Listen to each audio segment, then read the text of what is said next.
And we start now with Book 1, Line 1 of John Milton's Paradise Lost.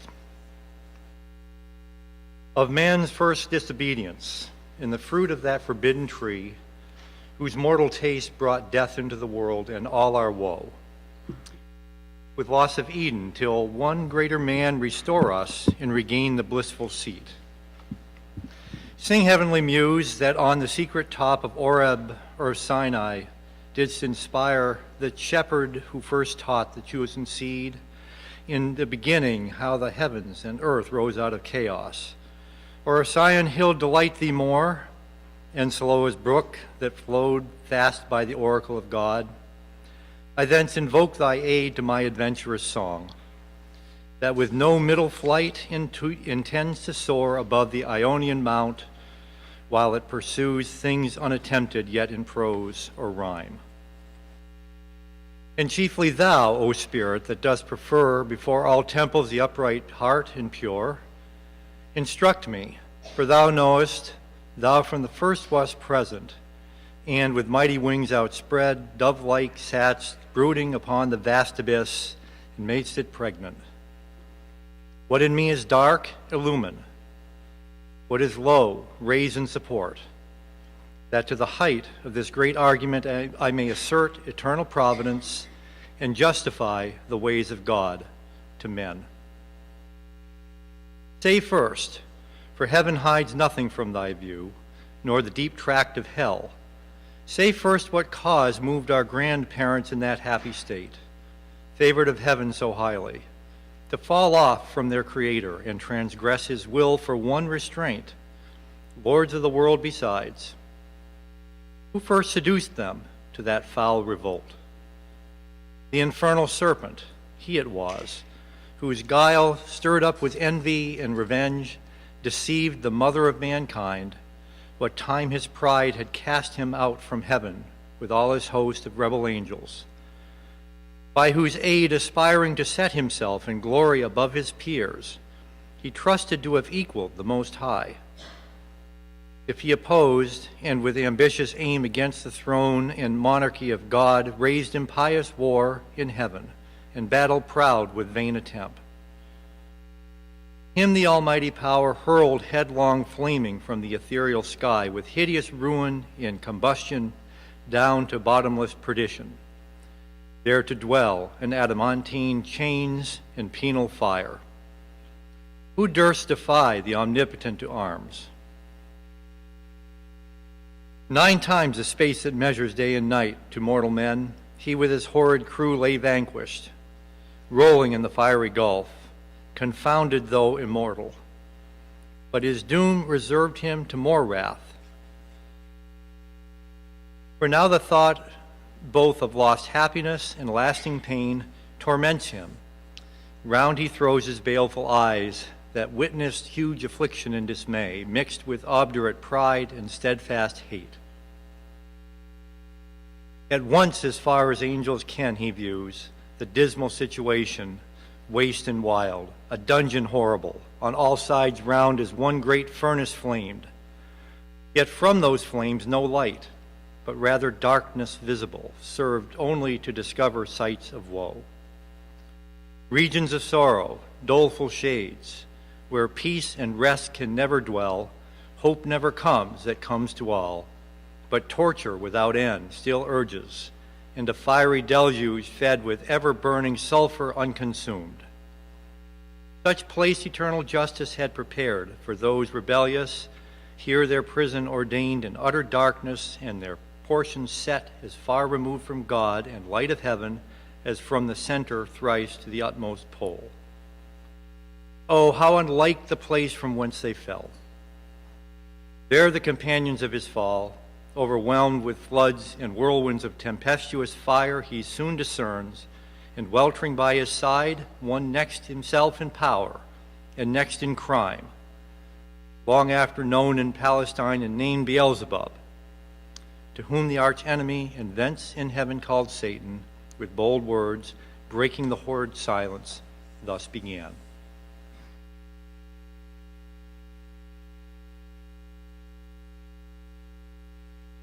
If thou beest he, but oh, how fallen, how changed from him, who in the happy realms of light, clothed with transcendent brightness, didst outshine myriads, though bright.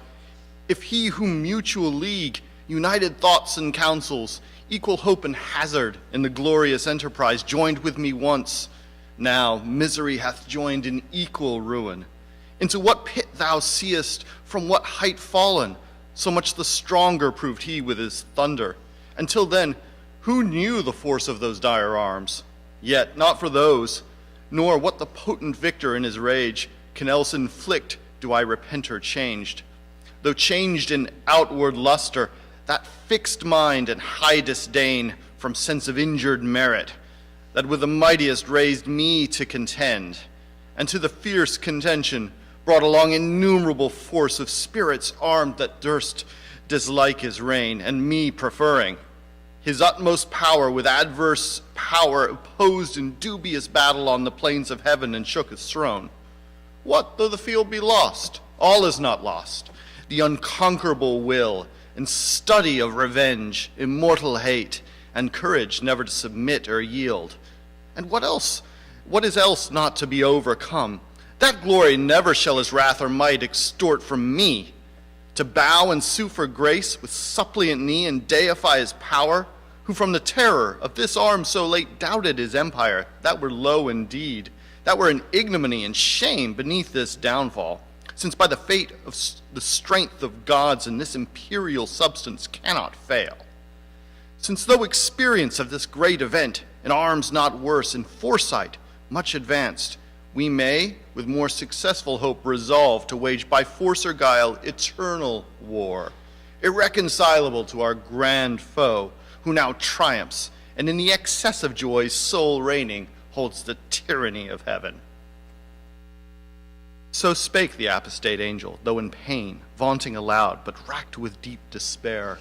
And him thus answered soon his bold compeer: O prince, O chief of many throned powers, that led the embattled seraphim to war under thy conduct and in dreadful deeds, fearless endangered heaven's perpetual king, and put to proof his high supremacy, whether upheld by strength or chance or fate.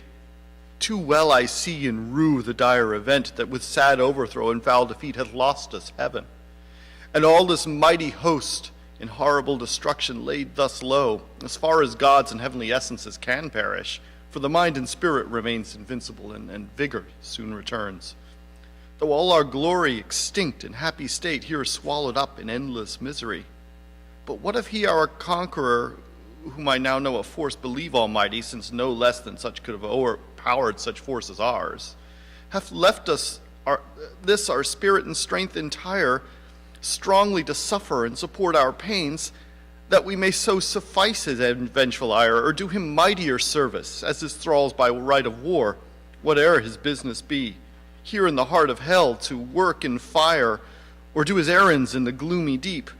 What can it then avail, though yet we feel strength undiminished or eternal being, to undergo eternal punishment?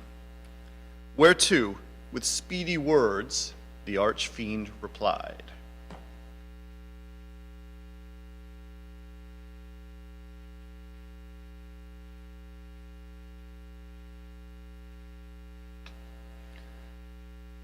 On your own, by chance?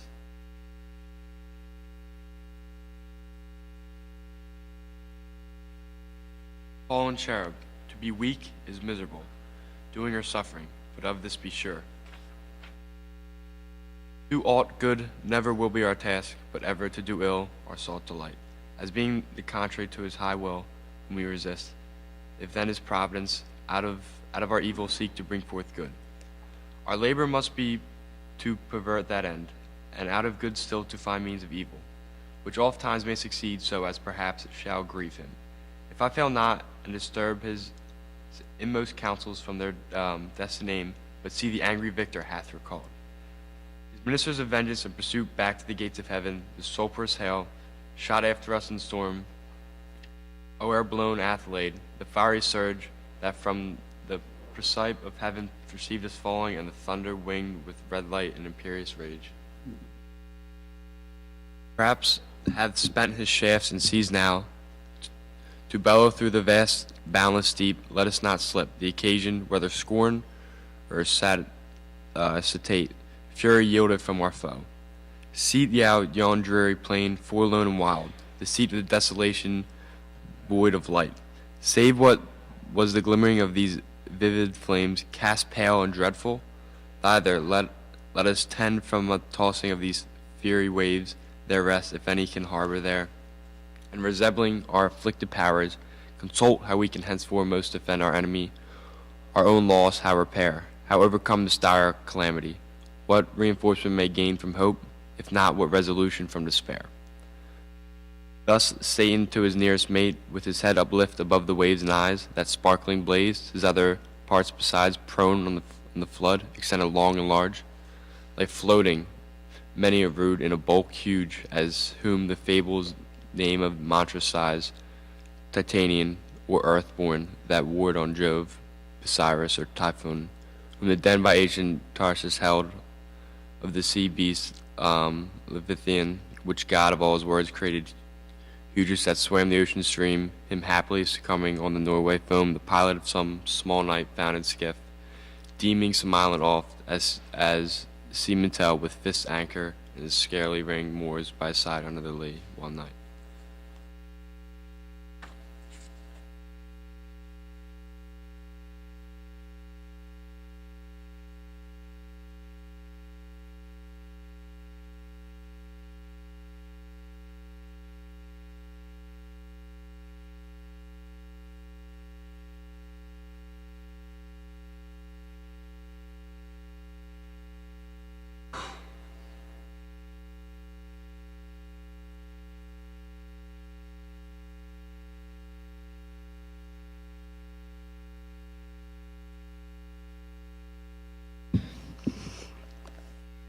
Invest the sea and wish morn delays, so stretched out huge length in the arch fiend lay, chained on the burning lake, nor ever thence had risen or heaved his head, but that the will and high permission of all ruling heaven left him at large to his own dark designs. That, reiterated with crimes, he might heap on himself damnation, while he saw evil to others, and enraged might see how all his malice served but to bring forth infinite goodness, grace, and mercy shown, on man by him seduced, but on himself treble confusion, wrath and vengeance poured. Forthwith upright he rears from off the pool, his mighty stature on each hand, the flames driven backward slope in their pointing spires and rolled in billows, leave I midst a horrid vow. Then with the expanded wings he steers his flight, aloft incumbent on the dusky air that felt unusual weight, till on dry land he lights. If it were land that ever burned, was solid as the lake with liquid fire, and such appeared in hue, as when the force of subterranean wind transports a hill of torn Pelorus o'er the shattered side of thundering Etna, whose combustible and fueled entrails thence conceiving fire sublimed with mineral fury aid the winds, and leave the singed bottom all involved. With stench and smoke, such resisting found the soul of unblessed feet. Him followed his next mate, both glorying to have escaped the Stygian flood as gods, and by their own recovered strength, not by the sufferance of supernal power. Is this the region, this the soil, the clime? Said then the lost archangel, this the seat that we must change for heaven, this mournful gloom for celestial light. Be it so, since who now is sovereign can dispose and bid what shall be right. Farthest from him is best whom reason hath equaled, forth hath made supreme above his equals. Farewell, happy fields where joy forever dwells. Hail horrors, hail infernal world, and thou profoundest hell receive thy new possessor, one who brings a mind not to be changed by place or time. The mind is its own place, and in itself can make heaven of hell, a hell of heaven. What matter where, if I be still the same, and what I should be all but less than whom thunder hath made greater? Here at least we shall be free. The mighty Almighty hath not built here, for his envy will not drive us hence.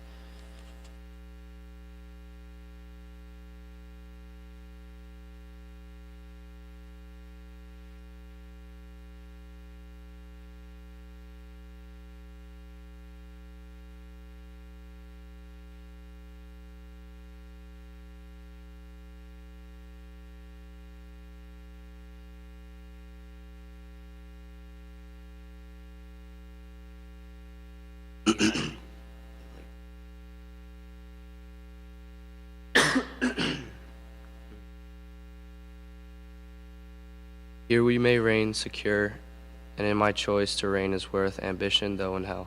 Better to reign in hell than serve in heaven.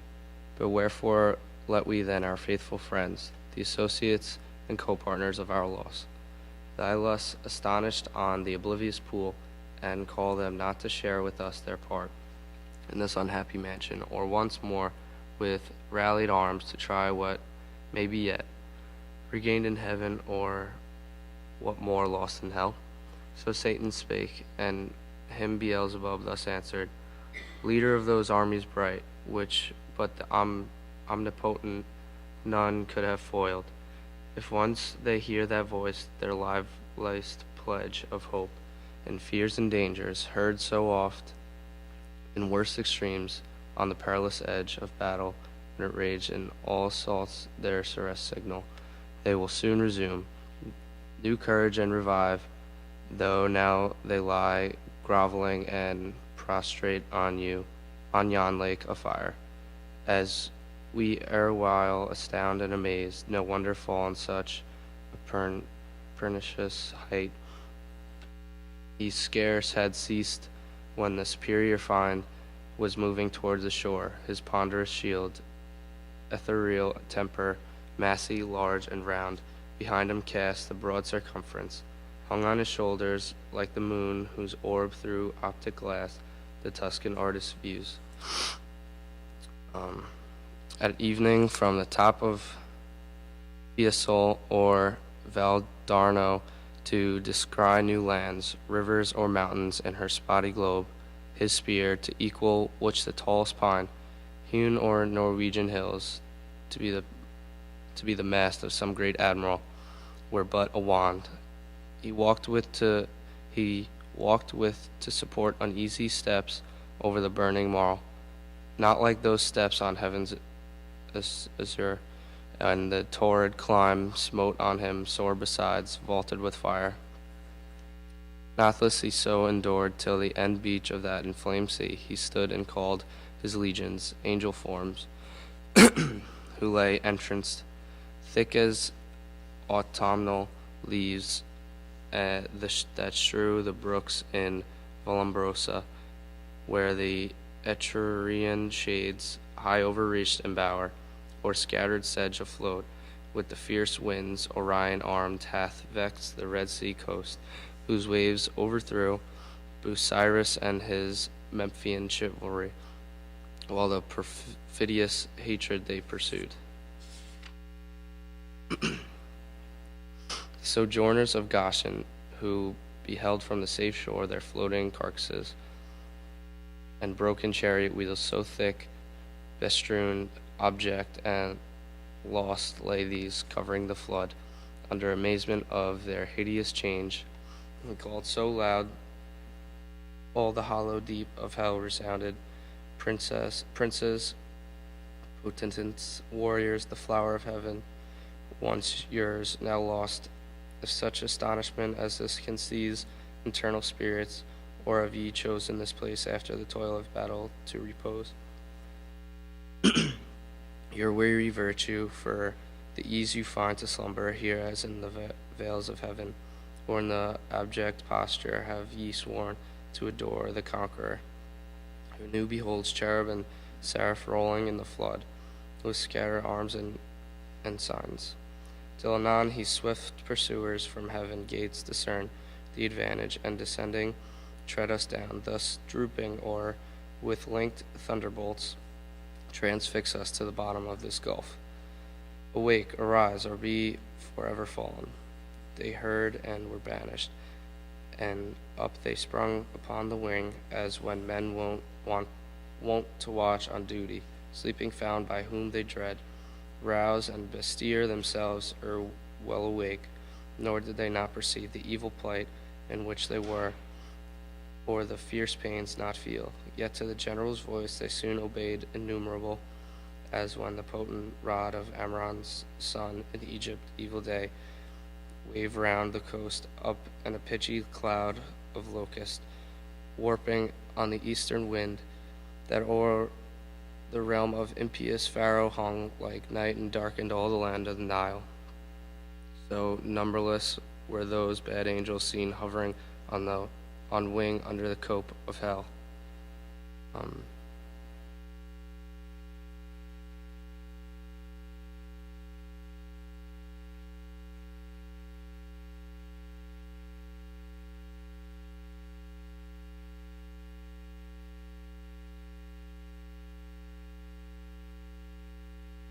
Twixt upper, nether, and surrounding fires, till as a signal given, the uplifted spear of their great sultan waving to direct their course in even balance down they light.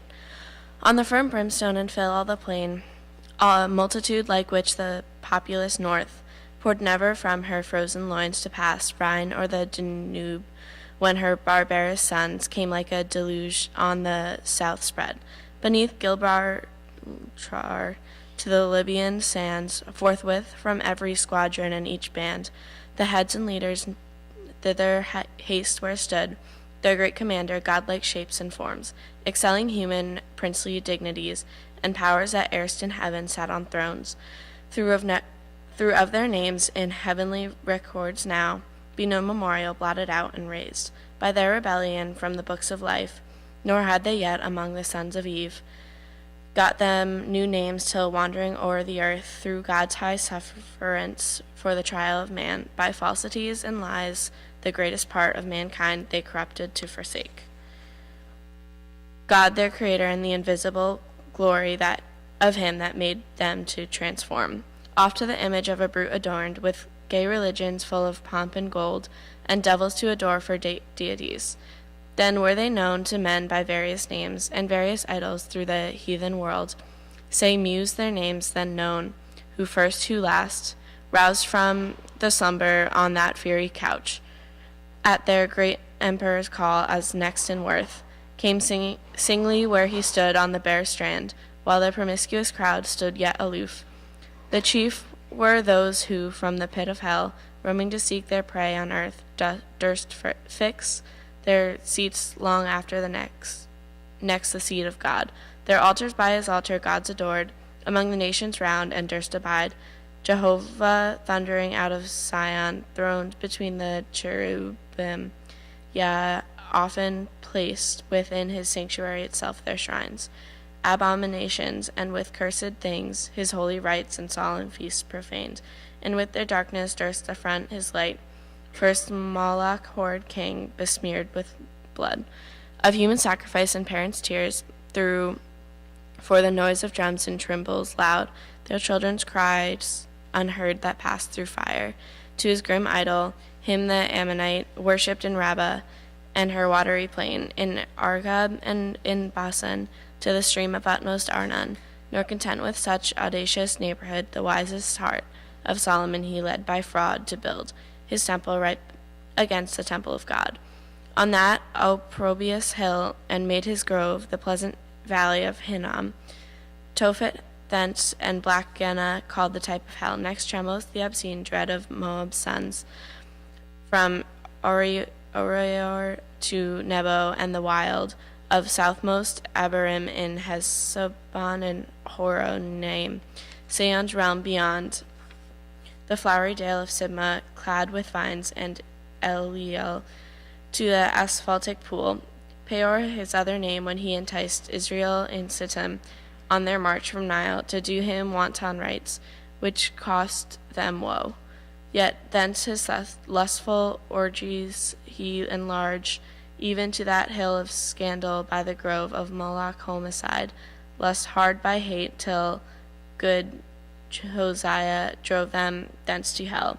With these came they who, from the bordering flood of old Euphrates to the brook that parts Egypt from Syrian ground, had general names of Baalim and Ashtaroth, those male, these feminine. For spirits, when they please, can either sex assume, or both so soft and uncompounded is their essence pure, not tied or manacled with joint limb, nor founded on the brittle strength of bones.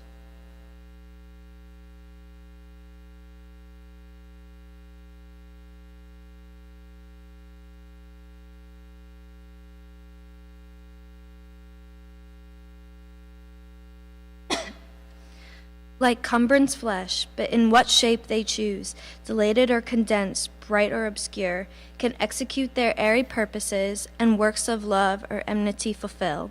For these the race of Israel oft forsook, their living strength and unfrequented left.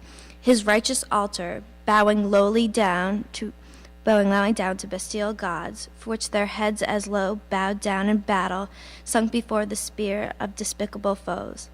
With these in troop came Ashtoreth, when the Phoenicians called Astarte, Queen of Heaven, with crescent horns, to whose bright image nightly by the moon Sidonian virgins paid their vows and songs. In Sion, also not unsung, where stood her temple on the offensive mountain, built by the uxorious king, whose heart thou large, beguiled by fair idolatresses, fell to idols' foe. Thamus came next behind, whose annual wound in Lebanon allured the Syrian damsels to lament his fate, and amorous deities all a summer's day, while smooth Adonis from his native rock ran purple to the sea, supposed with blood. Of Thamus yearly wounded, the love-tale infected Sion's daughter with like heat, whose wanton passions in the sacred porch Exiel saw, when by vision led, his eyes surveyed the dark idolatries of alienated Judah. Next came to one who mourned in earnest when the captive ark maimed his brute image, head and hands lopped off, in his own temple on the groundsel edge, where he fell flat and shamed his worshippers. Dagon his name, sea monster, upward man, and downward fish, yet had his temple high, reared in Azotus, dreaded through the coast of Palestine, in Gath and Ascalon, and Akron in Gaza's frontier bounds. Him followed Rimmon, whose delight seat was fair Damascus, on the fertile banks of Abana and Pharphar, lucid streams. He also against the house of God was bold, a leper once he lost, and gained a king, Ahaz, in Scottish conqueror, whom he drew, God's altar, to disparage and displace, for one of Syrian mode whereon to burn his odious offerings and adore the gods, whom he had vanquished. After these appeared a crew who under the name of old renown, Osiris, Isis, Horus, and their train, with monstrous shapes and sorceries abused, fanatic Egypt and her priests to seek, their wandering gods disguised in brutish forms rather than human. Nor did Israel escape the infection when their borrowed gold composed the calf in Oreb, and the rebel king doubled that sin in Bethel and in Dan, likening his maker to the grazed ox, Jehovah, who in one night when he passed from Egypt marching, equaled with one stroke both her firstborn and all her bleeding gods. Belial came last, than whom a spirit more lewd fell not from heaven, or more gross to love, vice for itself. To him no temple stood or altar smoked, yet who more oft than he, in temples and at altars, when the priest turned atheist, as did Eli's son, who filled with lust and violence the house of God. In court and palace he also reigns, and in luxurious cities, where the noises of riots ascends above their loftiest towers, and injury and outrage, and when night darkens the street, then wander forth the sons of Belial, flown with insolence and wine. Witness the streets of Sodom and the night in Gibra, when the hospitable door exposed a matron to avoid worse rape. They were the prime in order and in might. The rest were long to tell, though far renowned. The Ionian gods of Javan's issue held God, yet confessed later than heaven and earth, their boasted parents. Titan, heaven's firstborn, with his enormous brood and birthright seized, by younger Saturn he, from mightier Jove, his own and Rhea's son, like measure found. So Jove's usurping reigned. These first in Crete and Ida, known thence on the snowy top of cold Olympus, ruled in the middle air, their highest heaven, or on the Delphian cliff, or in Dodona, and through all the bounds of Doric land, or who with Saturn old fled over Adria in the Hesperian fields, and o'er the Celtic roamed in the utmost isles.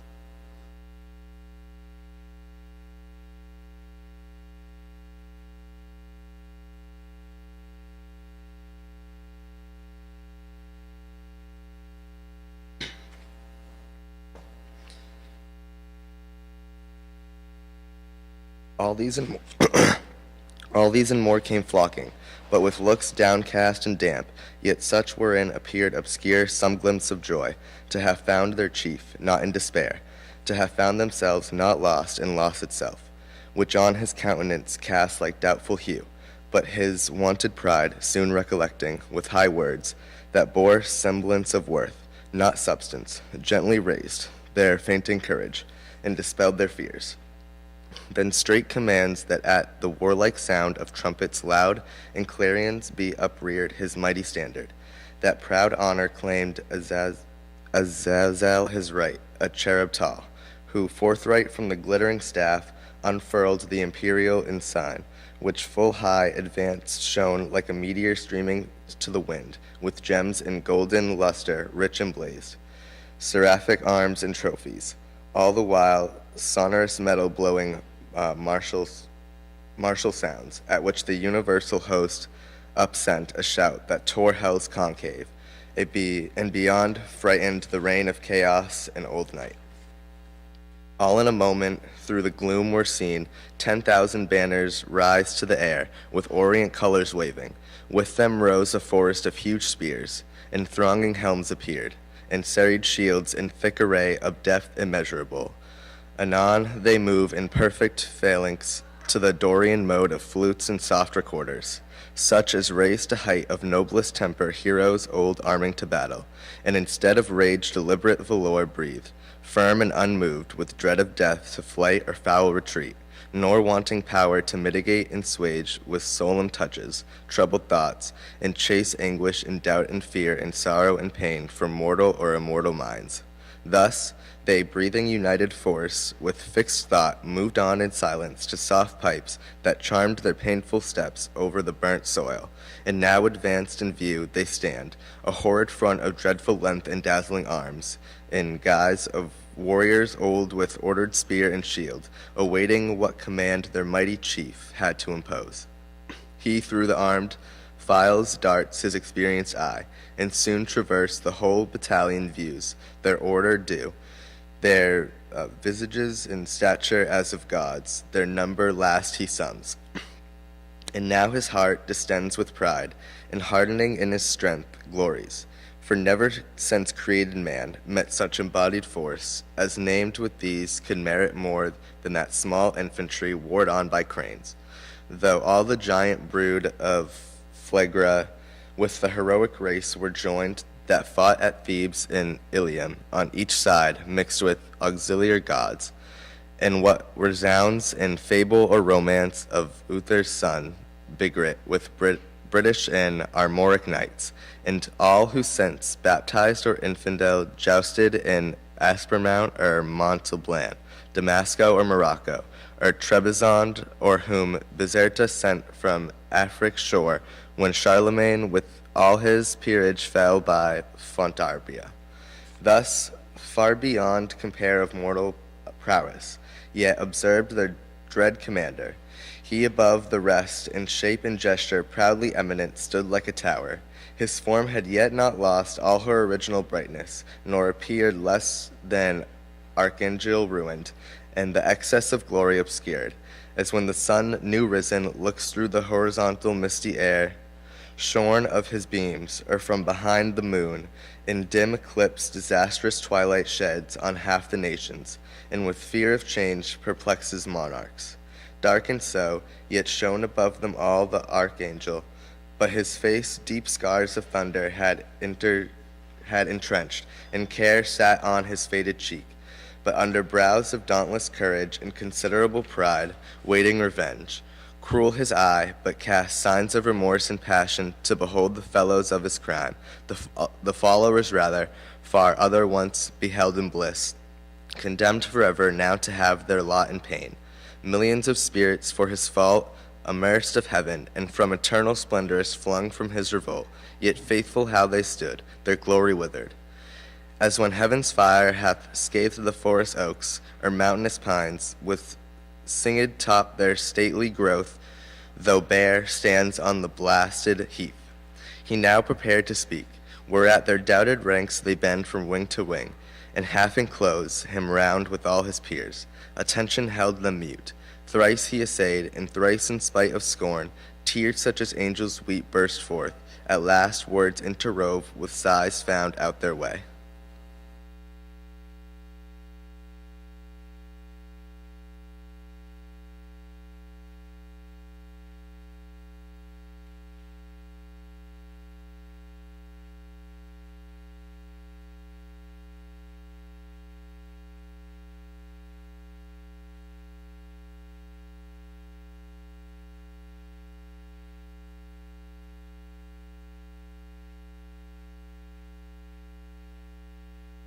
I don't have this book, that book either. Six. Okay.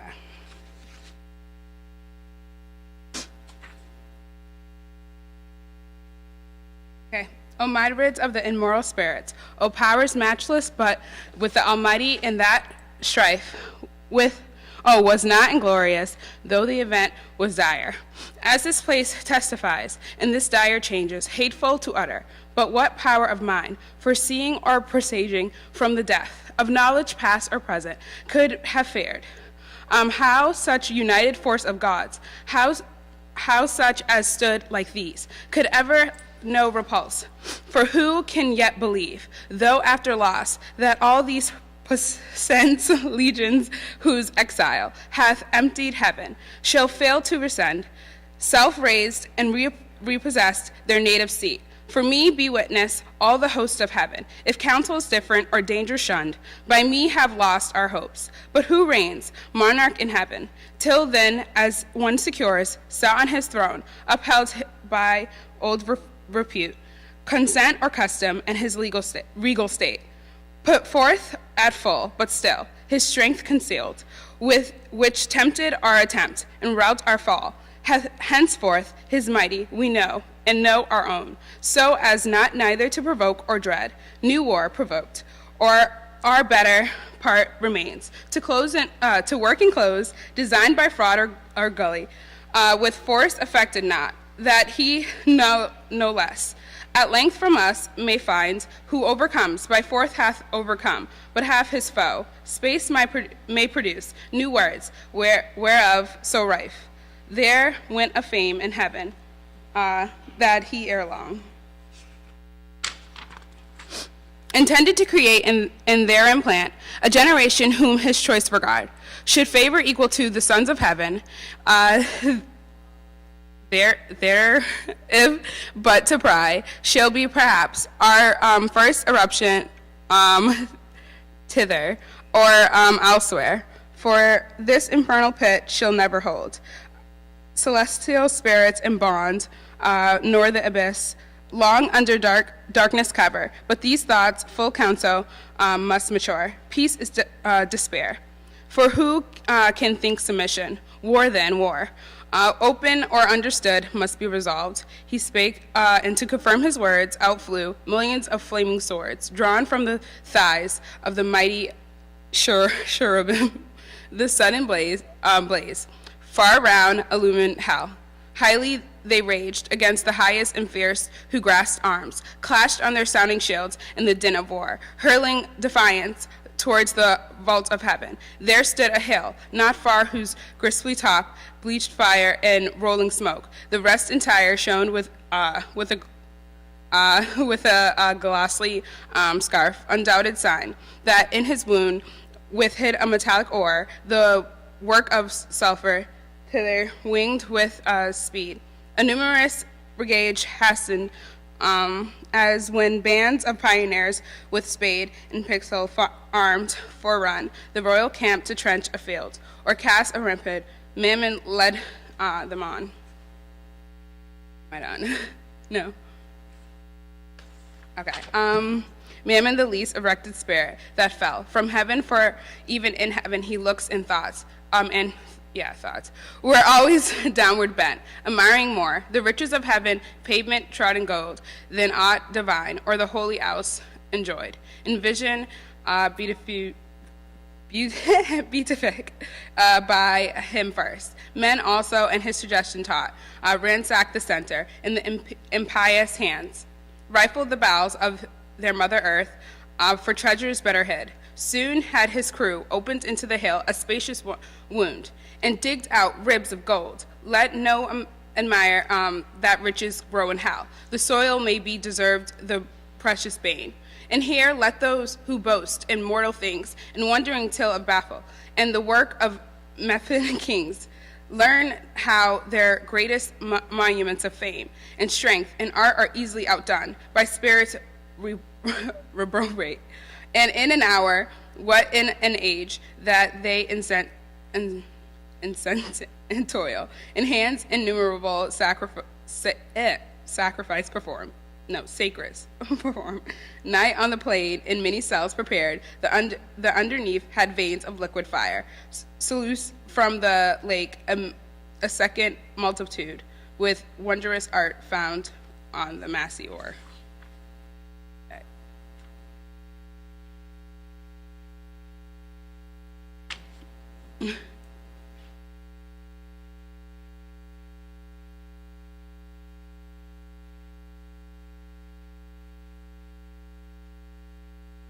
Where are we? Okay. Severing each kind and scummed the bull and dross, a third as soon had formed within the ground. A various mold from the boiling cells, by strange conveyance filled each hollow nook, as in an organ from one blast of wind to many a row of pipes the soundboard breathes. Anon out of the earth a fabric huge rose like an exhalation, with the sound of dulcet symphonies and voice sweet, built like a temple, while pilasters round were set and Doric pillars overlaid with golden architrave, nor did they want cornice or frieze with bossy sculptures graven. The roof was fretted gold, not Babylon nor great Alcaro, such magnificence equaled in all their glories to enshrine. Belus or Serapis, their gods, or seat their kings, when Egypt with Assyria strove in wealthy and luxury. The ascending pile stood fixed her stately height, and straight the doors opening their brazen folds, discover wide within her ample spaces o'er the smooth and level pavement. From the arched roof, pendant by subtle magic, many a row of starry lamps and blazing crescents fed, with naphtha and alsphatus yielding light as from a sky. The hasty multitude admiring entered, and the work some praise and some. The architect, his hand was known in heaven by many a towered structured high, where sceptred angels held their residence, and sat as princes, whom the supreme king exalted to such power and gave to rule, each in his hierarchy, the orders bright. Nor was his name unheard or unadored in ancient Greece. And in Ausonian land men called him Mulciber, and how he fell from heaven they fabbled, thrown by angry Jove, sheer o'er the crystal battlements. From morn to noon he fell, from noon to dewy eve a sunny's day, and with the setting sun dropped from the zenith like a falling star. O Lemnis, the Aegean isle. Thus they relate, erring from heat with the rebellious rout, fell long before.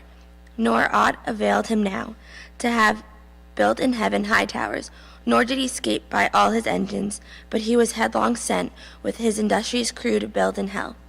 Meanwhile, the winged heralds, by command of sovereign power, with awful ceremony and trumpet sounds throughout the host proclaim a solemn council forthwith to be held at Pandemonium, the high capital of Satan and his peers. There are summons called from every band and squared regiment, by place or choice the worthiest. They anon with hundreds and with thousands trooping came, attended. All access was thronged, the gates and porches wide, but chief the spacious hall, through like a covered field where champions bold won't ride and armed, and in the Soldan's chair defied the best Paynim's chivalry to mortal combat or career with lance. Thick swarmed both on the ground and in the air, brushed with the hiss of rustling wings, as bees in springtime, when the sun with Taurus rides, pour forth their populous youth about the hive in clusters. They among fresh dews and flowers fly to and fro, o'er the smooth plank, the suburb of their straw-built citadel, new rubbed with balm, expatiate and confer their state's affairs. So thick the airy crowd swarmed and were straitened, till the signal given. Behold a wonder! They but now who seemed in bigness to surpass earth's giant sons, now less than smallest dwarfs in narrow room, throng numberless like the Pygmalion race, beyond the Indian mount or fairy elves, whose midnight reveals by a forest side or fountain some belated peasant sees, or dreams he sees, while overhead the moon sits arbitress and near to the earth, wheels her pale course. They, on their mirth and dance, intent with jocund music charm his ear. At once with joy and fear his heart rebounds. Thus incorporeal spirits to smallest forms reduce their shapes immense and were at large, through without number still, amidst the hall of the infernal court, but far within and in their own dimensions, like themselves, the great separate lords and cherubim in close recess and secret conclave sat, 1,000 demigods on golden seats, frequent and full. After short silence, then and summon reads, the great consult began. The end of the first book.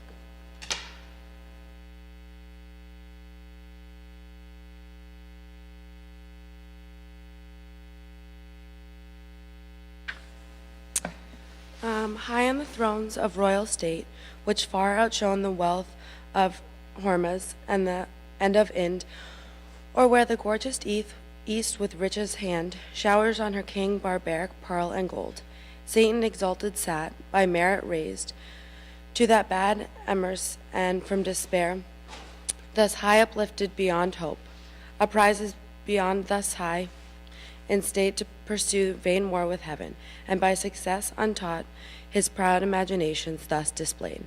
Powers and dominions, deities of heaven, for since no deep within her gulf can hold immortal vigor through oppression and fallen, I give not heaven for lost.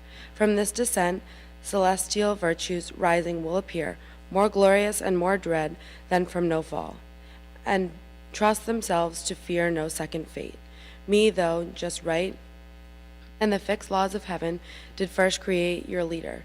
Next, free choice, with what besides in council or in fight, hath been achieved of merit. Yet this loss, thus far at least recovered, hath much more established in a safe, unenvied throne, yielded with full consent.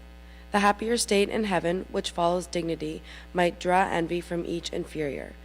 But who here will envy whom the highest place exposes, foremost to stand against the thunderer's aim, your bulwark, and condemns to greatest share of endless pain?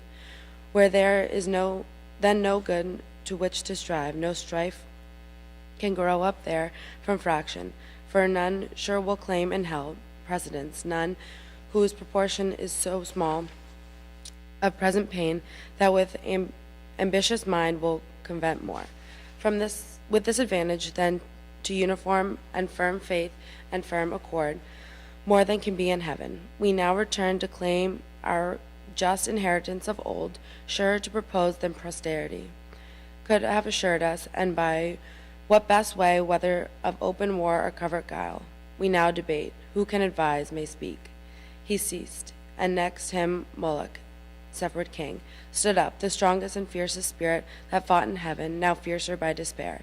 His trust was with the eternal to be deemed equal in strength, and rather than be in loss, care not to be at all. With what cost care lost went with all fear. Of God, or hell, or worse, he reckoned not. And these words thereafter spake. My sentence is for open war. Of wiles more unexpect I boast not. Then let those contrive who need, or when they need not now. For while they sit contriving shall the rest, millions that stand in arms and longing wait.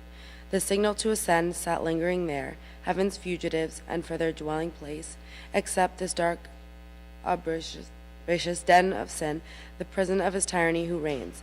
By our delay?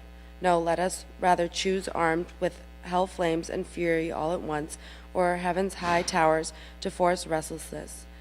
Way turning our tortures into horrid arms against the torturer, when to meet the noise of his almighty engine he shall hear internal thunder, and for lightning see black fire and horror shot with equal rage among his angels, and his throne itself mixed with Tartarian sulfur strange fires, his own invention torments. But perhaps this way seems difficult and steep to scale with upright wing against a higher foe.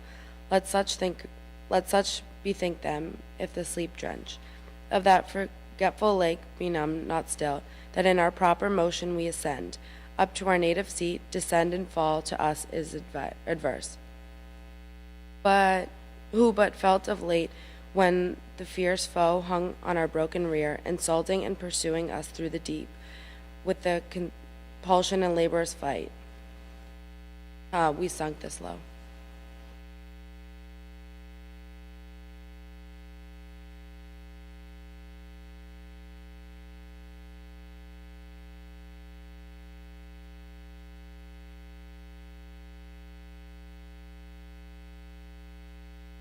The event is feared. Should we again provoke our stronger, some worse way his wrath may find. To our destruction, if there be in hell, fear to be worse destroyed. What can be worse than to dwell here, driven out from bliss, condemned in this abhorred deep to utter woe? Where pain of unextinguishable fire must exercise us with hope of end, the vassals of his anger, when the scourge inexorably in the torturing hour calls us to penance. More destroyed than thus, we should be quite abolished and expire. What fear we then? What doubt we to incense his utmost ire, which to the heightened rage will either quite consume us and reduce to nothing is this essential, happier far than miserable to have eternal being? Or, if our substance be indeed divine and cannot cease to be, we are at worst on this side nothing, and by proof we feel our power sufficient to disturb his heaven, in the perpetual inroads to alarm, though inaccessible, his fatal throne, which, if not victory, is yet revenge. He ended frowning, and his look denounced desperate revenge and battle dangerous to less than gods. On the other side uprose Belial, an act more graceful and humane, a fairer person lost not heaven. He seemed for dignity composed and high exploit, but all was false, and hollow though his tongue dropped manna and could make the worse appear, the better reason to perplex and dash maturest counsels, for his thoughts were low, to vice industrious, but to nobler deeds, timorous and slothful. Yet he pleased the ear, and with persuasive accent thus began. I should be much for open war, O peers, as not behind in hate, if what was urged, main reason to persuade immediate war, did not dissuade me most, and seemed to cast ominous conjecture on the whole success. When he most excels in fact of arms, in what he counsels, and in what excels mistrustful, grounds his courage on despair and utter dissolution as the scope of all his aim after some dire revenge. First, what revenge? The towers of heaven are filled with armed watch that render all access impregnable. Off on the bordering deep, encamp their legions, or with obscure wings scout far and wide into the realm of night, scorning surprise. Or could we break our way by force, and at our heels all hell should rise with blackest insurrection to confound heaven's purest light? Yet our great enemy, all incorruptible, would be on his throne, sit unpolluted in the ethereal mold, incapable of stain, would soon expel her mischief and purge off the baser fire victorious. Thus repulsed, our final hope is flat despair. We must exasperate the almighty victor to spend all his rage. And that must end us, that we must be our cure, to be no more, sad cure, for whom we would lose, though full of pain, this intellectual being, those thoughts that wander through eternity, to perish rather, swallowed up and lost in the wide womb of uncreated night, devoid of sense and motion. And who knows, let this be good, whether our angry foe can give it or will ever. How he can is doubtful, that he never will is sure. Will he, so wise, let loose at once his ire, belike, though through impotence or unaware, to give his enemies their wish to end them in his anger, whom his anger saves, to punish endless. Wherefore cease we then? Say then who counsel war, we are decreed, reserved, and destined to eternal woe. Whatever doing, what can we suffer more? What can we suffer worse? Is this then worst, thus sitting, thus consulting, thus in arms? What when we fled amain, pursued and struck with heaven's afflicting thunder, and besought the deep to shelter us? This hell then seemed a refuge from those wounds. Or when we lay, chained on the burning lake, that sure was worse. What if the breath that kindled those grim fires, awaked, should blow them to sevenfold rage, and plunge us in the flames, or from above should intermittent vengeance arm again his red right hand to plague us? What if all her stores were opened, and this firmament of hell should sprout her cataracts of fire, impendent horrors, threatening hideous fall one day upon our heads, while we perhaps designing or exhorting glorious war, caught in a fiery tempest shall be hurled, each on his rocks transfixed the sport and prey of racking whirlwinds, or forever sunk under you boiling ocean, wrapped in change, there to converse with everlasting groans, unrespited, unpitied, unreprieved, ages of hopeless end. This would be worse. War, therefore, open or concealed, alike my voice dissuades. For what can force or guile with him, or who deceive his mind, whose eye views all things at one view? He from heaven's height, all these our motions, vain sees and derides, not more almighty to resist our might, than wise to frustrate all our plots and wiles. Shall we then live thus vile, the race of heaven thus trampled, thus expelled to suffer here, change in these torments? Better these than worse by my advice, since fate inevitable subdues us, in omnipotent degree, the victor's will. To suffer as to do, our strength is equal, nor the law unjust that so ordains, this was at first resolved. If we were wise against so great a foe, contending and so doubtful that we might fall.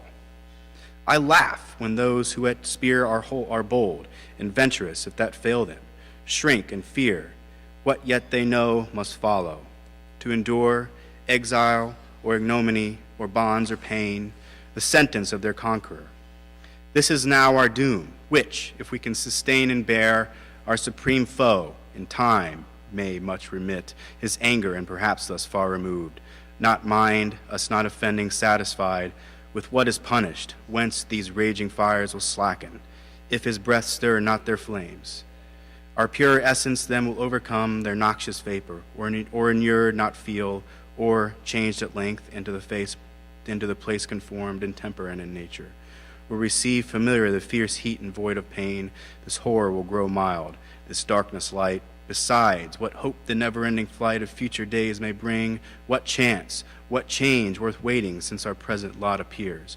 For happy, though not ill, but ill for worst, if we procure not to ourselves more woe. Thus Belial, with words clothed in reason's garb, counseled ignoble ease and peaceful sloth. Not peace, and after him thus Mammon spake.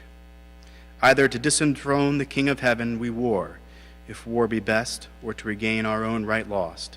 Him to unthrone we then may hope when everlasting fate shall yield to fickle chance and chaos judge the strife. The former, vain to hope, argues in vain.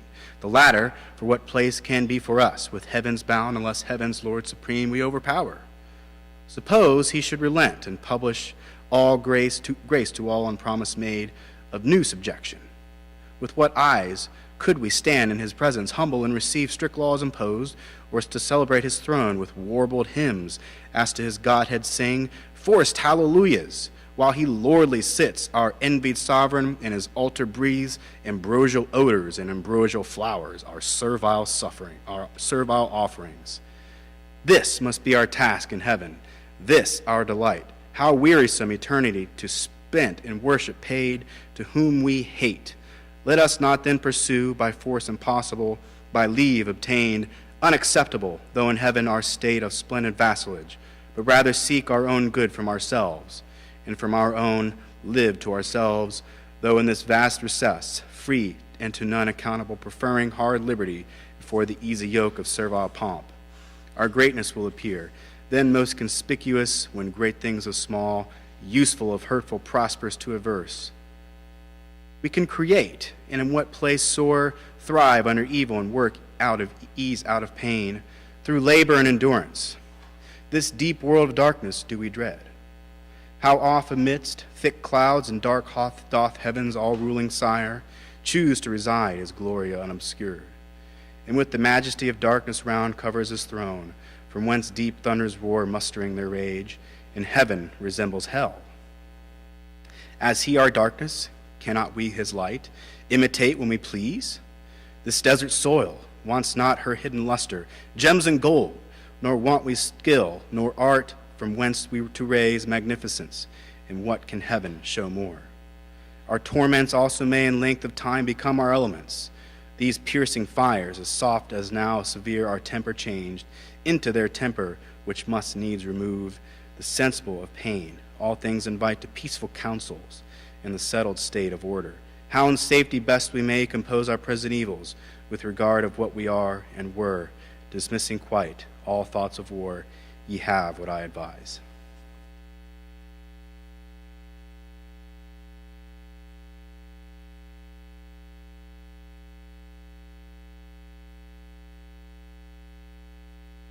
He scarce had finished when such a murmur filled the assembly as when hollow rocks retain. The sound of blustering winds, which all night long had roused the sea, now with hoarse cadence lulls seafaring men or watched whose bark by chance or pinnace anchors in craggy bay. After the tempest, such applause was heard as Mammon ended, and his sentence pleased, advising peace for such another field. They dreaded worse than hell, so much the fear of thunder and the sword of Michael, wrought still within them, and no less desire to found this neither empire which might rise by policy and long process of time.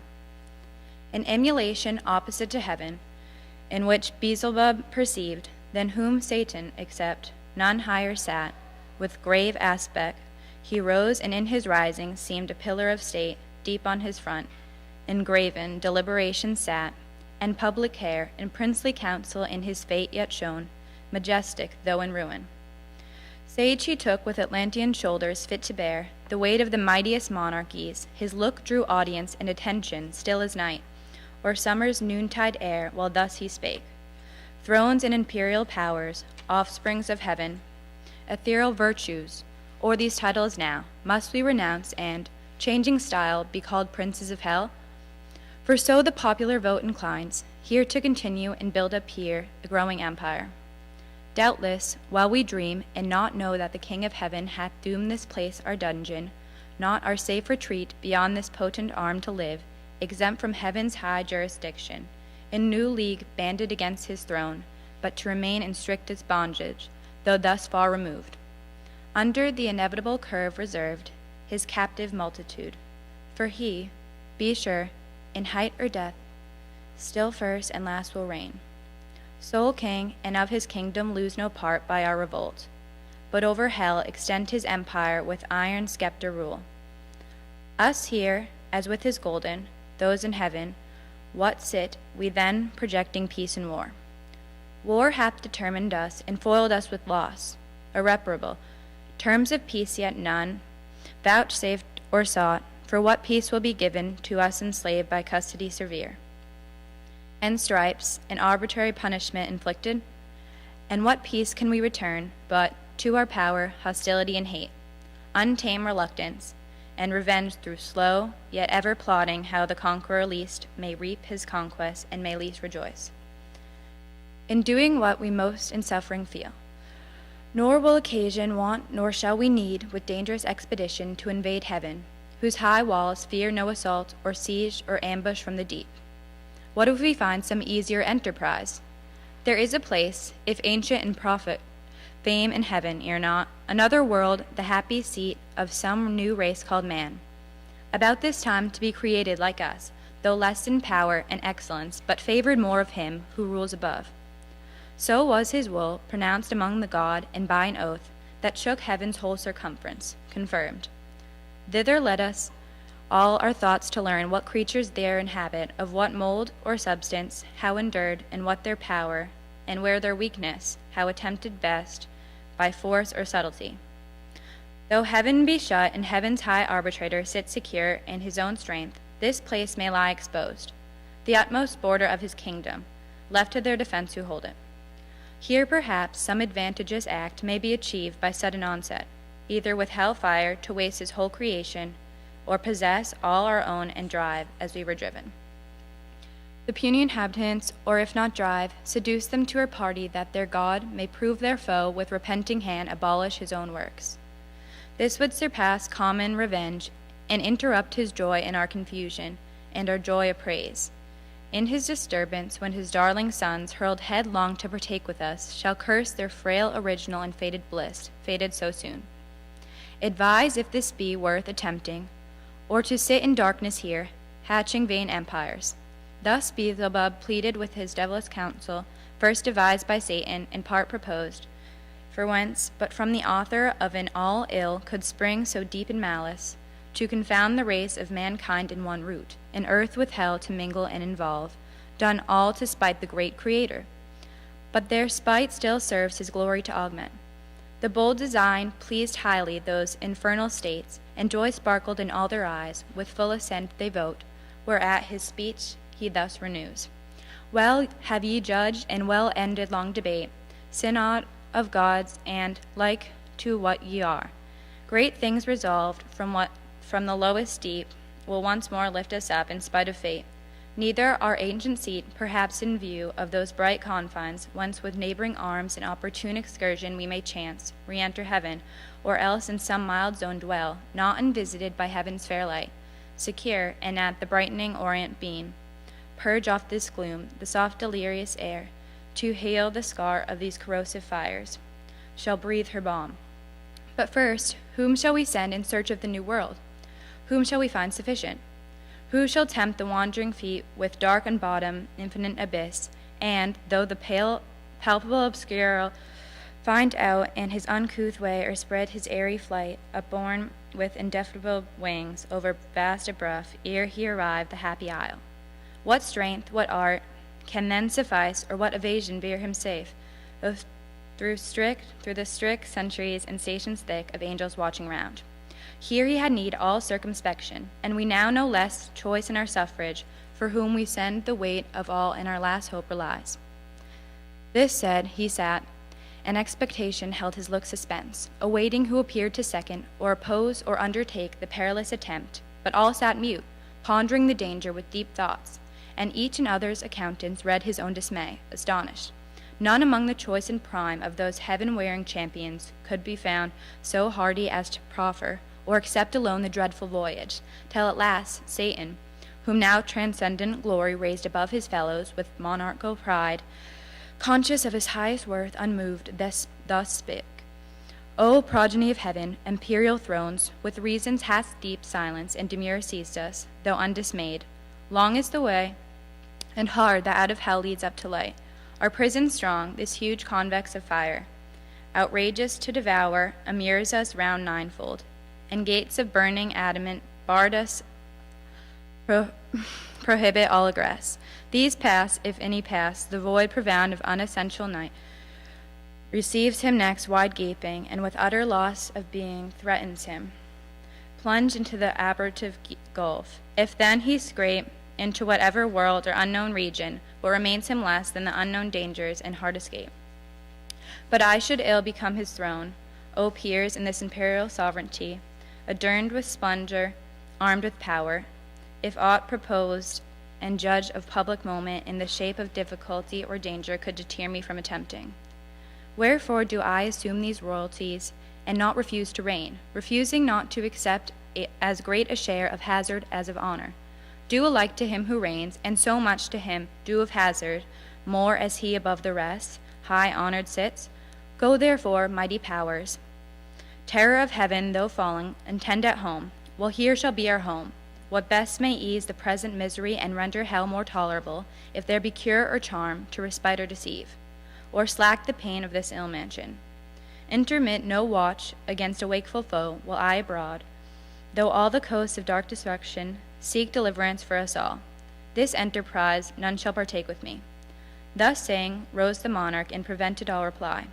Prudent, lest from his resolution raised, others among the chief might offer now what ears they fears, and, so refused, might in opinion stand his rivals, winning the cheap high repute which he thought through hazard must earn. But they dreaded not more the adventure than his voice, forbidding, and at once with him they rose. Their rising all at once was a sound of thunder, and heard remote. Towards him they bend with awful reverence, prone, and as a god, extol him of the highest in heaven, nor failed they to express how much they praised that for the general safety he despised his own. For neither do the sprint stand, lose all their virtue, lest bad men should boast, their specious deeds on earth which glory excites, or close ambition varnished o'er with zeal. Thus they, their doubtful consultations dark, ended rejoicing in their matchless chief, as when from the mountain tops the dusty clouds ascending, while the north wind sleeps, o'erspread heaven's cheerful face, the lowering element scowls over the darkened landscape, snow or shower. If chance the radiant sun, with farewell sweet, extend his evening beam, the fields revive, the birds their notes renew, and the bleating herds attest their joy, that hill and valley rings. O shame to men, devil with damned, firm concord holds, men's only disagree of creatures rational, though under hope of heavenly grace and God proclaiming peace, yet live in hatred, enmity, and strife, among themselves and levy cruel words, wasting the earth, each other to destroy, as if man had not hellish foes enow. Besides, that day and night for his destruction wait.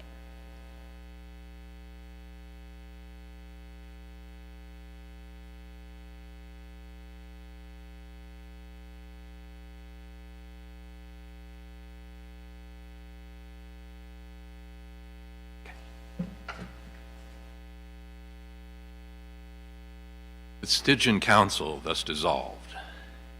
Forth in order came the grand infernal peers. Midst came their mighty paramount, and seemed alone the antagonist of heaven, nor less than hell's dread emperor with pomp supreme and godlike imitated state. Him round a globe of fiery seraphim enclosed, with bright emblazonry in horrent arms. Then, of their session ended, they bid cry with trumpers regal sound the great result. Toward the four winds four speedy cherubim put to their mouths the sounding alchemy by herald's voice explained. The hollow abyss heard far and wide, and all the host of hell with deafening shout returned them loud acclaim. Thence more at ease their minds, and somewhat raised by false presumptuous hope, the ranged powers disband, and, wandering, each his several way pursues, as inclination or sad choice leads him perplexed, where he may likeliest find truce to his restless thoughts, and entertain the irksome hours, till his great chief return. Part on the plain, or in the air sublime upon the wing, or in swift race contend, as at the Olympian games or Pythian fields.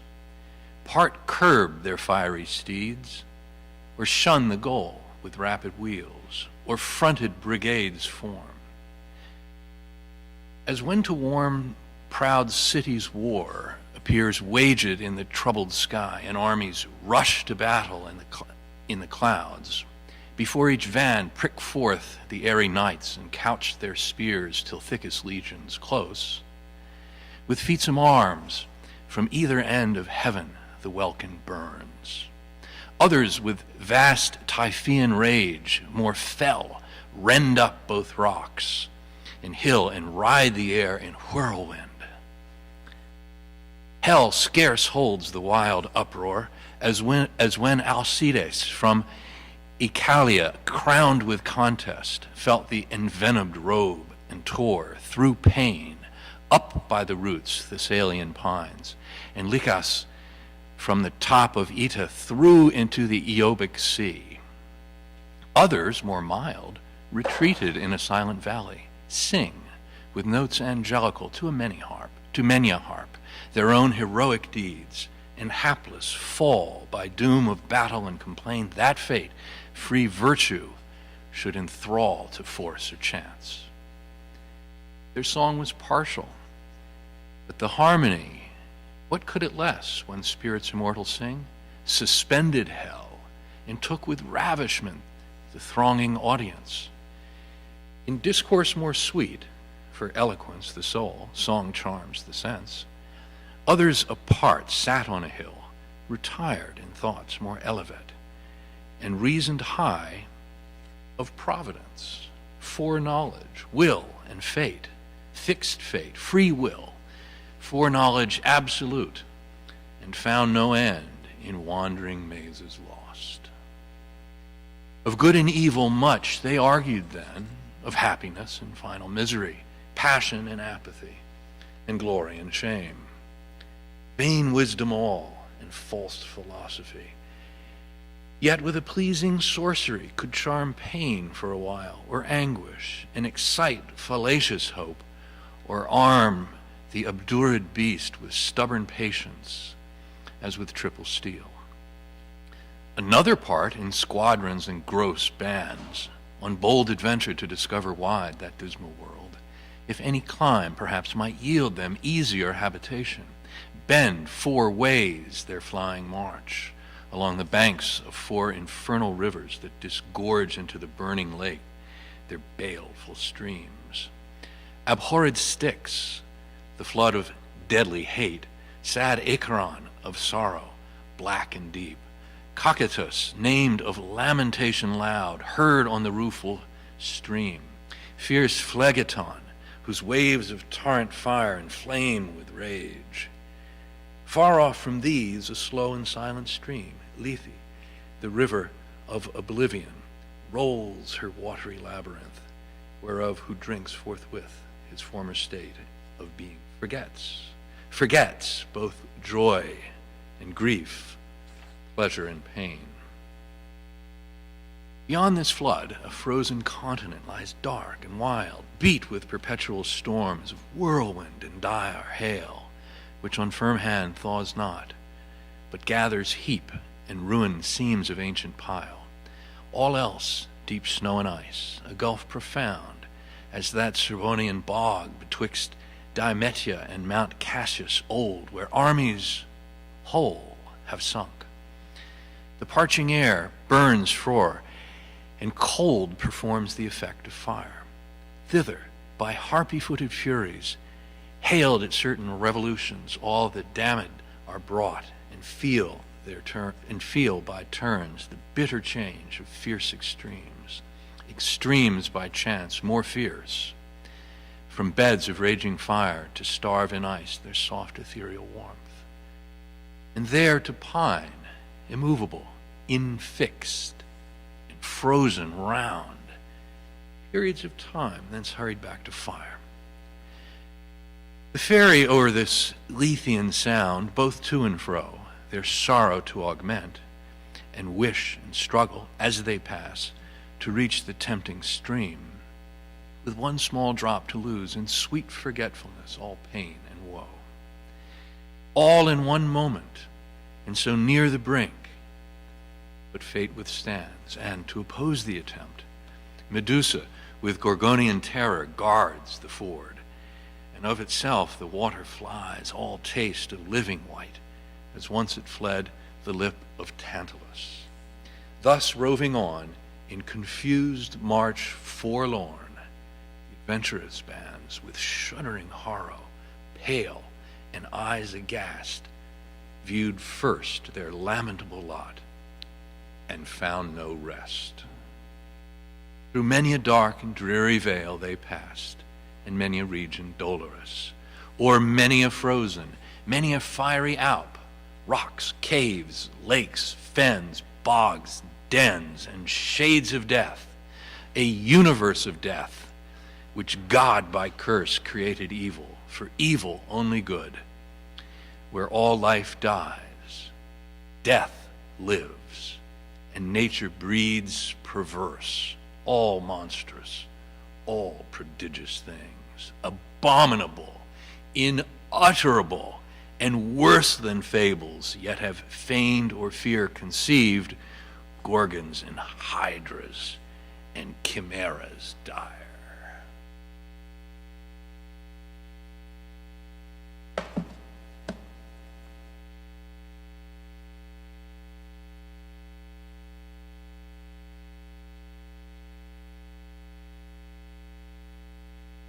Meanwhile, the adversary of God and man, Satan, with thoughts inflame the highest design, puts on swift wings and toward the gates of hell explores his solitary flight.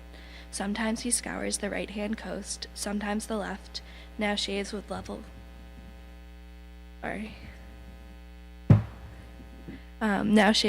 wing the deep, then soars up to the fiery concave, towering high.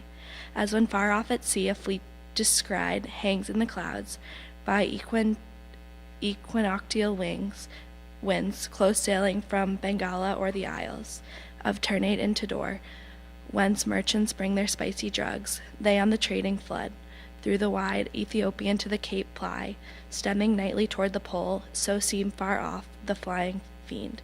At last appear hell-bounds high reaching to the horrid roof, and thrice threefold the gates, three folds were brass, 3 iron, 3 of adamantine rock, impenetrable, impaled with circling fire, yet unconsumed. Before the gates there sat on either side a formidable shape. The one seemed woman to the waist, and fair, but the end foul in many scaly folds, voluminous and vast, a serpent armed with mortal sting. About her middle round a cry of hell hounds never ceasing barked, with wide cerebrian mouths full of loud and wrung a hideous peal. Yet, when they list, would creep, if aught disturbed their noise, into her womb, and kennel there, yet there still barked and howled within unseen. Far less abhorred than these vex Scylla bathing in the sea that parts Calabria from the hoarse Trinacarian shore. No uglier follow the night hag, when called in secret, riding through the air she comes, lured with the smell of infant blood, to dance with Lapland witches, while the laboring moon eclipses at their charms. The other shape, if shape it might be called, the shape had none distinguishable in member, joint, or limb, or substance might be called that shadow seemed, for each seemed either black it stood as night, fierce as 10 furies, terrible as hell. As shook a dreadful dart, what seemed his head the likeness of kingly crown had on. Satan was now at hand, and from his seat the monster moving onward came as fast with horrid strides. Hell trembled as he strode. The undaunted fiend with this might be admired, not feared, God and his Son except, created thing not valued he nor shunned, and with the disdainful look thus first began, Whence and what art thou, execrable shape, that darest through grim and terrible advance thy miscreated front athwart my way to yonder gates? Through them I mean to pass, that be assumed without leave asked of thee. Retire, or taste thy folly, and learn by proof. Hell-born, not to contend with the spirits of heaven. To whom the goblin, full of wrath, replied, Art thou that traitor angel? Art thou he who first broke peace in heaven and faith, till then unbroken, and in proud rebellious arms drew after him the third part of heaven's son, conjured against the highest, for which both thou and they, outcast from God, are here condemned to waste eternal peace in woe and pain. And reckons thou thyself with spirits of heaven, hell doomed in breath's defiance here in scorn, where I reign king, and to enrage thee more, thy king and lord. Back to thy punishment, false fugitive, and to thy speed add wings, lest with a whip of scorpions I pursue thy lingering, or with one stroke of this dart strange horror seize thee, in pangs unfelt before. So spake the grisly terror, and in shape, so speaking and so threatening, grew tenfold more dreadful into form. On the other side, incensed with indignation, Satan stood unterrified and like a comet burned. That fire of length of opicus huge in the Arctic sky, and from his horrid hair shakes pestilence and war. Each at the ends leveled his deadly aim, their fatal hands no second stroke intend, in such a frown each cast at the other, as when two black clouds, with heaven's artillery fraught, come rattling on over the Caspian, and then stand front to front, hovering a space till winds the signal blow to join their dark encounter in midair. So frowned the mighty combatants that hell grew darker at their frown. So matched they stood, for never once more was either like to meet so great a foe. And now great deeds had been achieved whereof all hell had rung, had not the snaky sorceness that sat fast by the hell gate and kept the fatal key risen, and with hideous outcry rushed between. O Father, what intends thy hand, she cried, against thy only Son? What fury, O Son, possesses thee to bend that mortal dart against my Father's head, and knows for whom? For him who sits above and laughs, well at thee ordained his drudge to excuse whatever his wrath, which he calls justice, bids his wrath which one day will destroy you both. She spake, and at her words the hellish pest forbore. Then these her Satan returned.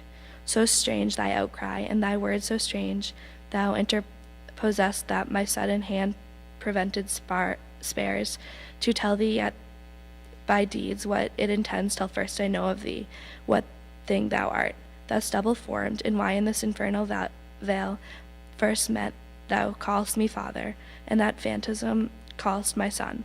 I know thee not, now ever saw till now, sight more detestable than him in thee. To whom thus the portress of hell gate replied, Hast thou forgot me then, and do I seem now in thine eye so foul, once deemed so fair in heaven, when at the assembly and in sight of all the seraphim with thee combined in bold conspiracy against heaven's king, all of the sudden miserable pain surprised thee, dimmed thine eyes, a dizzy swum in darkness, while they had flames thick and fast threw forth, till on the left side opening wide, likest to thee in shape and countenance bright, then shining heavenly fair, a goddess armed, out of thy head I sprung. Amazement seized all of the host heaven, back they recoiled afraid at first, and called me sin, and for a sign portentous held me. But familiar grown I pleased, and with attractive graces won the most averse, thee chiefly, who full oft thyself in me, thy perfect image viewing, becamst enamored. In such joy thou tookst me with me in secret, that my womb conceived a growing burden. Meanwhile war arose, and fields were fought in heaven, wherein remained, for what could else, to our almighty foe clear victory, to part loss and rout through all the empyrean. Down they fell, driven headlong from the pitch of heaven, down into this deep, and in the general fall I also, at which this time the powerful key into my hand was given, with charge to keep these gates forever shut, which none can pass without my opening. Pensive here I sat alone, but long I sat not, till my womb, pregnant by thee, and now excessive grown, prodigious motion felt in rueful throes. At last this odious offspring, whom thou seest, thine own begotten, breaking violent way, tore down my entrails, that, with there in pain disordered, all my nether shape thus grew transformed. But he, my inbred enemy, forth issued, brandishing his fatal dart made to destroy. I fled and cried out death. Hell trembled at the hideous name and sighed. From all her caves and back resounded death. I fled, but he pursued, though more, it seems, inflamed with lust than rage, and swifter far me overtook his mother all dismayed. and in embraces forcible and foul, engendering with me of the rape begot these yelling monsters, that the ceaseless cry surround me as thou saw'st hourly conceived, and hourly born with sorrow infinite to me. For when they list into the womb that bred them, they return, and howl and gnaw my bowls. Their repast, then bursting forth afresh, with conscious terrors vex me round. That rest or intermission none I find. Before mine eyes in opposition sits grim death, my son and foe, who sets them on, and me his parent, who would full soon devour for what of other prey, but that he knows his end with mine involved, and knows that I should prove a bitter morsel in his bane, whenever he shall be, so fate pronounced. But thou, O Father, I forewarn thee, shun his deadly arrow, neither vainly hope to be invulnerable in those bright arms, though tempted heavenly for the mortal dint, save he who reigns above, none can resist. She finished, and the subtle find his lore soon learned, now milder, and thus answered smooth. Dear daughter, since thou claimst me for thy sire and my fair son, here must showst me the dear pledge of dalliance had with thee in heaven, in joys then sweet, now sad to mention, through dire change befallen us foreseen, unthought of. Know I come no enemy, but to set free from out the dark and dismal house of pain, both him and thee, and all the heavenly host of spirits that in our just pretenses arm fell with us from on high. From then I go, this uncouth errant soul, in one for all myself expose the lonely steps to tread the unfounded deep, and through the void immense to search the with wandering quests, a place foretold shall be, and by concurring signs, ere now created vast and round, a place of bliss in the pure lieu of heaven, and therein placed a race upstart creatures to supply, perhaps our vacant room, though more removed, lest heaven surcharged with potent magnitude might hap to move new broils.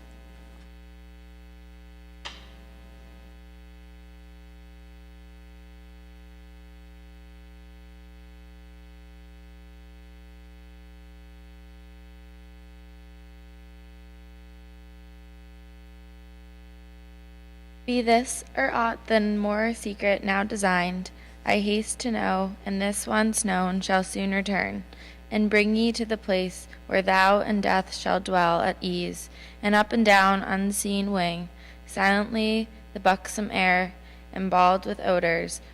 There ye shall be fed and filled, immeasurably all things shall be your prey.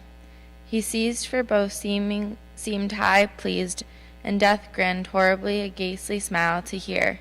His famine should be filled, and blessed his maw destined to the good hour, no less rejoiced. His mother bade, and thus bespake her sire. The key of this infernal pit, by due and by command of heaven's all-powerful King, I keep by him forbidden to unlock. These adamantine gates against all force, death ready stands to interpose his dart, fearless to be overmatched by living might.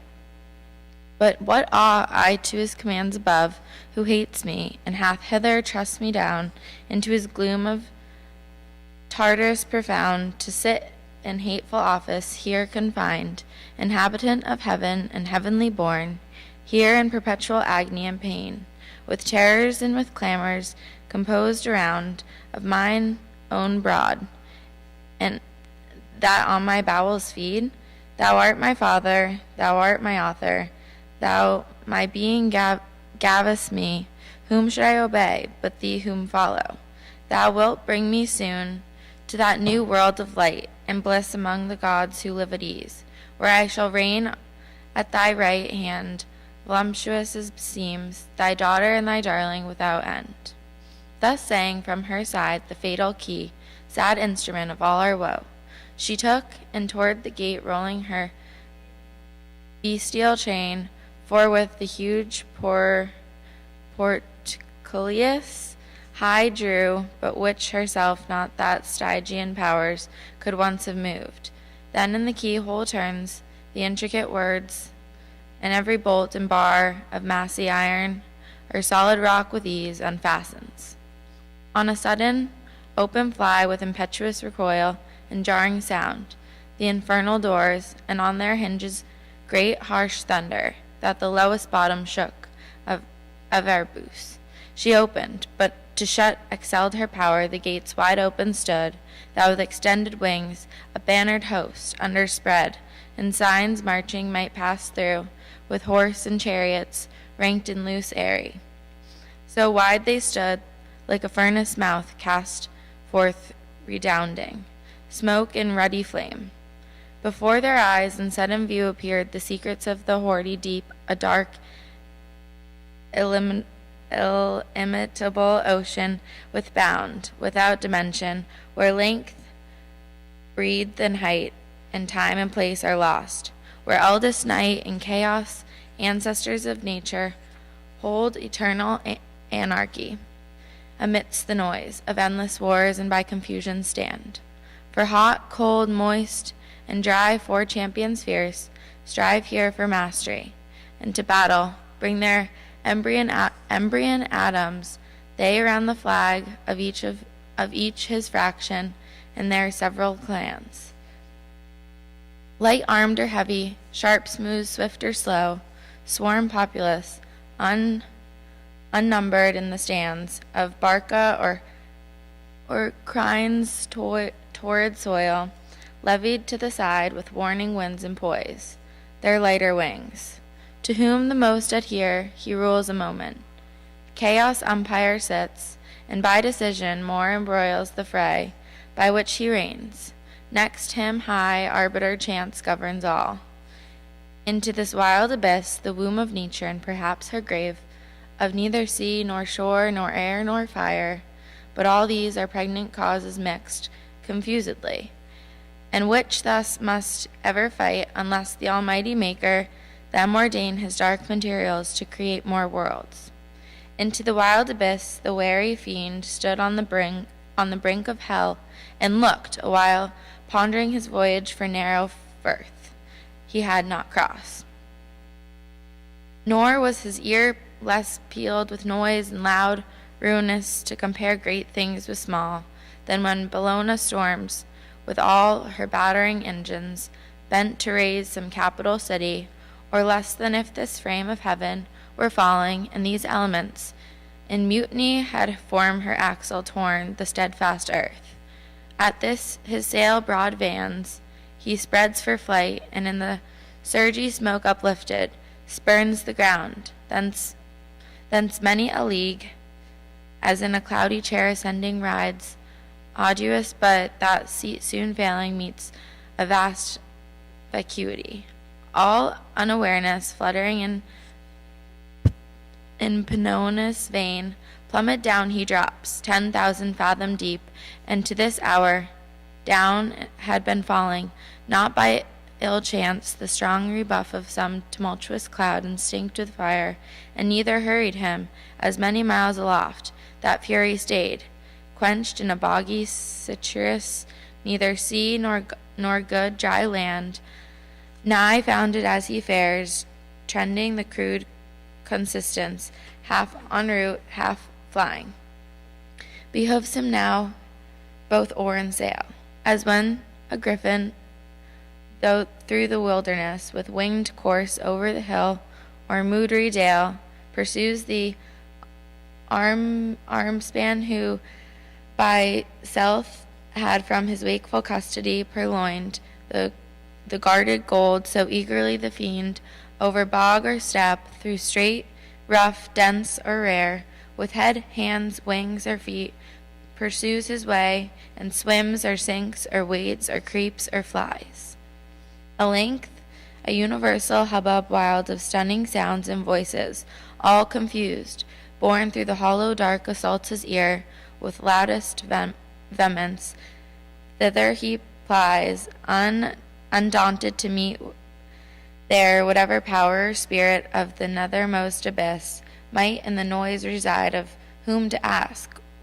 Which way he nears coast of darkness lies, pondering on light, when his straight behold the throne of chaos, and his dark pavilion spread, wide on the wasteful deep, with him enthroned, sat sable-vested night, eldest of things, to consort of his reign, and by them stood Orcus and Attis, and the dreaded name of Demordron, rumor next and chance, and tumult and confusion all embroiled, and discord with 1,000 various mouths, to whom Satan turned boldly thus: Ye powers and spirits of the nethermost abyss, chaos and ancient night, I come no spy with purpose to explore or disturb the secrets of your realm, but by constraint, wandering this darksome desert, as my way lies through your spacious empire up to light. Alone and without guide, half lost I seek what readiest path leads where your gloomy bounds confide with heaven. Or, if some other place from your domain won, the ethereal king processes lately, thither to arrive I travel this profound, direct my course. Directed no means recompense it brings to your behoof, I, on that region lost, the usurpation thence expelled, reduced to her original darkness, and your sway, which is my present journey, and once more erect the standard there of the ancient night. Yours be the advantage all, mine revenge. Thus Satan and him, thus the anarch old, with faltering speech and visage incomposed, answered, I know thee, stranger, thou who thou art, that mighty leading angel, who of late made head against the heavens' king, thou overthrown. I saw and heard, for such a numerous host fled not in silence through the frightened, deep with ruin upon ruin, root on root, confusion worse confused, and heaven's gate poured out by millions, her victorious bands pursuing. I upon my frontiers here keep residence, if all I can will serve, that little which is so left to defend, encroached on still through our intestine broils, wakening the scepter of the old night. First hell your dungeon, stretching far and wide beneath, now lately heaven and earth, another world hung over my realm, linked in a golden chain to that side of heaven from whence your legions fell. If that way be your walk, you have not far, so much the nearer danger. Go and speed, havoc and spoil, and ruin my gain. He seized, and Satan stayed not to reply, but glad that now his sea should find a shore. With fresh alacrity and force renewed, springs upward like a pyramid of fire into the wild expanse, and now the shock of frightening elements on all sides round, and Vroiden wins his way, hardest best, and more endangered than Argo past, thou Bosphorus between the jostling rocks, or when Ulysses on the labyrinth shunned. Chibids and the others swirled steered. So with his difficulty and labor, hard moved on with difficulty and labor, but he passed soon, after which men fell. Strange alteration, sin and death amain, following his track, such was the will of heaven.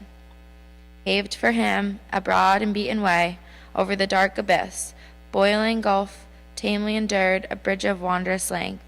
From hell continued, reaching to the utmost orb of his frail world, by which the spirits perverse, which easy intercourse pass and fro to attempt or punish mortals, except from God and good angels guard by a special grace. But now at last the sacred influence of light appears from the walls of heaven, shoots far into the bosom of dim night, a glimmering dawn, here nature first begins her farthest verge.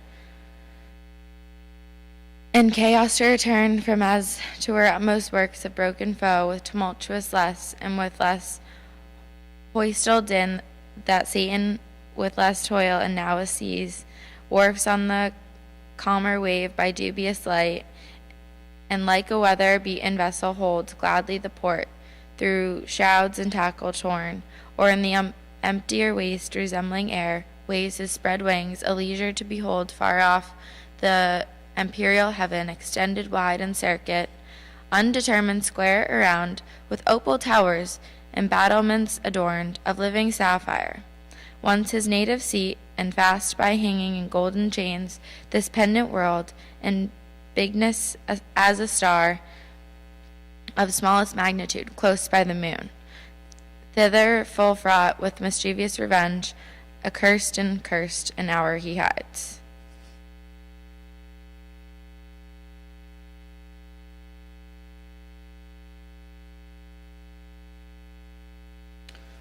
Book 3, the argument.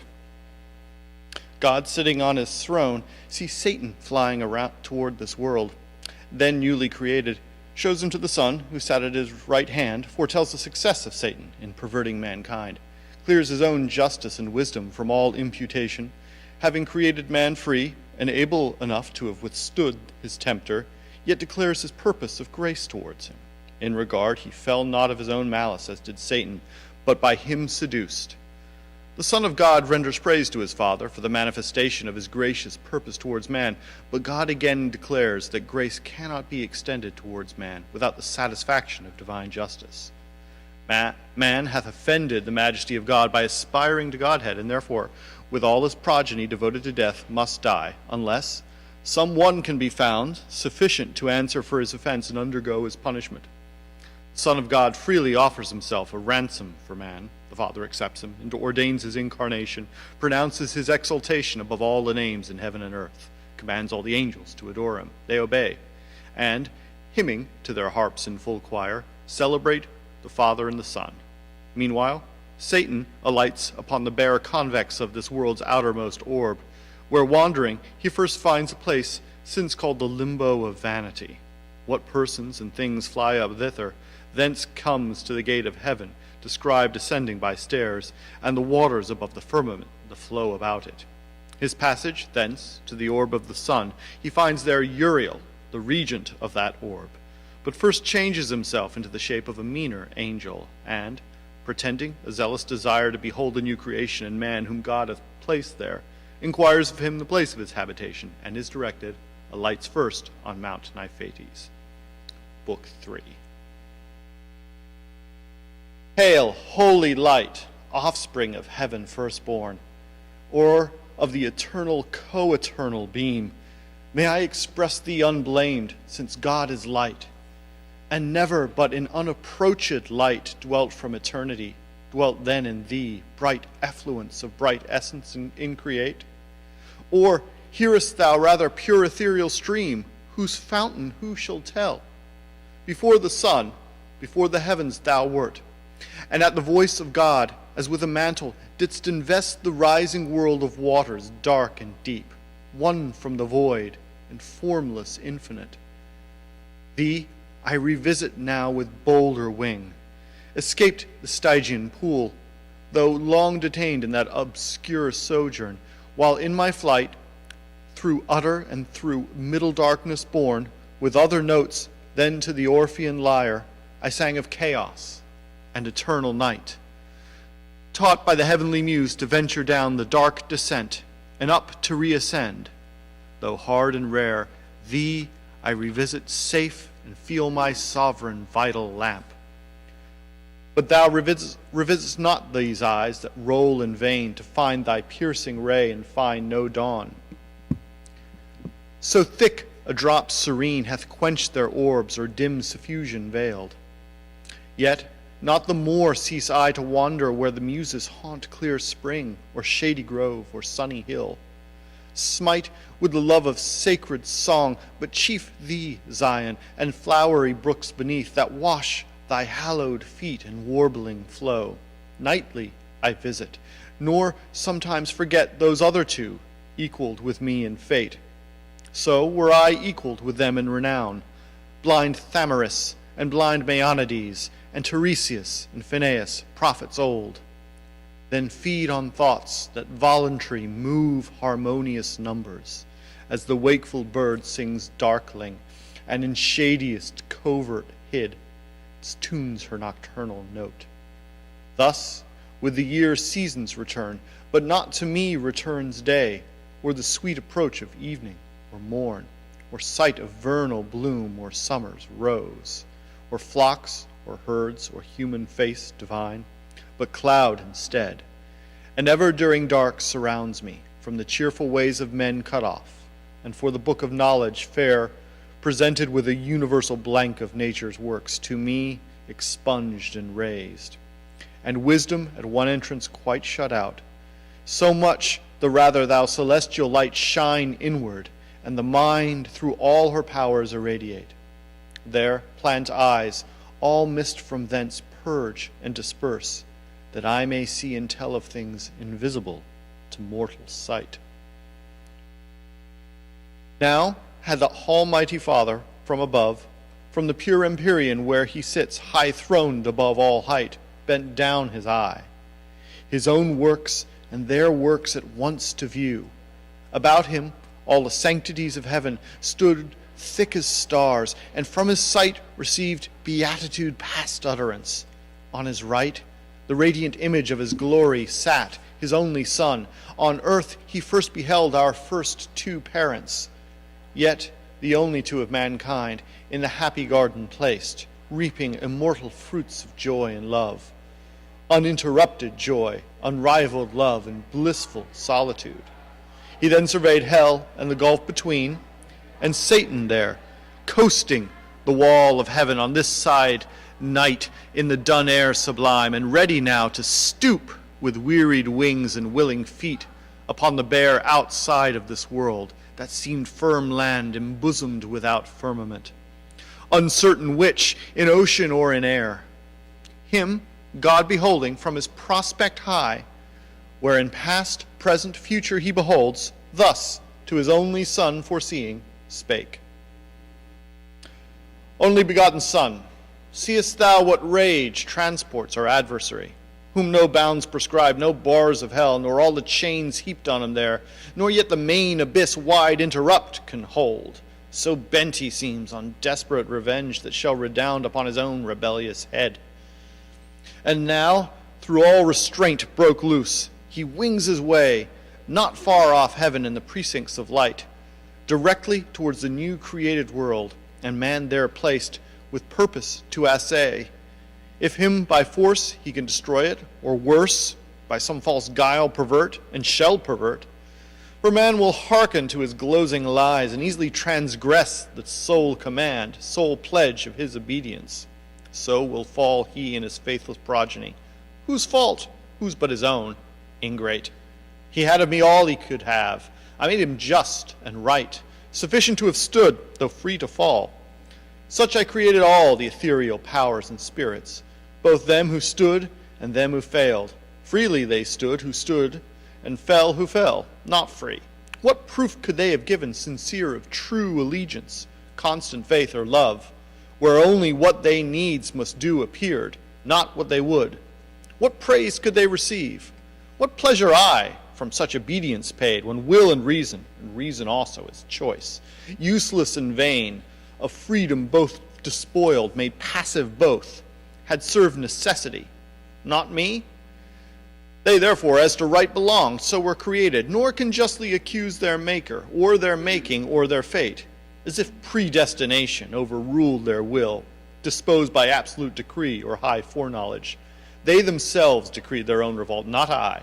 If I foreknew, foreknowledge had no influence on their fault, which had no less proved uncertain unforeknown. So, without least impulse or shadow of fate, or aught by me immutably foreseen, they trespass, authors to themselves in all, both what they judge and what they choose. For so I formed them, free, and free they must remain, till they enthrall themselves. I else must change their nature, and revoke the high decree unchangeable, eternal, which ordained their freedom. They themselves ordained their fall. The first sort, by their own suggestion, fell. Self-tempted, self-depraved, man falls deceived by the other first. Man therefore shall find grace, the other none. In mercy and justice both, through heaven and earth, so shall my glory excel. But mercy first, and last shall brightest shine. Thus while God spake, ambrosial fragrance filled all heaven, and in blessed spirits elect, sense of new joy ineffable diffused. Beyond compare, the Son of God was seen most glorious. In him all his Father shone, substantially expressed, and in his face divine compassion visibly appeared, love without end, and without measure grace, which uttering thus he to his Father spake.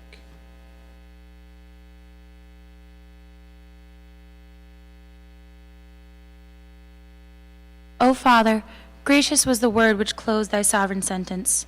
that man should find grace, for which both heaven and earth shall high extol thy praises, with the innumerable sound of hymns and sacred songs, wherewith thy throne encompassed shall resound thee ever blessed. For should man finally be lost, should man, thy creature late so loved, thy youngest son, fall circumvented thus by fraud, though joined with his own folly? That be from thee far, that far be from thee, Father, who art judge of all things made, and judgest only right. Or shall the adversary thus obtain his end and frustrate thine?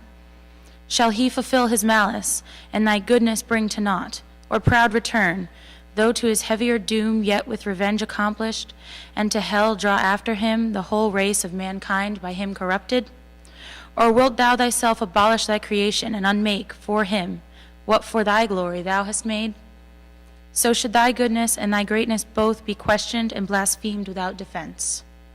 To whom the great Creator thus replied, O Son, in whom my soul hath chief delight, Son of my bosom, Son, who art alone my word, my wisdom, and effectual might, all hast thou spoken as my thoughts are, all as my eternal purpose hath decreed. Man shall not quite be lost, but saved who will. Yet not of will in him, but grace in me, freely vouchsafed. Once more I will renew his lapsed powers, though forfeit and enthralled by sin to foul exorbitant desires. Upheld by me, yet once more he shall stand on even ground against his mortal foe. But by me upheld, that he may know how frail his fallen condition is, and to me owe all his deliverance, and to none but me. Some I have chosen of peculiar grace elect above the rest, so is my will. The rest shall hear me call, and oft be warned their sinful state, and to appease betimes the incensed deity which offered grace while offered grace invites. For I will clear their senses dark, what may suffice, and soften stony hearts to pray, repent, and bring obedience due. Though but endeavored with sincere intent, mine ear shall not be slow, mine eye not shut. And I will place within them as a guide my umpire conscience, whom if they will hear light after light, well used, they shall attain, and, to the end persisting, safe arrived. This is my long sufferance and my day of grace.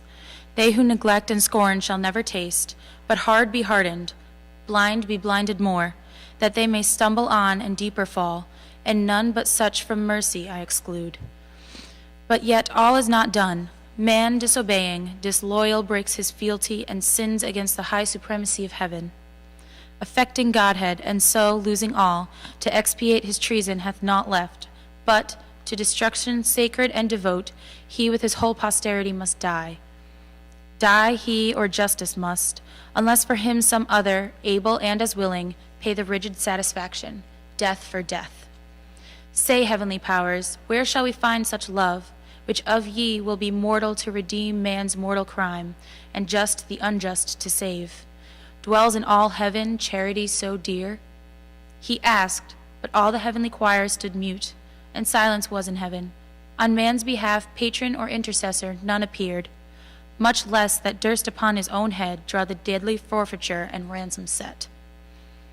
And now, without redemption, all mankind must have been lost, adjudged to death and hell by doom severe, had not the Son of God, in whom the fullness dwells of love divine, his dearest mediation thus renewed. Father, thy word is past.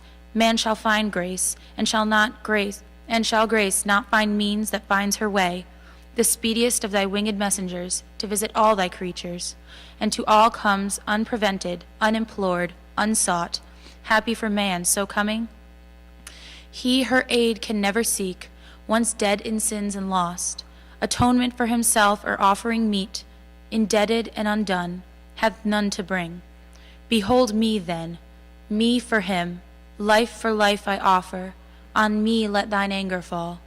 Account me man, I for his sake will leave thy bosom, and this glory next to thee freely put off, and for him lastly die well pleased.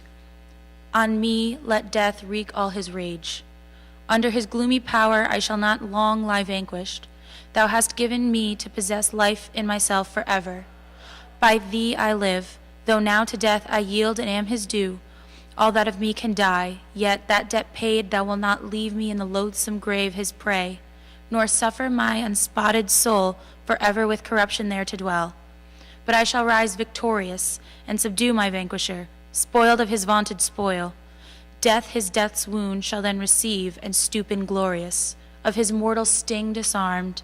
I, through the ample air in triumph high, shall lead hell captive, meager hell, and show the powers of darkness bound. Thou at the sight pleased, out of heaven shalt look down and smile, while by thee I ruin all my foes. Death last, and with his carcass glut the grave.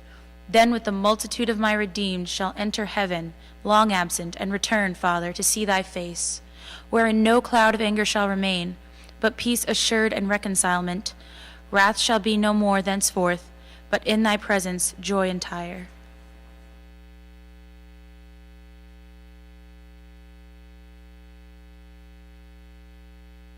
His words here ended, but his meek aspect silent yet spake and breathed immortal love to mortal men, above which on which they only shone filial obedience, as a sacrifice glad to be offered. He attends the will of his great Father. Admiration seized all heaven, what his might mean, and whither tend wondering.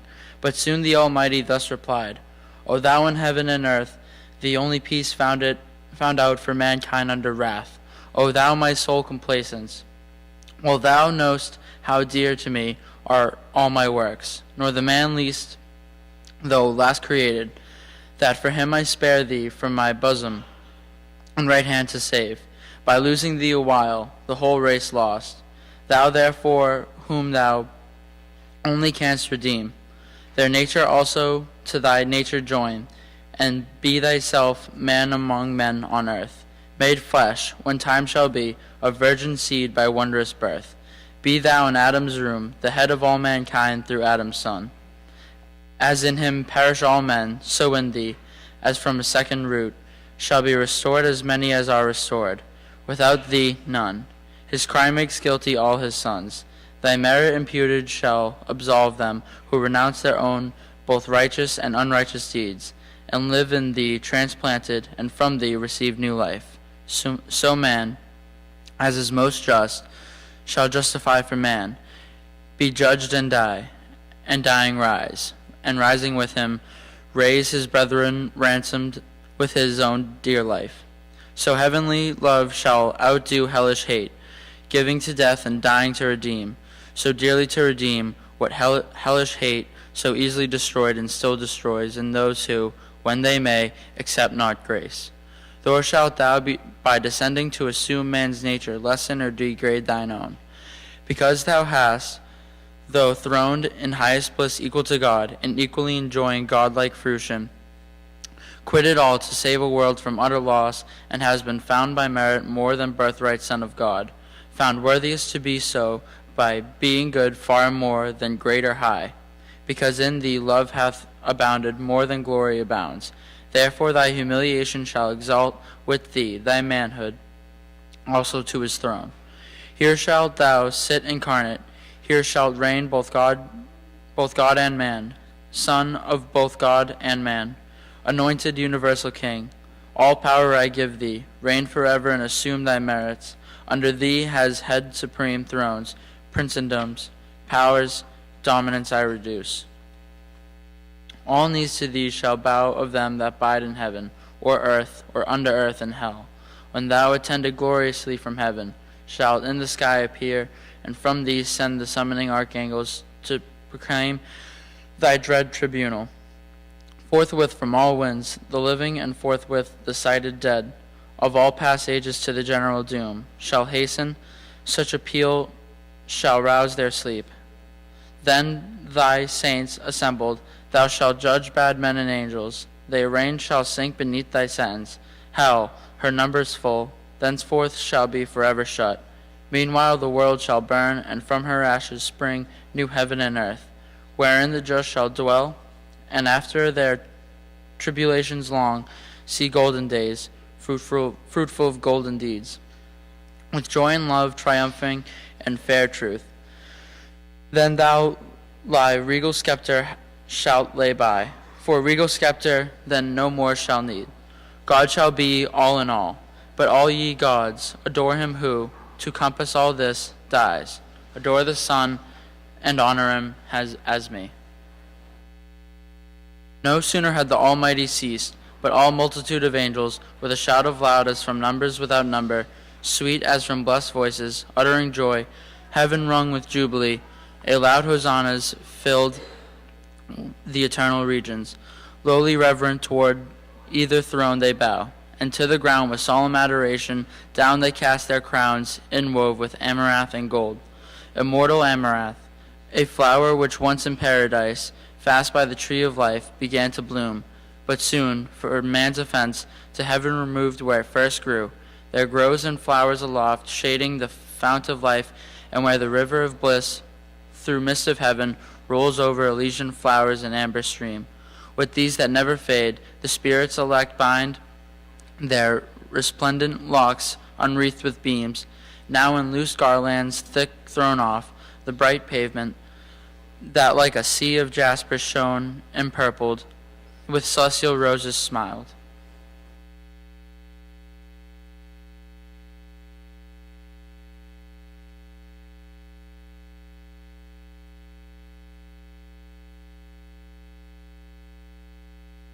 Then, crowned again, their golden harps they took, harps ever tuned, that glittering by their side like quivers hung, and with preamble sweet of charming sympathy, they introduce their sacred song and waken raptures high. No voice exempt, no voice but well could join melodious part, such concord is in heaven. The Father first they sung, omnipotent, immutable, immortal, infinite, eternal King, the author of all being, fountain of light, thyself invisible amidst the glorious brightness, where thou sittest throned inaccessible. But when thou shadest the full blaze of thy beams, and through a cloud drawn round about thee like a radiant shrine, dark with excessive bright thy skirts appear, yet dazzle heaven that brightest seraphim approach not, but with both wings veil their eyes. Thee next they sang of all creation first, begotten Son, divine similitude, in whose compitious countenance, without cloud made visible, the Almighty Father shines, whom else no creature can behold. On thee impressed the effulgence of his glory abides. Transfused on thee his ample spirit rests. He, heaven of heavens, and all the powers therein, by thee created, and by thee thrown down the aspiring dominations. Thou that day thy father's dreadful thunder didst not spare, nor stop thy flaming chariot wheels that shook heaven's everlasting frame. While o'er the next thou dravest out the warring angels disarrayed. Back from pursuit thy powers with loud acclaim, thee only extolled, Son of thy Father's might, to execute fierce vengeance on his foes. Not so on man, him through their malice fallen.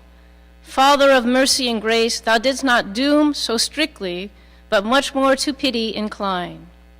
No sooner did thy dear and only Son perceive thee purpose not to doom frail man so strictly, but much more to pity inclined, he to appease thy wrath, and in the strife of mercy and justice in thy face discerned, regardless of the bliss wherein he sat, second to thee, offered himself to die for man's offense. O unexampled love! Love nowhere to be found less than divine. Hail, Son of God, Savior of men! Thy name shall be the copious matter of my song henceforth, and never shall my harp thy praise forget, nor from thy Father's praise disjoin.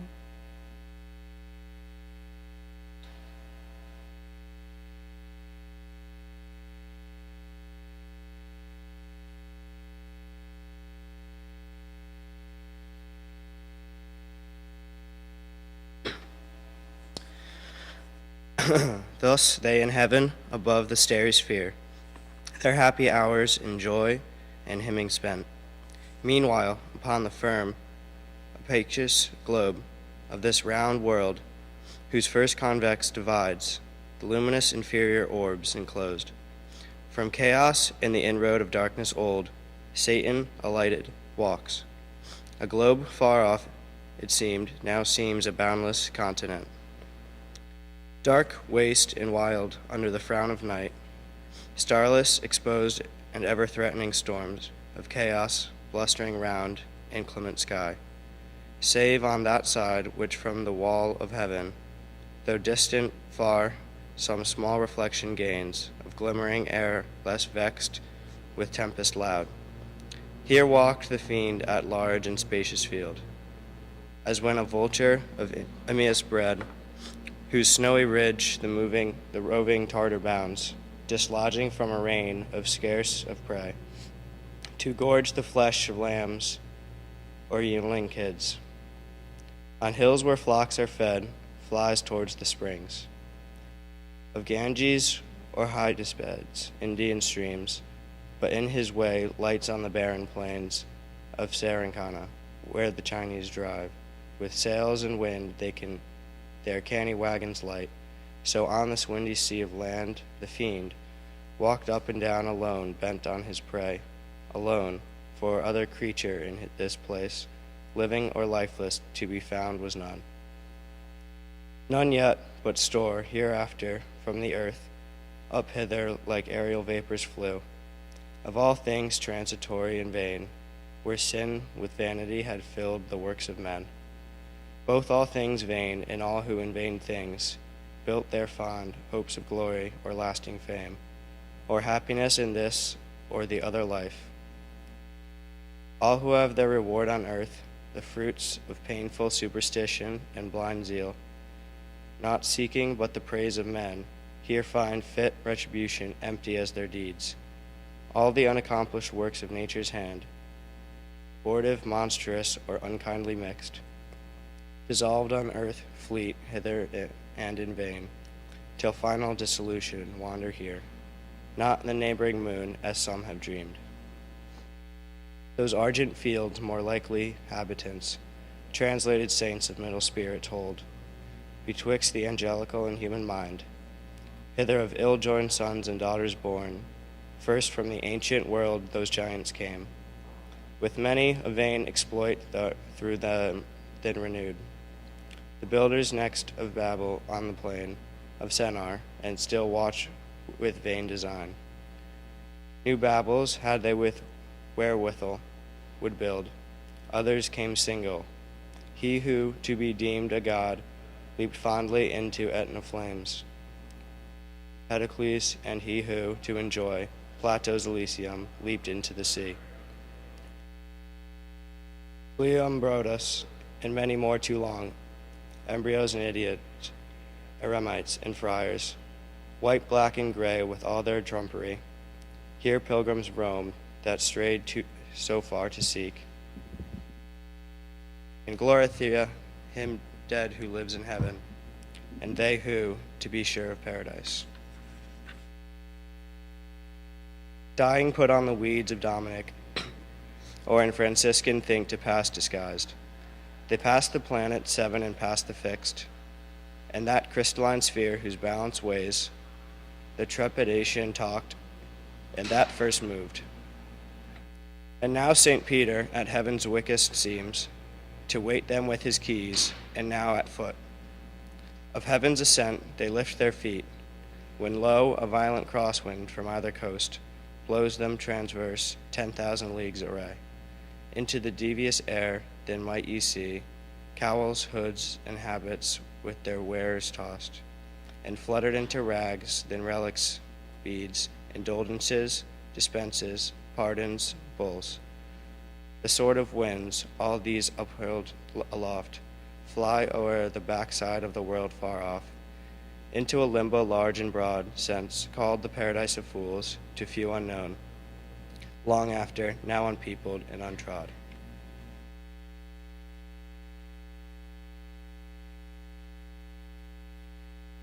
All this dark globe the find found as he passed, and long he wandered, till at last a gleam of dawning light turned thinnerward in haste. His traveled steps, far distant, he descries. Ascending by degrees magnificent, up to the wall of heaven, a structure high, at top whereof, but far more rich, appeared the work as of a knightly palace gate, with front's piece of golden diamond, embellished thick with sparkling orient gems. The portal shone inanimal on earth, by a model or by shading pencil drawn. The stairs were such as whereon Jacob saw angels ascending and descending, bands of guardians bright, when he from Esau fled, to Paddan Aram in the field of Luz. Dreaming by night under the open sky, and waking cried, "This is the gate of heaven." Each stair mysteriously was meant, nor stood there always, but drawn up to a heaven, sometimes viewless, and underneath a bright sea flowed, of jasper or of liquid pearl, whereon who after came from earth, sailing arrived, wafted by angels, or flew o'er the lake, wrapped in a chariot drawn by fiery steeds. The stairs were then laid down, whether to dare the fiend by easy ascent or aggravation. His sad exclusion from the doors of bliss, direct against with opened from breath, just o'er the blissful seat of paradise, a passage down to earth, a passage wide, wider by far than that of aftertimes, over Mount Sion and throughout that were large, over the promised land to God so dear, by which to visit oft those happy tribes. On high behastes his angels to and fro, past frequent, and his eye with choice regard from Panis, the font of Jordan's flood, to Beerzebub, where the Holy Land borders on Egypt and the Arabian shore. So wide the opening seemed, where bounds were set, to darkness such as bounds the ocean wave. Satan from hence, now on the lower stair, that scaled by steps of gold to heaven's gate, looks down with wonder at the sudden view of all this world at once, as they when at scout. Though dark and desert ways with peril gone, all night at last by break of cheerful dawn, obtains the brow of some high climbing hill, which to his eye discovers unaware the godly prospect of some foreign land, first scene of some reopened metropolis, with glittering spires and pinnacles adorned, which now the rising sun gilds with its beams. Such wonder seized through after heaven seen, the spirit margin, but much more envy seized, at sight of all this world beheld so fair.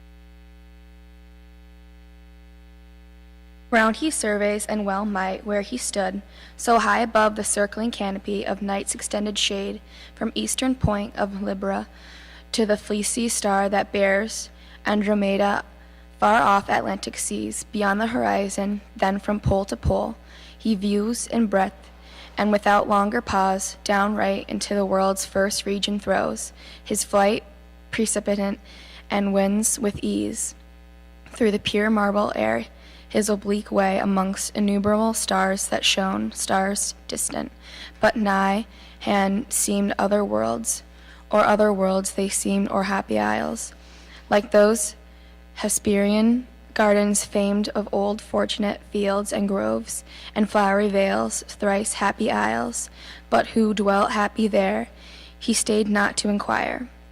Above them all, the golden sun, in splendor like as heaven, allured his eye.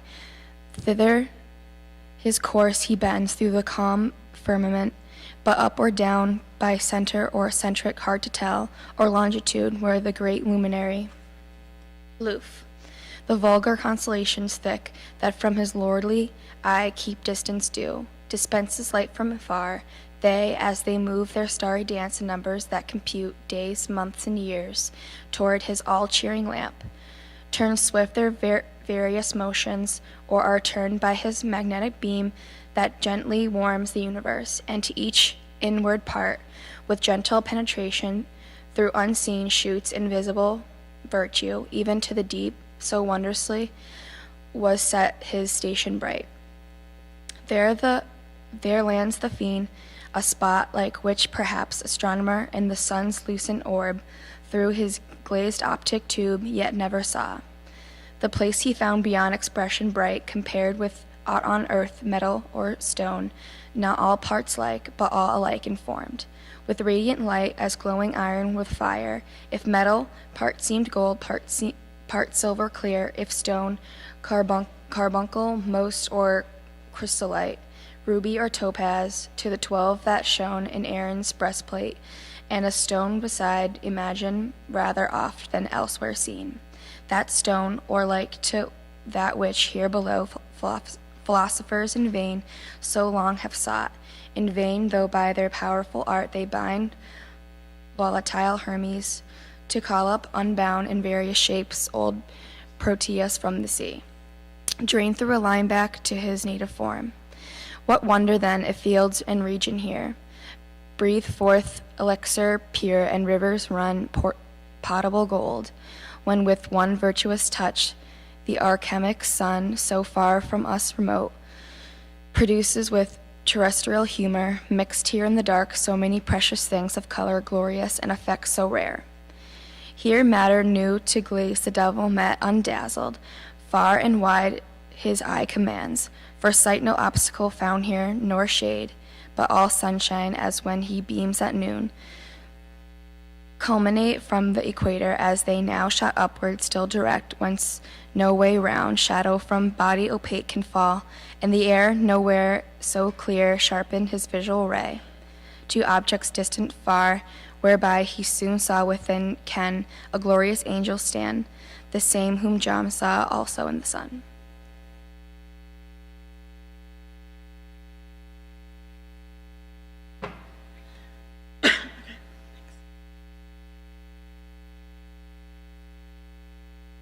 The same whom the same whom John saw also in the sun, his back was turned, but not his brightness hid.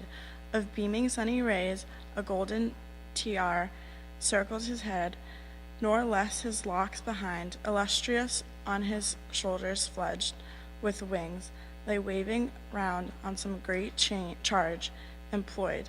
He seemed or fixed in cognition deep, glad with the spirit impure, as now in hope to find who might direct his wandering flight to paradise, the happy seat of man. His journey's end and our beginning woe, the first he casts to change his proper shape, which else might work him danger or delay, and now a stripling cherub appears, not of the prime, yet which, as in his face, youth smiled, celestial, and to every clime, suitable grace diffused, so well he find. Under the coronet his flowing hair, in curls on either cheek played, wings he wore of many a colored plume, sprinkled with gold, his habit fit for speed, succinct, and held before his descent steps a silver wand. He drew not high unheard the angel bright, ere he drew nigh, his radiant visage turned, admonished by his ear, and straight was known the archangel Uriel, one of the seven who in God's presence nearest to his throne stand ready at command, and are his eyes that run through all the heavens or down to the earth, bear his swift errands over moist and dry, over sea and land, him Satan thus accost. Uriel, for thou of those seven spirits that stand in sight of God's high throne, gloriously bright, the first art won't his great authentic will interpreter, though highest heaven to bring, where all his sons thy embassy attend, and here are likeliest, by supreme decree, like honor to obtain, and as his eye, to visit oft this new creation round, unspeakable desire to see and know all these his wondrous works, but chiefly man, his chief delight and favor, him for whom all these his works so wondrous he ordained, hath brought me from the choirs of cherubim, alone thus wondering, brightest seraph, tell in which of all these shining orbs hath man his fixed seat, or fixed seat hath none, but all these shining orbs his choice to dwell.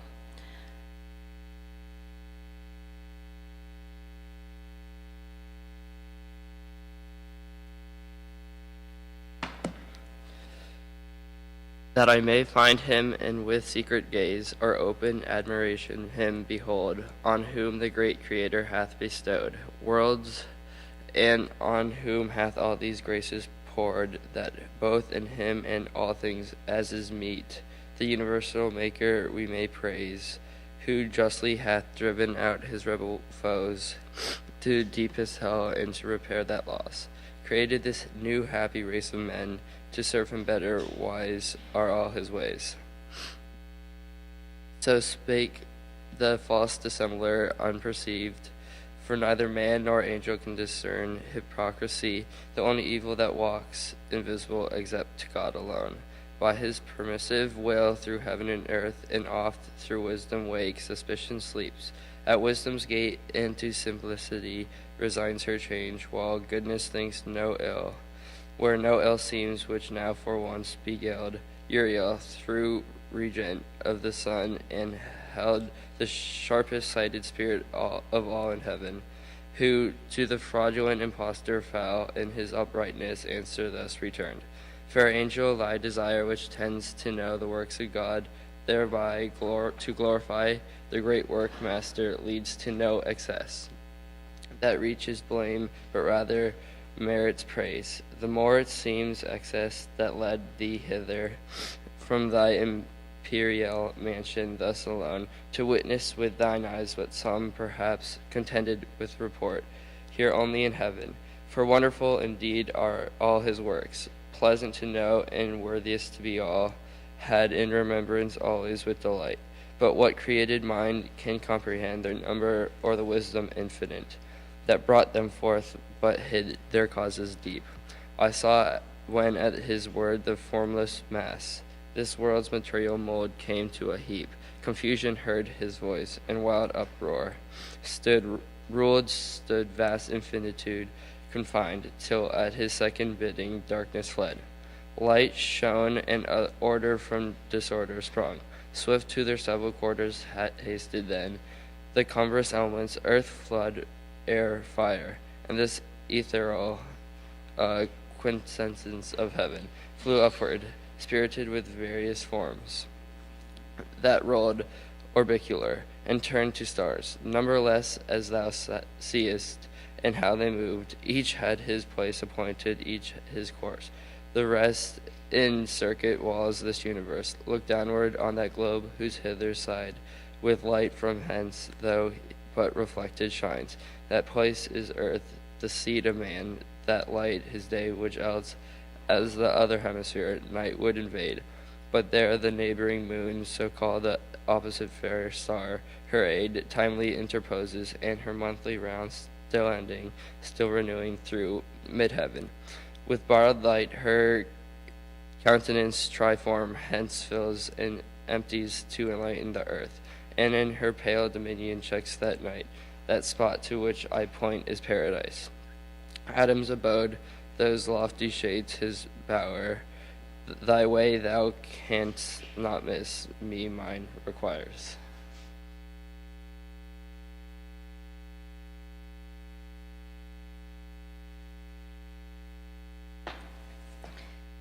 Thus said, he turned, and Satan, bowing low, as to superior spirits is wont in heaven, where honor due and reverence none neglects, took leave, and toward the coast of earth beneath, down from the ecliptic sped with hope success, throws his steep flight in many an airy wheel, nor stayed till on nigh fate's top he lights. Okay.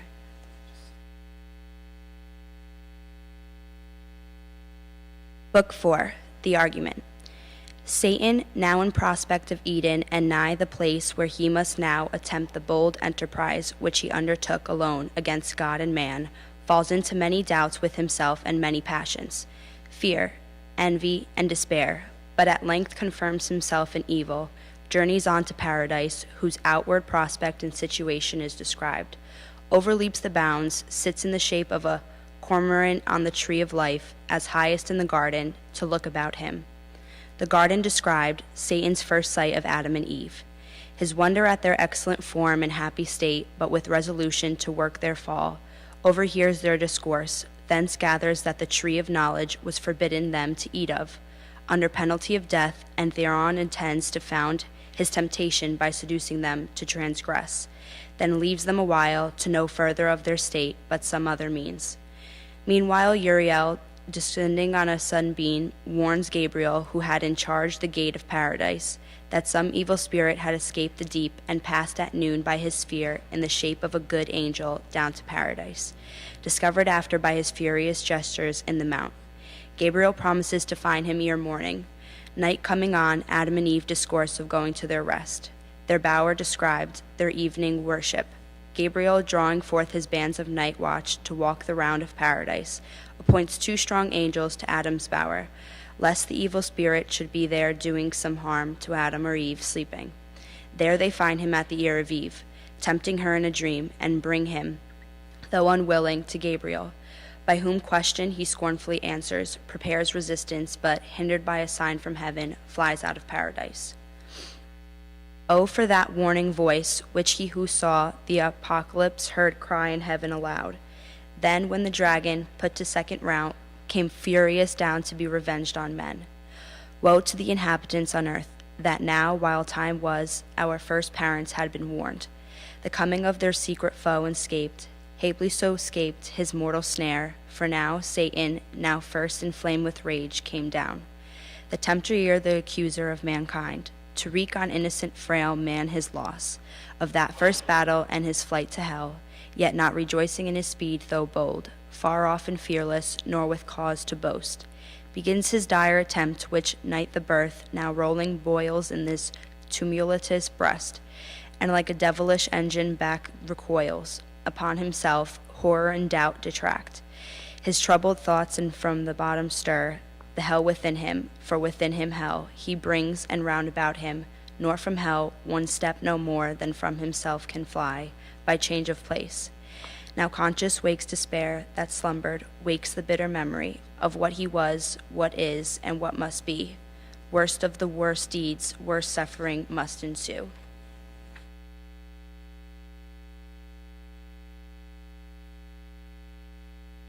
Sometimes towards Eden, which now in his view lay peasant, his grieved look he fixes sad. Sometimes towards heaven and the full blazing sun, which now sat high in his meridian tower.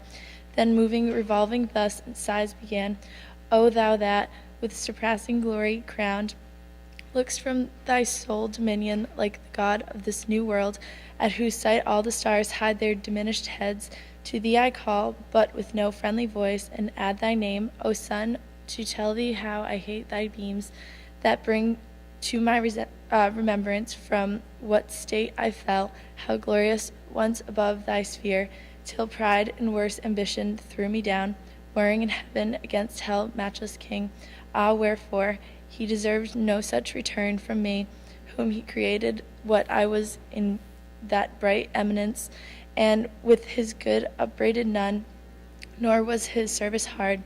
What could be less than to afford him praise, the easiest recompense, and pay him back thanks? How do yet all these good provided ill in me, and wrought but malice, lifted up so high, I'd disdain subjection, and thought one step higher would set me highest, and in a moment I quit the debt immense of endless gratitude, so burdensome still, paying still to owe, forgetful what from him I still received, and understood not that a grateful mind by owing owes, but still pays at once indebted and discharged what burden then. Oh, had his powerful destiny ordained me some inferior angel, I had stood then happy, no unbounded hope and raised ambition, yet why not some other power as great might have inspired me, and through me drawn to his part, but other powers as great fell not, but stand unshaken from within or from without, to all temptations armed. Hadst thou the same feel, will, and power to stand, thou hadst. Whom hast thou then, or what to accuse, but heaven's free love debt equally to all? Then be then his love accursed, since love or hate to me alike it deals eternal woe. Nay, cursed be thou, since against his thy will choose freely what is now so justly rues me miserable. Which way shall I fly? Infinite wrath and infinite despair. Which way shall I fly as hell? With myself am hell, and in the lowest deep and lower deep, still threatening to devour me opens wide, to which the hell I suffer seems a heaven. Oh, then at last relent. There is no place left for repentance, none for pardon left, none left but by submission, and that word disdain forbids me, and my dread of shame among the spirits beneath, whom I seduced with other promises and other vaunts. Then to submit, boasting I could subdue the omniscient, and me. They little know how dearly I abide that boast so me.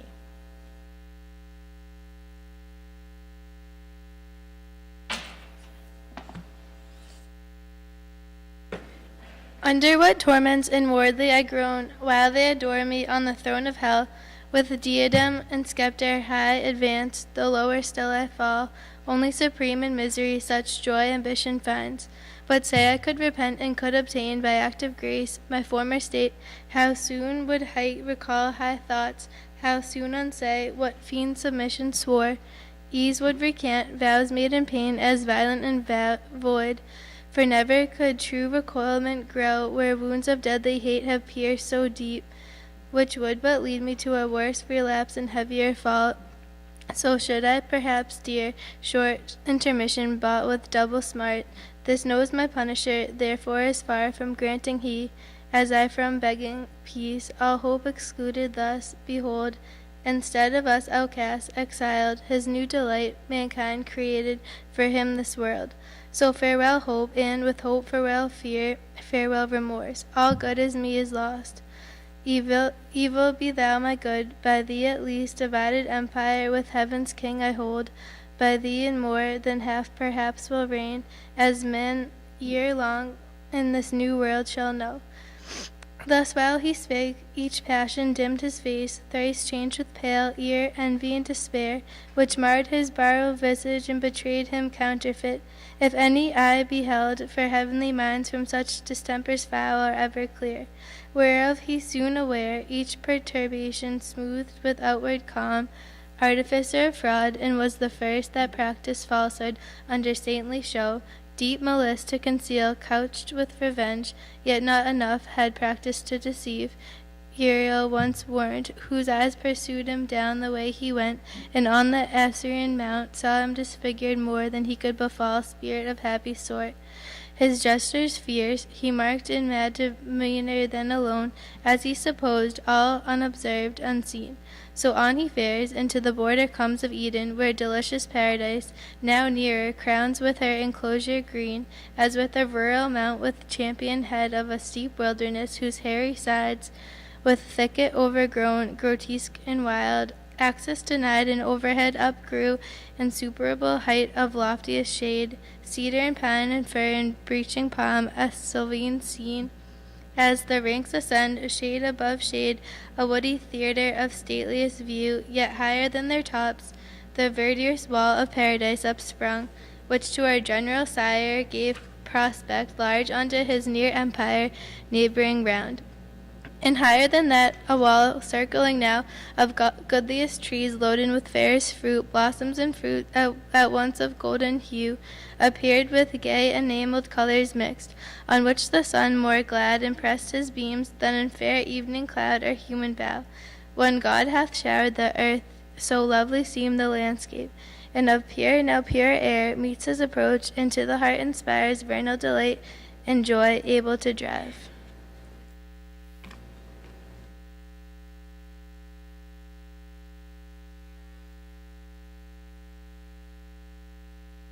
Then in fair evening, cloud or human bough, when God hath showered the earth, so lovely seemed, meets his approach, and the heart inspires vernal delight and joy able to drive all sadness but despair.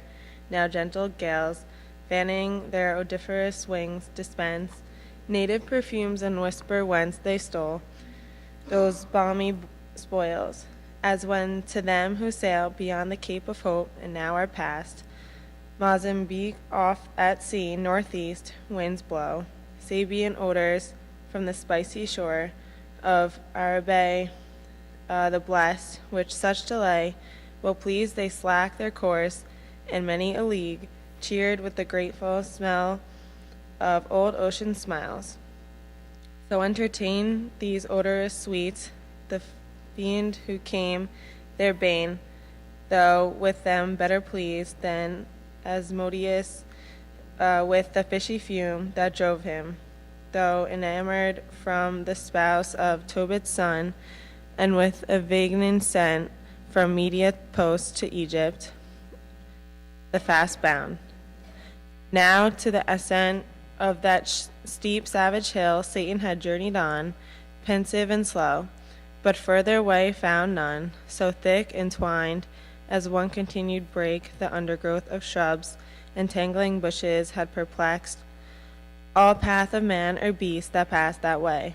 One gate there only was, and that looked east. On the other side, which when the arch felon saw due entrance, he disdained, and in contempt at one slight bound high overlapped all bound of hill or highest wall, and sheer within lights on his feet, as when a prowling wolf whom hunger drives to seek new haunt for prey, watching where shepherds pen their flocks at eve, in hurdled coats amid the field secure, leaps over the fence with ease into the fold, or as a thief bent to unhoard the cash of some hunger burger, whose substantial odors cross-barred and bolted fast, fear no assault, in at the window climbs, or o'er the tiles, so clomb his first grand thief into God's fold. So since into his church lewd hirelings climb, thence up he flew, and on the tree of life, the middle tree, the highest there that grew, sat like a cormorant, yet not true life, thereby regained, but sat devising death to them who lived, nor on the virtue thought of that life-giving plant, but only used for prospect what well used had been the pledge of immortality. So little knows any but God alone to value right, the good before him, but perverts best things to worst abuse or to their meanest use. Beneath him with new wonder now he views to all delight of human sense exposed, in narrow room nature's whole wealth, more heaven on earth or blissful paradise of God the garden was, by him in the east of Eden planted. Eden stretched her line from Oran eastward to the royal towers of great Seleucia, built by Grecian kings, or where the sons of Eden long before dwelt in Telassar. In this pleasant soil, his far more pleasant garden God ordained, out of the fertile ground he caused to grow all trees of noblest kind for sight, smell, taste, and all amid them stood the tree of life, high eminent, blooming, ambrosial fruit of vegetable gold, and next to life, our death, the tree of knowledge, grew fast by knowledge of good, brought dear by knowing ill. Southward through Eden went a river large, nor changed his course, but through the shaggy hill passed underneath, engulfed.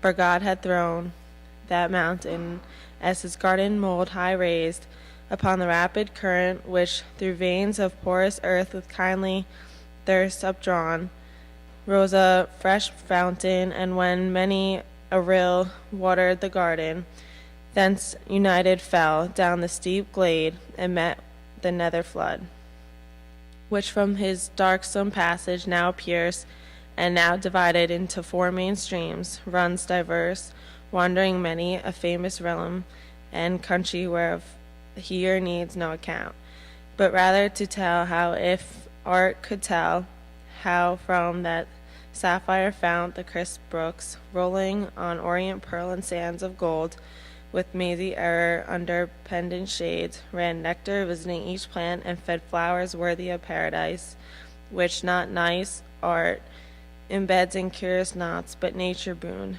poured forth profuse on hill and dale and plain, both where the morning sun first warmly smote the open field, and where the unpierced shade embrowned the noontide bowers. Thus was this place a happy rural seat of various view.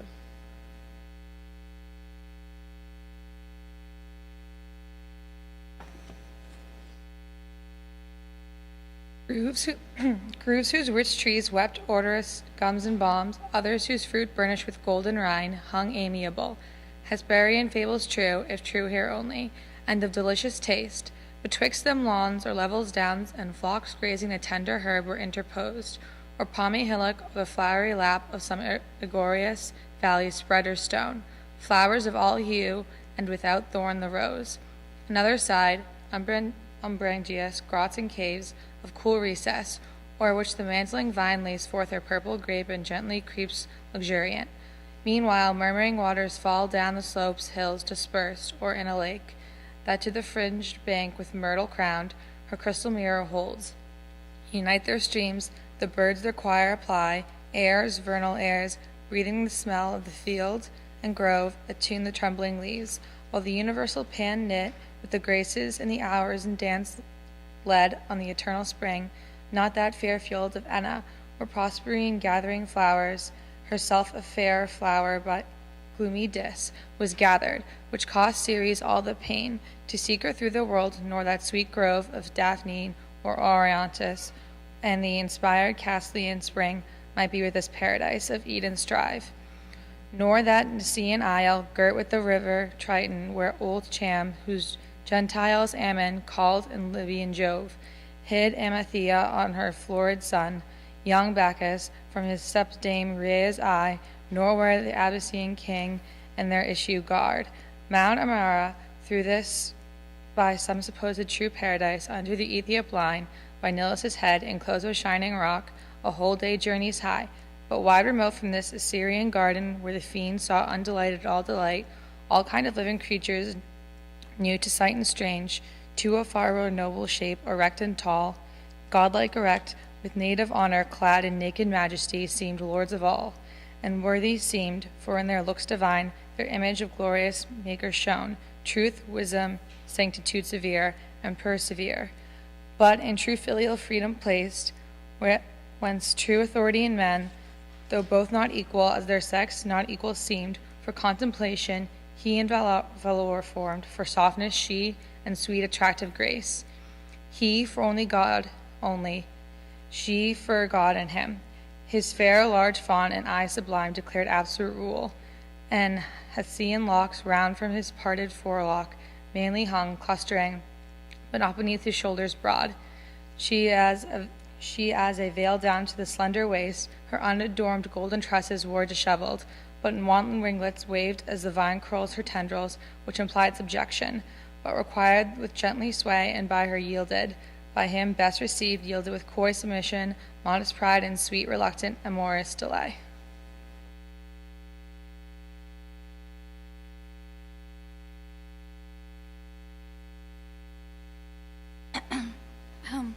Nor those mysterious parts when they concealed, and was not guilty shame, dishonest shame, of nature's works, honor dishonorable, sin-bred, how have ye troubled all mankind with shows instead, mere shows of seeming pure, and banished from man's life his happiest life, simplicity and spotless inconsents. So passed they naked on, nor shunned the sight of God or angel, for they thought no ill. So hand in hand they passed, the loveliest pair they have ever seen in love's embraces met. Adam, the godliest man of man since born, his son's the fairest of her daughters, Eve, under a tuft of shade that on a green stood whispering soft by a fresh fountain side. They sat them down, and after no more toil of their sweet gardening labor, then sufficed to recommend cools of her, and made ease more easy, wholesome thirst and appetite. More grateful to their sober fruits they fell. Nectarine fruits which the compliment bows yielded them sidelong as they sat reconcile. On the soft downy bank, damasked with flowers, the savory pulp they chew, and in the rind, still as they thirst, scoop the brimming stream, nor gentle purpose nor endowing smiles wanted, nor youthful dalliances as besoms. Fair couple linked in happy nuptial league, alone as they about them frisking played, all beasts of the earth since wild and all of chase, in wood or wilderness, forest or den, sporting the lion ramped in his paws, dandled the kids, bears, tigers, ounces, pards gamboled before them. The unwillied elephant to make them mirth used all of his might and wreath, his lithe proboscis close the serpent sly insulting wove with guardian twine. His braided train and of his fatal goal gave proof unheed others on the grass. Couched and now filled with pasture, gazing sat or bedwed, lamenting, for the sun declined was hasting now, with prone career to the ocean isles, and in the ascending scale of heaven the stars that usher evening rose. When Satan still in gaze at first he stood, scarce thus at length failed speech recover said.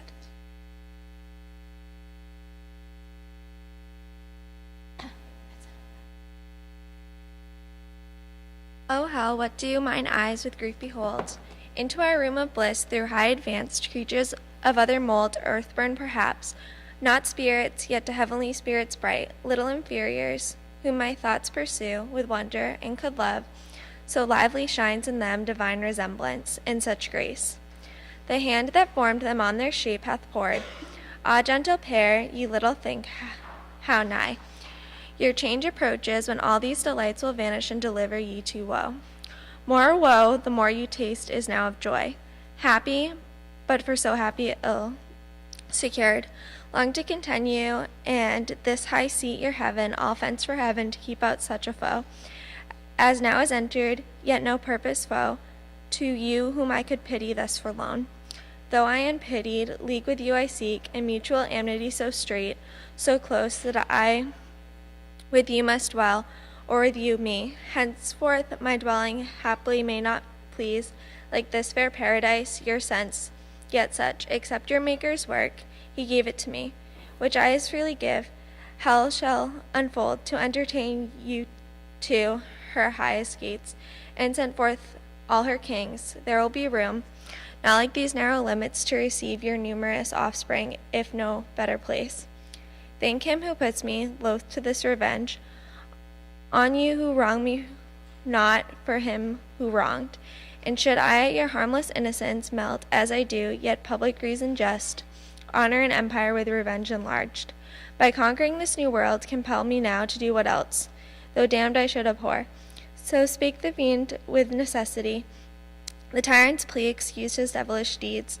Then from his lofty stand on that high tree, down he aligns among the sportful herd of those four-footed kinds, himself now one, now other, as their shape served his best his end, nearer to view his prey, and unespied, to mark what of their state he more might learn, by word or action marked about them round. A lion now he stalked with fiery glare, then as a tiger who by chance has spied and some purlio two gentle fawns at play, straight couches closed, then rising change oft. His couch and watch, as one who chose his ground, once rushing he might sure seize them both. Gripped in each paw when Adam first of men, to first of woman Eve, thus moving speech, turned his ear to hear new utterance flow. Sole partner and sole part of these joys, dearest thyself than all, need must the power that made us, for us this ample world, be infinitely good, and of his good, as liberal and as free as infinite, that raised us from the dust and placed us here. And all this happiness, who at his place have nothing merited nor can perform. Auguroth he hath need, he who has requires from us no other service than to keep this one, this easy charge, of all trees in paradise that might bear delicious fruit, so various not to taste the only tree of knowledge planted by the tree of life. So near grows death to life, where'er death is. Some dreadful things, no doubt, for well thou knowest, God hath pronounced its death to taste that tree. The only sign of our obedience left, among so many signs of power and rule, conferred upon us, and dominion given over all other creatures that possesses earth, air, and sea. Then let us not think hard for one easy prohibition, who enjoys free leave so large to all things else and choice, unlimited of manifold delights. But let us ever praise and extol his bounty, following our delightful task, to prune these grewsome plants and tend these flowers, which were it toilsome, yet with thee were sweet.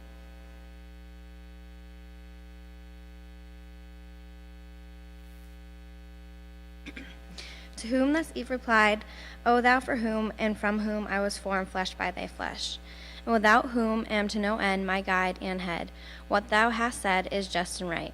For we to him know him indeed all praises owe and daily thanks. I chiefly, who enjoy so far the happier lot, enjoying thee preeminent by so many odds, while thou like consort to thyself canst nowhere find. That day I oft remember, when from sleep I first awaked and found myself reposed under a shade of flowers, much wondering where and what I was, whence thither brought and how. Not distance far from thence a murmuring sound of waters issued from a cave and spread into a liquid plain. Then soon stood unmoved, pure as the expanse of heaven. I thither then went with unexperienced thought and laid me down on the green blank to look into the clear, smooth lake that to me seemed another sky. As I bent down to look, just opposite, a shape within the watery gleam appeared, bending to look on me. I started back. It started back. But please, I soon returned. Please, it returned as soon with answering looks of sympathy and love. There I had fixed mine eyes till now and pined with the vain desire, had not a voice thus warned me, what thou seest, thou seest, fair creature, is thyself, and with thee it came and goes, but follow me, and I will bring thee where no shadow stays, thy coming and thy soft embraces. He whose image thou art, him thou shalt enjoy inseparably thine, to him shalt bear multitudes like thyself, and thence be called mother of human race. What could I do but follow straight, invisibly thus led, till I espied thee, fair indeed and tall, under a platan, yet methought less fair, less winning, soft, less amiably mild. Then that smooth, watery image, back I turned. Thou, following, criest loud, Return, fair Eve. Whom fliest thou? Whom fliest thou of whom thou art? His flesh, his bone. To give thee being, I lent out of my side to thee, nearest my heart, substantial life to have thee by my side. Henceforth an individual soul is dear, part of my soul I seek thee, and thee claim my other half. With that thy gentle hand seized mine, I yielded, and from that time see how beauty is excelled by manly grace and wisdom, which alone is truly fair.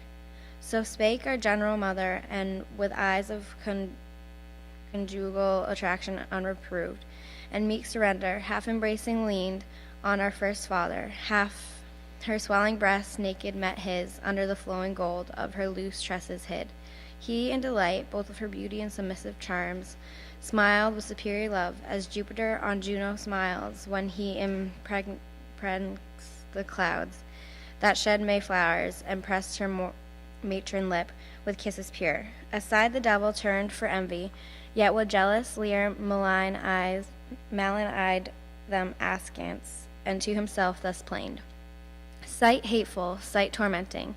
Thus these two in paradise in one another's arms, the happier Eden, shall enjoy their fill bliss on bliss, while I to hell am thrust, where neither joy nor love but fierce desire. Among our other torments, not the least, still unfulfilled, with pain of longing pines. Yet let me not forget what I have gained from their own mouths. All is not theirs, it seems. One fatal tree there stands, of knowledge called, forbidden them to taste. Knowledge forbidden, suspicious, reasonless. Why should their Lord envy them that? Can it be sin to know? Can it be death? And do they only stand by ignorance? Is that their happy state, the proof of the obedience in their faith? O fair foundation laid whereon to build their ruin. Hence I will excite their minds with more desire to know and to reject envious commands, invented with design to keep them low, whom knowledge might exalt, equal with gods. Aspiring to be such, they taste and die. What likelier can ensue? But first, with narrow search, I must walk round this garden, and no corner leave unspied. A chance but chance may lead where I may meet some wandering spirit of heaven by fountain side, or in the thick shade retired, from him to draw what further would be learned. Live while you may, yet happy pair, enjoy till I return. Short pleasures for long woes here to succeed. So saying, his proud step he scornful turned, but with sly circumspection, and began through wood, through waste, o'er hill, over dale, his roam. Meanwhile, in utmost longitude, where heaven with earth and ocean meets, the setting sun slowly descended, and with right aspect against the eastern gate of paradise leveled his evening rays.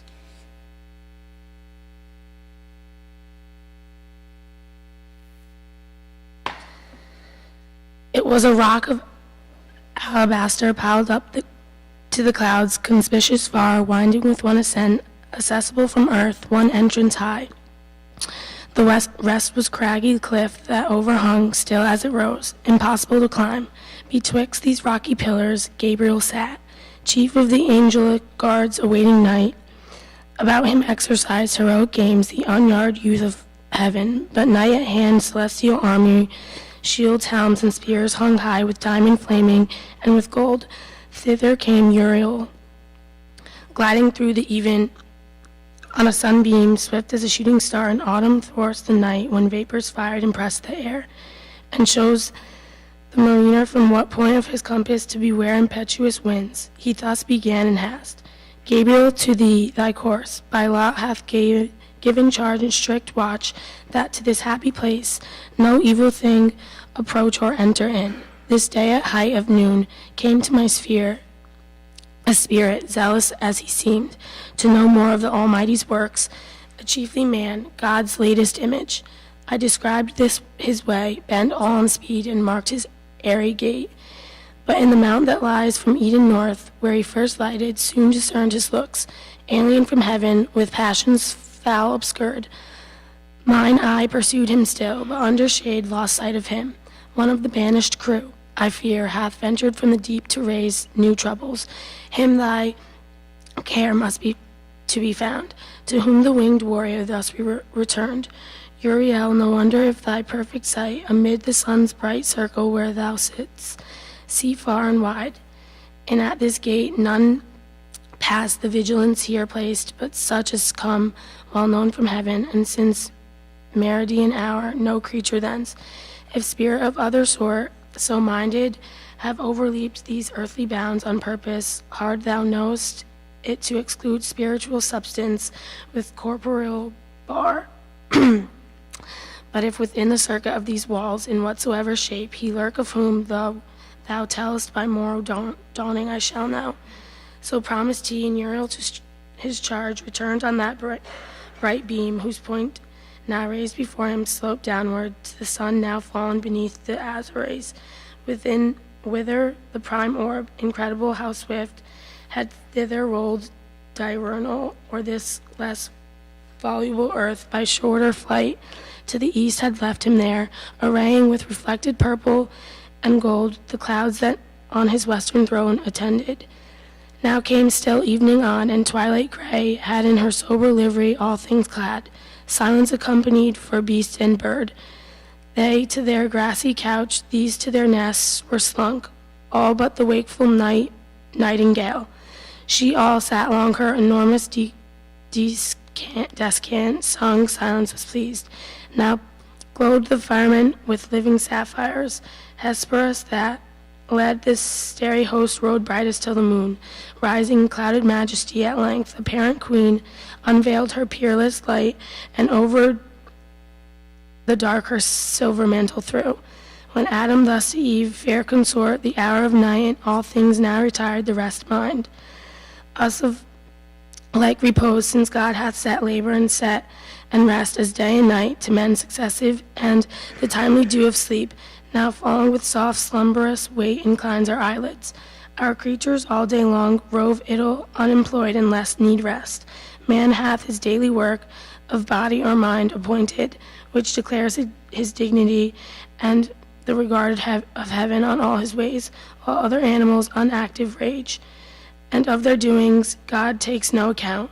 Tomorrow ere fresh morning streak the east with first approach of light, we must be risen, and at our pleasant labor to reform yon flowery arbors, yonder alleys green, our walk at noon which branches overgrown that mock or scant manuring require more hands than ours to lope their wanton growth. Those blossoms also and those dropping gums that lie bestrewn unsightly and unsmooth, ask riddance if we mean to treat with ease. Meanwhile, as nature wills, night bids us rest.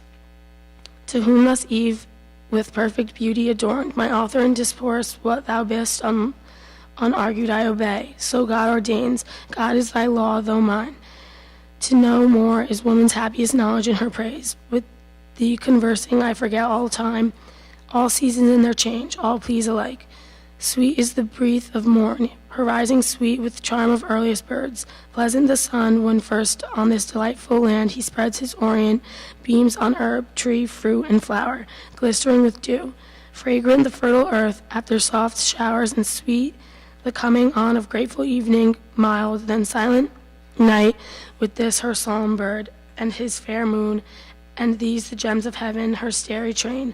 But neither breath of morn, when she ascends with charm of earliest birds, nor rising sun, on this delightful land, no herb, fruit, flower, glistering with dew, nor fragrance after showers, nor grateful evening, mild, nor silent night, with this her solemn bird, nor walk by moon or glittering starlight without thee, sweet. But therefore all night long shine these, for whom this glorious sight, when sleep hath shut all eyes.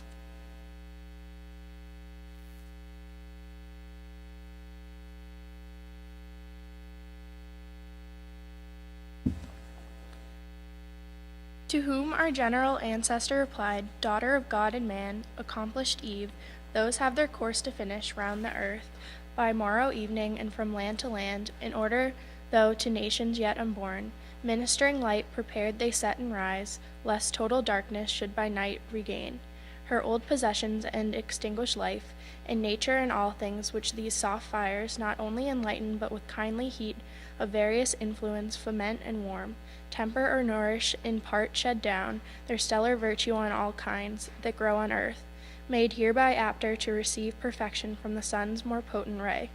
These then, though unbeheld in deep of night, shine not in vain, nor think, though men were none, that heaven would want spectators, God want praise, millions of spiritual creatures walk the earth unseen, both when we wake and when we sleep. All these with ceaseless praise his works behold both day and night.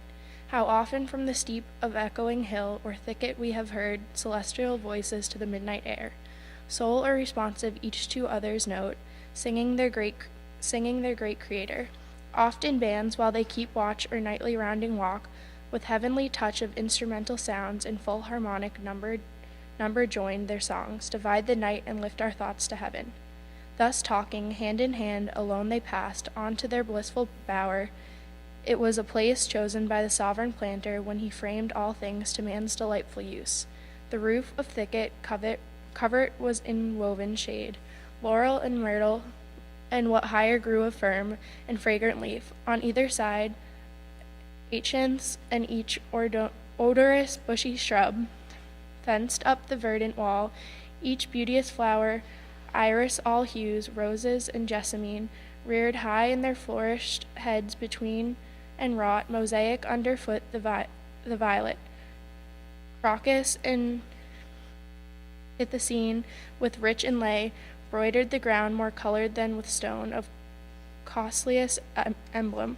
Other creature here, beast, bird, insect, or worm, durst enter none. Such was their awe of man. In shady bower, more sacred and sequestered, though but feigned, Pan or Sylvanus never slept, nor nymph nor Phanis haunted. Here in close recess, with flowers, garlands, and sweet-smelling herbs, espoused Eve, decked with her nuptial bed in heavenly choirs, they hymnade sung. What day the genial angel to our sire brought her in naked beauty more adorned, more lovely than Pandora, whom the gods endowed with all their gifts.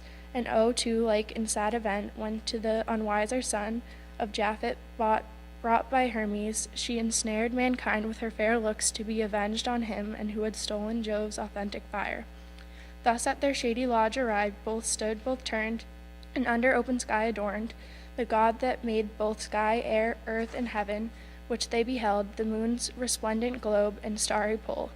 Thou also madest the night, Maker omnipotent, and thou the day, which we in our appointed work employed, have finished happy in our mutual help and mutual love, the crown of all our bliss ordained by thee in this delicious place.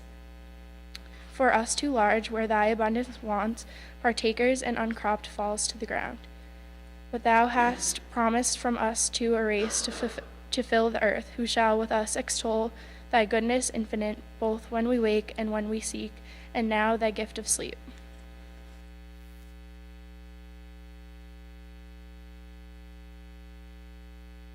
This said unanimous, and other rites observing none but adoration pure, which God likes best, into their inmost bower handed, they went and eased the putting off these troublesome disguises which we wear.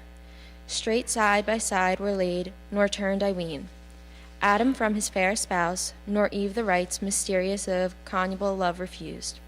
Whatever hypocrites austerely talk of purity in place and innocence, defaming as impure what God declares pure and commands to some, leaves free to all.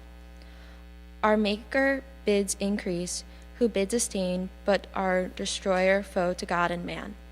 Hail wedded love, mysterious law, true source of human offspring, sole propriety, in paradise of all things common else. By the adulterous lust was driven from men among the bestial herds to range. By thee founded in reason, loyal, just, and pure, relations dear and all the charities of Father, Son, and brother first were known. Far be it that I should write thee sin or blame, or think thee unbefitting holiest place, perpetual fountain of domestic sweets, whose bed is undefiled and chaste pronounced, present or past, as saints and patriarchs used.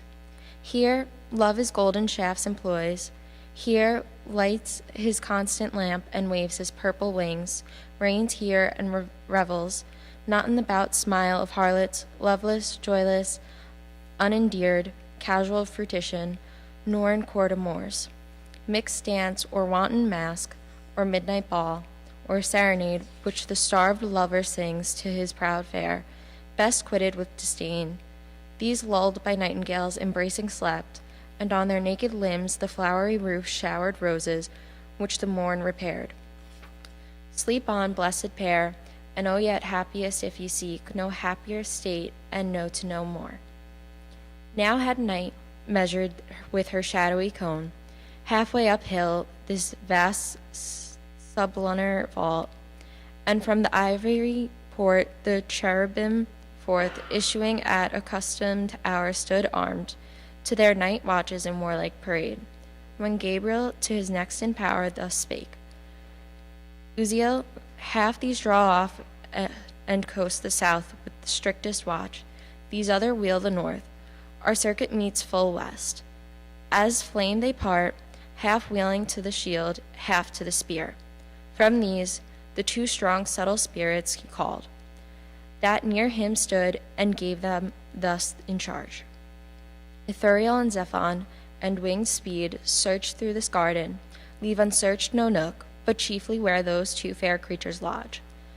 Now laid perhaps to sleep secure of harm, this evening from the sun's decline arrived, who tells of some infernal spirit seen, hitherward bent, who could have thought, escaped the bars of hell, on errand bad no doubt, such where ye find, seize fast and hither bring.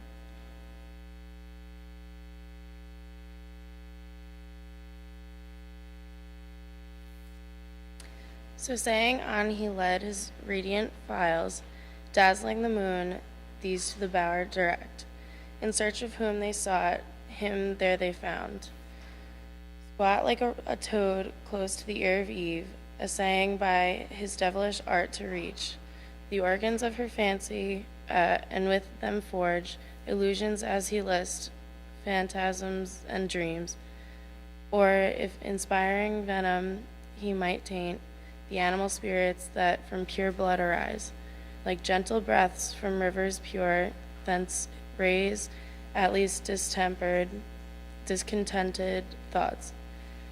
Vain hopes, vain aims, inordinate desires, blown up with high conceits, engendering pride. Him thus intent in neutral with his spear, touched lightly, for no falsehood can endure. Touch of celestial temper, but returns of force to its own likeliness. Up he starts, discovered and surprised, as when a spark lights on a heap of nitrous powder laid, fit for the ton some magazine to store against a rumored war, the smutty grain. With sudden blaze diffused in flames the air, so started up in his own shape the fiend. Backstepped those two fair angels half amazed, so sudden to behold the grisly king, yet thus unmoved with fear accost him soon. Which of those rebel spirits adjudged to hell, comest thou, escaped thy prison and transformed? Why hast thought, like an enemy in wait, here watching at the head of these that sleep? Know ye not, then, said Satan, filled with scorn, know ye not me? Ye knew me once, no mate. For you, there sitting where you durst not soar, not to know me argues yourself unknown, the lowest of your throng, or if ye know, why ask ye, and superfluous begin? Your message like to end as much in vain, to whom thus Zephon answering with scorn, think not, revolting spirit, thy shape and the same, or undiminished brightness to be known, as when thou stoodest in heaven upright and pure, that glory then, when thou no more wast good, departed from thee, and thou rebellest now, thy sin and place of doom obscure and foul. But come, for thou, be sure, shalt give account to him who sent us, whose charge in us keep this place inviolable, and these from harm.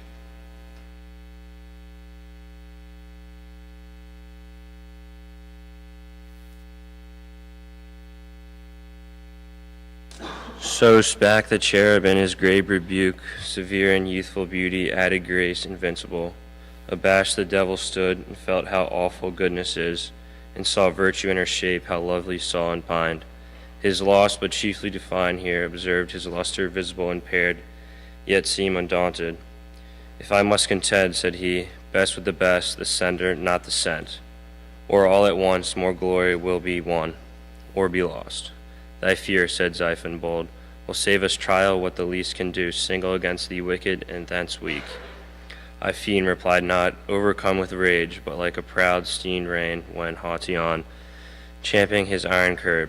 To strive or fly he held it vain, all from above had squealed his heart, not else dismayed. Now drew nigh the western point, where those half-rounding guards just met, and closing stood in squadron joined, awaiting next command. To whom their chief, Gabriel from the front, thus called aloud, O friend, I hear the tread of nimble feet, hasting this way, and now by glimpse discern Ithriel and Zephon through the shade, and with them comes a third of regal port, but faded splendor wan who by his gait and fierce demeanor seems the prince of hell, not likely to part hence with contest. Stand form in his look defiance lures. He scarce had ended when those two approached, and briefs related whom they brought, where found, how abused, in what form and posture couched. To whom with stern regard thus Gabriel spake, Why hast thou, Satan, broke the bounds prescribed to thy transgressions, and disturbed the charge of others who approve, not to transgress by thy example, but have power and right to question thy bold entrance on this place? Employed it seems to violate sleep in those whose dwelling God hath planted here in bliss. To whom thus Satan with contemptuous brow, Gabriel, thou hadst in heaven the esteem of wise, and such I held thee. What this question asked puts me in doubt. Lives there who loves his pain? Who would not, finding his way, break loose from hell? Thy thither doomed, thou wouldst thyself, no doubt, and boldly venture to whatever place farthest from pain, where thou mightst hope to change, torment with ease, and soonest recommence. Dull with the light which in this place I sought, to thee no reason, who knowest only good, but evil has not tried, and wilt object his will who bound us. Let me, sir, bar his iron gates if he intends our stay in that dark durance. Thus much what was asked, the rest is true, they found where they say, but that implies not violence or harm. Thus seen scorned, the Warklage angel moved, disdainfully half smiling, thus replied, O loss of one in heaven to judge the wise, since Satan fell, whom fully overthrew, and now returns him from his prison scape, gravely in doubt whether to hold them wise or not, who asked that what boldness brought him hither unlicensed from his bound in hell pre-described. So wise he judges it to fly from pain, however, and to escape his punishment. So judge thou still submissions till the wrath which thou incurrest by flying meet thy flight sevenfold, and scourged that wisdom back to hell, which caught thee yet no better, that no pain can equal anger infinite provoked. But wherefore thou alone, wherefore with thee came not all hell broke loose? Is pain to them less pain, less to be fled, or than thou less hardly to endure? Courageous chief, the first in flight from pain, hadst thou alleged to thy deserted host this cause of flight, thou surely hadst not come sole fugitive.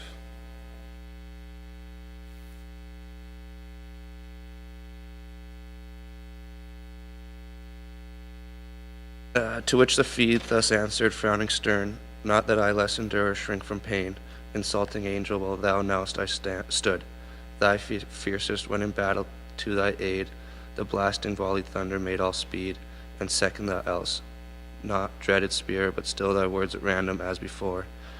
Argue thy inexperience, what behooves from hard essays and ill successes past.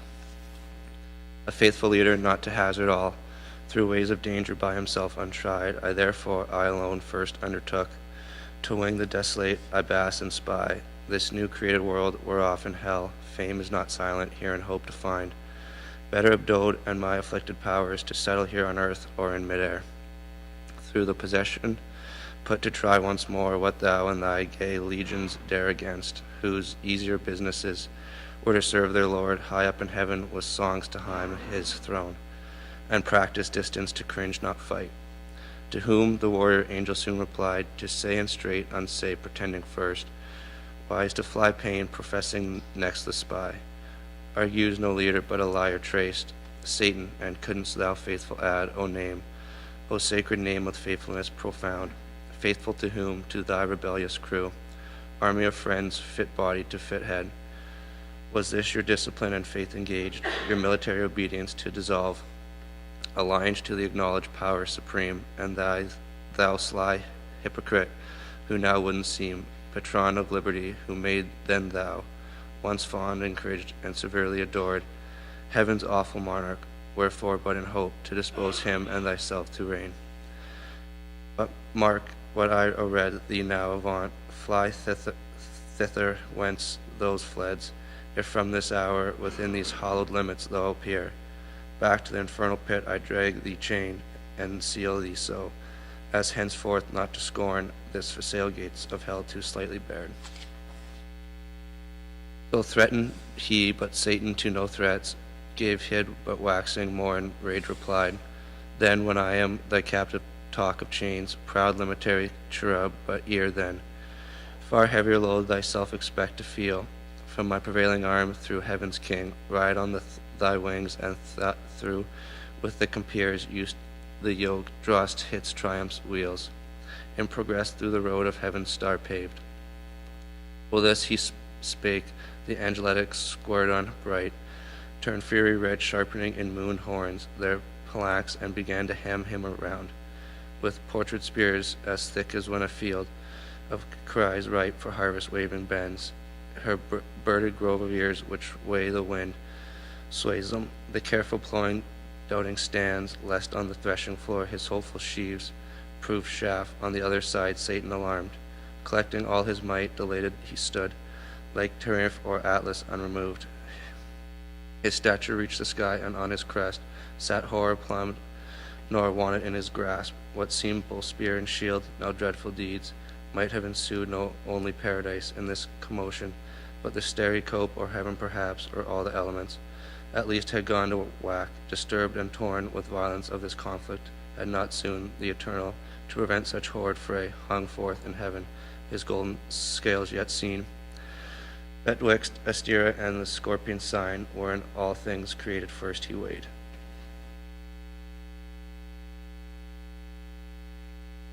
I was just using my book.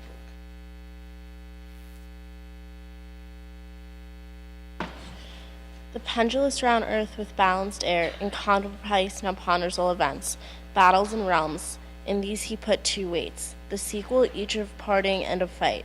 The later quick up flew, and kicked the beam, which Gabriel, spying thus, besake the fiend. Satan, I know thy strength, and thou know'st mine, neither our own but given. What folly then, to boast what arms can do, since thine no more than heaven permits, nor mine double downed now, to tramples thy as mere. For proof look up, and read thy lot in usurial sign, where thou art weighed and shown how light, how weak. If you resist the fiend, look up and knew his mounted scale a lot, no more but fled, murmuring, and with him fled the shades of night. Now morn her rosy steps in the eastern clime, advancing so the earth with orient pearl. With Adam waked so customed for his sleep, was airy light for pure digestion bred, and temperate vapors bland, with the only sound of leaves and fumbling rills. Aurora fan, lightly dispersed, and the shrill maiden sung. Of birds on every thought so much the more, his wonder was to find unawakened Eve, with tress discomposed and glowing cheek, as through unique rest he on his side, leaning half raised with looks of cordial love, hung over her enamored, and beheld beauty, which whether waking or asleep, shot forth peculiar grace. Then with a voice mild as the zephyrs or floral breaths, her hand soft touching whispered thus, awake, my fairest, my espoused, my latest found, heaven's last best gift, my ever new delight. Awake, the morning shines in the fresh fields, call us, we lose the prime to mark how spring, our tended plants how blouse the citron grove, the drops, the mire, and what the balmy reed. How nature paints her colors, how the bee sits on the blossom, extracting liquid sweet. Such whispering wake her, but her startled eye, O Adam, who embracing thus ye speak. O soul in whom my thoughts find all repose, my glory, my perfection, glad I see. The face and morn return, for I this night, such night till this I never passed, have dreamed if dreamed, not as oft and wont, of the works of paid past, or morrow's net design, but of offense and trouble, which my mind.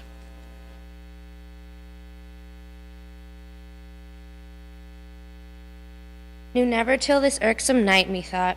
Close at mine ear one called me forth to walk with gentle voice. I thought thine, it said, why sleepest thou, Eve? Now is the pleasant time, the cool, the silent, save where silence yields. To the night warbling bird that now awake, tune sweetest his love-labored song, now reigns. Full orbed the moon, and with more pleasing light, shadowy sets off the face of things in vain. If none regard, heaven wakes with all his eyes, whom to behold but thee, nature's desire, in whose sight all things joy with ravishment. Attracted by thy beauty still to gaze, I rose as at thy call, but found thee not. To find thee I directed then my walk, and on, methought, alone I passed through ways that brought me on a sudden to the tree of interdicted knowledge. Fair it seemed, much fairer to my fancy than by day, and as I wondering looked, beside it stood one shaped and winged like one of those from heaven, but us oft seen his dewy locks distilled ambrosia. On that tree he also gazed, and O fair plant, he said, with fruit surcharged, deigns nothing to ease thy load and taste thy sweet, nor God, no man. Is knowledge so despised or envy, or what reserve forbids to taste? Forbid who will, none shall from me withhold longer thy offered good. Why else set here? This said, he paused not, but with venturous arm he plucked, he tasted. Me damp horror chilled at such bold words vouched with a deed so bold, but he thus overjoyed, O fruit divine, sweet of thyself, but much more sweet thus cropped, forbidden here it seems, as only fit for gods, yet able to make gods of men. And why not gods of men, since good the more communicated, more abundant grows, the author not impaired but honored more? Here, happy creature, fair angelic Eve, partake thou also, happy though thou art. Happier thou mayst be, worthier canst not be. Taste this, and be henceforth among the gods, thyself a goddess, not to earth confined, but sometimes in the air, as we sometimes ascend to heaven, by merit thine, and see what life the gods live there, and such live thou. So saying, he drew nigh, and to me held, even to my mouth of that same fruit held part, which he had plucked, the pleasant savory smell, so quickened appetite, that I methought,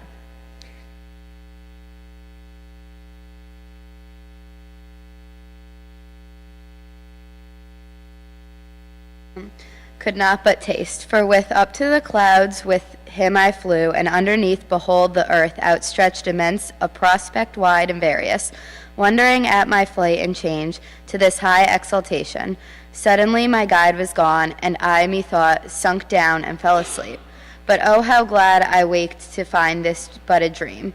Thus Eve her night related, and thus Adam answered sad, best image of myself and dearer half, the trouble of thy thoughts is thy night in sleep, affects me equally, nor can I like this uncouth dream of evil sprung I fear. Yet evil whence in thee can harbor none, created pure, but know that in the soul are many lesser faculties that serve reason as chief among these fancy next her office holds of all external things which the five watchful senses represent. She forms imaginations, airy shapes, which reason joining or disjoining frames all that we affirm or what deny, and call our knowledge or opinion, then retires into her private cell when nature rests.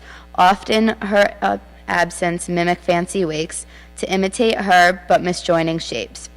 Wild work produces oft, and most in dreams, ill-matching words and deeds long past or late.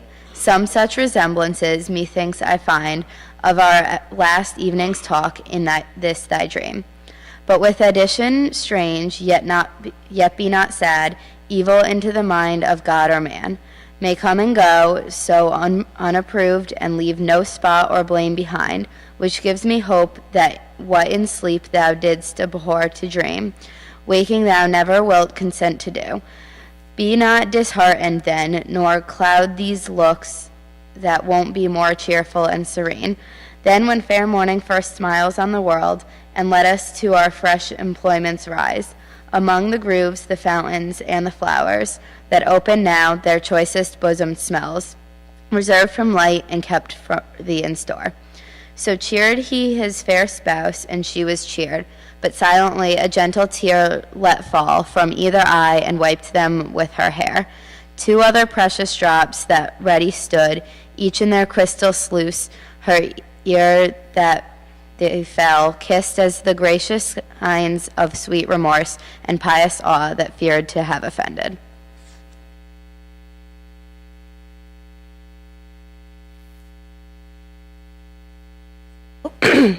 So all was cleared, and to the field they hast, but first from under shady-born roof, soon as they forth were come to open sight of day's spring and the sun, who scarce upon risen, with wheels yet hovering over the ocean brim, shoot parallel to thy earth this dual ray, discovering the wide landscape all thy east, of paradise and Eden's happy plains. Lowly they blowed a bourne and began, the Osran each morning dully paid.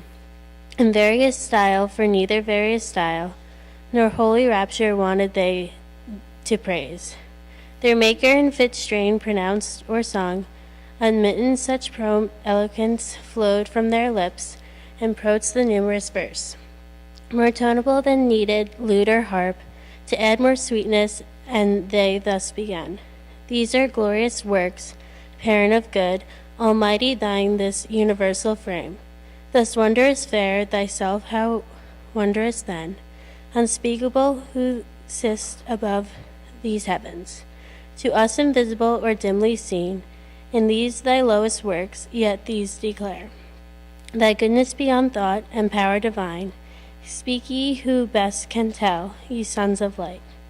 Angels, for ye behold him, and with songs and choral symphonies day without night, circle his throne, rejoice.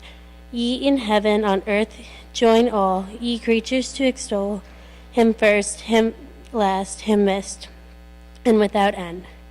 Fairest of stars, last in the train of night, if better thou belong not to the dawn, surely pledge of day, the crows the smile morn, with the bright circlet praise him in thy sphere.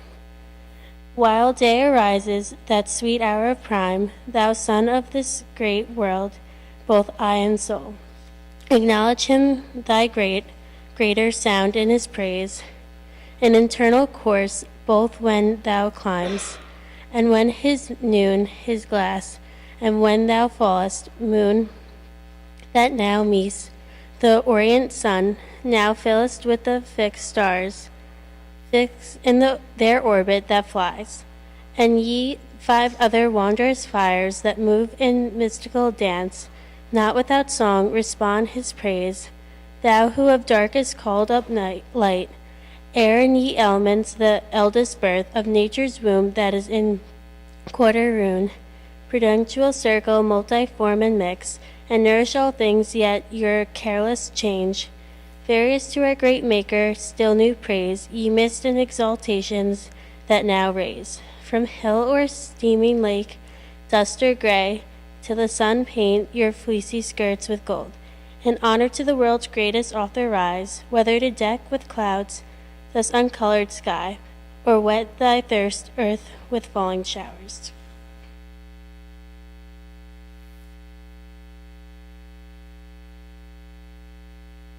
Rising or falling, still advances praise. His praise ye winds that from our 4 quarters blow. Breathe soft or loud, and wave your tops, ye pines, with every plant and sign of worship wave. Fountains in ye that warble as ye flow. Melodious murmurs, warbling tune his praise. Join voices all ye living souls, ye birds, that singing up to heaven gate ascend. Bear on your wings and in your notes his praise. Ye on the waters glide, and ye that walk the earth and stately tread, or lowly creep. Witness if I be silent, mourner even, to hill or valley, mountain or fresh shade. Made vocal by my song and taught his praise. Hail, universal Lord, be bounteous still, to give us only good, and if the night he'd gathered aught of evil or concealed, disperse it as now light dispels the dark. So pray they innocent, and to their thoughts, firm peace recovered soon, and wanted calm. On to their morning rural work they haste, among sweet dews and flowers where any row of fruit trees over woody reached too far, their pampered boughs and needed hands to check, fruitless embraces, or they led the wine. To wed her elm, she spouts about him twines, her marriageable arms, and with her brings her dower that adopted clusters to adorn. His barren leaves, them thus employed beheld, with pity heaven's high king, and to him called, Raphael, the sociable spirit that deigned to travel with Tobias and secured his marriage with the 7 times wedded maid. Raphael said, thou hearest what stir on earth, Satan from hell scaped through the darksome gulf, hath raised in paradise and now disturbed. This night the human pair now he designs, and them at once to ruin all mankind. Go therefore half this day as friend with friend, converse with Adam in the bower or shade. Thou finds him from the heat of noon retired, to despite this his day labor with repast, or with repose in such discourse bring on, as may advise him on this happy state, happiness in his power, left free to will, left to his own free will, his will though free, yet mutable whence warm him to beware. He serve not to secure, tell him withal, his danger and from whom what enemy, late fallen himself from heaven is plotting now, the fall of others from the state of bliss, by violence know for that he shall be withstood, by the deceit and lies this let him know, lest wilfully transgressing he pretends surprisal, undemonished, unforward, to spark the eternal Father and fulfilled, all justice nor delayed the winged saint, after his charge received from that, but from among thousand celestial adores where he stood, veiled with gorgeous wings up springing light, flew through the midst of heaven the angelic choirs, on each hand parting to his speed gave way, through all the imperial road till at the gate of the heaven they arrived, the gate still opened wide, on golden hinges turning as by work. Divine the sovereign architect had framed, from hence no cloud or to obstruct this night. Star interposed, however small, he sees, not yet unconform to the other shining globes.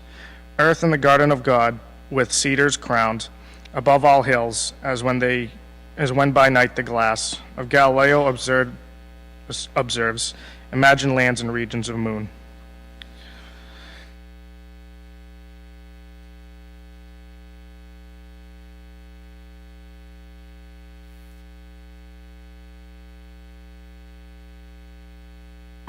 Or Pilate from amidst the Cyclades, Delos or Samos first appearing, kens a cloudy spot.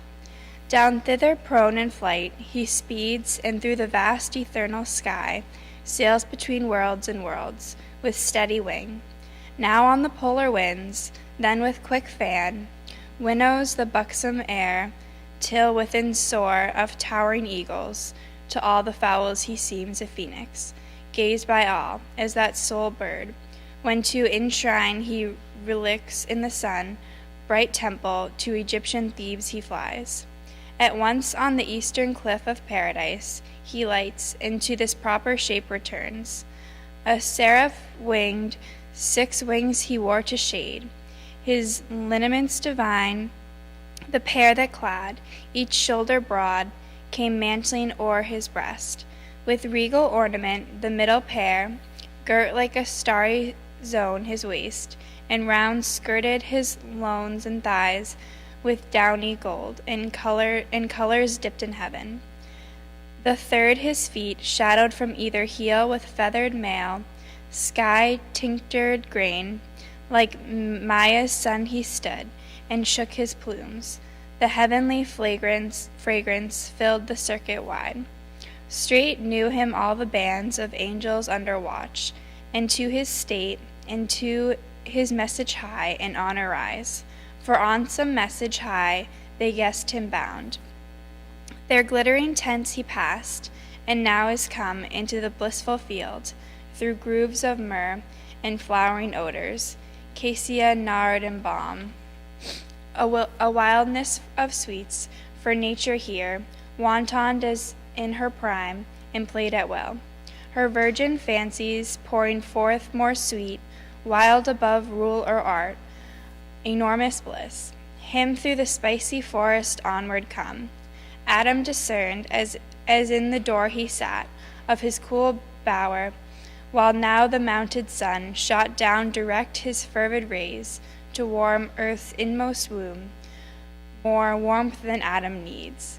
And Eve within, due at her hour, prepared for dinner savory fruits, of taste to please, true appetite, and not disrelish thirst, of nectarous draughts between, from milky stream, berry or grape, to whom thus Adam called, Hast hither, Eve, and worth thy sight behold, Eastward among those trees, what glorious shape comes this way moving? Seems another morn risen on mid-noon, some great behest from heaven.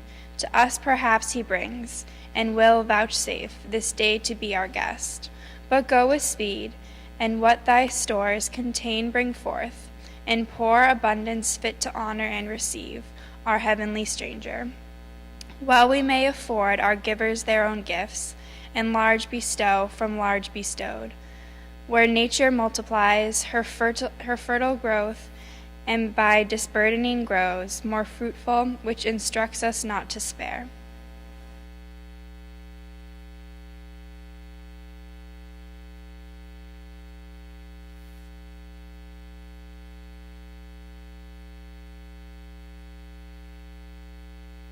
To whom thus Eve, Adam, earth's hallowed mold, God inspired, small store will serve, where store all seasons ripe for us hangs on the stalk, save what by frugal storing firmness gains, to nourish and superfluous moist consumes. But I will haste, and from each bough and brake, each plant and juiciest gourd, will pluck such choice, to entertain our angel guest, as he, beholding, shall confess that here on earth God hath dispensed his bounties as in heaven.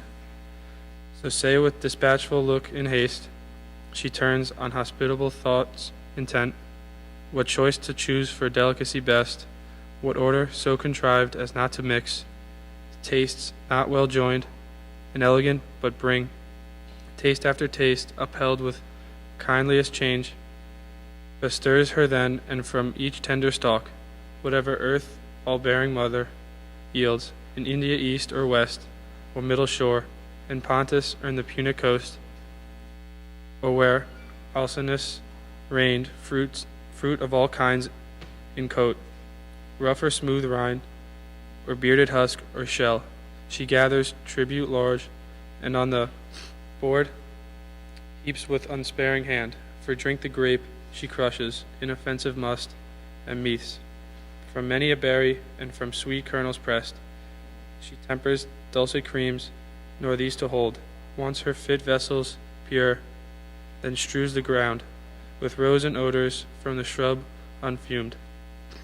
Meanwhile, our primitive great sire, to meet his godlike guest, walks forth without more train, accompanied than with his own complete perfections in himself was all his state, more solemn than the tedious pomp that waits on princes when their inch retinue long of horses led and grooms besmeared with gold dazzles the crowd and sets them all agape. Near his presence Adam, though not a wed, yet with submiss approach and reverence meek, as to a superior nature bowing low, thus said, native of heaven or other place, none can then heaven such glorious shape contain, since by descending from the thrones above, those happy places thou hast disdained a while. Want and honor these, vouchsafe with us, two only, who yet by sovereign gift possess the spacious ground in yonder shady bower to rest, and what the garden choicest bear, to sit and taste till the meridian heat be over and the sun more cool decline.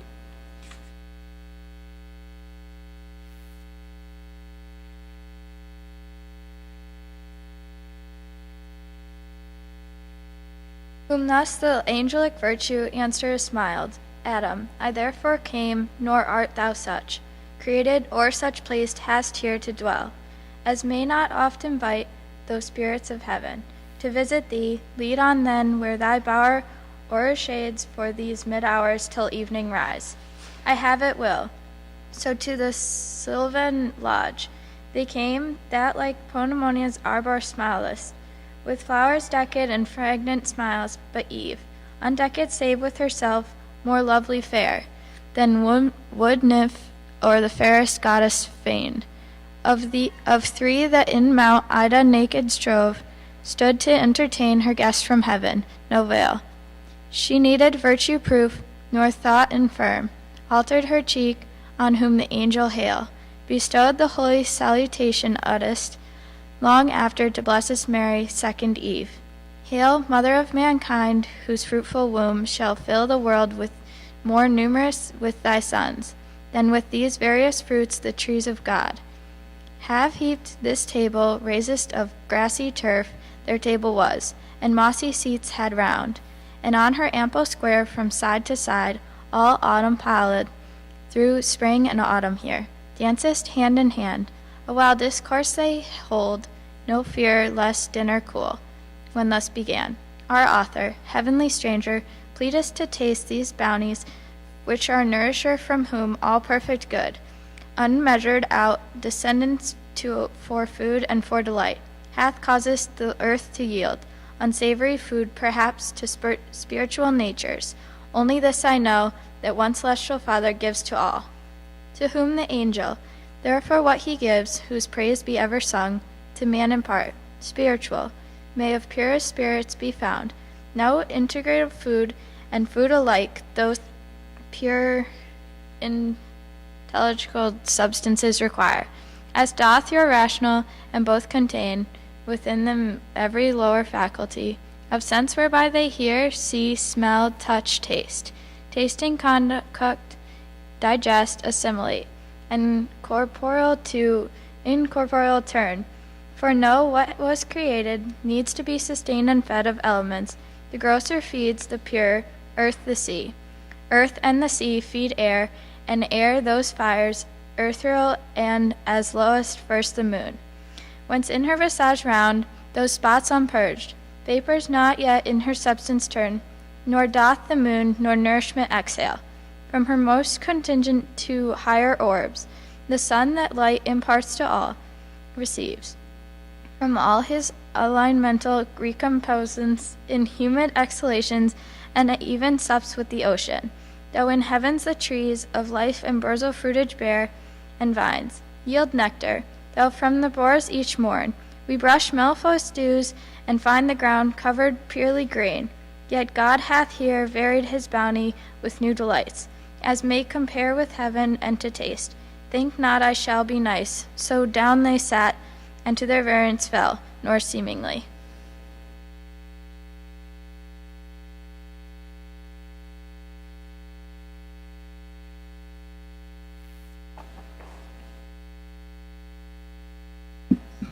The angel, nor missed the common gloss of theologians, but with keen dispatch of real hunger and concoctative heat to transubstantiate, with redounds transpires through spirits with ease, nor wonder if by fire of sooty coal themperic alchemist can turn, or holds it possible to turn, metals of drossiest ore to perfect gold, as from the mine.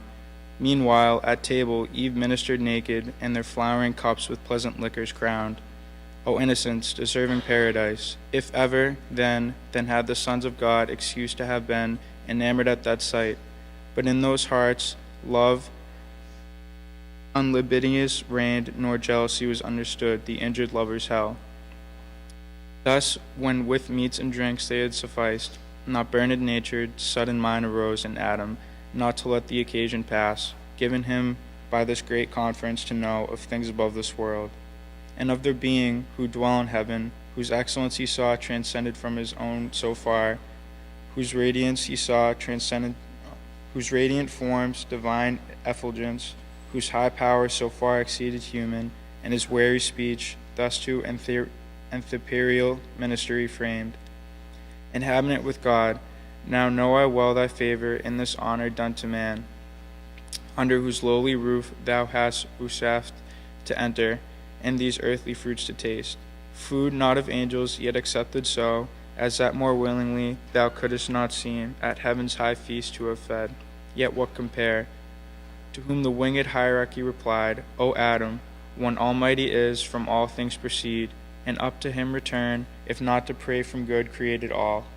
Such to perfection, one first matter all, endured with various forms, various degrees of substance, and of things that live of life, but more refined, more spirituous and pure, as neither to him placed or tending, or nearer tending, each in their several active spheres assigned, till body up to spirit work, and balanced proportion to each kind.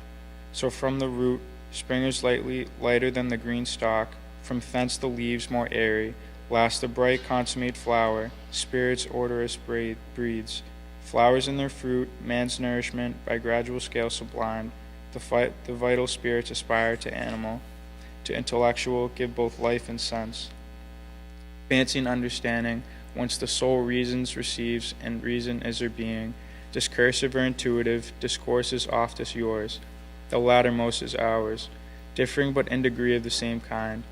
Wonder not, then, what God for you saw good, if I refuse not but convert as you to proper substance. Time may come when men with angels may participate, and find no inconvenient diet, no too light fare.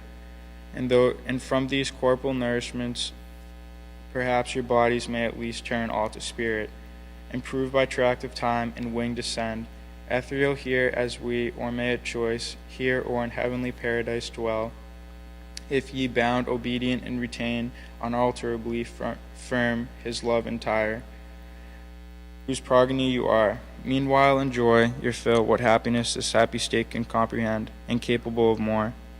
To whom the patriarch of mankind replied, O favorable spirit, propitious guest, well hast thou taught me the way that might direct our knowledge, and the scale of nature set from center to circumference, whereon, in contemplation of created things, by steps we may ascend to God.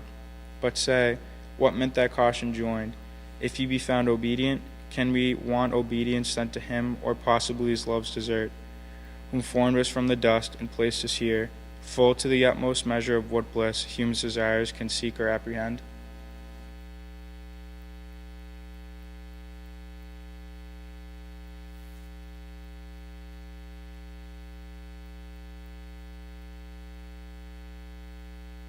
To whom the angel, Son of heaven and earth, attend, that thou art happy, O to God, that thou continuest such, O to thyself, that is, to thy obedience therein stand. This was what caution given thee. Be advised, God made thee perfect, not immutable, and good he made thee, but to persevere he left it in thy power, ordained thy will by nature free, not overruled by fate inextricable, or strict necessity. Our voluntary service he requires, not our necessitated. Such with him finds no acceptance, nor can find.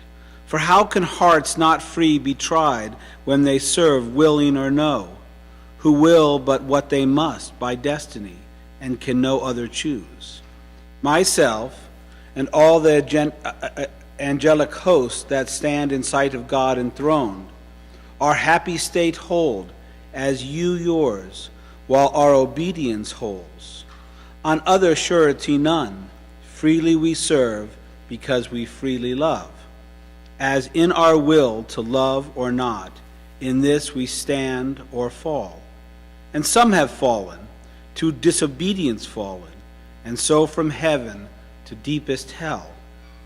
O fall from what high state of bliss into what woe? To whom our great progenitor, thy words attentive, and with more delighted ear, divine instructor, I have heard, than when cherubic songs by night from neighboring hills aerial music send. Nor knew I not to be both will and deed created free. Yet that we shall never forget to love our Maker and obey him, whose command single is yet so just.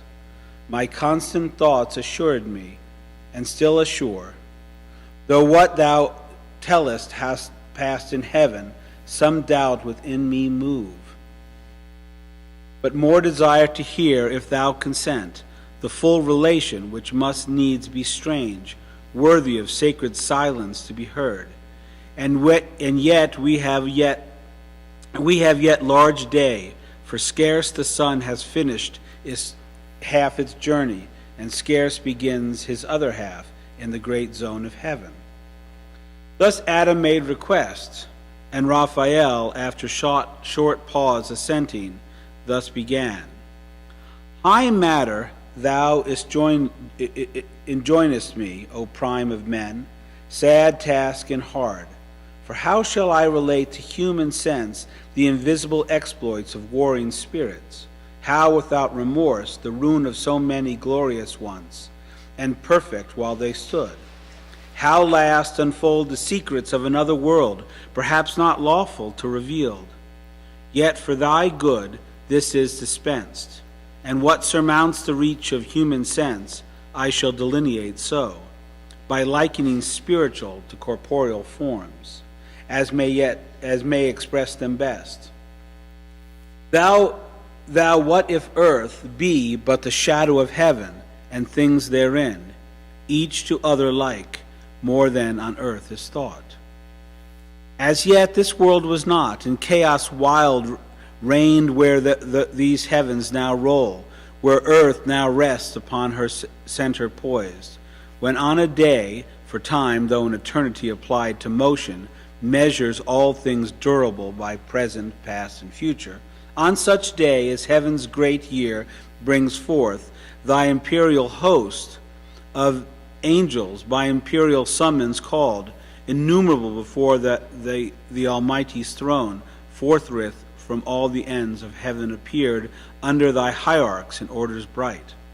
10,000 ensigns high advance, standards and gonfalons twixt vane and rear, stream in the air, and for distinction serve of hierarchies, of orders, of degrees, and in their glittering tissues blaze and bear in blaze holy memorials, acts of zeal and love, recorded eminent.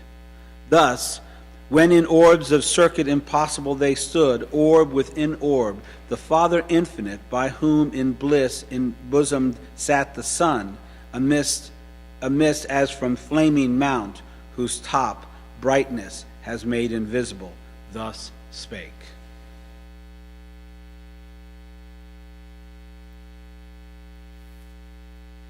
Hear, all ye angels, progeny of light, thrones, dominations, princedoms, virtues, powers, hear my decree, which unrevoked shall stand. This day I have begot whom I declare my only Son, and on this holy hill him have anointed, whom ye now behold at my right hand. Your head I him appoint, and by myself have sworn, to him shall bow all knees in heaven, and shall confess him Lord. Under his great vice-regent reign abide, united as one individual soul, forever happy. Him who disobeys, me disobeys, breaks union, and that day, cast out from God in blessed vision, falls into utter darkness, deep engulfed, his place ordained, without redemption, without end. So spake the Omnipotent, and with his words all seemed well pleased. All seemed, but were not all.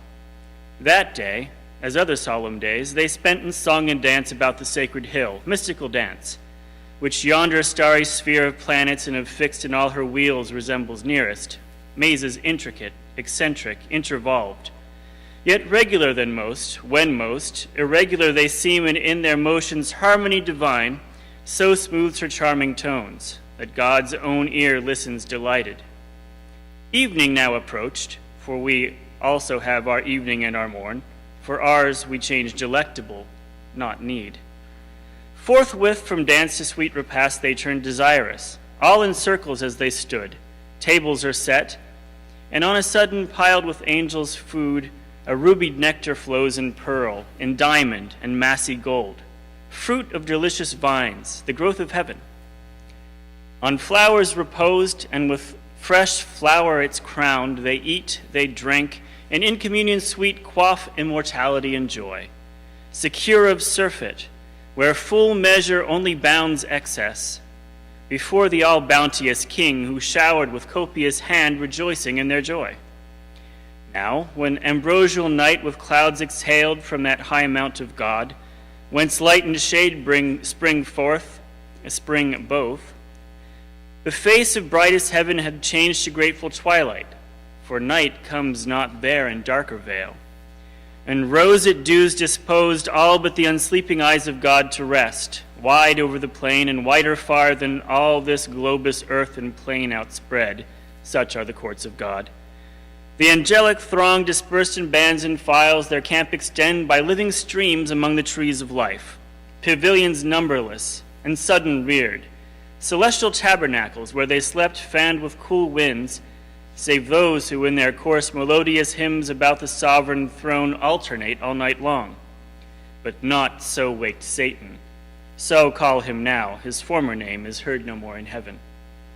He of the first, if not the first, archangel, great in power, in favor and preeminence, yet fraught with envy against the Son of God, that day honored by his great Father, and proclaimed Messiah, King anointed, could not bear. Through pride that sight, and thought himself impaired. Deep malice thence conceiving in disdain, soon as midnight brought on the dusky hour friendliest to sleep in silence, he resolved with all his legions to dislodge and leave unworshipped, unobeyed the throne supreme. Contemptuous, and his next subordinate awakening, thus to him in secret spake.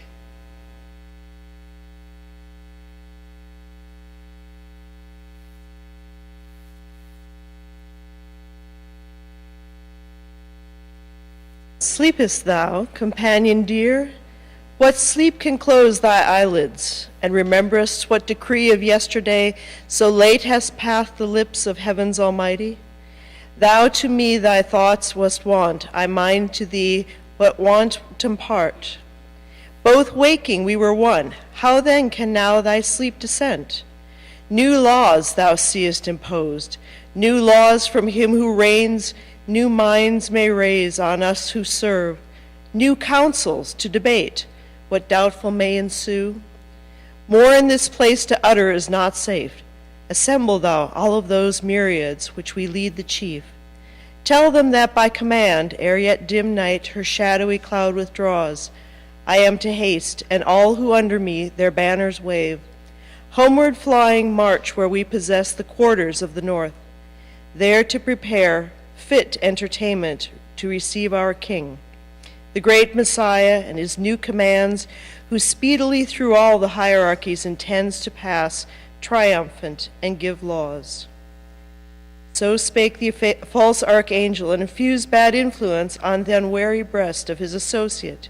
He together calls, or several, one by one, the regent powers under him regnant, tells that as he was taught, that the Most High commanding, now ere night, now ere dim night had disencumbered heaven, the great hierarchical standard was to move, tells the suggested cause, and casts between ambiguous words and jealousies, to sound or taint integrity.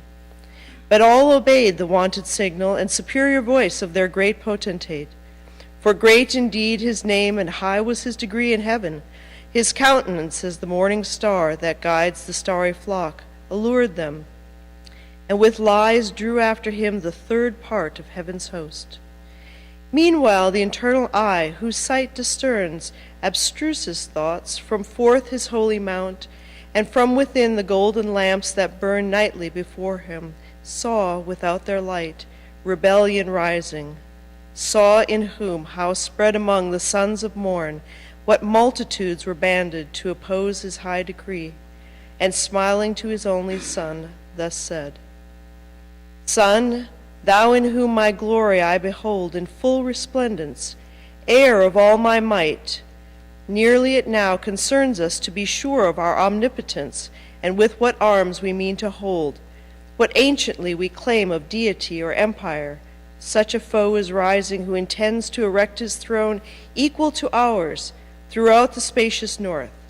Nor so content hath he thought to try in battle what our power is or our right.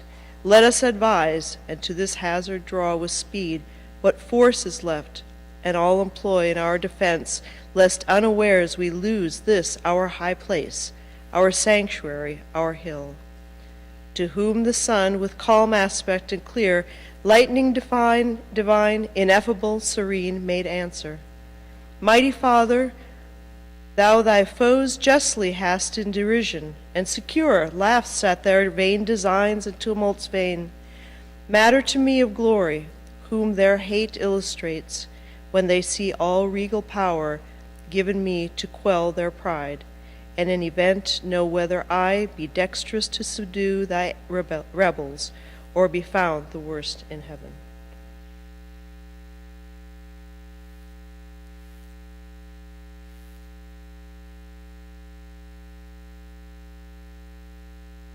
So spake the Son, but Satan with his powers far was advanced on wing speed, in a host innumerable as the stars of night, or stars of morning, dewdrops, which the sun impearls on every leaf and every flower. Regions they pass, the mighty regencies of seraphim and potentates and thrones, in their triple degrees, regions in which all thy dominion, Adam is no more than what his garden is to all the earth, and all the sea, from one entire globos, stretched into longitude, which having passed at length into the limits of the north, they came, and Satan to his royal seat, high on a hill, far blazing as a mount, raised on a mount, with pyramids and towers, from diamond quarries and rocks of gold. The palace of great Lucifer, so called that structure in the dialect of men interpreted, which not long after he, affecting all equality with God, in imitation of that mount whereon Messiah was declared in sight of heaven, the mountain of the congregation called, for thither he assembled all his train, pretending so commanded to consult about the great reception of their king. Thither to come, and with calumnious art of counterfeited truth, thus held their ears. Thrones, demonstrations, princedoms, virtues, if these magnificent titles yet remain powers, not merely titular, since by degree another now hath to himself engrossed all power, and as eclipsed under the name of king and noted, for whom all this hast of midnight march and hurried meeting here. This only to consult how we best, with what may be devised of honors new, receive him, coming to receive from us, need tribute yet unpaid, prostration vile, too much to one, but double now endured to one, and to his image now proclaimed. But what if better consuls might erect our minds and teach us to cast off this yoke? Will ye submit your neck and choose to bend the supple knee? Ye will not, if I trust to know ye right, or ye know yourselves, natives and sons of heaven, possessed before by none, and if not equal all yet free, equally free. For orders and degrees jar not with liberty, but well consist. Who can in reason then, or right assume monarchy over such as live by right, his equals, if in power and splendor less, in freedom equal? Or can introduce law and edict on us, who without law are not, much less for this to be our Lord, and look for adoration to the abuse of those immortal titles, which assert our being, ordained to govern, not to serve. Thus far his bold discourse without control had audience, when among the seraphim Abdiel, than whom none with more zeal adored the deity and divine commands obeyed, stood up, in a flame of zeal severe, the current of his fury thus opposed. O argument blasphemous, false and proud, words which no ear ever to hear in heaven, expected least of all from thee, ingrate, and place thyself so high above thy peers. Canst thou, who with impious obloquy condemn the just degree of God, pronounced and sworn, that to his only Son, by right endued with regal scripture, every soul in heaven shall bend the knee, and that honor do, confess him rightful King? Unjust, thou sayest, flatty, unjust, to blind with the laws the free, and equal over equals to let reign. One over all with unsucceeded power shalt thou give to God. Shalt thou dispute with him the points of liberty, who made thee what thou art, and formed the powers of heaven, such as he pleases and circumscribe their being? Yet by experience taught we now how good, and of our good and of our dignity, how provident he is, how far from thought to make us less, bent rather to exalt. our happy state under one head more near united, but to granted the unjust, that equal over equals monarch reign. Thyself, though great and glorious, dost thou count, or all angelic nature join in one, equal to him, begotten Son, by whom, as by his word the mighty Father made all things, even thee and all the spirits of heaven, by him created in their bright degrees, crowned them with glory, and to their glory named thrones, dimentations, princidoms, virtues, powers, essential powers, nor by his reign obscured, but more illustrations made, since he, the head, one of our number, thus reduced becomes. His laws, our laws, all honor to him done returns our own. Seize then his impious rage, and tempt not these, but hasten to appease the incensed Father and the incensed Son, while pardon may be found in time besought.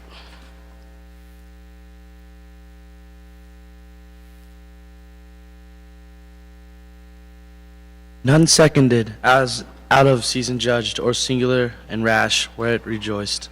That apostate and more haughty thus replied, that we were formed in thou, saith thou, and the work of secondary hands, by task transferred, from Father to his Son, strange point and new, doctrine which we could no whence learn, who saw, when this creation was, rememberedst thou, thy making, while the Maker give thee being, we know no time when we were not as now. Know none before us, self-begot, self-raised, by our own quickening power, when fatal course had circled his full orb, the birth mature, of this our native heaven, ethereal sons. Our puissance is our own right hand, shall teach us high steeds, by proof to try. Who is our equal? Then thou shalt behold, whether by supplication we intend, address, and to begirth almighty throne, beseeching or besieging, this report, these tidings carry to thou anointed King, and fly ere evil intercept thy flight. He said, and, as a sound of waters deep, hoarse murmur echoed to his words' applause, through the infinite hosts, nor less for that. The flaming seraph, fearless though alone, encompassed round with foes, thus answered bold, O alienate from God, O spirit accursed, forsaken all of good, I see thy fall, determined, and thy hapless crew involved. In this perfidious fraud, contagion spread, both of thy crime and punishment, henceforth no more be troubled how to quit the yoke of God's Messiah. Those indulgent laws will not be now batched other decrees against thee are gone forth without recall. That golden scepter which thou didst reject is now an iron rod to bruise and break. Thy disobedience, well, that disadvised, yet not for thy advice or threats I fly, these wicked tents devoted, lest the wrath, impendent, raging into sudden flame, distinguish not, for soon expect to feel his thunder on thy head, devouring fire. Then who created thee lamenting learn, when who can uncreate thee how shalt know. So spake the seraph Abdiel, faithful found, among the faithless, faithful only he, among innumerable false unmoved, unshaken, unseduced, unterrified. His loyalty he kept, his love, his zeal.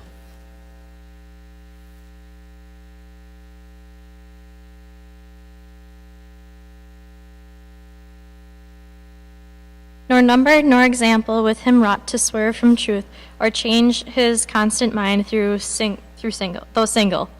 From amidst them forth he passed long way through hostile scorn, which he sustained superior, nor of violence feared aught, and with retorted scorn his back he turned on those proud towers to swift destruction doomed. Book 6, The Argument. Raphael continues to relate how Michael and Gabriel were sent forth to battle against Satan and his angels. The first fight described. Satan and his powers retire under night. He calls a council, invents devilish engines, which in the second day's fight he put Michael and his angels to some disorder. But they, at length pulling up mountains, overwhelmed both the force and machines of Satan. Yet the tumult not so ending, God on the third day sends Messiah, his Son, for whom he had reserved the glory of that victory. He, in the power of his Father, coming to the place, and causing all his legions to stand still on either side, with his chariot and thunder driving into the midst of his enemies, pursues them, unable to resist. Towards the wall of heaven, which opening they leap down with horror and confusion into the place of punishment prepared for them in the deep. Messiah returns with triumph to his Father. All night, the dreadless angel, unpursued through heaven's wide campaign, held his way till morn, waked by the circling hours, with rosy hand unbared at the gates of light. There was a cave within the mount of God, fast by his throne, where light and darkness and perpetual around lodge and dislodge by turns, which makes through heaven grateful vicissitude, like day and night. Light issues forth, and the other door obsequious. Darkness enters, till her hour to veil the heaven.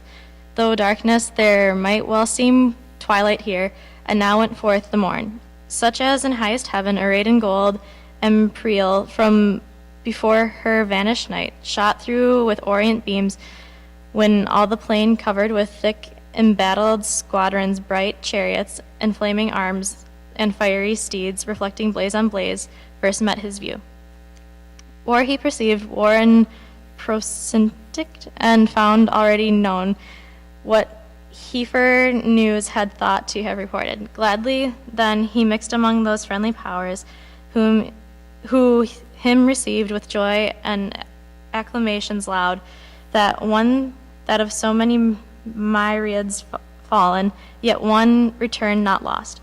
Onto the sacred hill they led him, high applauded, and present before the seat supreme, from whence a voice from midst a golden cloud thus mild was heard. Servant of God, well done. Well hast thou fought the better fight, who single has maintained against revolted multitudes the cause of truth, in word mightier than they in arms, and for the testimony of truth has borne universal reproach, far worse to bear than violence. For this was all thy care, to stand approved in the sight of God. Though worlds judged thee perverse, the easier conquest now remains thee, aided by this host of friends. Back to thy foes more glorious to return, than scorned thou didst depart, to subdue by force, whose reason for their law refuse, right reason for their law, and for their King Messiah, who by right of merit reigns. Go, Michael of celestial armies, prince, and thou in military prowess next. Gabriel, lead forth to battle these my sons invincible. Lead forth my armed saints by thousands and millions ranged for fight. Equal in number to that godless crew, rebellious then with fire and hostile arms, fearless assault, and to the brow of heaven pursuing. Drive them out from God and bliss into their place of punishment, the gulf of Tartarus, which ready opens wide, his fiery chaos to receive their fall.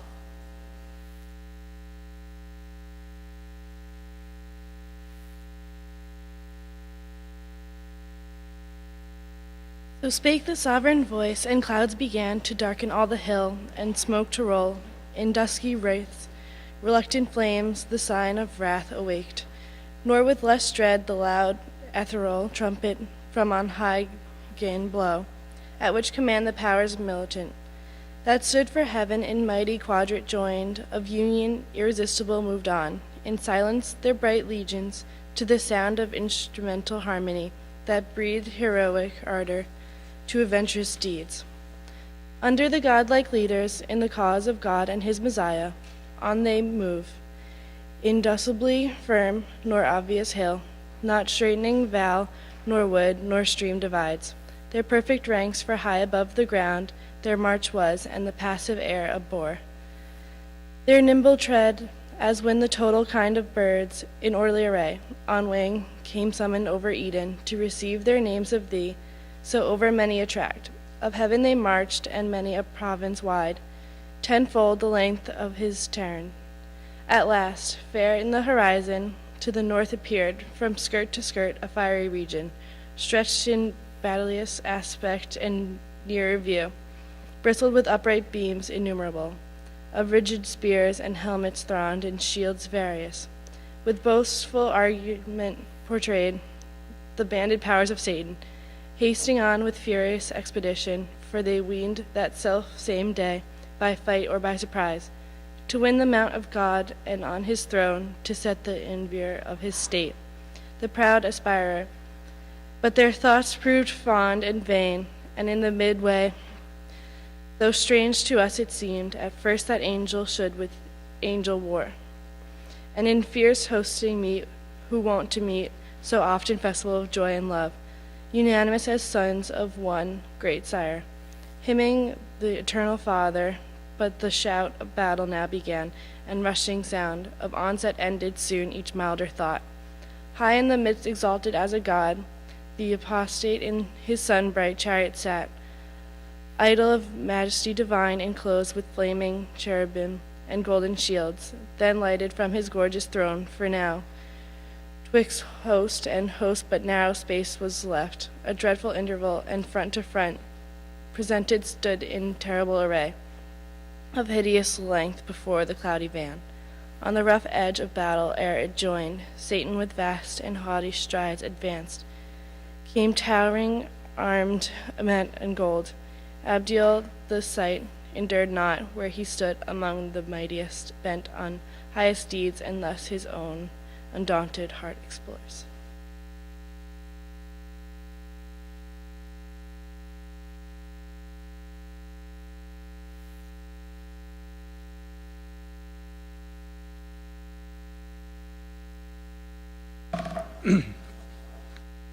O heaven, that such resemblance of the highest should yet remain, where faith and reality remain not. Wherefore should not strength and might there fail where virtue fails, or weakest prove where boldest, though to sight unconquerable? His puissance, trusting in the Almighty's aid, I mean to try, whose reason I have tried, unsound and false, nor is it aught but just, that he, who in debate of truth hath won, should win in arms, in both disputes alike victor, though brutish that contest and foul, when treason has to deal with force, yet so most reason is that reason overcome. So pondering, and from his armed peers forth stepping opposite, halfway he met his daring foe, at this prevention more incensed, and thus securely him defied. Proud art thou met. Thy hope was to have reached the height of thy aspiring unopposed, the throne of God unguarded, and his side abandoned at the terror of thy power or potent tongue.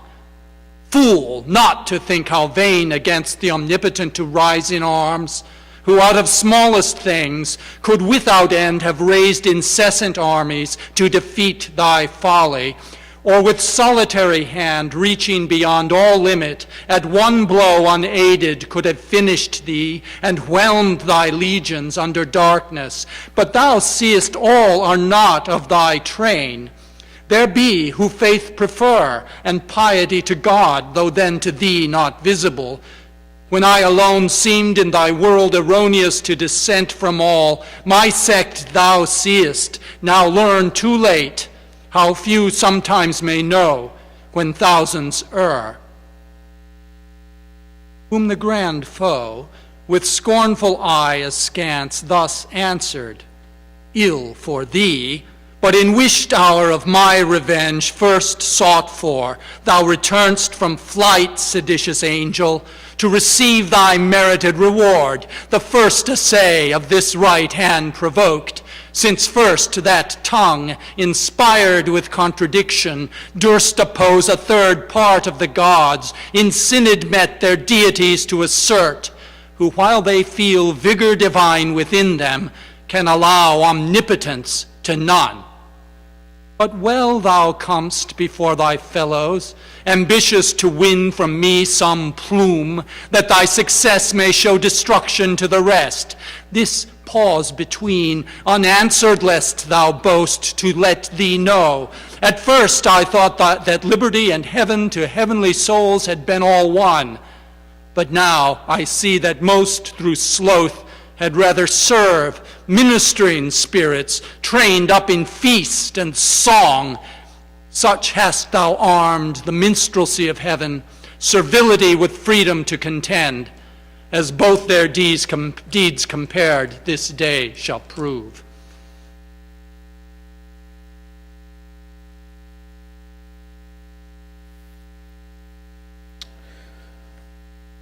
To whom in brief thus Abdiel stern replied, Apostate still thou a rest nor end wilt find of erring from the path of truth remote.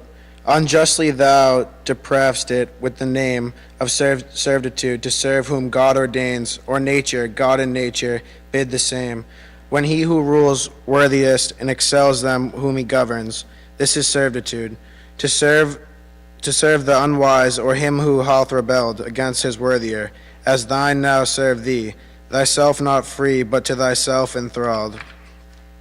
Yet lewdly darst our ministering upbraid, reign thou in hell, thy kingdom let me serve. In heaven God ever blessed and his divine, be his to obey, worthiest to be obeyed. Yet chains in hell not realms expect meanwhile. From me returned as erst thou satst from flight, this greeting on thy impious crest receive. So saying, a noble stroke he lifted high, which hung not, but so swift with tempest fell, on the proud crest of Satan, that no sight, nor motion of swift thought less could his shield, such ruin intercept 10 paces huge. He back recoiled the 10th on bended knee, his massy spear upstayed, as if one earth, winds underground, or waters forcing way, sidelong had pushed a mountain from his seat. Half sunk with all his pines, amazement seized the rebel thrones, but greater rage to see thus foiled their mightiest, ours joy filled and shout, presage of victory and fierce desire of battle. Where Michael bid sound, theurgical trumpet, through the vast of heaven it sounded, and the faithful armies rung. Hosanna to the highest, nor stirred at gaze, the adverse legions nor less hideous joined, the horrible shock. Now storming fury rose, and clamor such as a heard in heaven till now was never. Arms on armor, clashing braid, horrible discord, and the madding wheels of brazen chariots raged. Dire was the noise of conflict. Overhead the dismal hiss, over fiery darts and flaming volleys flew, and flying vaulted either host with fire. So under fury cope together rushed both battles main with ruinous assault and inextinguishable rage. All heaven resounded, and had earth been then, all earth had to her center shook. What wonder when millions of fierce encountering angels fought on either side, the least of whom could wield these elements and arm him with the force of all their regions. How much more of power army against army numberless to raise? Dreadful combustion, wearing and disturb, though not destroy their happy native seat, had not the eternal King omnipotent from his stronghold of heaven high overruled and limited their might, though numbered such as each divided legion might have seemed. As numerous hosts in strength each armed hand a legion led in fight, yet leader seemed. Each warrior single as in chief, expert, when to advance or stand or turn the sway of battle, open when and when to close. The ridges of grim war, no thought of flight, none of retreat, no unbecoming deed, that argued fear, each on himself relied, as only in his arm the moment lay of victory. Deeds of eternal fame were done, but infinite, for wide was spread. That war was various, sometimes on firm ground, a standing fight, then soaring on main wing.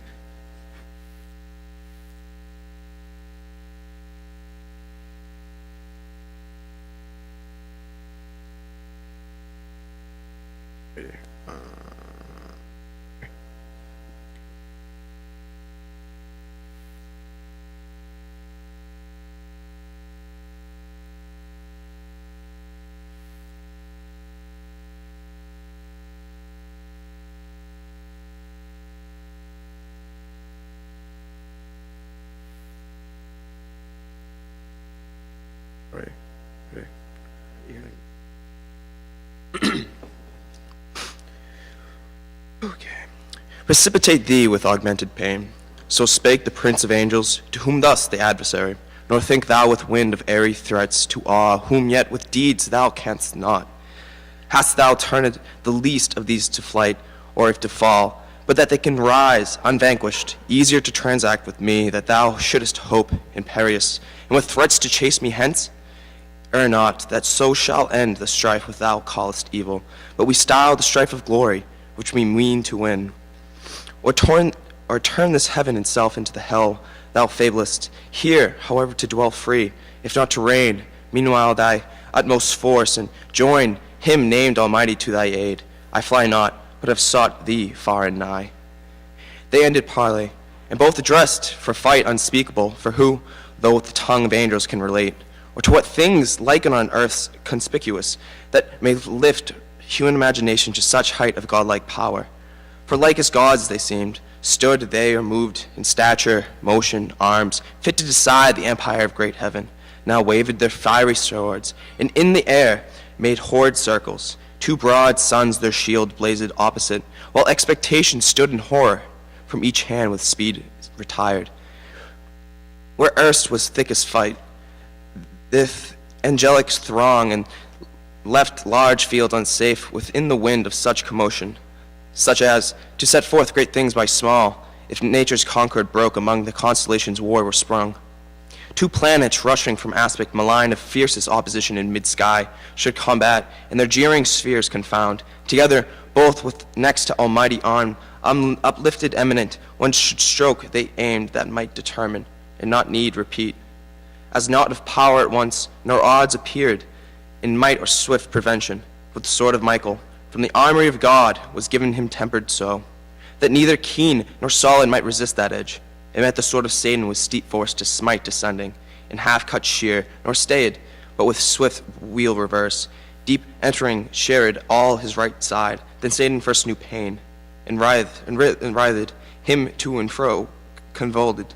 So sore the griding sword with this continuous wound passed through him, but the ethereal substance closed not long divisible, and from the gash a stream of nectarous humor issuing flowed, sanguine, such as celestial spirits may bleed. And when all his armor, stained erewhile so bright, forthwith on all sides to his aid was run by angels many and strong, who interposed defense, while others bore him on their shields back to his chariot, where it stood retired from all the from off the files of war. There they him laid, gnashing for anguish and despite and shame, to find himself not matchless, and his pride humbled by such rebuke, so far beneath his confidence to equal God in power. Yet soon he healed, for spirits that live throughout, vital in every part, not as frail man in entrails, heart or head, liver or reins, cannot by annihilating die, nor in their liquid texture mortal wound receive, no more than can the fluid air. All heart they live, all head, all eye, all ear, all intellect, all sense, and as they please, they limn themselves in color, shape, or size, assume, as likes them best, condense or rare.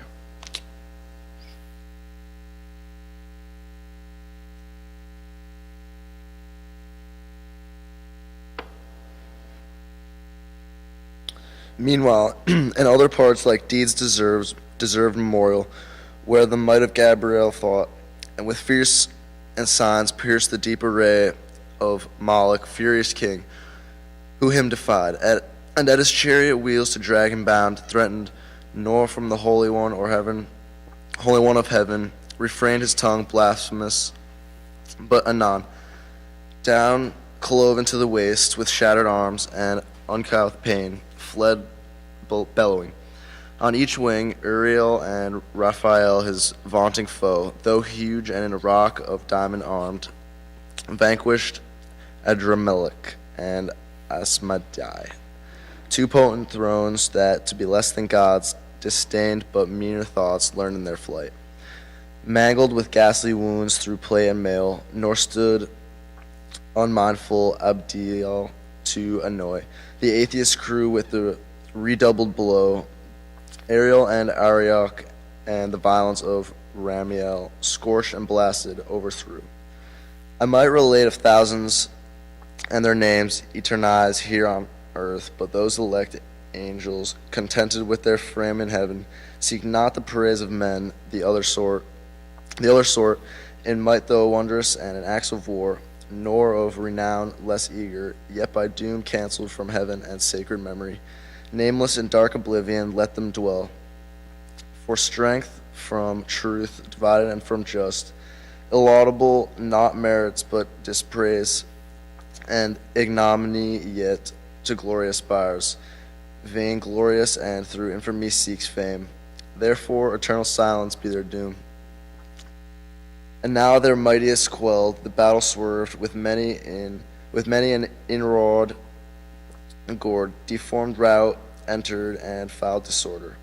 All the ground with shivered armor strown, and on a heap chariot and charioteer lay overturned, and fiery foaming steeds, what stood recoiled, overwearied through the faint satanic host, defensive scarce, or with pale fear surprised. Then first with the fear surprised and sense of pain fled ignominious and to such evil brought by sin of disobedience, so that hour not liable to fear or flight or pain, far otherwise the inviolable saints in cubic phalanx, firm, advanced, entire, invulnerable, impenetrable, armed, such high advantages their innocence gave them above their foes, not to have sinned, not to have disobeyed.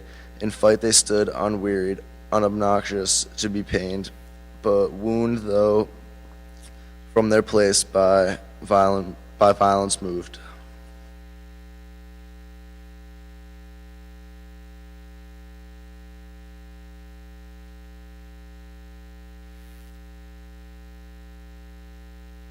Now night her course began, and over heaven, inducing darkness, grateful truce imposed, and silence on the odious din of war.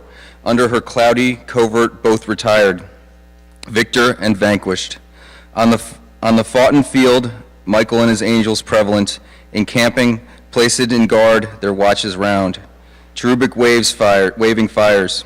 On the other part, Satan with his rebellious disappeared, far in the dark dislodged and void of rest. His potentates to council called by night, and in the midst thus undismayed began. O now in danger tried, now known in arms, not to be overpowered, companions dear, fought, found worthy not of liberty alone, too mean pretense, but we are more effect. Honor, dominion, glory, and renown, who have sustained one day in doubtful fight, and if one day, why not in eternal days? What heaven's Lord had powerfulest to send against us from his throne and judged, sufficient to subdue us to his will, but proves not so, then fallible, it seems. Of future we may deem him, though till now omniscient thought. True is, less firmly armed, some disadvantage we endured in pain, till now not known, but known, and soon condemned. Since we find this our ephemeral form, incapable of mortal injury, imperishable, and though pierced with words, soon closing, and by native vigor healed, of evil so small as easy think, the remedy, perhaps, more valid arms, weapons more violent, when next we meet, may serve to better us and worse our foes, or equal what between us made the odds in nature alone. If other hidden cause left them superior, we can persevere, unhurt our minds and understanding sound.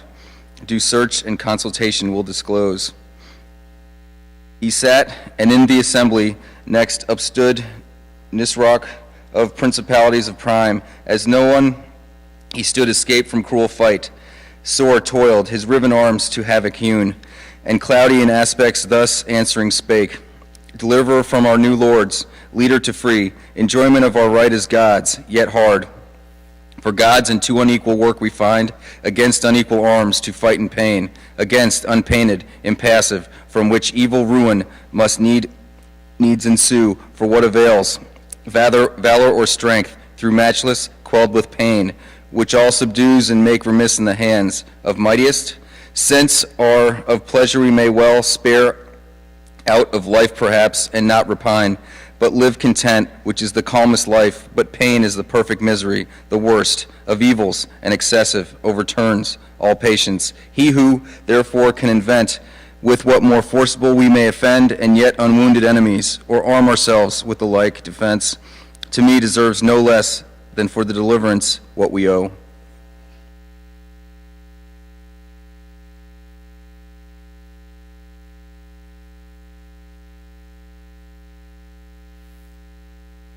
Whereto with look composed Satan replied, Not uninvented that, which thou aright believest so main to our success, I bring.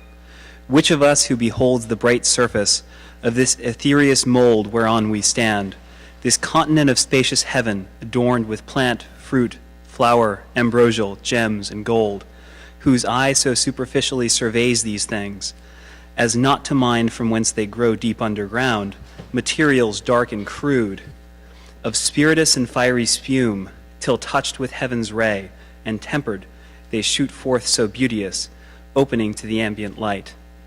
These in their dark nativity the deep shall yield us pregnant with infernal flame, which into hollow engines long and round, thick rammed, at the other bore with touch of fire, dilated and infuriate, shall send forth from far, with thundering noise, among our foes such implements of mischief as shall dash to pieces, and o'erwhelm whatever stands adverse, that they shall fear we have disarmed the thunder of his only dreaded bolt. Not long shall be our labor, yet ere dawn effect shall end our wish. Meanwhile revive, abandon fear, to strength and counsel joined, think nothing hard, much less to be despaired. He ended, and his words their drooping cheer enlightened, and their languished hope revived. The invention all admired, and each how he to be the inventor missed.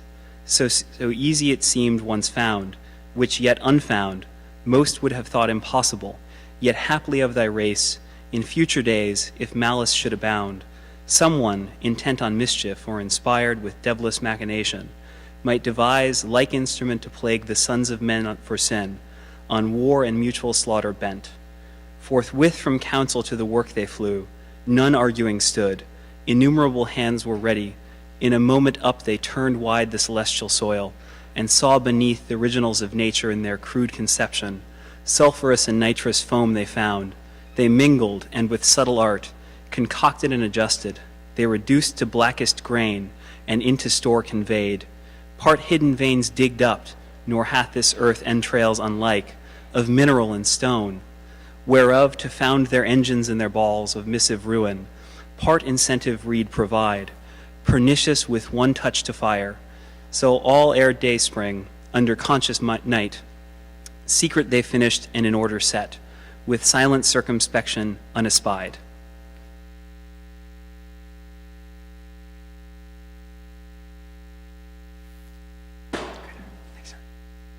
Now, when fair morn orient in heaven appeared, up rose the victor angels, and to arms the matin trumpets sung. In arms they stood of golden panoply, refulgent host, soon banded. Others from the dawning hills looked round, and scouts each coast light armed scour each quarter, to descry the distant foe, where lodged or whither fled, or if for fight, in motion or in halt. Him soon they met under spread ensigns moving nigh, in slow but firm battalion. Back with speediest sail, Zophiel of cherubim the swiftest wing came flying. In mid-air aloud thus cried, Arm, warriors, armed for fight, the foe at hand, whom fled we thought, will save us long pursuit this day. Fear not his flight. So thick a cloud he comes, and settled in his face I see sad resolution and secure. Let each his adamantine coat gird well, and each fit well his helm. Grip fast his orbed shield, borne even or high. For this day will pour down, if I conjecture aught, no drizzling shower, but rattling storm of arrows, barbed with fire. So warned he them, aware themselves, and soon in order quit of all impediment. Instant, without disturb, they took alarm, and onward move embattled.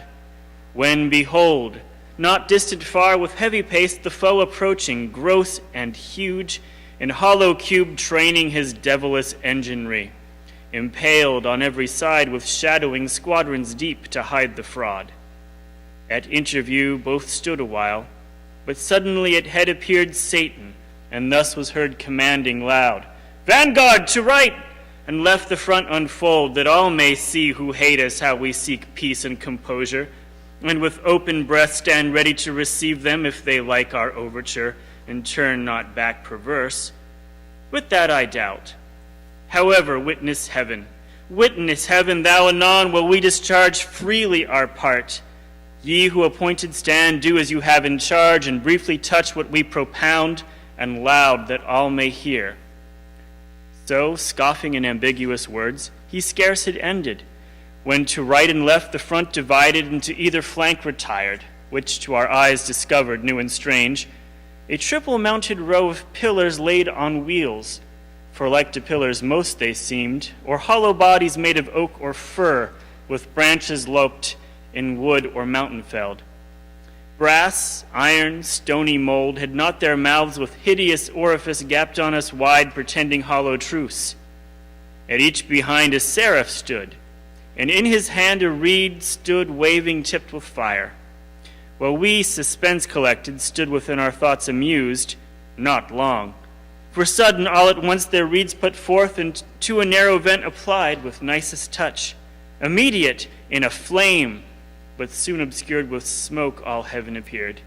From those deep-throated engines belched, whose roar embowed with outrageous noise the air, and all her entrails tore, disgorging foul their devilish glut.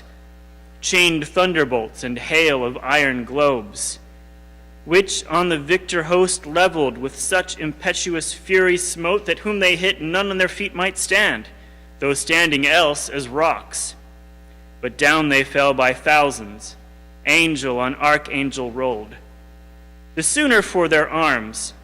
Unarmed they might have easily as spirits evaded swift by quick contraction or remove, but now foul dissipation followed in forced rout, nor served it to relax their serried files. What should they do? If on they rushed, repulse repeated, and indecent overthrow doubled, would render them yet more despised, and to their foes a laughter. For in view stood ranked of seraphim another row, in posture to displode their second tire of thunder. Back defeated to return they worst abhorred. Satan beheld their plight, and to his mates thus in derision called.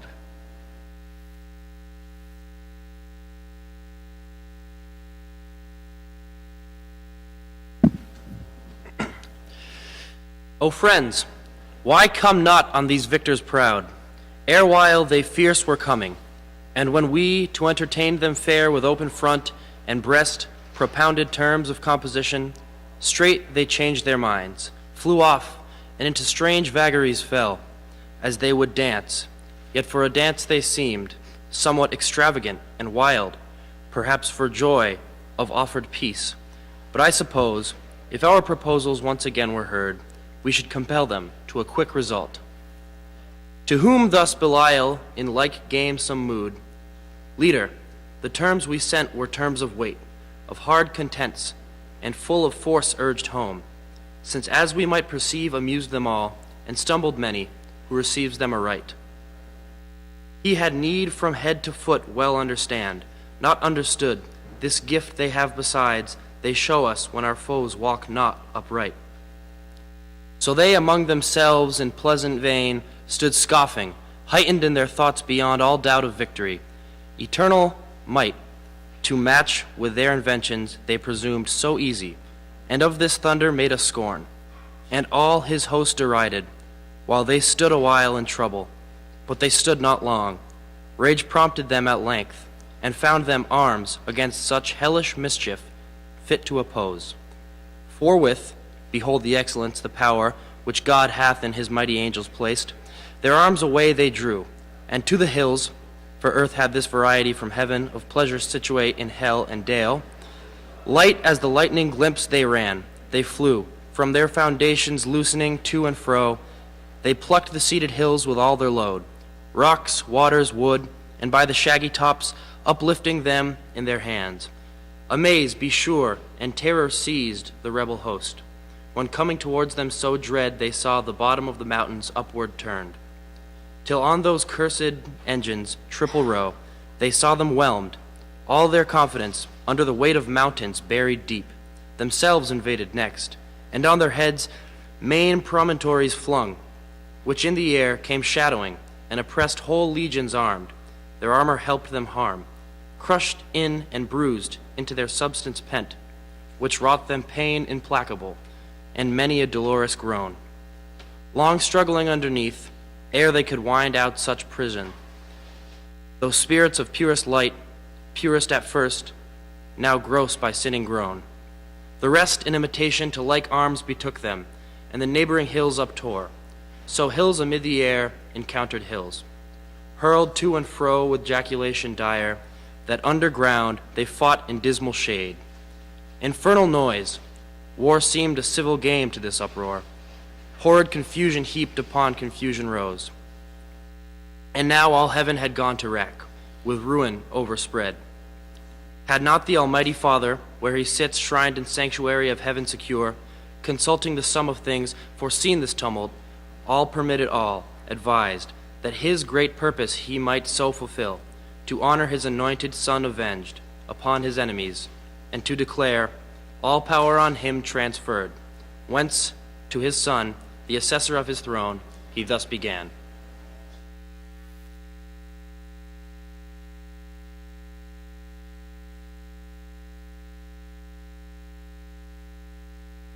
Effulgence of my glory, Son beloved, Son in whose face invisible is beheld, visibly what by deity I am, and in whose hand what by decree I do. Second omnipotence, 2 days are past, 2 days as we compute the days of heaven, since Michael and his powers went forth to tame these disobedient, sore hath been their fight, as likest was when two such foes met armed.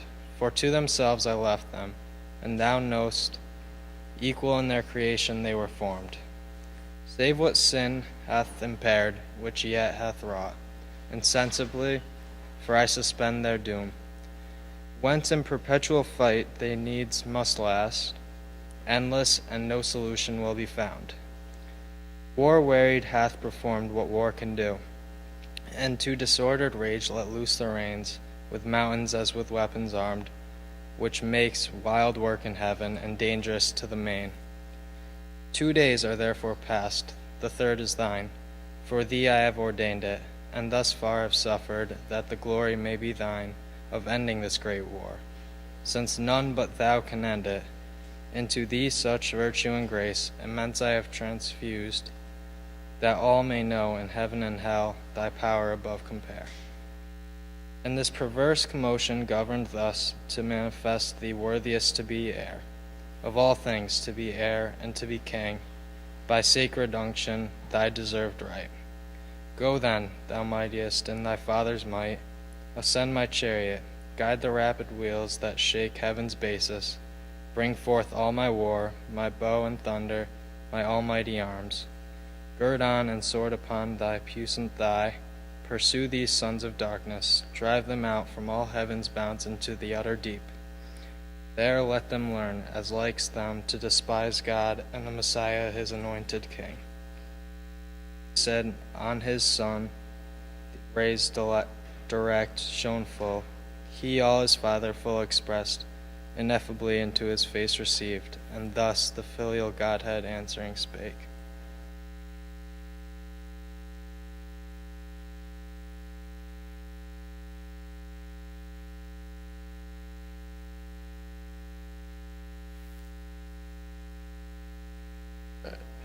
O Father, O Supreme of heavenly thrones, fairest, highest, holiest, best, thou always seekest to glorify thy Son, I always thee, as is most thus.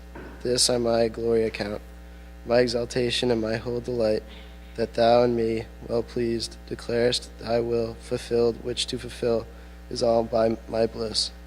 Scripture and power thy giving I assume, and gladlier shall resign, when in the end thou shalt be all in all, and I in thee forever, in me all whom thou lovest. But whom thou hatest I hate, and could put on thy terrors as I put thy mildness on. Image of thee in all things, and shall soon, armed with thy might, rid heaven of these rebelled, to their prepared mansion driven down, to chains of darkness, and thy undoing worm, that from thy just obedience could revolt, whom to obey is happiness entire. Then shall thy saints, unmixed from thee impure, far separate, circling the holy mount, unfeigned hallelujahs in thee sing, hymns of high praise, and I among them chief. So said he, ere his sceptre bowing, rose from the right hand of the glory where he sat, and the third sacred morn began to shine. Dawning through heaven, forth rushed with whirlwind round, the chariot of paternal deity, flashing thick flames, wheel within wheel undrawn, itself instinct with spirit, but conveyed by four cherubic shapes, 4 faces each, had wondrous as with the stars their bodies all, and wings were set with eyes the wheel of beryl, and careering fires between, over their heads a crystal firmament, whereon a sapphire throne, inlaid with pure amber in colors of showery arc, he in celestial panoply, all armed, of radiant Urim, work divinely wrought. Ascended at his right hand victory, sat eagle-winged. Beside him hung his bow, and quiver with 3 bolted thunder stored. And from him fierce effusion rolled of smoke and bickering flames, and sparkles dire, attended with 10,000 saints, he onward came.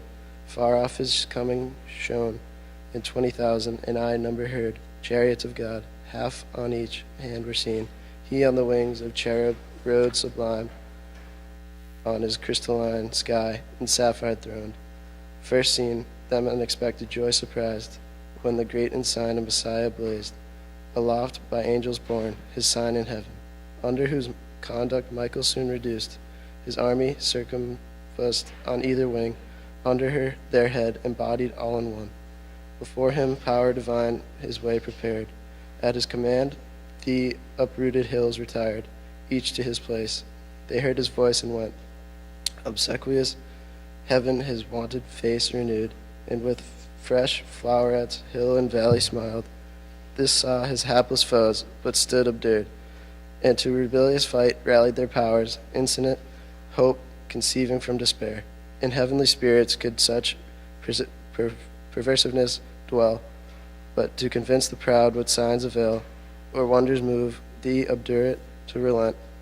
They hardened more by what might most reclaim, grieving to see his glory at the sight, took envy and aspiring to his height, stood re-embattled fierce by force or fraud, weening to prosper at length, to prevail against God and Messiah, or to fall in universal ruin last, and now to final battle drew, disdaining flight, or faint retreat, when the great Son of God to all his host on either hand thus spake.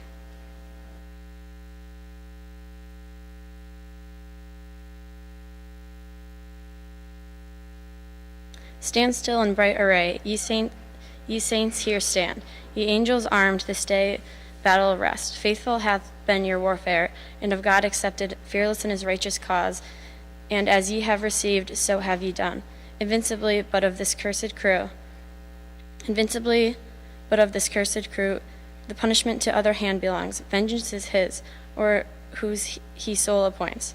Number to this day's work is not ordained, nor multitude stand only and behold. God's indignation on these godless poured, by me, not you, but me, they have despised. Yet envied against me is all their rage, because the Father to whom in heaven supreme kingdom and power and glory appertains, hath honored me according to his will. Therefore to me their doom he hath assigned, that they may have their wish to try with me. In battle with this, which the stronger proves, they all or I alone against them, since by strength they measured all of other excellence. Nor emulous, nor care who them excels, nor other strife with them do I vouchsafe. To spake the Son, and into terror changed, his countenance to serve to be beheld, and full of wrath bent on his enemies. At once the four spread out their starry wings. Dreadful shade contingents in the orbs of his fierce chariot rolled, as with the sound of torrent floods, or a numerous host. He on impious foes right onward drove, gloomy as the night, under his burning wheels, and the steadfast empyrean shook throughout all but the throne itself of God. Full soon among them he arrived, in his right hand grasping 10,000 thunders, which he sent before him, such as in their souls infixed plagues.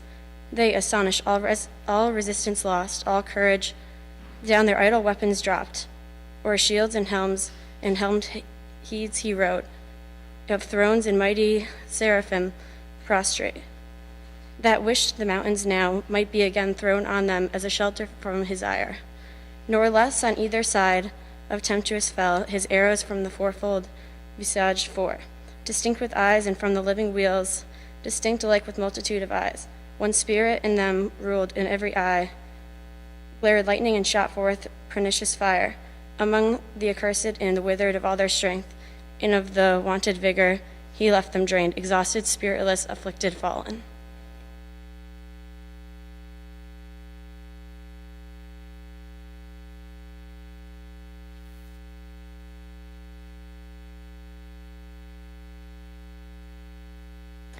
Yet half his strength he put not forth, but checked his sunder in mid-volley, for he meant not to destroy, but root them out of heaven.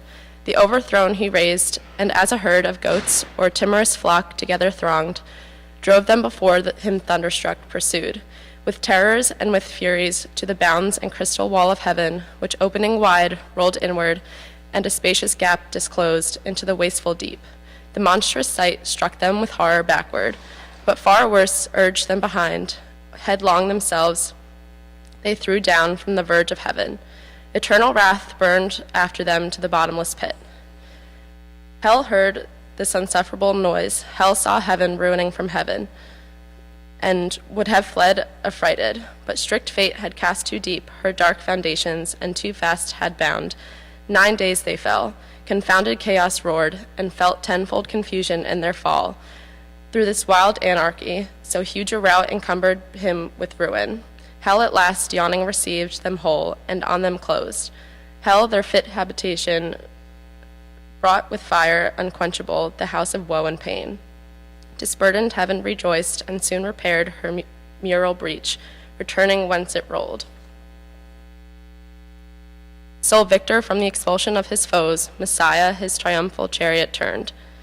To meet him, all his saints, who silent stood, eyewitnesses of his almighty acts, with jubilee advanced as they went, shaded with branching palm, each order bright, sung triumph, and hung victorious King, Son, Heir, and Lord.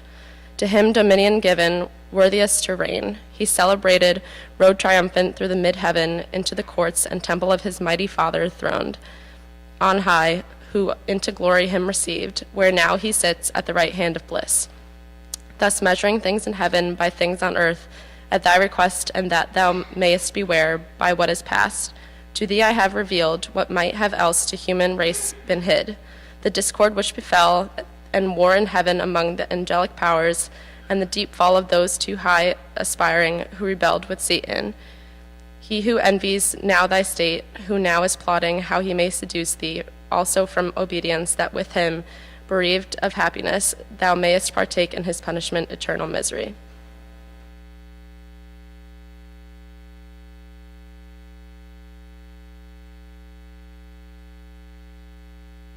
Which would be all his solace and revenge, as a despite done against the Most High, thee once to gain companion of his woe. But listen not to his temptations, warn thy weaker, let it profit thee to have heard. By a terrible example, the reward of disobedience, firm they might have stood, yet fell, remember, and fear to transgress. Book 7. Descend from heaven, Urania, by that name, if rightly thou art called, whose voice divine, following above the Olympian hill I soar, above the flight of Pegasean wing. The meaning not the name I call, for thou nor the muses of nine, nor on the top of old Olympus dwellest, but heavenly born. Before the hills appeared, or fountain flowed, thou with eternal wisdom didst converse, wisdom thy sister, and with her didst play. In presence of the Almighty Father, pleased with the celestial song, upled by thee into the heaven of heavens, I have presumed, an earthly guest, and drawn imperial air. Thy tempering, like safety guided down, return me to my native element, lest from this flying steed unreined, Bellerophon, though from a lower clime, dismounted on the alien field I fall, erroneous there to wander and forlorn.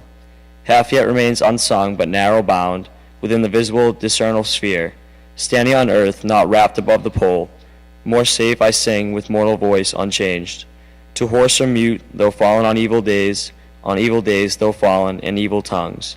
In darkness and with dangers compassed around, in solitude, yet not alone, while thou visit my slumbers nightly, or when morn purples the east, still govern thou my song, Urania, and fit audience find, though few, but drive far off the barbarous dissonance of Bacchus and his revelers, the race of that wild rout that tore the Thracian bard.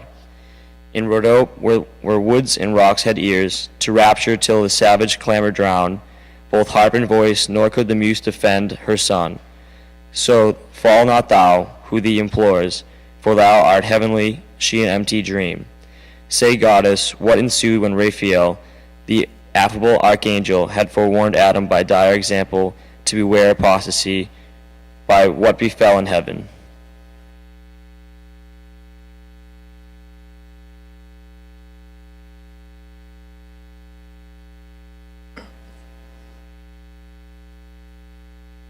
To those apostates, lest like befall in paradise to Adam or his race, charge not to touch the interdicted tree, if they transgress and slight that sole command, so easily obeyed amid the choice of all taste else to please their appetite.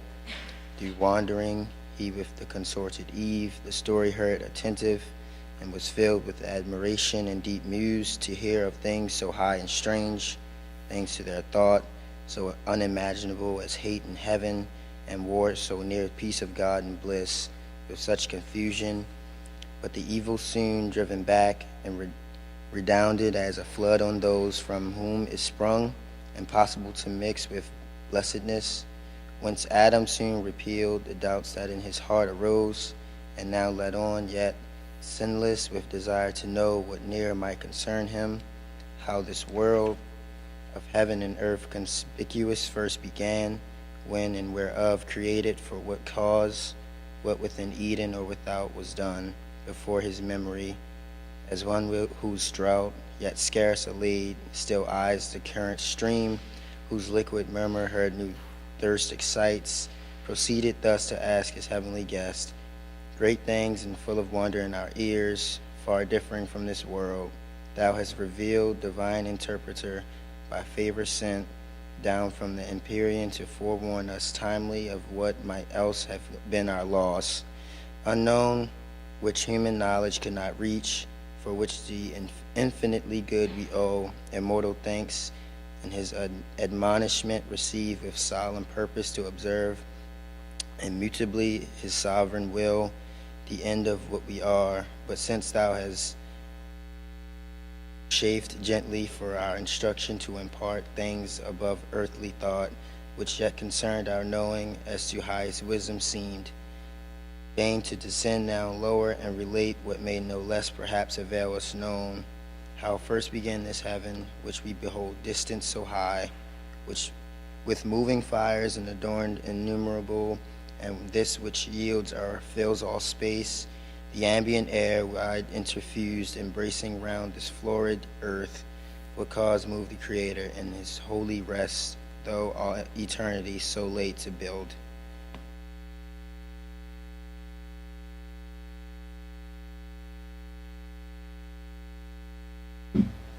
Through all eternity, so late to build in chaos, and the work begun, how soon absolved it, if unforbid, thou mayst unfold what we, not to explore the secrets, ask of his eternal empire, but the more to magnify his works, the more we know. And the great light of the day yet wants to run much of his race, though steep, suspense in heaven, held by thy voice, thy potent voice he hears, and longer will delight to hear thee tell his generation and the rising birth of nature from the unapparent deep.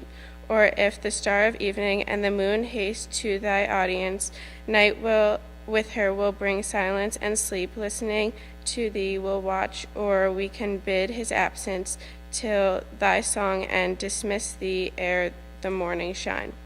Thus Adam his illustrious guests besought, and thus like godlike angel answered mild.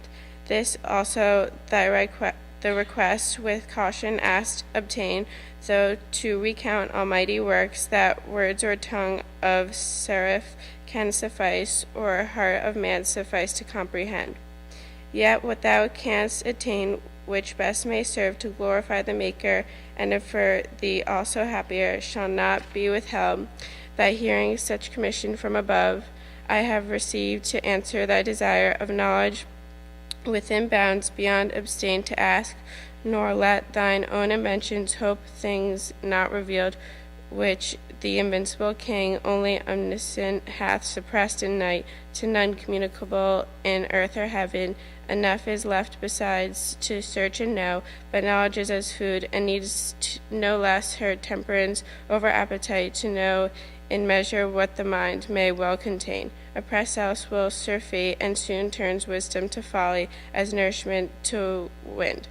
Now then, that after Lucifer from heaven so called him, brighter once amidst the host of angels than that star the stars among, fell with his flaming legends through the deep into his place, and the great sun returned victorious with his saints. The omnipotent eternal Father from his throne beheld their multitude, and to his Son thus spake. At least our envious foe hath failed, who thought all like himself rebellious, by whose aid this inaccessible high strength, the seat of deity supreme, us disopposed, he trusted to have seized, and into fraud drew many, whom their place knows here no more. Yet the greatest part I kept, I see, their station heaven yet populous retains, number sufficient to possess her realms.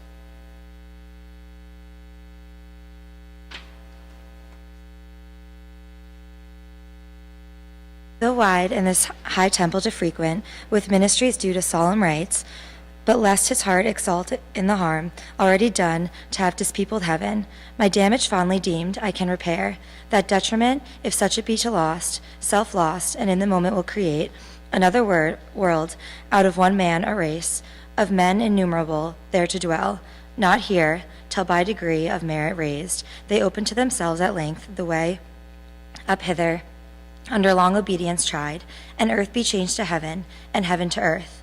One kingdom, joy and union without end, meanwhile inhabit lax, ye powers of heaven, and thou my word, begotten Son by thee, this I perform. Speak thou, and be it done. My overshadowing spirit and might with thee I send along, ride forth and bid the deep, within appointed bound, be heaven and earth, boundless the deep, because I am who fill infinitude nor vacuous the space, though I, uncircumscribed, myself retire, and put not forth my goodness, which is free, to act or not, necessity and chance, approach not me, and what I will is fate. So spake the Almighty, and to what he spake his word, the Filian Godhead gave effect. Immediate are the acts of God more swift than time or motion, but to human ears cannot without process of speech be told. So told as earthly notion can receive.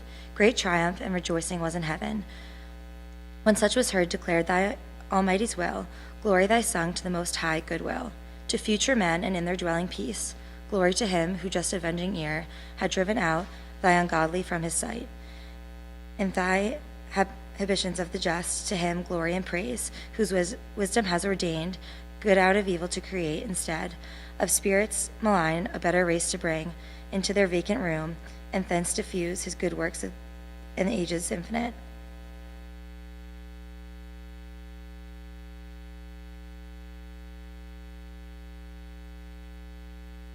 So saying the hierarchies, meanwhile the sun on his great expedition now appeared, girt with omnipotence, with radiance crowned of majesty divine, sapience and love, immense, and all his Father and him shone, about his chariot numberless were poured.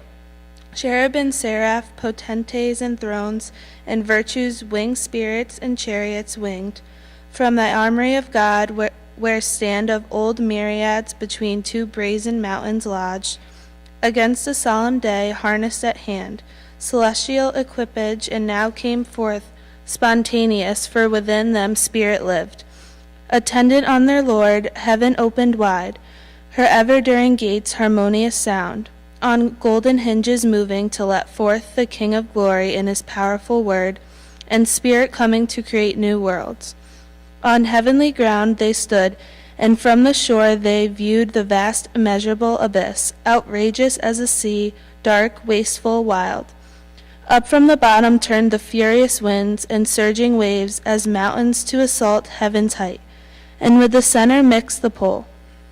Silence, ye troubled waves, and thou deep peace, said the omnific word, your discord end, nor stayed but the wings of cherubium uplifted in paternal glory rode, far into chaos and the world unborn, for chaos heard his voice. Him all his train followed in bright procession to behold creation and the wonders of his might. Then stayed the fervid wheels, and in his hand he took the golden compass prepared in God's eternal store to circumscribe this universe and all created things. One foot he centered and the other turned, round though the vast profundity obscure, and said, thus far extend, thus far thy bounds, this be thy just circumference, O world. Thus God the heaven created, thus the earth, matter, uniformed and void. Darkness profound covered the abyss, but on the watery calm his brooding wings the Spirit of God outspread, and vital virtue infused and vital warmth. Throughout the fluid mass but downward purged, the black, Tartareous, cold, infernal dregs, adverse to life, then founded, then obliged, like things to like, the rest to several place. Disparted and between spun out the air, and earth self-balanced on her center hung.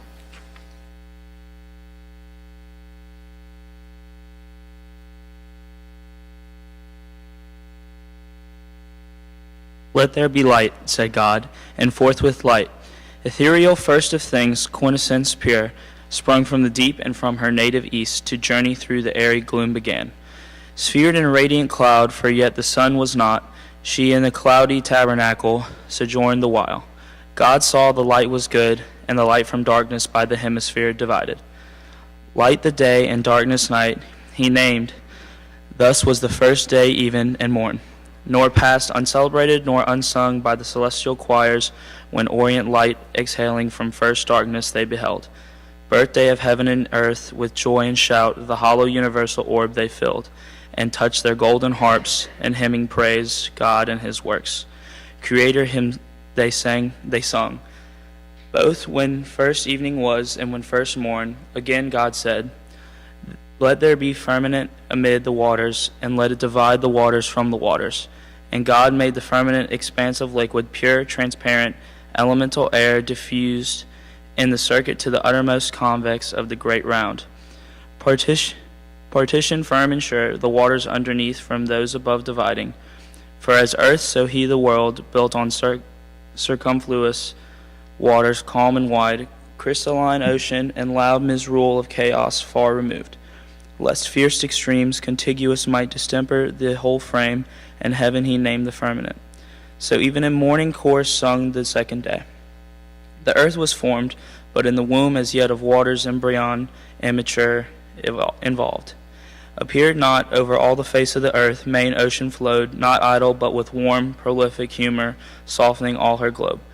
Fermented the great mother to conceive, satiate with genial moisture, when God said, be gathered now, ye waters, under heaven into one place, and let dry land appear. Immediately the mountains huge appear emergent, and their broad bare backs upheave into the clouds. Their tops ascended to the sky. So high as heaven as heaved the tumid holes, so low down sunk a hollow bottom broad and deep. Capacious bed of waters, thither they hasted with glad precipitance, uprolled as drops on dust, conglobing from the dry, part rise in crystal wall or ridge direct. For haste such flight the great command impressed on the swift floods, as the armies at the call of trumpet, for of armies thou hast heard, troop to their standard, so that watery throng, wave rolling after wave. Where they found, if the steep and torrent rapture, if through plain, soft ebbing, nor withstood them rock or hill, but they are underground, or circuit wide with serpent arrow wandering, found their way. And on the washy ooze deep channels wore, easy ear God had bid the ground be dry, all but within those banks where rivers now streamed and perpetual draw their humid train, the dry land earth and the great receptacle of congregated waters he called seas. and saw that it was good, and said, Let the earth put forth the verdant grass, herb yielding seed, and fruit tree yielding fruit after her kind, whose seed is in herself upon the earth. He scarce had said, when the bare earth till the desert and bare, unsightly, unadorned, brought forth the tender grass, whose verdure clad her universal face with pleasant green. Then herbs of every leaf that suddenly flowered, opening their various colors, and made gay her bosom, smelling sweet. And these scarce blown forth flourished thick the clustering vine, forth crept the smelling gourd, upstood the corny reed, and battled in her field, and humbled the shrub and bush with fizzled hair implicit. Last rose, as in the dance, that stately trees, and spread their branches hung with copious fruit, or gemmed their blossoms. With high woods the hills were crowned, with tufts the valleys, and each fountain side, with borders along the rivers, that earth now seemed like to heaven, a seat where God might dwell, or wander with delight, and love to haunt her sacred shades. Though God had not yet reigned upon the earth, and man to till the ground none was, but from the earth a dewy mist went up, and watered all the ground, and each plant of the field, where'er it was the earth God made, and every herb before it grew on the green stem. God saw that it was good, so even and morn recorded the third day.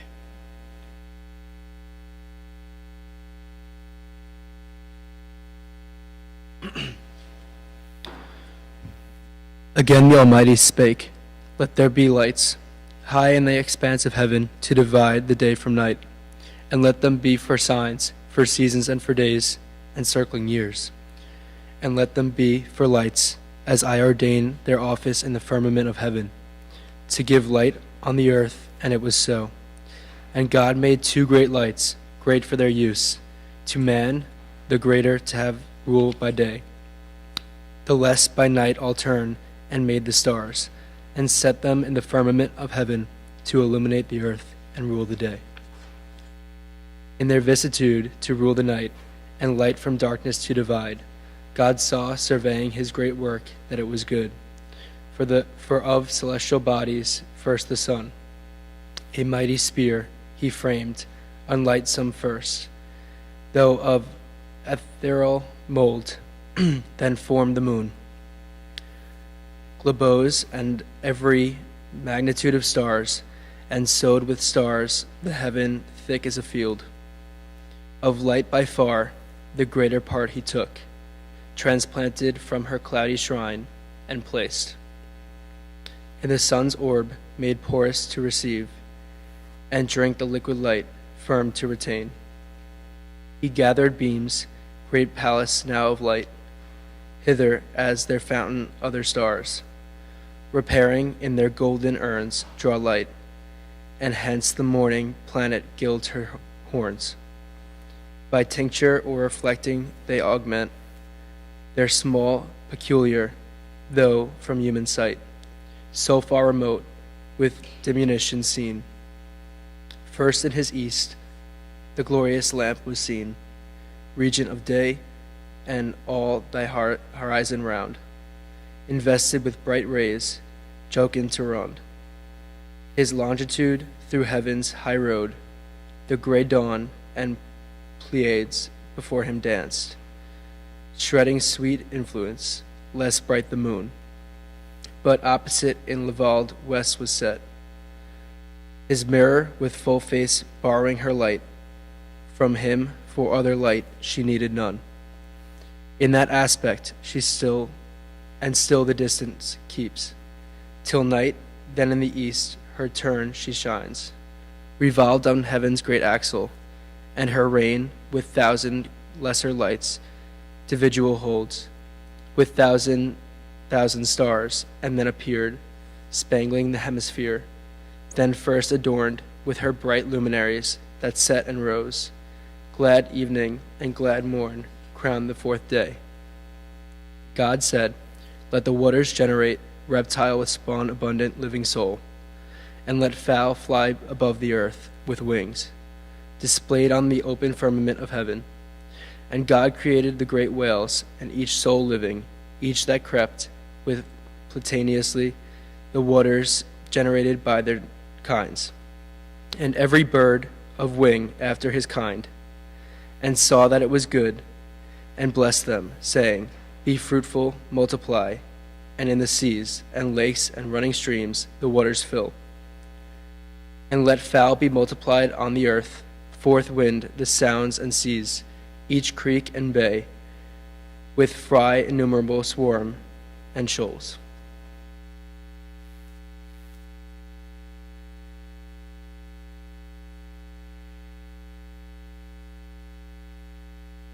A fish with their fins and shining scales glide under the green wave in skulls that oft bank in the mid-sea with part single or with mate.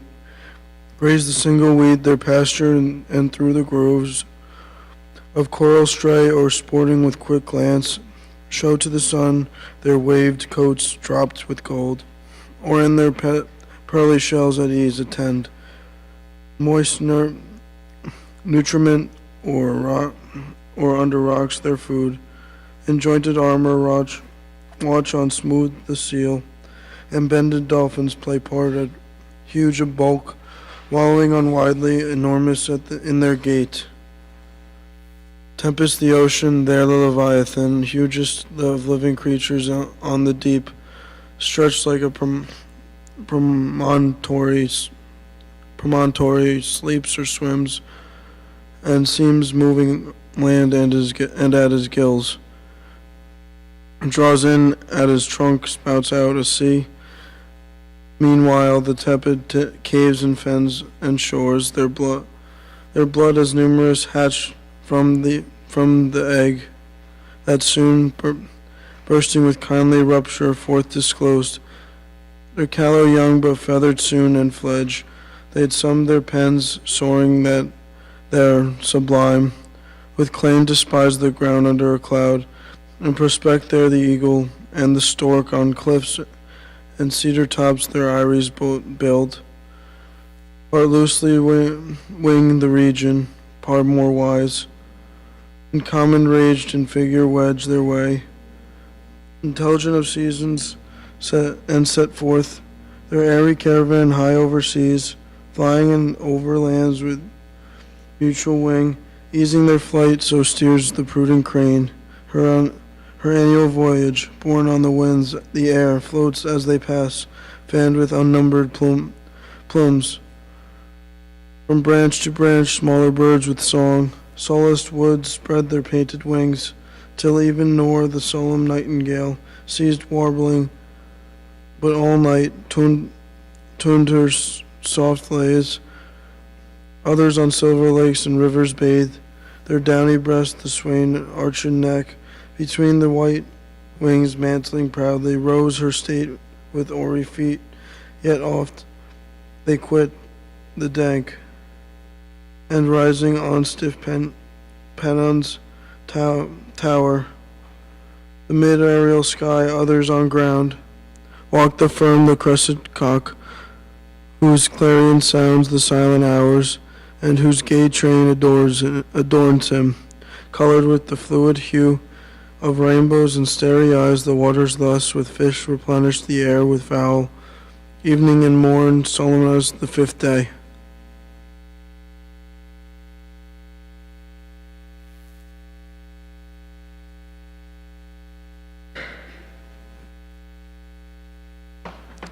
The sixth and of creation last arose, with evening harps and matin, whose God said, Let the earth bring forth soul living in her land, cattle and creeping things, and beasts of the earth, each in their kind. The earth obeyed and straight, opening her fertile womb, teemed at birth, in numerous living creatures, perfect forms, limbed and full grown, o'er the ground uprose, as from his lair the wild beast, where he runs in the forest wild, in thicket, brake, or den, among the trees and pairs they rose, they walked, the cattle in the fields and meadows green, those rare and solitary, these in flocks, pasturing at once, and in broad herds upsprung. The grassy clods now calved, now half appeared, the tawny lion pawing to get free. His hinder parts, then springs that broke from bonds. In rampant shakes his bridle mane, the ounce delivered in the tiger, as the mole rising, the crumbled earth above them throwing hillocks. The swift stag from underground blew up his branching head. Scarce from his mould behemoth, biggest one of earth, upheaved his vastness. Fleeced the flocks in bleeding rows, as plants, ambiguous between sea and land, the river horse and scaly crocodile, at once came forth where there creeps the ground.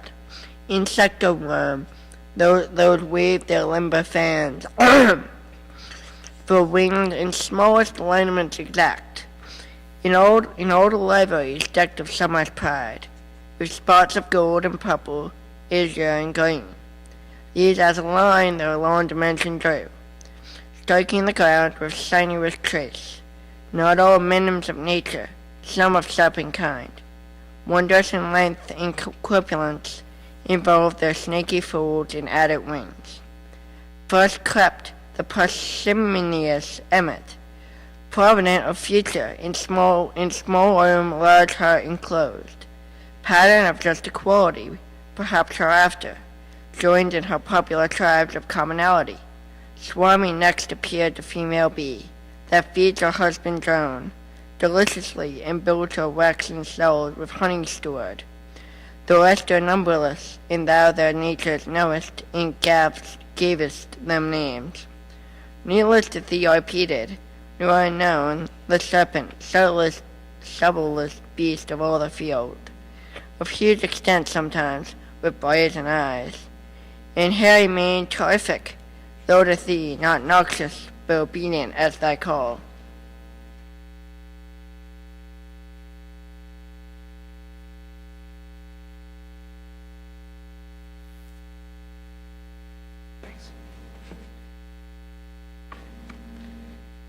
Now heaven in all her glory shone, and rolled her motions, as the great first mover's hand first wheeled their course.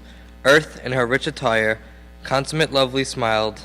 Air, water, earth, by fowl, fish, beast was flown, was swam, was walked. Frequent, and of the sixth day yet remained. There wanted yet the master work, the end of all yet done. A creature who, not prone and brute as other creatures, but endued with sanctity of reason, might erect his stature, and upright, with front serene, govern the rest, self-knowing, and from thence magnanimous to correspond with heaven, but grateful to acknowledge whence his good descends, thither with heart and voice and eyes, directed in devotion to adore and worship God supreme, who made him chief of all his works. Therefore the omnipotent eternal Father, for where is not he present, thus to his Son audibly spake, Let us make now man in our image, man in our similitude, and let them rule over the fish and fowl of sea and air, beast of the field, and over all the earth, and every creeping thing that creeps the ground. This said he formed thee, Adam, thee, O man, dust of the ground, and in thy nostrils breathed the breath of life. In his own image he created thee, in the image of God express, and now becamest a living soul. Male he created thee, but thy consort female, for race, then blessed mankind, and said, Be fruitful, multiply, and fill the earth. Subdue it, and throughout dominion hold, over fish of the sea, and fowl of the air, and every living thing that moves on the earth. Wherever thus created, for no place is yet distinct by name, thence, as thou knowst, he brought thee into this delicious grove, this garden planted with the trees of God, delectable both to behold and taste, and freely all their pleasant fruit for food gave thee. All sorts are here that all the earth yields, variety without end, but of the tree which tasted works knowledge of good and evil, thou mayest not, in the day thou eatest, thou diest. Death is the penalty imposed. Beware, and govern well thy appetite, lest sin surprise thee, and her black attendant death.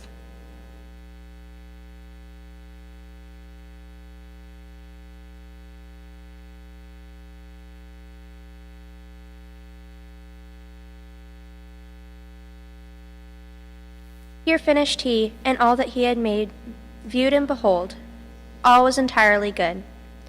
So even in morn accomplished the 6th day.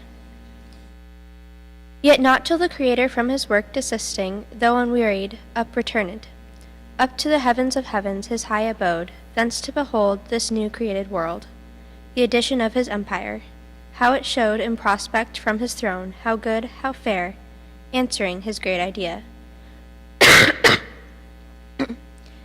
Up he rode, followed with acclamation, and the sound symphonious of 10,000 harps that tuned angels' harmonies. The earth, the air resounded. Thou rememberest, for thou heardest. The heavens and all the constellations rung. The planets in their stations listening stood, while the bright pomp ascended jubilant. Open, ye everlasting gates, they sung. Open, ye heavens, our living doors. Let in the great Creator, from his work returned, magnificent, his 6 days' work, a world. Open, and henceforth oft, for God will deign to visit oft the dwellings of just men. Delighted, and with frequent intercourse, thither will send his winged messengers on errands of supernatural grace. So sung the glorious train ascending. He through heaven, that opened wide her blazing portals, led to God's eternal house direct the way. A broad and ample road, whose dust is gold and pavement stars, as stars to thee appear, seen in the galaxy, that Milky Way which nightly as a circling zone thou seest, powdered with stars. And now on earth the 7th evening arose in Eden. For the sun was set, and twilight from the east came on, forerunning night, when at the holy mount of heaven's high-seated top, the imperial throne of Godhead, fixed forever firm and sure, the filial power arrived, and sat him down with his great Father. For he also went invisible, yet stayed, such privilege hath omnipresence, and the work ordained, author and end of all things, and from work now resting, blessed and hallowed the 7th day, as resting on that day from all his work, but not in silence wholly kept. The harp had work and rested not, the solemn pipe and dulcimer, all organs of sweet stop, all sounds on fret by string or golden wire, tempered soft tunings intermixed with voice, choral or unison, of incense clouds, fuming from golden censers hid the mount.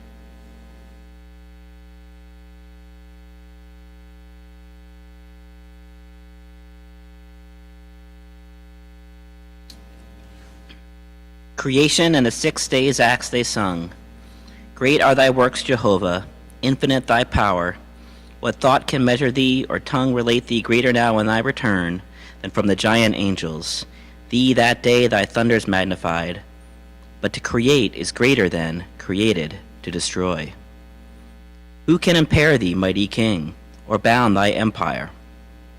Easily the proud attempt of spirits apostate, and their counsels vain thou hast repelled, while impiously they thought thee to diminish, and from thee withdraw the number of thy worshippers.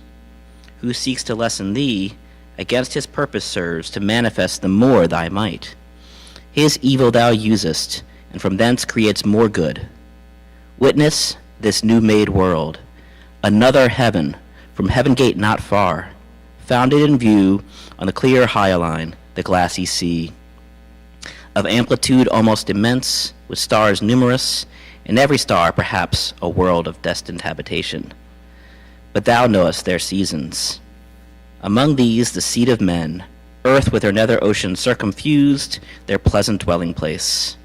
Thrice happy men and sons of men, whom God hath thus advanced, created in his image, there to dwell and worship him, and in reward to rule over his works on earth, in sea or air, and multiply a race of worshippers, holy and just. Thrice happy, if they know their happiness and persevere upright. So sung they, and the Empyrean rung with hallelujahs. Thus was Sabbath kept. And thy request think now fulfilled, that asked how first this world and face of things began, and what before thy memory was done from the beginning, that posterity, informed by thee, might know. If else thou seek'st aught, not surpassing human measure, say.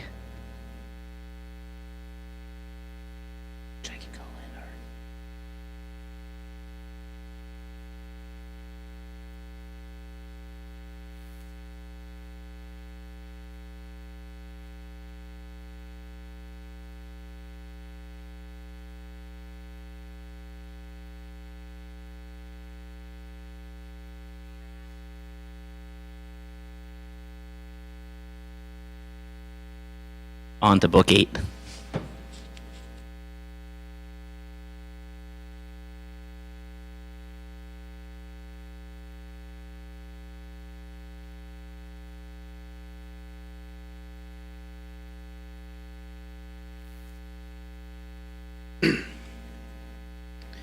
The argument. Adam inquires concerning celestial motions, is doubtfully answered, and exhorted to search rather things more worthy of knowledge.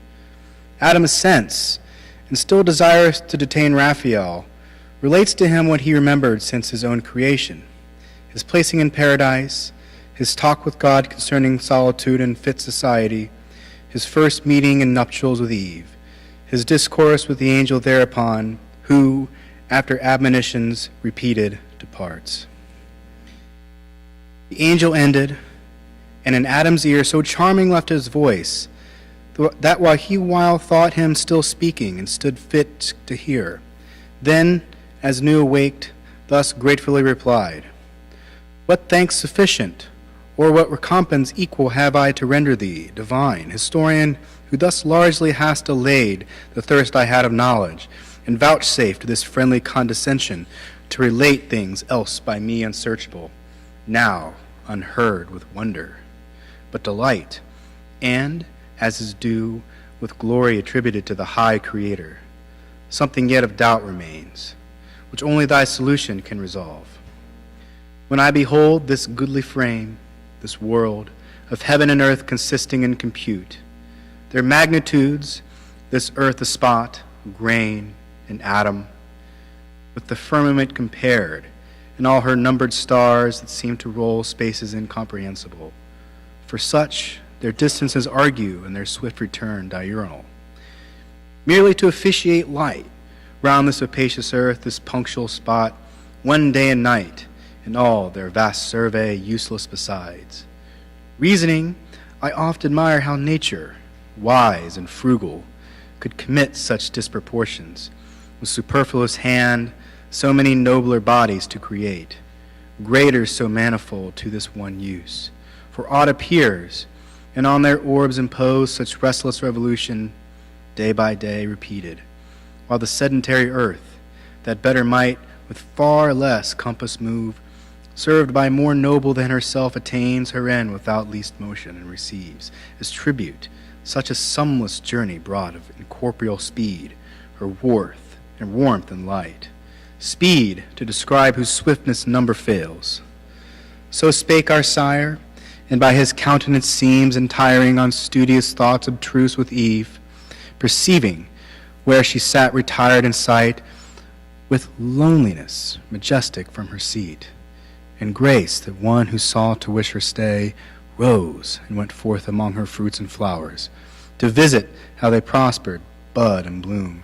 Her nursery, they at her coming sprung, and touched by her fair tendance, gladlier grew. Yet went she not, as not with such discourse delighted, or not capable her ear of what was high, such pleasure she reserved. Adam relating, the sole auditress, her husband, the relator she preferred before the angel, and of him to ask, chose rather, he, she knew, would intermix grateful digressions and solve high dispute with conjugal caresses. From his lip, not words alone pleased her. O when meet now such pairs in love and mutual honor joined? With goddess-like demeanor forth she went, not unattended, for on her own as queen, a pomp of winning graces waited still. And from about her shot darts of desire into all eyes to wish her still in sight. And Raphael now to Adam's doubt proposed, benevolent and facile thus replied, To ask or search I blame thee not, for heaven is the book of God before thee set, wherein to read his wondrous works and learn his seasons, hours, or days, or month, or years. This to attain, whether heaven move or earth, imports not if thou reckon right. The rest from man or angel, the great architect did wisely to conceal, and not divulge his secrets, and be scanned by them who ought rather admire, or if they list to try conjecture. He, his fabric of the heavens, hath left to their disputes, perhaps to move his laughter at their quaint opinions wide hereafter, when they come to model heaven and calculate the stars. How will they wield the mighty frame? How build, unbuild, contrive to save appearances? How gird the sphere with eccentric scribbled o'er? Cycle and epicycle, orb and orb. Already thy reasoning, this I guess who art to lead thy offspring, and supposest that bodies bright and greater should not serve, the less not bright, nor heaven such journeys run, earth sitting still when she alone receives the benefit. Consider first that great or bright infers not excellence the earth, though in comparison of heaven so small, nor glistering may of solid gold good contain. Pick up here. A couple of these. Thanks.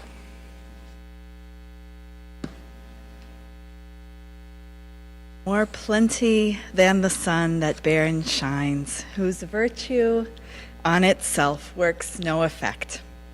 But in the fruitful earth there first received his beams, unactive else, their vigor find. Yet not to earth are those bright luminaries officious, but to thee, earth's habitant.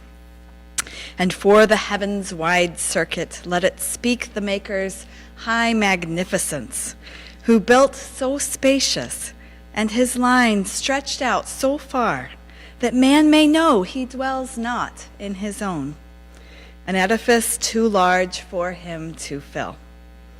Lodged in a small partition, and the rest ordained for uses to his Lord best known, the swiftness of those circles attribute, though numberless, to his omnipotence, that two corporeal substances could add speed almost spiritual.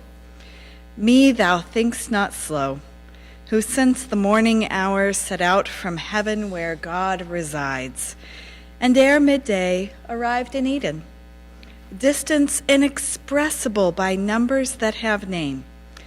But this I urge, admitting motion in the heavens, to show invalid that which thee to doubt it mode. Not that I so affirm, though so it seem to thee who hast thy dwelling here on earth.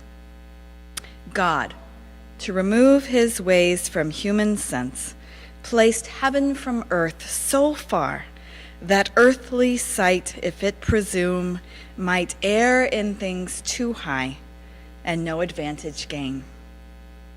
What if the sun be center to the world and other stars? By his attractive virtue and their own incited, danced about him various rounds, their wandering course now high, now low, then hid, progressive, retrograde, or standing still. In sixth thou seest, and what if seventh to thee, the planet Earth, so steadfast, though she seem, insensibly three different motions move, which else to several spheres thou must ascribe, moved contrary with thwart obliquities, or save the sun his labor, and that swift, nocturnal and diurnal room supposed. Invisible else above all stars, the wheel of day and night, which needs not thy belief.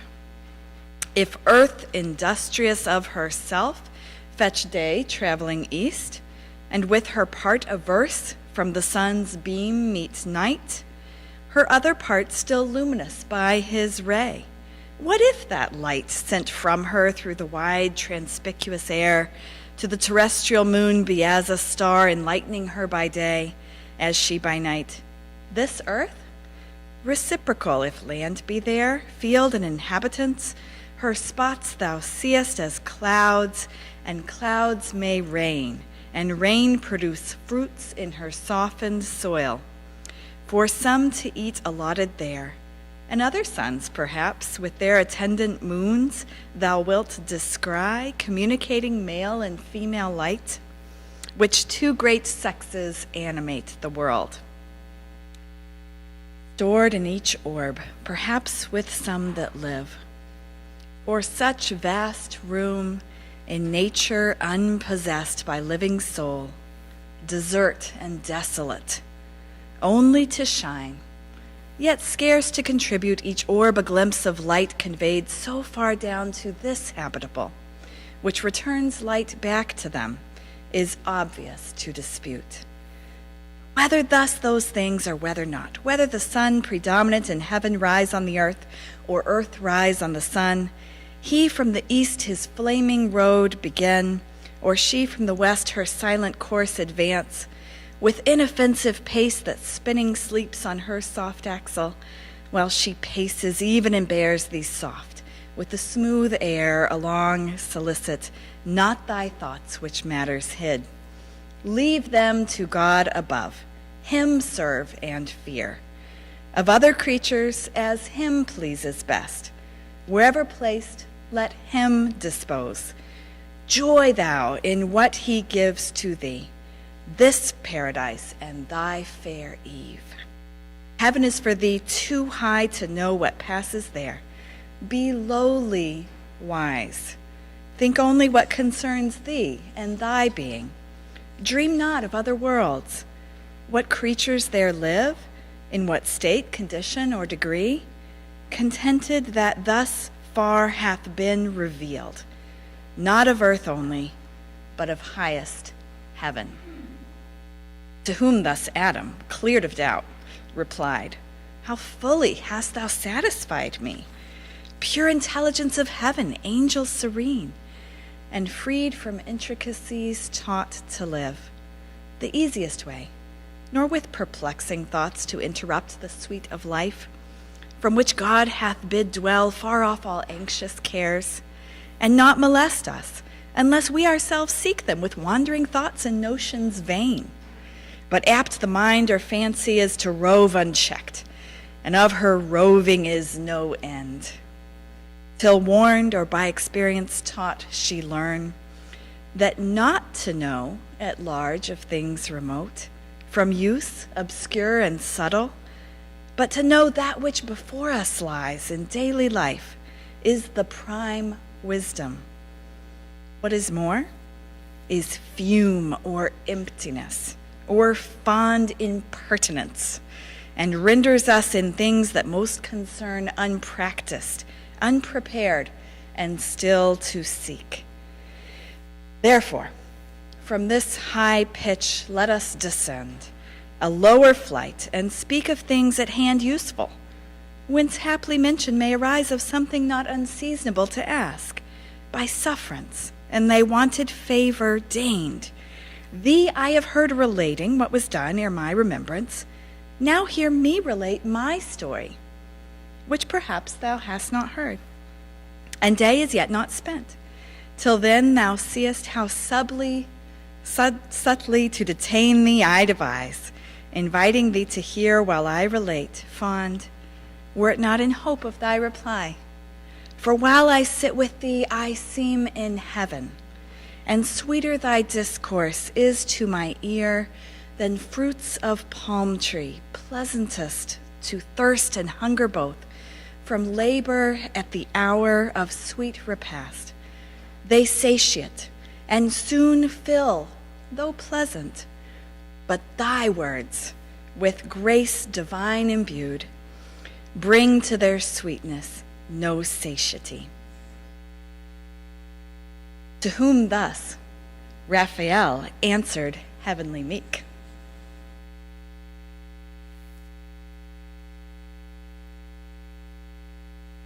Nor are thy lips ungraceful, sire of men, nor tongue ineloquent, for God on thee abundantly his gifts hath also poured, inward and outward both. His image fair, speaking or mute, all comeliness and grace attends thee, and each word, each motion forms. Nor less think we in heaven of thee on earth than of our fellow servant, and inquire gladly into the ways of God with man. For God we see hath honored thee, and set on man his equal love. Say therefore on, for I that day was absent, as befell, bound on a voyage uncouth and obscure, far on excursion towards the gates of hell. Squared in full legion, such command we had, to see that none thence issued forth a spy or enemy, while God was in his work, lest he, incensed at such eruption bold, destruction with creation might have mixed. Not that they durst without his leave attempt, but us he sends upon his high behest for state, as sovereign king, and to inure our prompt obedience.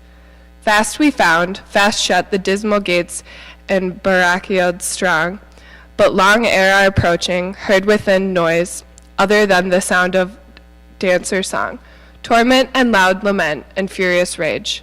Glad we returned up to the coasts of light, ere Sabbath evening, so we had in charge. But thy relation now, for I attend, pleased with thy words, no less than thou with mine. So spake the godlike power, and thus our sire. For man to tell how human life began is hard, for who himself beginning knew. Desire with thee still longer to converse induced me, as new waked from soundest sleep, soft on the flowery herb I found me laid in balmy sweat, with which his beams the sun soon dried, and on the reeking moisture fed. Straight toward heaven my wandering eyes I turned, and gazed while the ample sky, till raised by quick instinctive motion up I sprung, as thitherward endeavoring, and upright stood on my feet. About me round I saw hill, dale, and shady woods, and sunny plains, and liquid laps of murmuring streams. By these, creatures that lived and moved and walked or flew, birds on the branches warbling, all things smiled, with fragrance, and with joy my heart overflowed. Myself I then perused, and limb by limb surveyed, and sometimes went and sometimes ran with supple joints, as lively vigor led. But who I was, or where, or from what cause, knew not. To speak I tried, and forthwith spake, my tongue obeyed, and readily could name whatever I saw. Thou sun, said I, fair light, and thou enlightened earth, so fresh and gay, ye hills and dales, ye rivers, woods and plains, and ye that live and move, fair creatures, tell if ye saw, how came I thus, how here? Not of myself, by some great maker then, in goodness and in power preeminent. Tell me how I may know him, how adore, from whom that thus I move and live, and feel that I am happier than I know. While thus I called and strayed, I knew not whither, from where I first drew air, and first beheld this happy light, when answer none returned. On a green shady bank, profuse of flowers, pensive I sat me down. There gentle sleep first found me, with soft depression seized, my drowsed sense, untroubled, though I thought I then was passing to my former state insensible, and forthwith to dissolve, when suddenly stood at my head a dream, whose inward apparition gently moved my fancy to believe I had yet being, and lived. One came, methought, of shape divine, and said, Thy mansion wants thee, Adam. Rise, first man, of men innumerable ordained, first Father, called by thee, I come thy guide to the garden of thy bliss, thy seat prepared. So saying, by the hand he took me raised, and over the fields and waters, as in air, smooth sliding without step, last led me up a woody mountain, whose high top was plain, a circuit wide enclosed, with goodliest trees planted, with walks and bowers, that what I saw of earth before scarce pleasant seemed. Each tree loaden with fairest fruit that hung to thee tempting, stirred in me sudden appetite to pluck and eat. Whereat I waked and found before my eyes all real, as the dream had lively shadowed. Here had new begun my wandering, had not he who was my guide up hither from among the trees appeared, presence divine. Rejoicing, but with awe, in adoration, at his feet I fell, submiss. He reared me, and, whom thou soughtest I am, said mildly, Author of all this thou seest, above or around thee or beneath.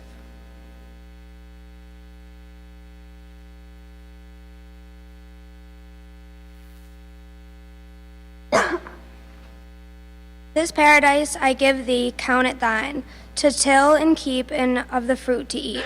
Of every tree that in the garden grows, eat freely with glad heart, fear here no dearth. But of the tree whose operation brings knowledge of good and ill, which I have set the pledge of thy obedience and thy faith, amid the garden by the tree of life. Remember what I warn thee, shun to taste, and shun the bitter consequence. For know that day thou eatest thereof, my soul command transgressed, inevitably thou shalt die. From that day mortal in this happy state shalt lose, expelled from hence into a world of woe and sorrow. Sternly he pronounced the rigid interdiction, which resounds yet dreadful in mine ear, though in my choice not to incur, but soon his clear aspect returned, in gracious purpose thus renewed. Not only these fair bounds, but all the earth to thee and to thy race I give, as lords possess it in all things that therein live, or live in sea or air, beast, fish, and fowl. In sign whereof each bird and beast behold, after their kinds, I bring them to receive from thee their names, and pay thee fealty with low subjection. Understand the same of fish within their watery residence, not hither summoned, since they cannot change their element to draw the thinner air. As thus he spake, each bird and beast behold, approaching two and two, these cowering low with blandishment, each bird stooped upon his wing. I named them as they pass, and understood their nature, with such knowledge God endued my sudden apprehension, but in these I found not what methought I wanted still, and to the heavenly vision thus presumed. Oh, by what name, for thou above all these, above mankind, or aught than mankind higher, surpass it far thy naming. How may I adore thee, author of this universe, and all this good to man? For those well-beings so amply, and with hands so liberal, thou hast provided all things. But with me I see not who partakes. In solitude what happiness, who can enjoy alone, or all enjoying what contentment find. Thus I presumptuous in the vision bright, as with a smile more brightened, thus replied. What call'st thou solitude? It is not the earth with various living creatures, and the air replenished, and all these at thy command to come and play before thee? Knowest thou not their language and their ways? They also know, and reason not contemptibly with these, find pastime and bear rule. Thy realm is large. So spake the universal Lord, and seemed so ordering. I with leave of speech implored, in humble depreciation thus replied. Let not my words offend thee, heavenly power, my maker, be prompters while I speak. Hast thou not made me here thy substitute, and these inferior far beneath me set? Among unequals what society can sort, what harmony or true delight, which must be mutual in proportion due, given and received, but in disparity, the one intense, the other still remiss, cannot well suit with either, but soon prove tedious alike. Of fellowship I speak, such as I seek, fit to participate all rational delight, wherein the brute cannot be human consort. They rejoice each with their kind, lion with lioness. So fitly them in pairs thou hast combined. Much less can bird with beast, or fish with fowl, so well converse, not with the ox the ape. Worse than can man with beast, and least of all.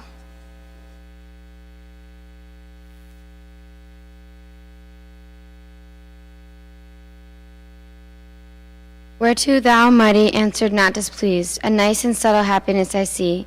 Thou to thyself propose it in the choice of thy associates, Adam, and wilt taste no pleasure, though in pleasure solitary. What thinkest thou then of me in this my state? Seem I to thee sufficiently possessed of happiness or not, who am alone from all eternity, for none I know second to me, or like equal much less? How have I then with whom to hold converse, save with the creatures which I made, and those to me inferior, infinite descents, beneath what other creatures are to thee?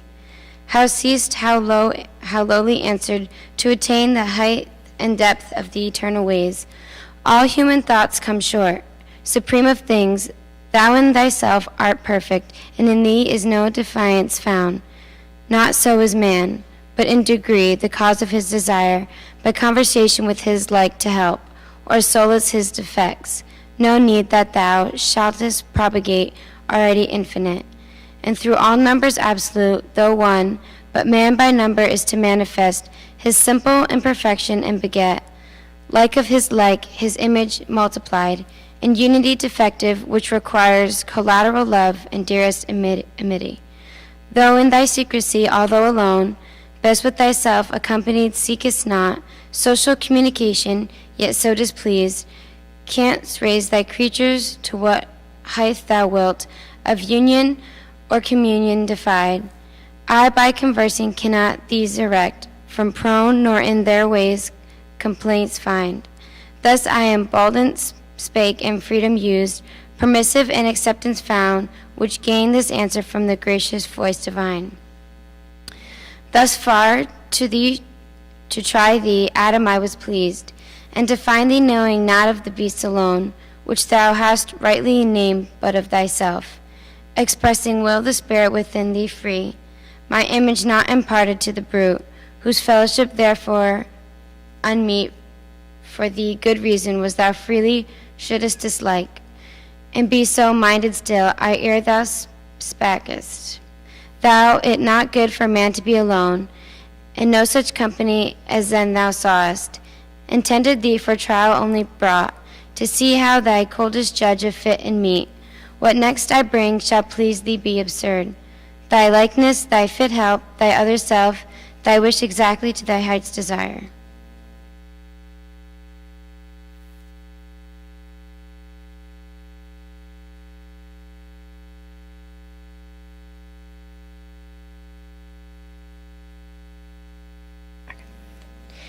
He ended, or I heard no more, for now.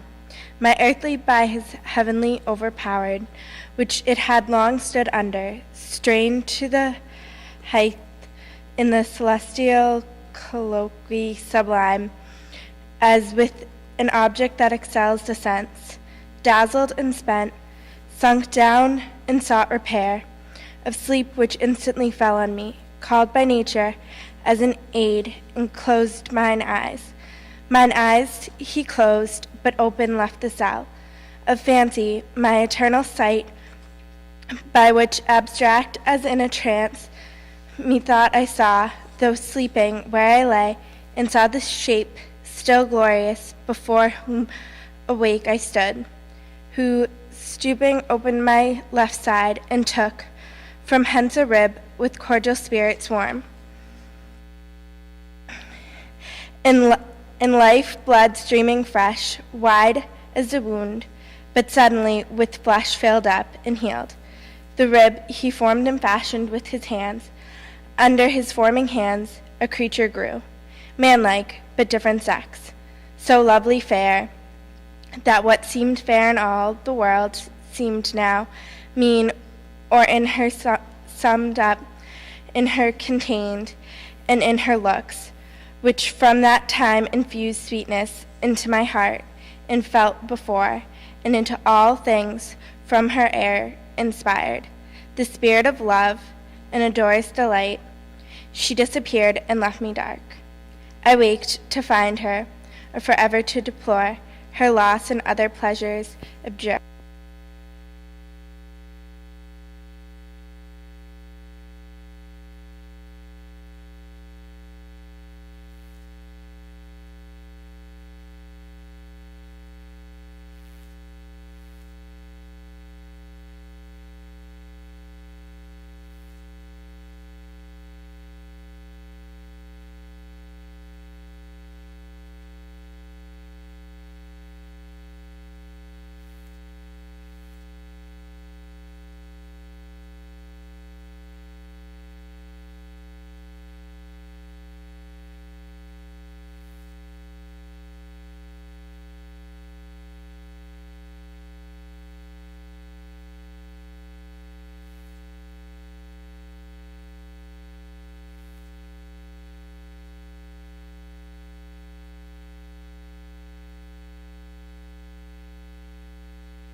To whom mild answer Adam thus returned, Soul Eve, associate soul, to me beyond compare, above all living creatures dear.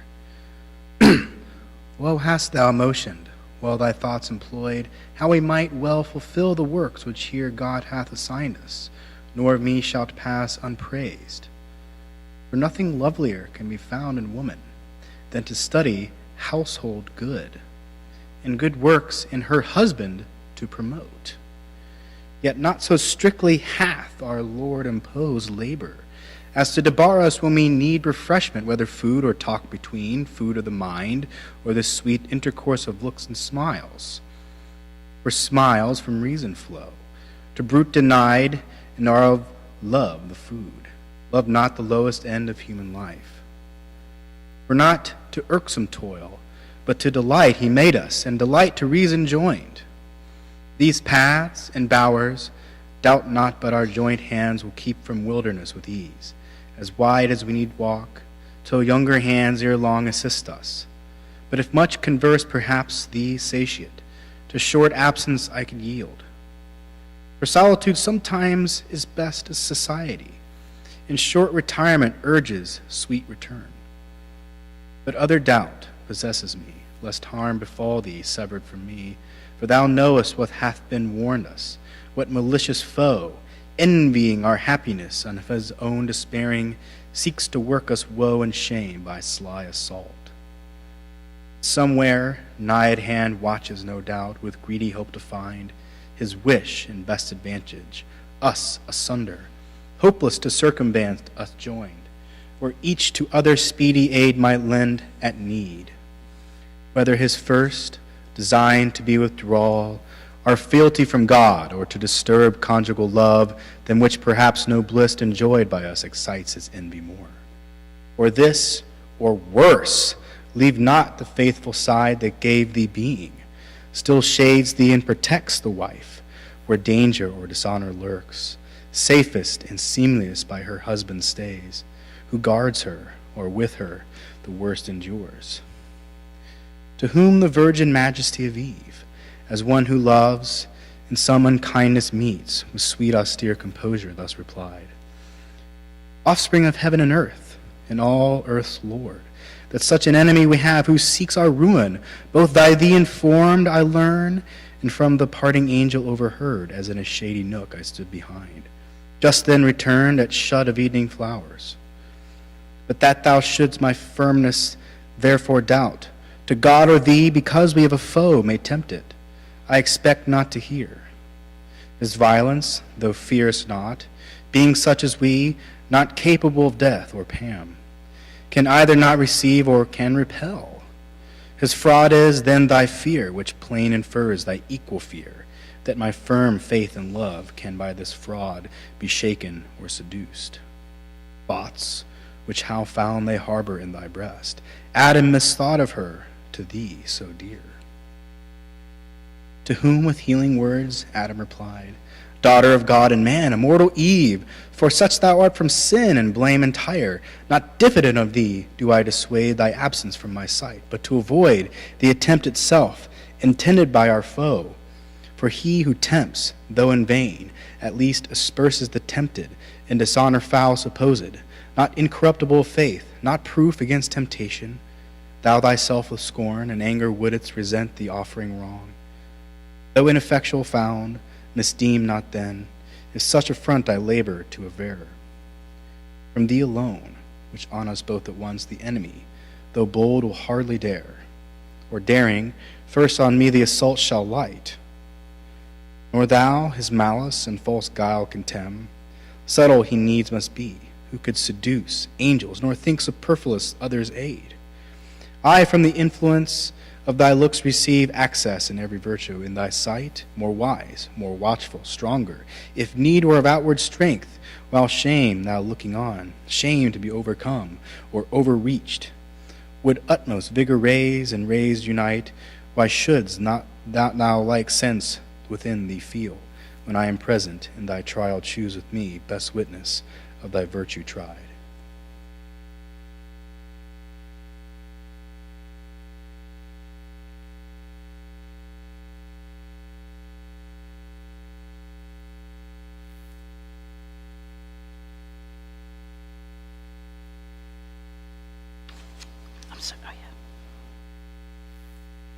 So spake domestic Adam in his care and matrimonial love. But Eve, who thought less attributed to her face sincere, thus her reply with accent sweet renewed. If this be our condition, thus to dwell in narrow circuits straitened by a foe, subtle or violent, we not endued single with like defense wherever met, how are we happy, still in fear of harm? But harm precedes not sin, only our foe tempting affronts us with his foul esteem of our integrity. His foul esteem sticks no dishonor on our front, but turns foul on himself. Then wherefore shunned or feared by us, who rather double honor gain from his surmise proved false, find peace within, favor from heaven, our witness from the event. And what is faith, love, virtue unassayed, alone without exterior help sustained? Let us not then suspect our happy state, left so imperfect by the Maker wise, as not secure to single or combined. Frail is our happiness, if this be so, and Eden were no Eden, thus exposed.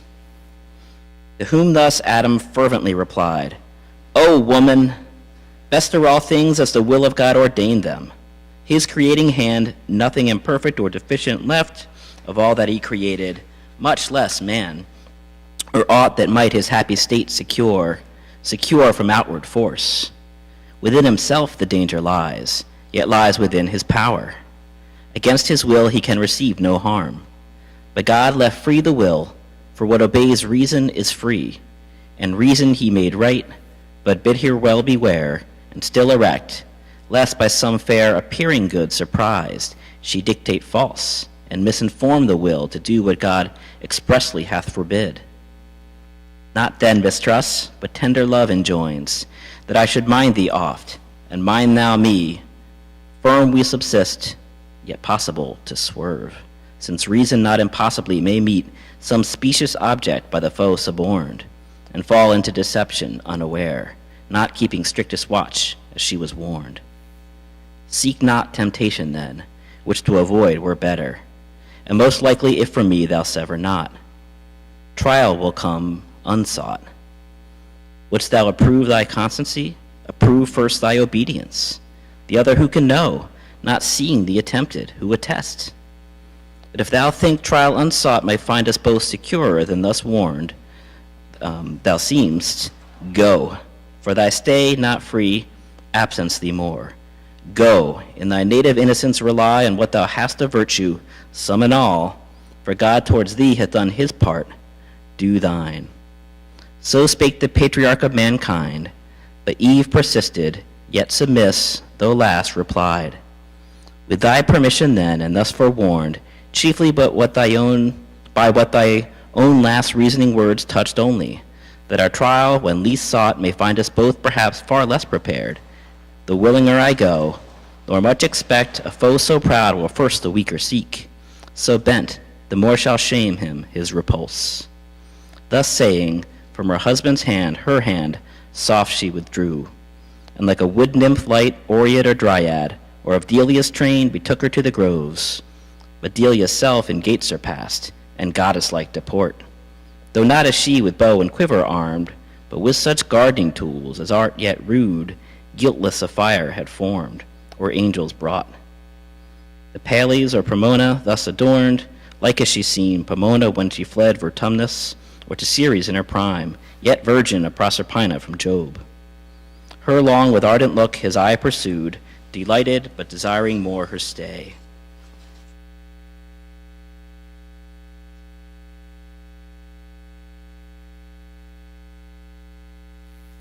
Let's see, oh, shoot, I think I got it right.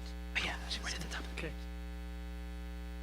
Oft he to her his charge of quick return, repeated she to him as oft engaged, to be returned by noon amid the bower, and all things in best order to invite.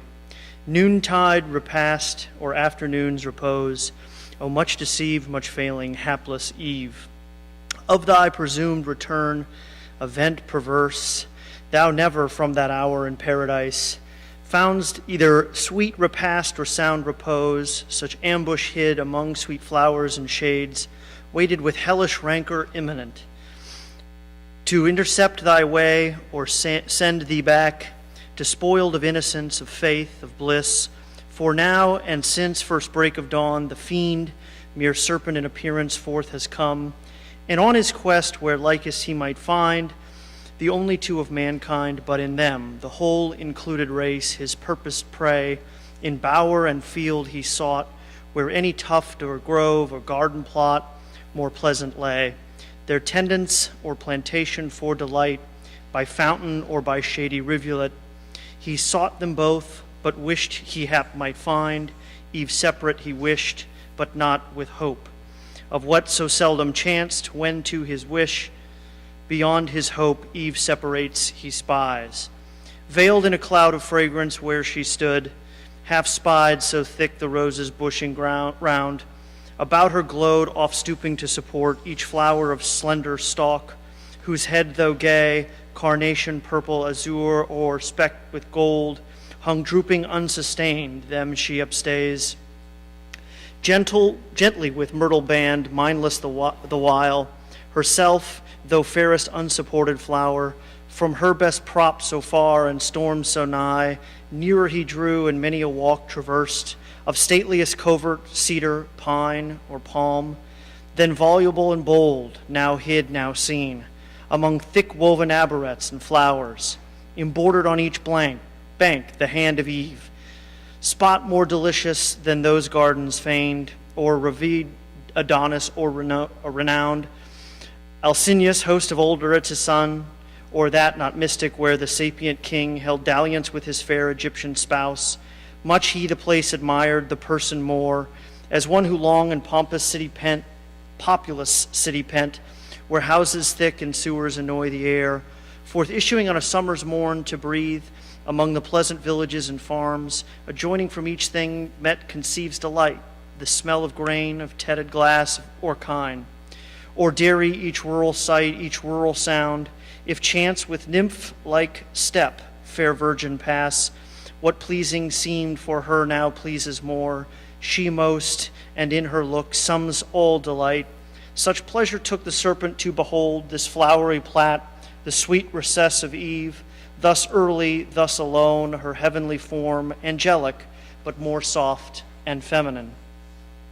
Her graceful innocence, her every air of gesture, or least action or odd, his malice, and with rapine sweet bereaved, his fierceness of the fierce intent it brought, that space the evil one abstracted stood from his own evil, and for the time remained stupidly good, of enmity disarmed, of guile, of hate, of envy, of revenge. But the hot hell that always in him burns, though in mid-heaven soon ended his delight, and tortured for him now more, the more he sees, of pleasure not for him, ordained then soon. Fierce hate he recollects, and all his thoughts of mischief, gradulating, thus excites. Thoughts, whither have ye led me? With what sweet compulsion thus transported to forget what hither brought us hate, not love, nor hope, of paradise for hell, hope here to taste, of pleasure, but all pleasure to destroy. Save what it is in destroying other joy to me is lost. Then let me not let pass occasion which now smiles, behold alone the woman opportune to all attempts. Her husband, for I view far round, not nigh, whose higher intellectual more I shun, and strength of courage haughty, and of limb heroic built, though of terrestrial mold, for not informidable, exempt from wound. I not so much hath hell debased, and pain enfeebled me to what I was in heaven.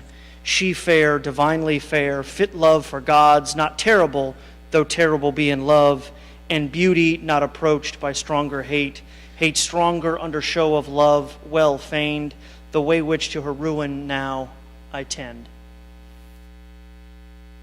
Going.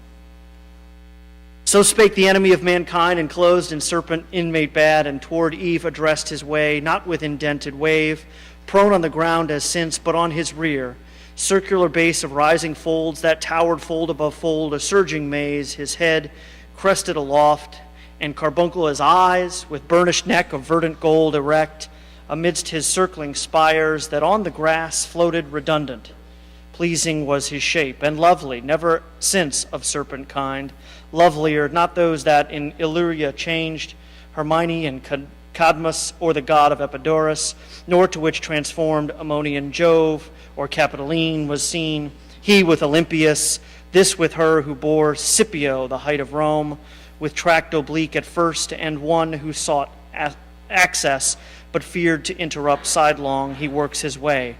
As when a ship by skillful steersmen wrought, nigh river's mouth or foreland, where the wind veers oft, as oft so steers and shifts her sail, so varied he, and of his tortuous train curled many a wanton wreath in sight of Eve. To lure her eye, she busied heard the sound of rustling leaves, but minded not, as us to such disport before her through the field, from each beast more duteous her call, than at Ciceron call the head disguised. He bouldered now, uncalled before her stood, but as in a gaze admiring, off he bowed, his turret crest, the sleek enameled neck fawning, and licked the ground whereon she trod. His gentle, dumb expression turned at length the eye of Eve to mark his play. He glad of her attention gained with serpent tongue, organic or impulse of vocal air. His fraudulent temptation thus began.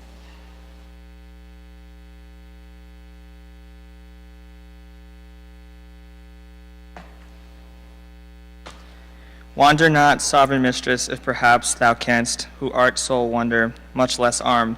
Thy looks the heaven of mildness with disdain. Displeased that I approach thee thus, and gaze and satiate, I thus single, not half feared. Thy awful brow, more awful, thus retired, fairest resemblance of thy Maker fair. Thee all things living gaze on, all things thine. By gift and thy celestial beauty adore, with ravishment beheld, their best beheld, where universally admired, but here in this enclosure wild, these beasts among. Beholders rude and shallow to discern half in what in thee is fair, one man except. Who sees thee, and what is one? Who shouldst be seen? A goddess among God, adored and served, by angels numberless, thy daily train. So glows the tempter, and his proem tuned, into the heart of Eve his words made way. Though at the voice much marveling, at length, not unamazed, she thus in answer spake. What may this mean? Language of man pronounced, by tongue of brute, and by human sense expressed. The fact at least of these I thought denied, to beasts whom God, on their creation day, created mute to all articulate sound, the latter I demur, for in their looks much reason, and in their actions oft appears. Thee, serpent, subtlest beast of all the field, I knew, but not with the human voice endued. Redouble then this miracle, and say, how cam'st thou speakable of mute, and how to me so friendly grown above the rest of brutal kind that daily are in sight? Say, for such wonder claims attention due. To whom the guileful tempter thus replied, Empress of this fair world, resplendent Eve, easy to me it is to tell thee all what thou commandest, and thou shouldst be obeyed. I was at first as other beasts that gaze, the trodden herb of abject thoughts and low, as was my food, nor aught but food discerned, or sex, and apprehended nothing high, till on a day roving the field, I chanced a goodly tree, far distant to behold, loaded with fruit of fairest colors mixed, ruddy and gold. I nearer drew to gaze, when from the boughs of a savory odor blown, grateful to appetite, more pleased my sense than smell of sweetest fennel, or the teats of ewe or goat drooping with milk at even, unsucked of lamb or kid that tender play. To satisfy the sharp desire I had of tasting those fair apples, I resolved not to defer. Hunger and thirst at once, powerful persuaders, quickened at the scent of that alluring fruit, urged me so keen. About the mossy trunk I wound me soon, for high from the ground the branches would require thy utmost reach, or atoms round the tree. All other beasts that saw with like desire, longing and envying stood, but could not reach. Amid the tree now got, where plenty hung tempting so nigh, so to pluck and eat my fill, I spared not from such pleasure till that hour, at feed or fountain never had I found. Sated at length, ere long I might perceive strange alteration in me, to degree of reason in my inward powers and speech, wanted not long, though to this shape retained. Thenceforth, to speculations high or deep, I turned my thoughts with capacious mind, considered all things visible in heaven, or earth, or middle, all things fair and good. But all that fair and good in thy divine semblance, in thy beauty's heavenly ray, united I behold, no fair to thine equivalent or second with compelled me thus, though importune perhaps to come and gaze and worship thee of right, declared sovereign of creatures, universal dame.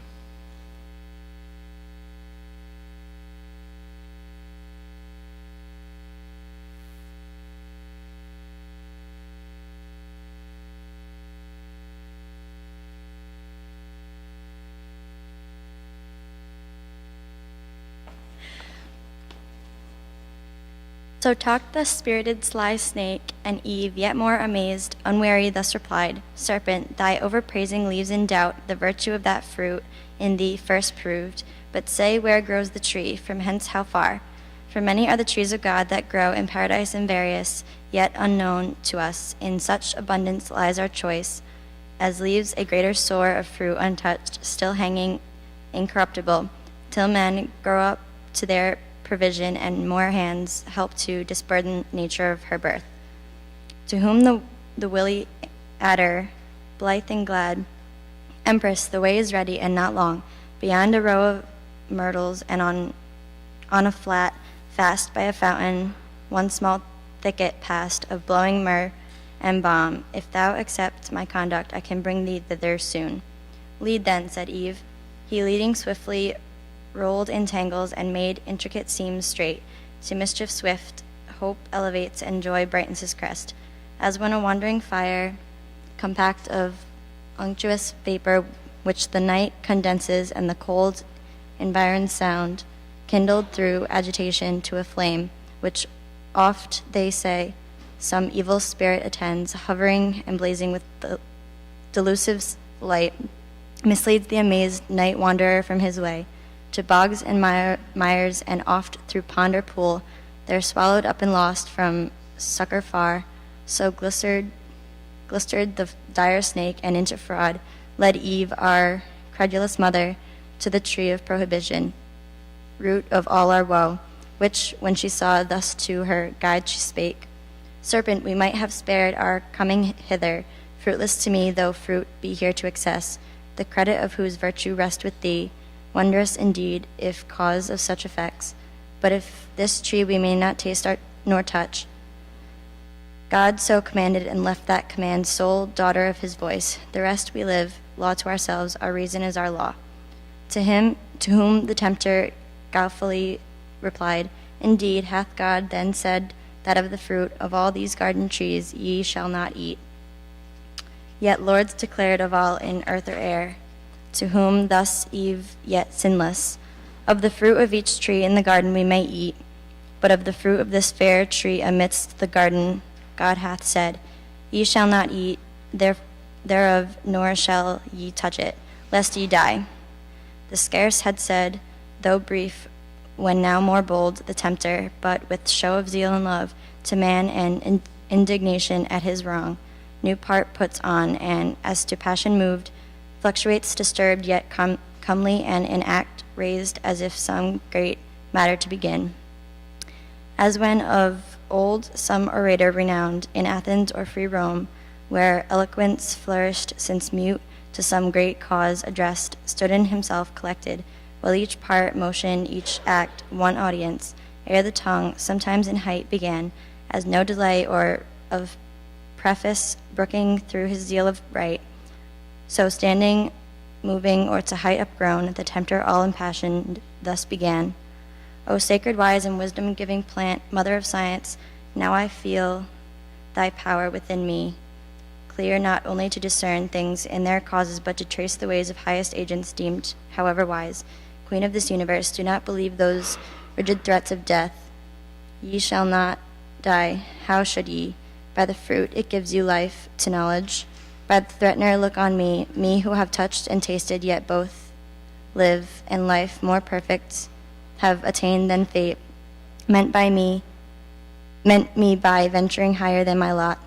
Shall that be shut to man which to the beast is open, or will God incense his ire for such a petty trespass, and not praise rather your dauntless virtue, whom the pain of death denounced? Whatever thing death be, deterred not from achieving what might lead to happier life, knowledge of good and evil, of good how just, of evil if what is evil, be real, why not known, since easier shunned.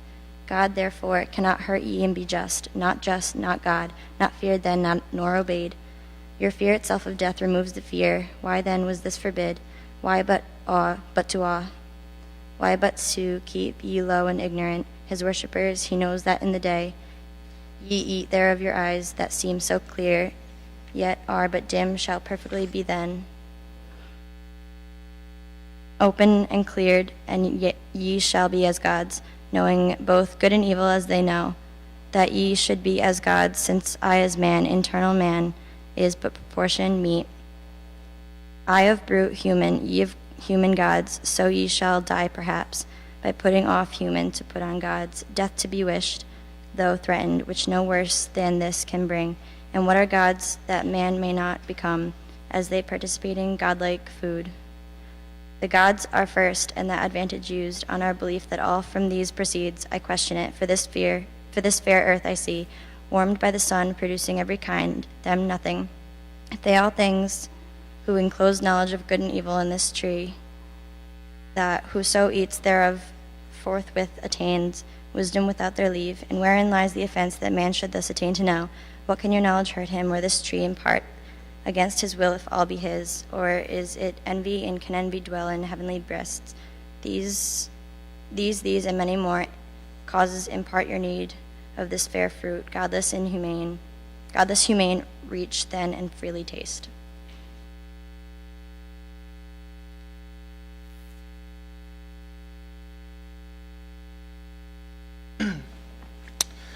He ended, and his word replete with guile into her heart to easy entrance won. Fixed on the fruit she gazed, which to behold might tempt alone, and in her ears the sound yet rung of his persuasive words impregned, with reason to her seeming, and with truth. Meanwhile, the hour of noon drew on, and waked an eager appetite, raised by the smell so savory of that fruit, which with desire inclinable, now grown to touch or taste, solicited her longing eye. Yet first, pausing a while, thus to herself she mused: Great are thy virtues, doubtless, best of fruits, thou kept from man, and worthy to be admired, whose taste, too long forborne, at first assay, gave elocution to the mute and thought, the tongue not made for speech, to speak thy praise. Thy praise he also who forbids thy use, conceals not from us, naming thee the tree of knowledge. Knowledge both of good and evil, forbids us then to taste, but his forbidding commends thee more while it infers the good, by thee communicated and are wont. For good unknown sure is not bad, or had, and yet unknown is not bad at all. In plain, then, what forbids he but to know, forbids us good, forbids us to be wise? Such prohibitions blind not, but if death bind us with after bands, what prohibits then our inward freedom? In the day we eat of this fair fruit, our doom is we shall die. How dies the serpent? He hath eaten and lives, and knows and speaks, and reasons, and discerns, irrational till then. For us alone was death invented, or to us denied the intellectual food for beasts reserved? For beasts it seems, yet that one beast which first hath tasted envies, not but brings with joy the good befallen him, author unsuspect, friendly to man, far from deceit or guile. What fear I then, rather would know to fear, under this ignorance of good and evil, of God or death, of law or penalty? Here grows the cure of all, this fruit divine, fair to the eye, inviting to the taste, of virtue to make wise. What hinders then, to reach and feed at once both body and mind? So saying, her rash hand in evil hour, forth reaching to the fruit, she plucked, she ate. Earth felt the wound, the nature, from her seat sighing, through all her works gave signs of woe, that all was lost. Back to the ticket slunk, the guilty serpent, and well might for Eve, intent now wholly on her taste, not else regarded. Such delight till then has seemed in fruit she never tasted, whether true or fancied so, through expectation high of knowledge, nor was Godhead from her thought. Greedily she engorged without restraint, and knew not eating death. Sataint at length, and hidden as with wine, jocund and boon, thus to herself of she pleasingly began. O sovereign, virtuous, precious of all trees, in paradise, of operation blessed, to sapience hid her though obscured, infamed, and thy fair fruit let hang, as to no end, created, but henceforth my early care, not without song each morning and due praise, shall tend thee and the fertile burden ease, of thy full branches offered free to all, till guided by thee I grow mature, in knowledge, as the gods who all things know, though others envy what they cannot give, for had the gift been theirs, it had not here thus grown. Experience, next to thee I owe, best guide, not following thee, I had remained in ignorance. Thou openest wisdom's way, and givest access, though secret she retire, and I perhaps am secret. Heaven is high, high and remote to see from these distinct each thing on earth, and other care perhaps may have diverted from continual watch our great forbitter, safe with all his spies about him. But to Adam in what sort shall I appear? Shall I to him make known as yet my change, and give him to partake full happiness with me? Or rather not, but keep the odds of knowledge in my power, without a co-partner, so to add what wants in female sex, the more to draw his love, and render me more equal, and perhaps a thing not undesirable, sometimes superior, far inferior, who is free. This may be well, but what if God have seen and death ensue? Then I shall be no more, and Adam, wedded to another Eve, shall live with her and join, I extinct, a death to think. Confirmed then I resolve, Adam shall share with me in bliss or woe. So dear I love him, that with him all deaths I could endure. Without him, live no life. So saying, from the tree her steps she turned, but first low reverence done as to the power that dwelt within, whose presence had infused into the plant sciento sap derived from nectar, drink of gods. Adam, the while waiting desires her return, and wove of choicest flowers a garland to adorn her tresses and her rural labors crown, as reapers oft are wont their harvest queen. Great joy he promised to his thoughts and new solace in a return so long delayed. Yet oft his heart, divine of something ill, misgave him.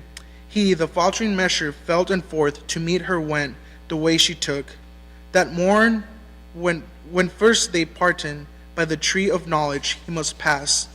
There he her met, scars from the tree returning, in her hand a bought of fairest fruit that downy smiled, new gathered and ambrosial smell diffused.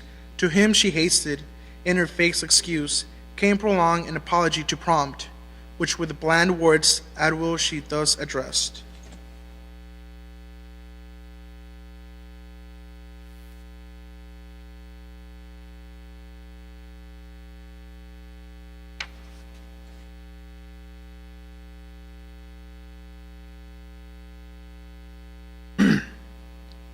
Hast thou not wondered, Adam, at my stay? Thee I have missed, and thought it long deprived, thy presence, agony of love till now, not felt, nor shall be twice, for never more, mean I try what rash untried I sought, the pain of absence from thy sight. But strange hath been the cause, and wonderful to hear. This tree is not, as we are told, a tree of danger tasted, nor to evil unknown, opening the way, but of divine effect, to open eyes and make them gods who taste, and hath been tasted such. The serpent wise, or not restrained as we, or not obeying, hath eaten of the fruit, and is become not dead, as we are threatened, but thenceforth endued with human voice and human sense, reasoning to admiration, and with me persuasively hath so prevailed, that I have also tasted and have found the effects to correspond. Opener mine eyes, dim erst, dilated spirits, ampler hearts, and growing up to Godhead, which for thee chiefly I sought, without thee can despise. For bliss, as thou hast part, to me is bliss, tedious, unshared with thee, and odious soon. Though, therefore, also taste, that equal lot may join us, equal joy as equal love, lest thou not tasting, different degree disjoin us, and I then too late renounce deity for thee when fate will not permit. Thus Eve with countenance blithe her story told, but in her cheek distemper flushing glowed.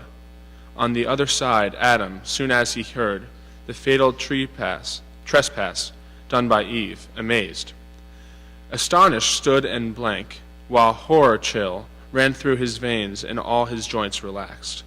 From his slack hand the garland wreathed for Eve down dropped, and all the faded roses shed. Speechless he stood and pale, till thus at length first to himself he inward silence broke. O fairest creation, last and best of all God's works, creature in whom excelled, whatever can to sight or thought be formed, holy, divine, good, amiable, or sweet. How art thou lost, how on a sudden lost, defaced, deflowered, and now to death devote. Rather, how hast thou yielded to transgress the strict forbiddance, how to violate the sacred fruit forbidden. Some cursed fraud of enemy hath beguiled thee, yet unknown, and me with thee hath ruined, for with thee certain my resolution is to die. How can I live without thee? How forego thy sweet converse and love so dearly joined, to live again in these wild woods forlorn? Should God create another Eve, and I another rib afford, yet loss of thee would never from my heart. No, no, I feel the link of nature draw me, flesh of flesh, bone of my bone thou art, and from thy state mine never shall be parted, bliss or woe.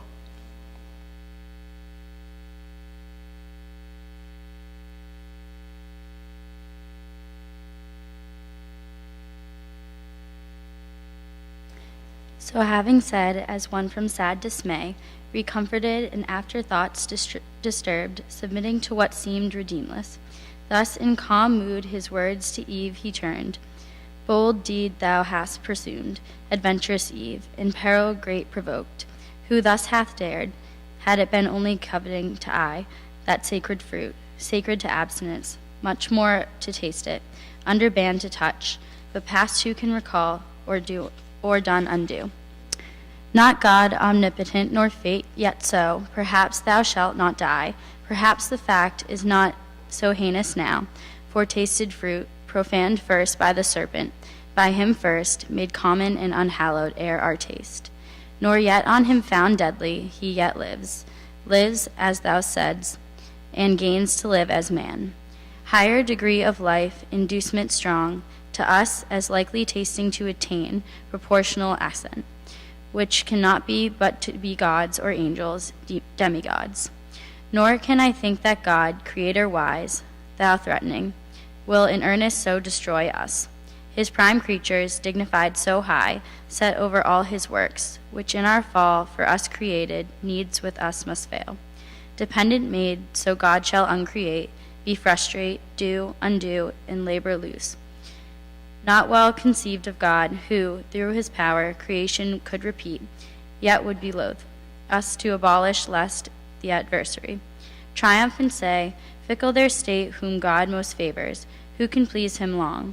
Me first he ruined, now mankind, whom will be next? Matter of scorn not to be given the foe.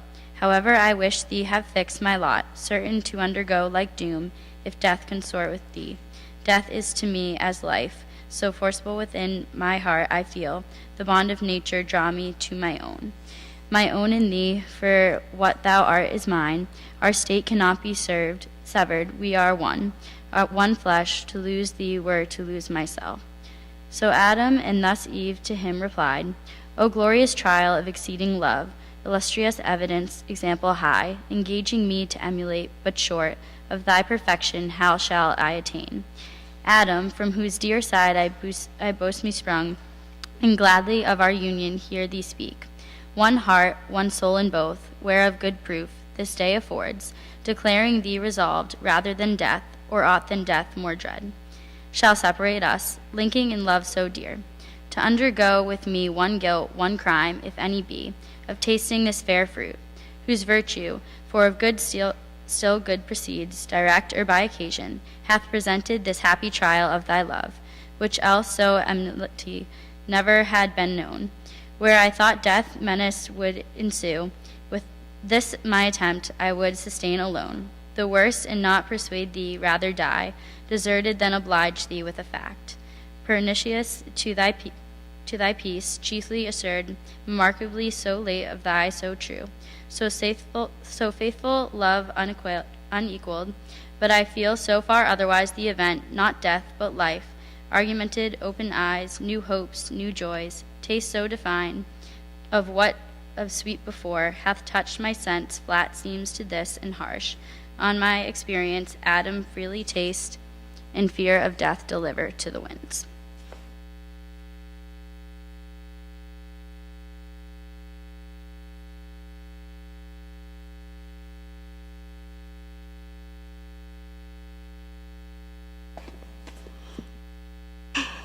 So saying, she embraced him, and for joy tenderly wept, much one that his love had so ennobled as of choice to incur divine displeasure for her sake or death, and recompense for such compliance bad, such recompense best merits from the bow.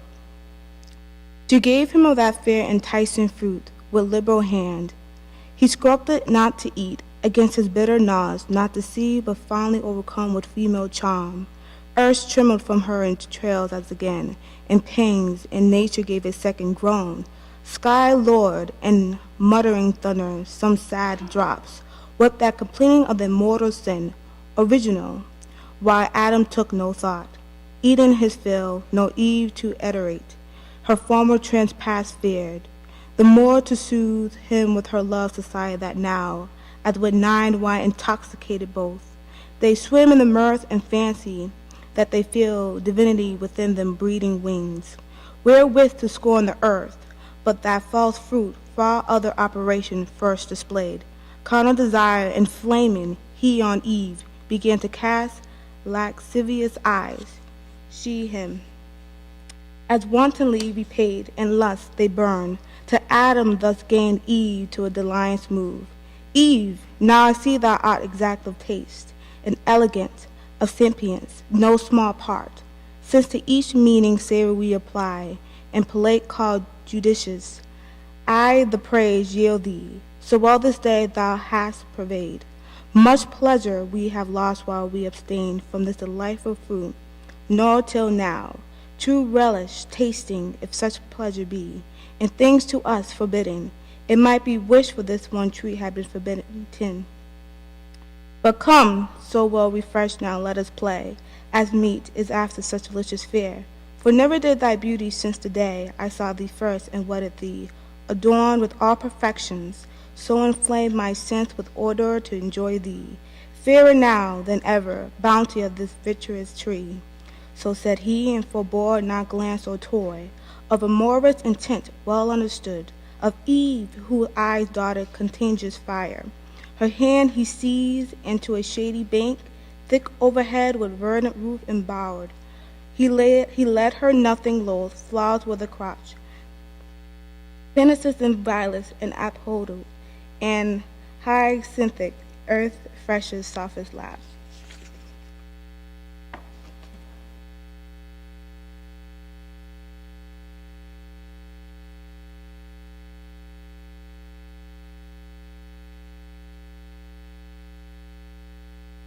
There, fill of love and love's to sport, took largely of their mutual guilt the seal. The solace of their sin, till dewy sleep oppressed them, wearied with their amorous play. Soon as the force that fallacious fruit, that with exhilarating vapor bland, about their spirits had played and in most power made air, was now exhaled in grosser sleep, bred of unkindly fumes with conscious streams, encumbered now had left them, up they rose as from unrest, and each the other viewing. Soon found their eyes how open in their minds, how darkened innocence that was as a veil had shadowed them from knowing ill was gone. Just confidence and native righteousness and honor from about them, naked left to guilty shame. He covered, but his robe uncovered more. So rose the Danite strong, Herculean Samson from the harlot lap of Philistine Delilah, and waked shorn of his strength. They, destitute and bare of all their virtue, silent and in his face, confounded lawn they sat as drunken mute, till Adam, though not less than Eve abashed, at length gave utterance to these words constrained. O Eve, in evil hour thou didst give ear to that false worm of whomsoever taught, to counterfeit man's voice, true in our fall, false in our compromised rising. Since our eyes opened we find indeed, and find we know both good and evil, good lost and evil got, bad fruit of knowledge if this to be known, which leaves us naked thus, of honor void, of innocence, of faith, of purity. Our wonted ornaments now soiled and stained, and in our faces evident the signs of foul conspicuousness scenes, whence evil store, shame, even shame, the last of evils of the first. Be sure then, how shall I behold the face henceforth of God or angel, erst with joy and rapture so oft beheld? Those heavenly shapes will dazzle now this earthly with their blaze, unsufferably bright. O might I here in solitude live savage in some glade, obscured where highest woods, impenetrable to star or sunlight, spread their umbrage broad, and brown as evening. Cover me, ye pines, ye cedars, with innumerable boughs. Hide me where I may never see them more, but let us now, as in bad plate, devise what best may for the present serve to hide the parts of each from other that seem most to shame obnoxious and unseemly seen. Some tree whose broad smooth leaves together sewed and girded on our loins may cover round those middle parts that this newcomer shame, there sit not and reproach us as unclean.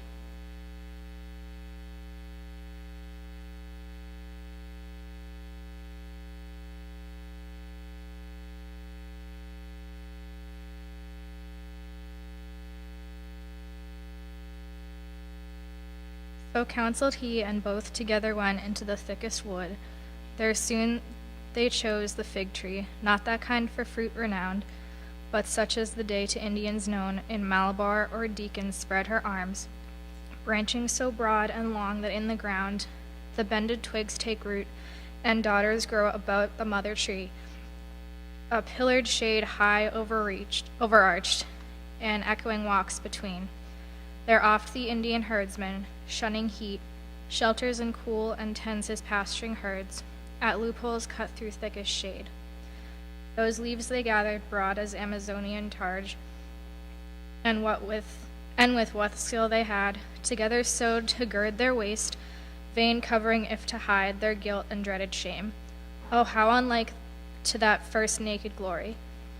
Such of late Columbus found the Americans so girt, with feathered cincture, naked else and wild, among the trees on isles and woody shores. Thus fenced, and, as they thought, their shame in part, covered, but not at rest or ease of mind. They sat them down to weep, nor only tears rained at their eyes, but high winds worse within began to rise, high passions, anger, hate, mistrust, suspicion, discord, and shook sore their inward state of mind, calm region once and full of peace, now tossed and turbulent, for understanding ruled not, and the will heard not her lore, both in subjection now to sensual appetite, who from beneath usurping over sovereign reason claimed superior. die. From the distempered breast, Adam, estranged in look and altered style, speech fitted thus to Eve renewed. But thou hast hearkened to my words and stayed with me as I besought thee, when that strange desire of wandering this unhappy morn, I know not whence, possessed thee. We had then remained still happy, not as now despoiled of all our good, shamed, naked, miserable. Let none henceforth seek needless cause to approve the faith they owe, when earnestly they seek such proof, conclude they then begin to fail. To whom soon move touch of blame, thus Eve, what words have passed thy lips, Adam severe? Just thou that to my default, or will, of wandering, as thou callest it, which who knows but might as ill have happened, thou being by, or to thyself perhaps. Hadst thou been there, or here the attempt, thou couldst not have discerned fraud in the serpent, speaking as he spake, no ground of enmity between us known, why he should mean me ill or seek to harm.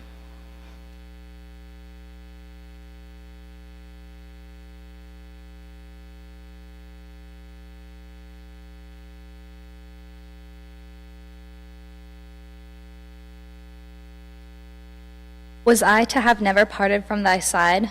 As good have grown there still a lifeless rib.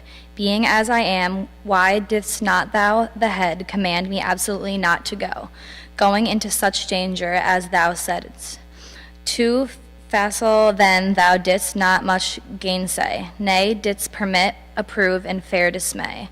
Hadst thou been firm and fixed in thy dissent, neither had I transgressed nor thou with me. To whom then first and since Adam replied, Is this the love, is this the recompense of mine to thee, ingrateful Eve, expressed immutable, when thou wert lost, not I, who might have lived, enjoyed immortal bliss, yet willingly chose rather death with thee? And am I now upbraided as the cause of thy transgressing? Not enough severe, it seems, in thy restraint. What could I more? I warned thee, I admonished thee, foretold the danger and the lurking enemy that lay in wait. Beyond this had been force, and force upon free will hath here no place. But confidence then bore thee on, secure either to meet no danger or to find matter of glorious trial. And perhaps I also erred in overmuch admiring what seemed in thee so perfect, that I thought no evil durst attempt thee, but I rue that error now, which is become my crime, and thou this accuser. Thus it shall befall him who, to earth and woman overtrusting, lets her will rule. Restraint she will not brook, and left to herself, if evil thence ensue, she first his weak indulgence will accuse. Thus they in mutual accusation spent the fruitless hours, but neither self-condemning, and of their vain contest appeared no end.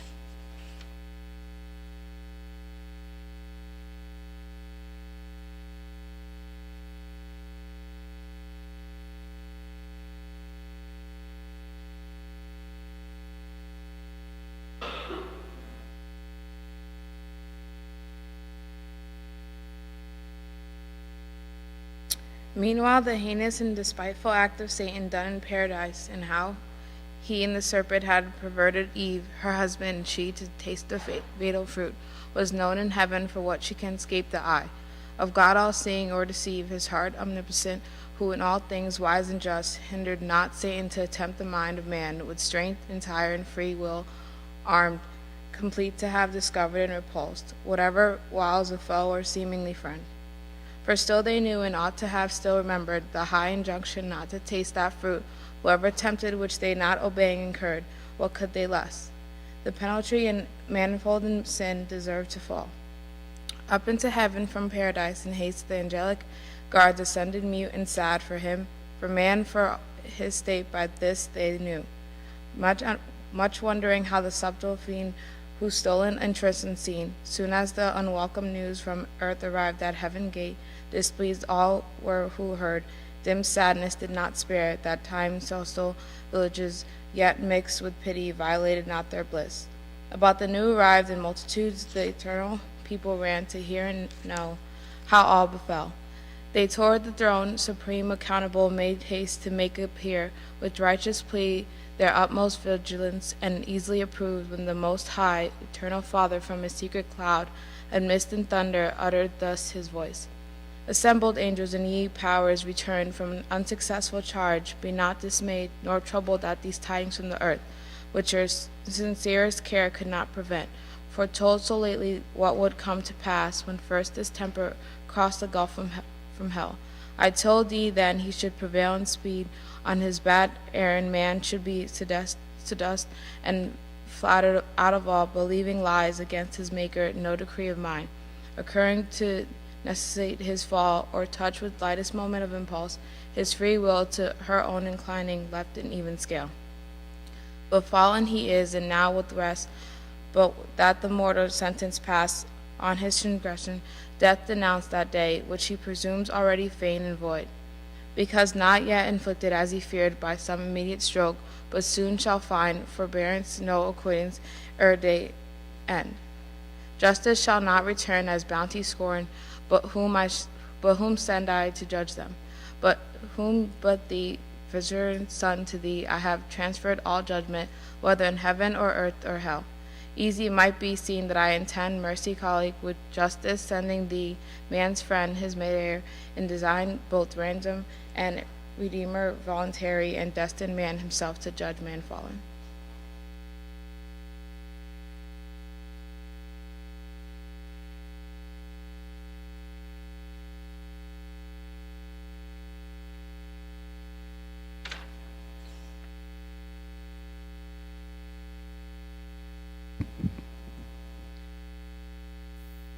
So speak the Father, and unfolding bright, toward the right hand his glory, on the sun blazed forth unclouded deity. He full, resplendent, all his Father manifest, expressed, and thus divinely answered mild. Father eternal, thine is to decree, mine both in heaven and earth, to do thy will, supreme that thou in me, thy Son beloved, mayest ever rest well pleased. I go to judge on earth these thy transgressors, but thou now knowest, whoever judged the worst on me must light when time shall be, for so I undertook before thee, and not repenting, this obtain of right, that I may mitigate their doom on me derived. Yet I shall temper so justice with mercy as may illustrate most them fully satisfied and thee appease. Attendance now none shall need, nor train, where none are to behold the judgment but the judged. Those two, the third best absent, is condemned. Convict by flight and rebel to all law. Conviction to the serpent none belongs. Thus saying, from his radiant seat he rose, of high collateral glory, him thrones and powers, princedoms and dominations ministrant, accompanied to heaven gate, from whence Eden and all the coast and prospect lay. Down he descended straight. The speed of God's time counts, not though with swiftest minutes winged. Now was the sun in western cadence low, from noon and gentle airs, due at their hour to fan the earth. Now waked and ushered in the evening cool, when he, from wrath more cool, came the mild judge and intercessor both, to sentence man. The voice of God they heard, now walking in the garden, by soft winds, brought to their ears while day declined. They heard, and from his presence hid themselves among the thickest trees, both man and wife, till God, approaching thus to Adam, called aloud, Where art thou, Adam? Wont with joy to meet my coming seen far off? I miss thee here, not pleased thus entertained with solitude, where obvious duty erewhile appeared unsought. Or come I less conspicuous, or what change, absence thee, or what chance detains, come forth. He came, and with him Eve, more loath, though first to offend, discontented, both and discomposed.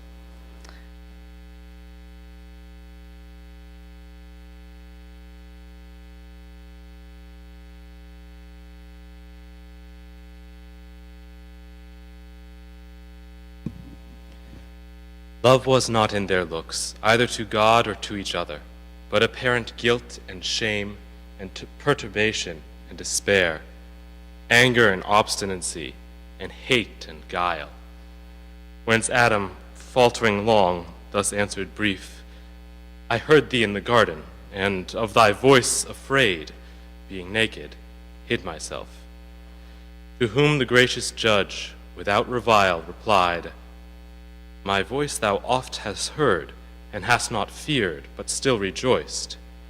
How is it now become so dreadful to thee, that thou art naked? Who hath told thee? Hast thou eaten of the tree whereof I gave thee charge thou shouldst not eat?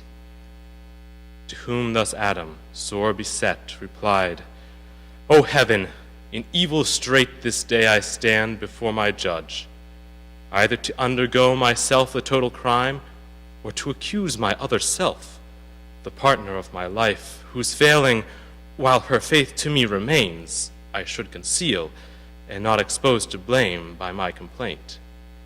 But strict necessity subdues me, and calamitous constraint, lest on my head both sin and punishment, however insupportable, be all devolved. Though should I hold my peace, yet thou wouldst easily detect what I conceal. This woman, whom thou madest to be my help, and gavest me as thy perfect gift, so good, so fit, so acceptable, so divine, that from her hand I could suspect no ill, and what she did, whatever in itself, her doing seemed to justify the deed. She gave me of the tree, and I did eat. Whom the sovereign presence thus replied, Was she thy God, that her thou didst obey before his voice? Or was she made thy guide, superior, or but equal, that to her thou didst resign thy manhood, and the place wherein God set thee above her, made of thee and for thee, whose perfection far excelled hers in all real dignity? Adorned she was indeed, and lovely, to attract thy love, not thy subjugation. And her gifts were such as under government well seemed, unseemly to bear rule. Which was thy part, and person hast thou known thyself aright. So having said he thus to Eve in few, Say, woman, what is this which thou hast done?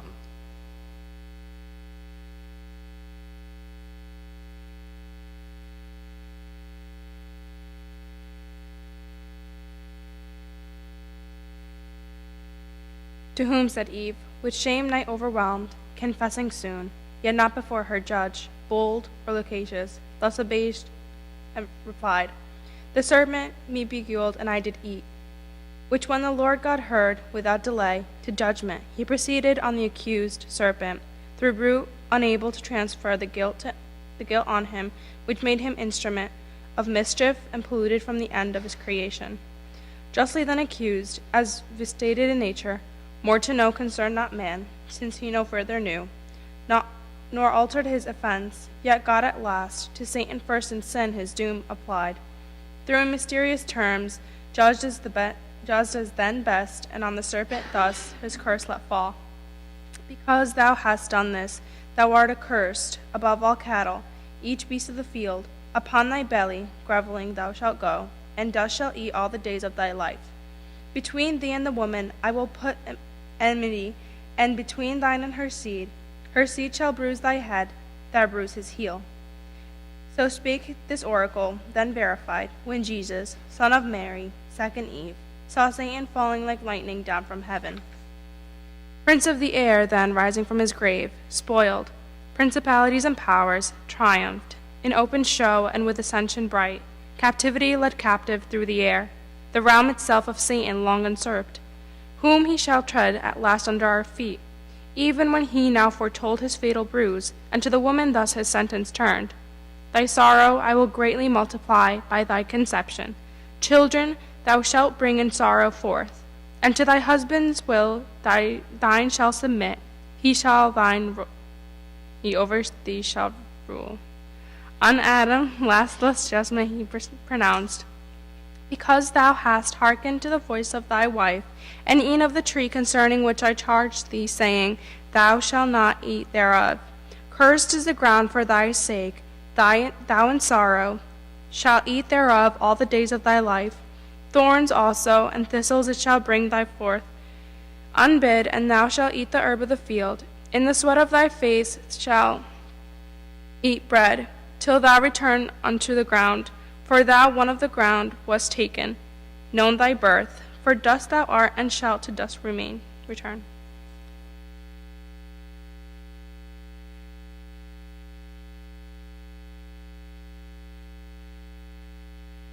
So judged he man, both judged and Savior sent, in the instant stroke of death denounced that day, removed far off, then pitying how they stood before him, naked to the air, that now must suffer change, disdained not to begin thenceforth the form of servant to assume, as when he washed his servants' feet, so now his father of his family, he clad their nakedness with skins of beasts or slain, or as the snake with youthful coat repaid, and thought not much to clothe his enemies, nor he their outward only with the skins of beasts, but inward nakedness much more abhorred bruise, with his robe of righteousness arraying, he covered from his father's sight.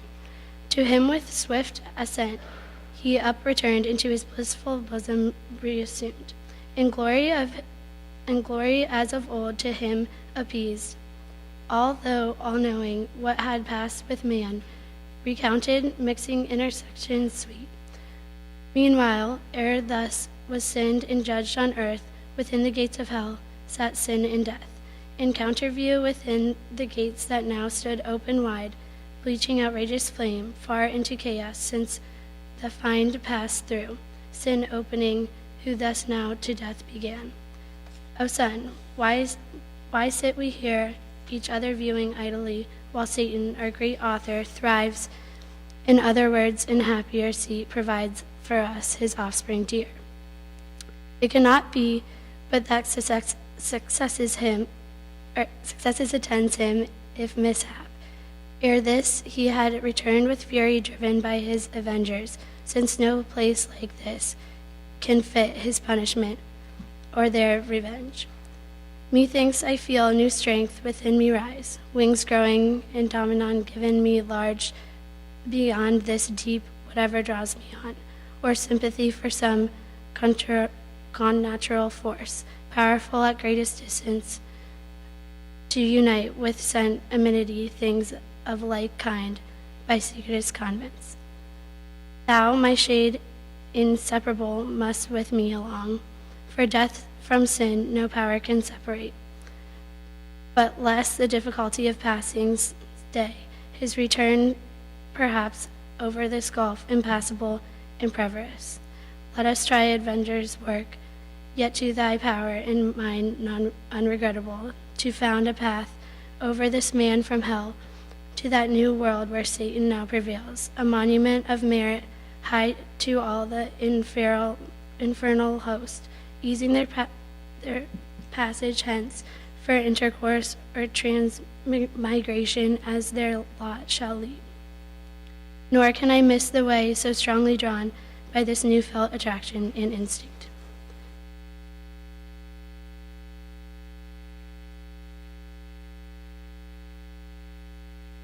Whom thus the meager shadow answered soon, go whither fate and inclination strong leads thee. I shall not lag behind, nor ere the way thou leading such ascent I draw, of carnage, prey innumerable, and taste the savour of death from all things that live. Nor shall I to the work thou enterprisest be wanting, but afford thee equal aid. So saying, with delight he snuffed the smell of mortal change on earth, as when a flock of ravenous fowl, though many a league remote against the day of battle, to a field where armies lie encamped come flying, lured with scent of living carcasses designed for death the following day in bloody fight, so scented the grim feature, and upturned his nostril wide into the murky air, sagacious of his quarry from so far. Then both from out hell gates into the waste, wide anarchy of chaos, damp and dark, flew diverse, and with power, their power was great, hovering upon the waters. What they met, solid or slimy, as in raging sea, tossed up and down together, crowded, drove from each side, showling toward the mouth of hell, as when two polar winds, blowing adverse, upon the Cronian sea together drive, mountains of ice that stop the imagined way, beyond Pecora, eastward to the rich Catherine coast. The aggregated soil, death with his mace, petrific, cold and dry, is with the trident smooth and fixed as firm as Delos floating once. The rest his look, bound with Gorgonian rigor not to move, and with asphalic slime, broad as the gate, deep to the roots of hell, the gathered beach they fastened in the mole immense, raw on over the foaming deep, high arched, a bridge of length prodigious joining to the wall, immovable of this now fenceless world, forfeit to death, from hence a passage broad, smooth, easy, inoffensive down to hell. So if great things to small may be compared, Xerxes, the liberty of Greece to yoke, from Susa his Memnonian palace high came to the sea, and over Hellespont bridging his way, Europe with Asia joined, and scourged with many a stroke the indigent waves. Now had they brought the work by wondrous art, pontificial, a ridge of pendant rock, over the vexed abbeys, following the track of Satan to the self-same place where he first lightened light from his wing and landed safe from out of chaos to the outside bare of this round world.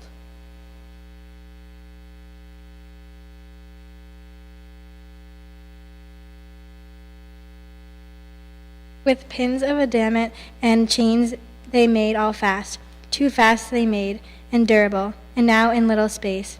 The confines meet and Mirpin heaven, and of this world, and on the left hand hell, with long reach interposed, 3 several ways in sight to each of these 3 places led. And now their way to earth they had described, to paradise first tending, when behold Satan, in likeliness of an angel bright, betwixt it the centaur and the scorpions steering his zenith, while the sun in Ares rose. Disguised he came, but those his children dear, their parent soon discerned, though in disguise, he after Eve seduced, unminded, slunk into the wood fast, by changing shape to observe the sequel, saw his gullyful act by Eve. Though all unweeting, second upon her husband, she saw their shame that sought vain converts. But when he saw descended the Son of God to judge them, terrified, he fled, not hoping to escape but shun the present, fearing guilty what his wrath might suddenly inflict.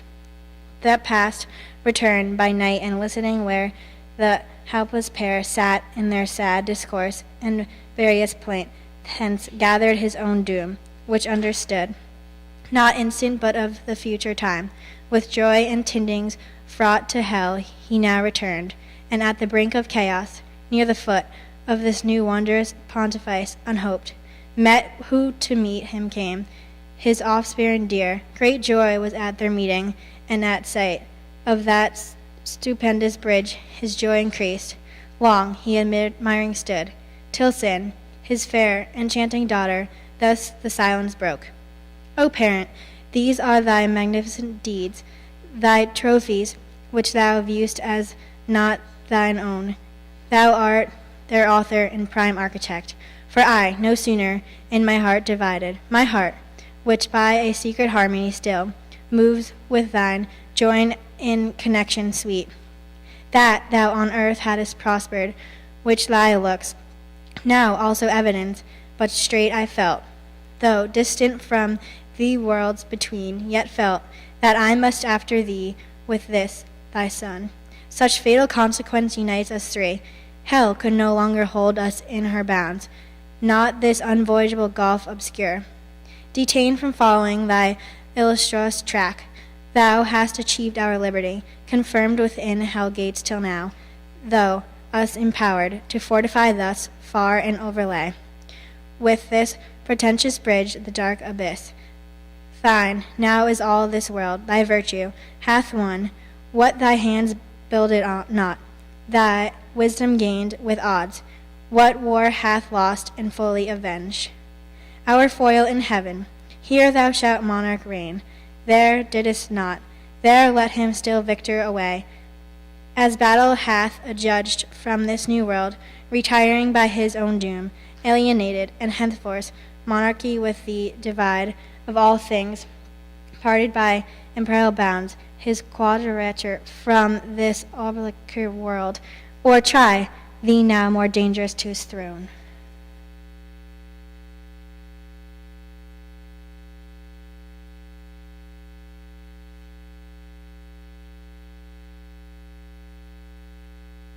Whom thus the Prince of Darkness answered glad, Fair daughter and thou, son and grandchild both, high proof ye now have given to be the race of Satan. For I glory in the name, antagonist of heaven's almighty King, amply have merited of me, of all the infernal empire, that so near heaven's door triumphal with triumphal act have met. Mine with this glorious work, and made one realm, hell of this world, one realm, one continent, of easy thoroughfare. Therefore, while I descend through darkness on your road with ease to my associate powers, them to acquaint with these success, and with them rejoice. You too this way, among these numerous orbs, all yours, right down to paradise descend.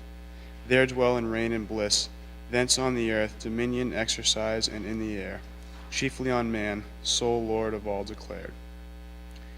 Him first make sure, your thrall and lastly kill. My substitutes I send ye and create, plenipotent on earth of matchless might, issuing from me. On your joint vigor now, my hold of this new kingdom all depends. Through sin to death exposed by my exploit. If your joint power prevails, the affairs of hell no detriment need fear. Go and be strong. So saying, he dismissed them. They with speed their course through thickest constellations held, spreading their bane. The blasted stars look wane, and planet struck, real eclipse, then suffered. The other way Satan went down, the causey to hell gate. On either side, disparted chaos overbuilt, exclaimed, and with rebounding surge the bars assailed that scorned his indignation. Through the gate, wide open and unguarded, Satan posed and all about found desolate, for those appointed to sit there had left their charge, flown to the upper world. The rest were all far to the inland, retired about the walls of Pandemonium, city and proud seat of Lucifer, so by illusion called of that bright star to Satan paragoned. There kept their watch the legions, while the grand in council sat, solicitous what chance may intercept their emperor sent. So he departing gave command, and they observed.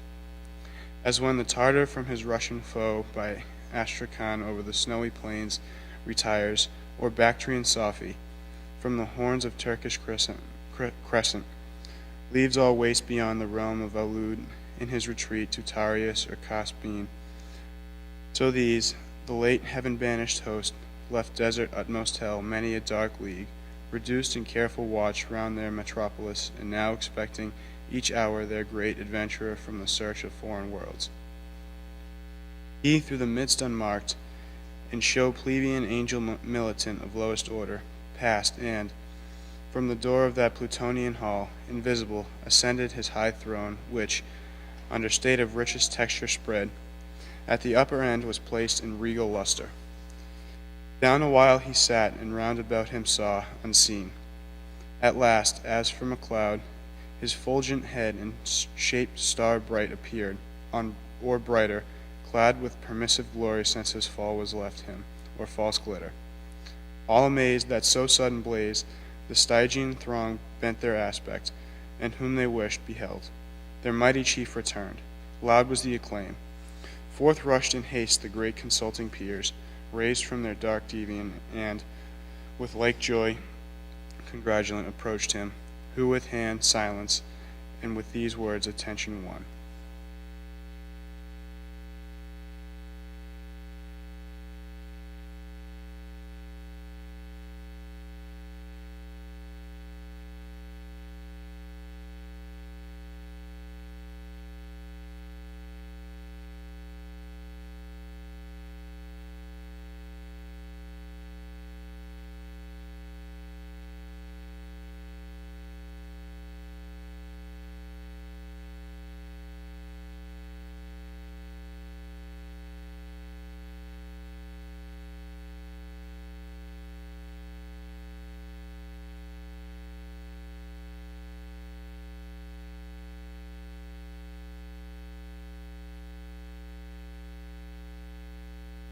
sentence.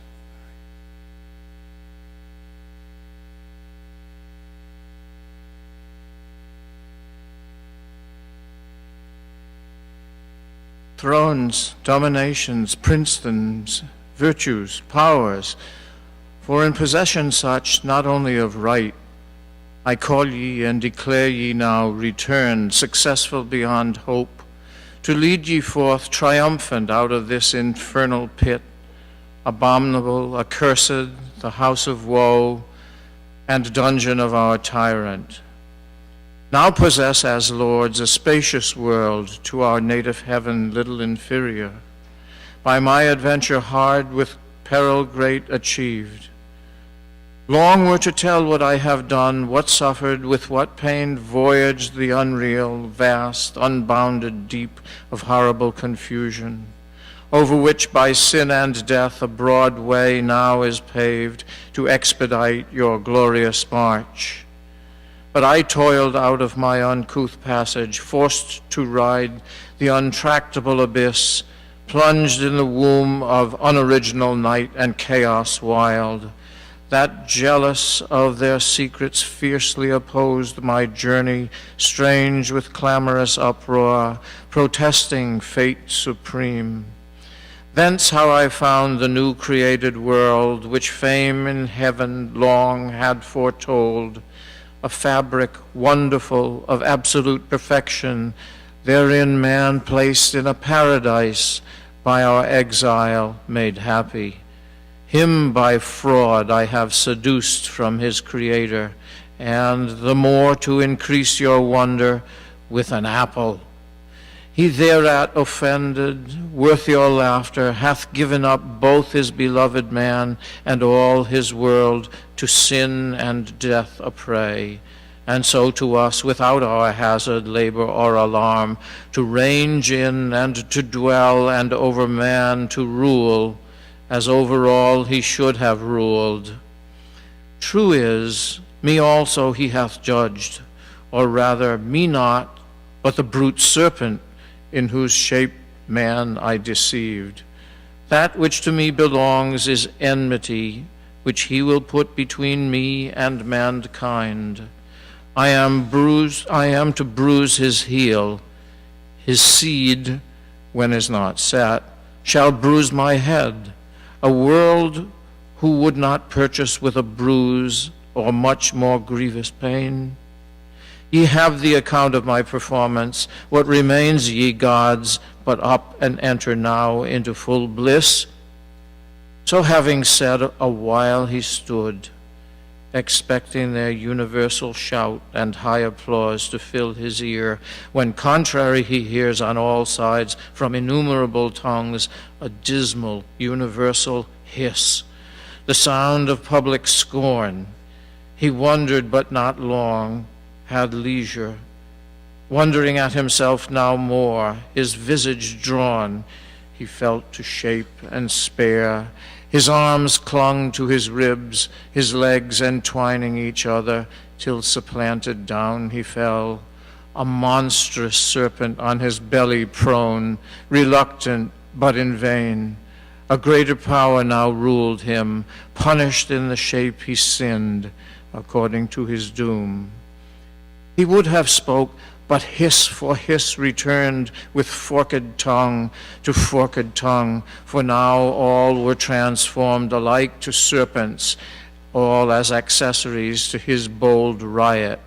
Dreadful was the din of hissing through the hall, thick swarming now with complicated monsters, head and tail, scorpion and asp, and amphisbaena deer, Cerastes horned, Hydrus and Elops drear, and Dipsas, not so thick swarmed, once the soil be dropped with blood of Gorgon or the isle Ophiusa.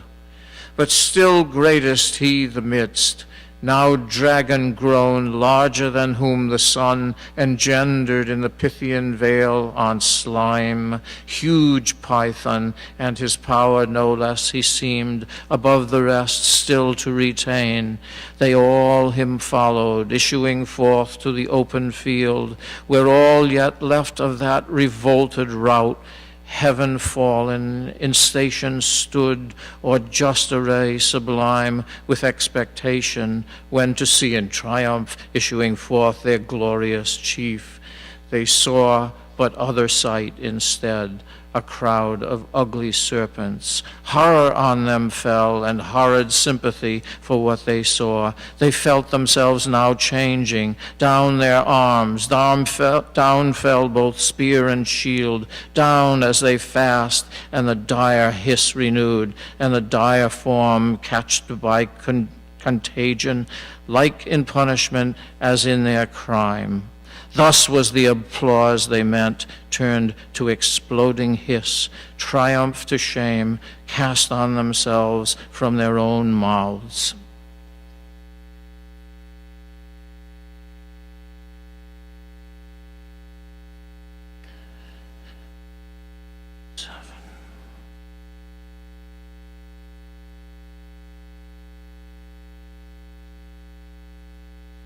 Different from this translation, version, I should say. You have it there. Okay, great.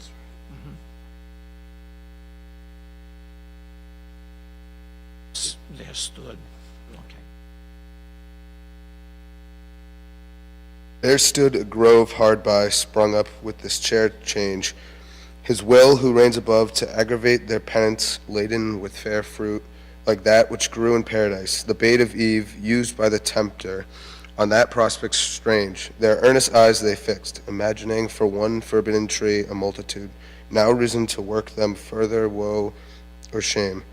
Yet parched with scalding thirst and hunger fierce, though to delude them sent could not abstain.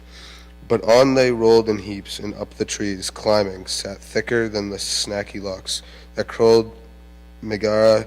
Greedily they plucked the fruitage fair to sight, like that which grew near that bituminous lake where Sodom flamed, is more delusive not the touch but taste. Deceived they fondly thinking to allay their appetite with gust instead of fruit, chewed bitter ashes which the offended taste, with spattering noise rejected, oft they essayed. Hunger and thirst constraining, drugged as oft, with hatefullest disrelish with their jaws, with soot and cinders filled, so oft they fell into the same illusion, not as man, whom they triumphed once last. Thus were they plagued, and worn with famine, long and ceaseless hiss. To their lost shape permitted they resumed, yearly enjoined, some say, to undergo this annual humbling certain numbered days, to dash their pride and joy for man seduced. However, some tradition they dispersed among the heathen of their purchased God, and fabled how the serpent, who they called Affin with Urinom, the wide encroaching Eve perhaps, had first the rule of high Olympus, thence by Saturn driven in ops, ere yet Dictavian Jove was born. Meanwhile in paradise the hellish pair too soon arrived, sin there in power before, once actual, now in body, and to dwell, habitual habitant, behind her death, close following pace for pace, not mounted yet, on his pale horse, to whom sin thus began. Second of Satan sprung, all-conquering death. What think'st thou of our empire now, thou earned with travail difficult, not better far than still at hell's dark threshold to have sat watch, unnamed, undreaded, in thyself half-starved, whom thus the sin-born monster answered soon, to me who with eternal famine pine, alike is hell or paradise or heaven. There best where most with raven I may meet, which here though plenteous all too little seems to stuff this maw, this vast unhide-bound corpse.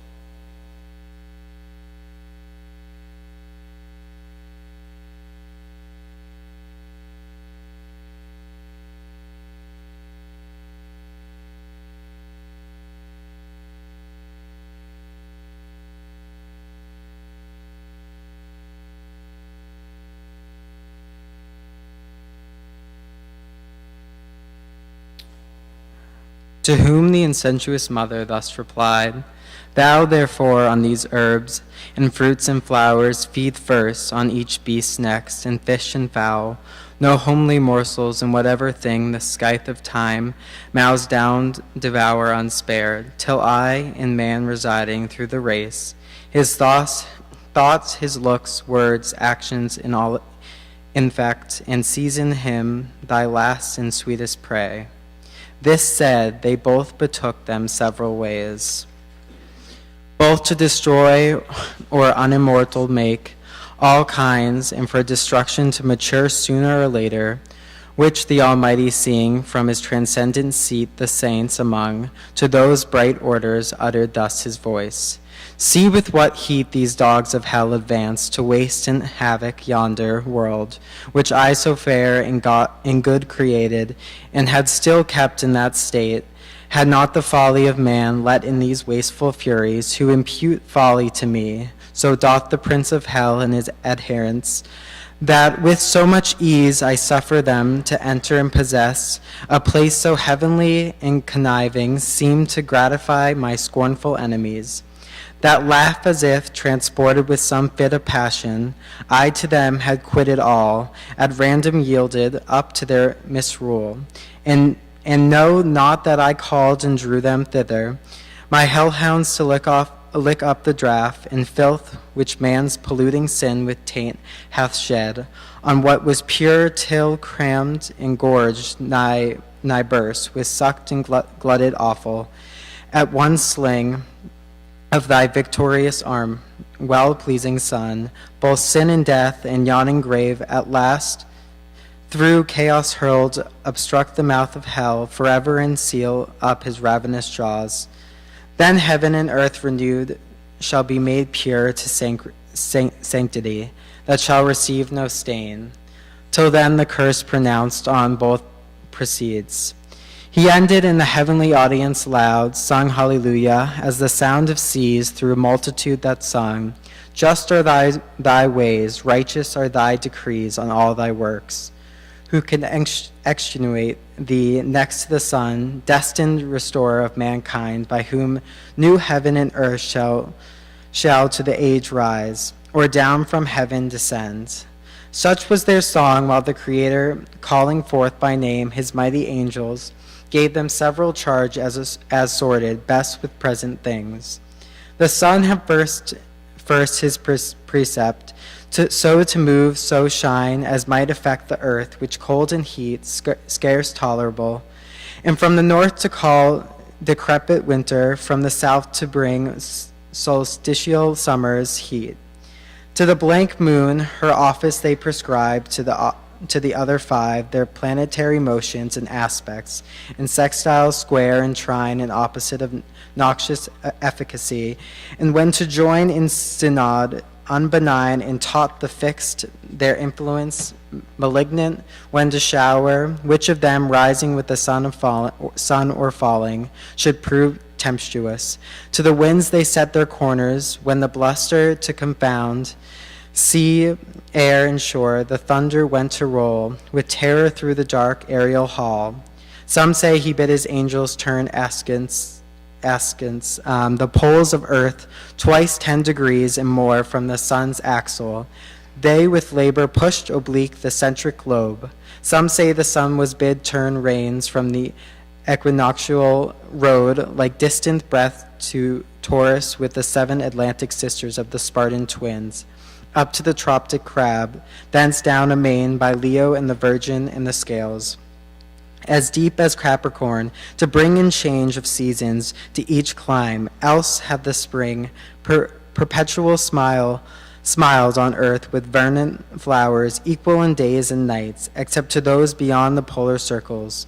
To them day had unbenighted shone, while the low sun, to recompense his distance in their sight, had rounded still the horizon, and not known, or east or west, which had forbid the snow from cold Estotilan land, and south as far beneath Magellan.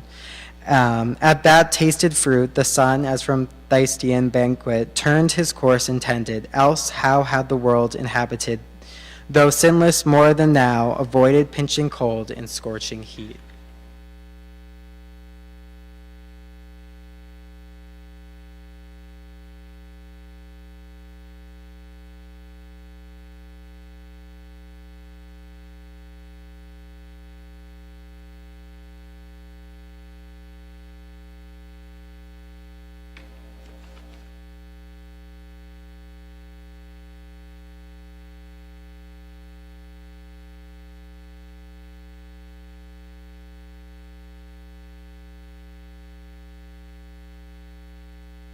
Changes in the heavens, though slow, produced like change on sea and land. Sidereal blast, vapor and mist, and exhalation hot, corrupt and pestilent, now from the north of Norumbega and the Somode shore, bursting their brazen dungeon, armed with ice and snow and hail and stormy gust and flaw, Boreas and Chaos and Argestus, loud and Thracius, rend the wood and sea upturn. With adverse blast upturn them from the south, Notus and After black with thunderous clouds from Sierra Leona, thwart of these as fierce. Forth rush the levant and the ponent winds, Urasus and Zephyr with their lateral noise, Sororca and Libeccio thus begin. Outrage from lifeless things, but discord first, daughter of sin among the irrational, death introduced through fierce antipathy,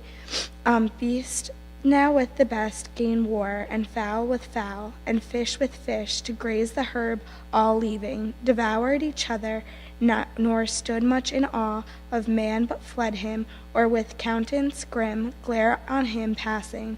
These were from without the growing miseries, which Adam saw already in part, though hidden gloominess shade, to sorrow abandoned, but worse felt within, and in a trouble sea of passion tossed, thus to disburden sought with sad complaint. O miserable of happy, is this the end of this new glorious world, and me so late, the glory of that glory, who now become accursed of blessed, hide from me the face of God, whom to behold was then my height of happiness, yet well, if here would end the misery, I deserve it, and would bear my own deservings, but this will not serve, and all that I eat or drink, or shall beget is propagated curse. O voice once heard delightfully, increase and multiply, now death to hear, for what can I increase or multiply but curses on my head? Who of all ages to succeed, but feeling the evil on him by me, will curse my head? I'll fare our ancestor impure, for this we may thank Adam, but his thanks shall be the execration. So beside mine own that bide upon me, all from me, shall with a fierce reflux on me redound, on me as their nature center light, heavy though in their place, O fleeting joys of paradise, dear bought with the last woes. Did I request thee, Maker, from my clay, to mold me man? Did I solicit thee from darkness to promote me, or here place in this delicious garden? As my will concurred not to my being, it were but right and equal to reduce me to my dust, desirous to resign and render back all I received, unable to perform thy terms too hard, by which I was told to hold the good I sought not.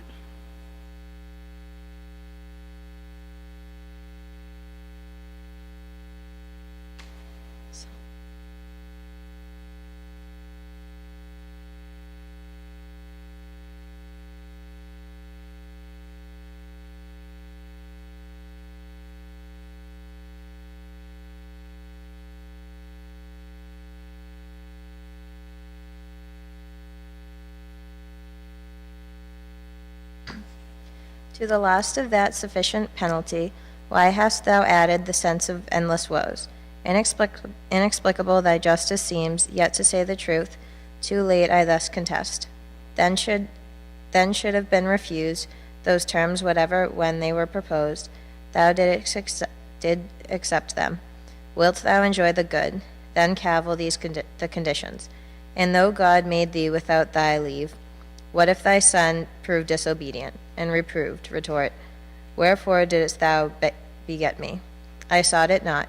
Wouldst thou admit for his contempt of thee that proud excuse? Yet him not thy election, but natural necessity begot. God made thee of choice his own and of his own to serve him. Thy reward was of his grace, thy punishment. Then justly is at his will, be it so, for I submit. His doom is fair, that dust I am and shall to dust return. O welcome hour whenever. Why delays his hand to execute what his decree fixed on this day? Why do I overlive? Why am I mocked with death and lengthened out to deathless pain? How gladly would I meet mortality, my sentence, and be earth insensible. How glad would lay me down as in my mother's lap. There I should rest, and sleep secure. His dreadful voice no more would thunder in my ears. No fear of worse to me and to my offspring would torment me with cruel expectation. Yet one doubt pursues me still, lest all I cannot die, lest that pure breath of life, the spirit of man which God inspired, cannot together perish with this corporeal clod. Then in the grave or in some other dismal place, who knows better, I shall die a living death. O thought horrid if true, yet why? If I but breathe of life that sinned, what dies but what had life in sin? The body properly hath neither, all of me then shall die. Let this appease the doubt, since human reach no further knows. For though the Lord of all be infinite, is his wrath also? Be it, man is not so, but mortal doomed. How can he exercise wrath without end on man, whom death must take? Can he make deathless death? That were to make strange contradiction. Which to God himself impossible is held, as argument of weakness, not of power. Will he draw out, for anger's sake, finite to infinite, in punished man to satisfy his rigor, satisfied never? That were to extend his sentence beyond dust and nature's law, by which all cause end, and according still to the reception of their matter, act, not to the extent of their own sphere. But say that death be not one stroke, as I suppose, bereaving sense, but endless misery, from this day onward, which I feel begun both in me and without me, and so last to perpetuity. Me that fear comes thundering back with dreadful revolution.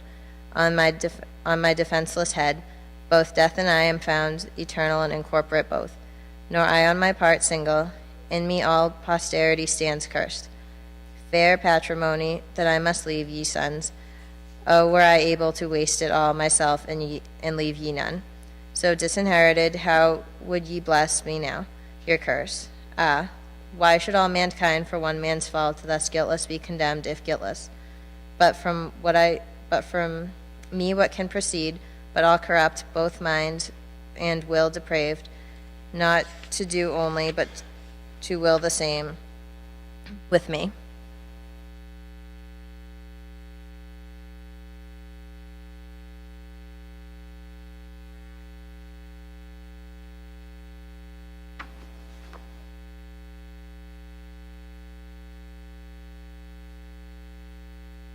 How can they, then acquainted, stand in sight of God? Him, after all disputes, forced I absolve. All my evasion, vain in reasons, thou, though through mazes, lead me still, but to my own conviction, first and last. On me only, as the source and spring of all corruption, all the blame light dues. So might the wrath, found wish. Couldst thou support that burden? Heavier than the earth to bear, than all the world much heavier, through divided with that bad woman, thus what thou dispersed, and what thou fearest, alike destroys all hope of refuge, and concludes these miserable, beyond all past example and future, to Satan, only like both crime and doom. O conscience, into what abyss of fears and horrors hath thou driven me, out of which I find no way, from deep to deeper plunged.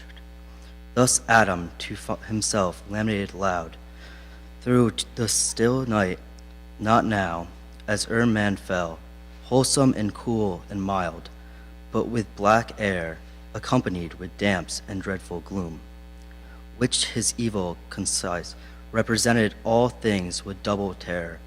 On the ground outstretched he lay, on the cold ground, and oft cursed his creation. Death, as oft accused of tardy execution since denounced, the day of his offense, why come not death? Said he, with one thrice acceptable stroke, to end me. Shall truth fail to keep her word? Justice divine, not hasten to be just. But death comes not at call, justice divine mends, not her slowest pace for prayers or cries.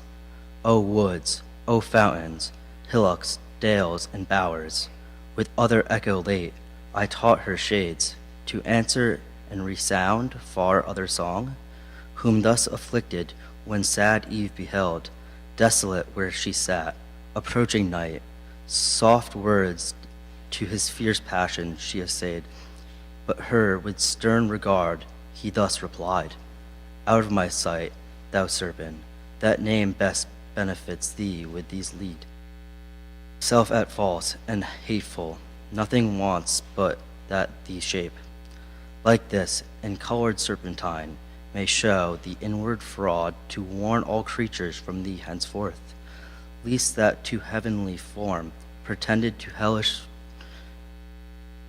falsehood snarl them. But for thee I had perished happily, had not they pride and wandered vanity, when least was safe, rejected by forsworning and disdained, not to be trusted, longing to be seen, thou by the devil himself, him overweening to outreach, but with the serpent meeting fooled and beguiled, by him thou, I by thee to trust thee from by my side, imagined wise, constant, mature, proof against all assaults, and understood not all was but a show, rather solid virtue, all but a rib, crooked by nature, bent, as now appears, more to the part sinister from me dawn. Well, if thrown out of supernumerity, to my just number found, oh why did God, Creator wise, that people highest heaven, with spirits masculine, create at last this novelty on earth, this fair defect of nature, and not fill the world at once, with men as angels, without feminine, or find some other way to generate mankind, this mischief had not then befallen, and more than that shall befall, innumerable disturbances on earth, through female snares and straight conjunction with his sex. For either he never shall find out fit mate but such as some misfortune brings him, or mistake, or whom he wishes most shall slendom gain through her persevereness, but shall see her gain by far worse, or if she love, withheld by parents, or his happiest choice too late, shall meet, already linked in wedlock bound, to fall adversary, his hate or shame, which infinite calamity shall cause to human life and uphold peace confound.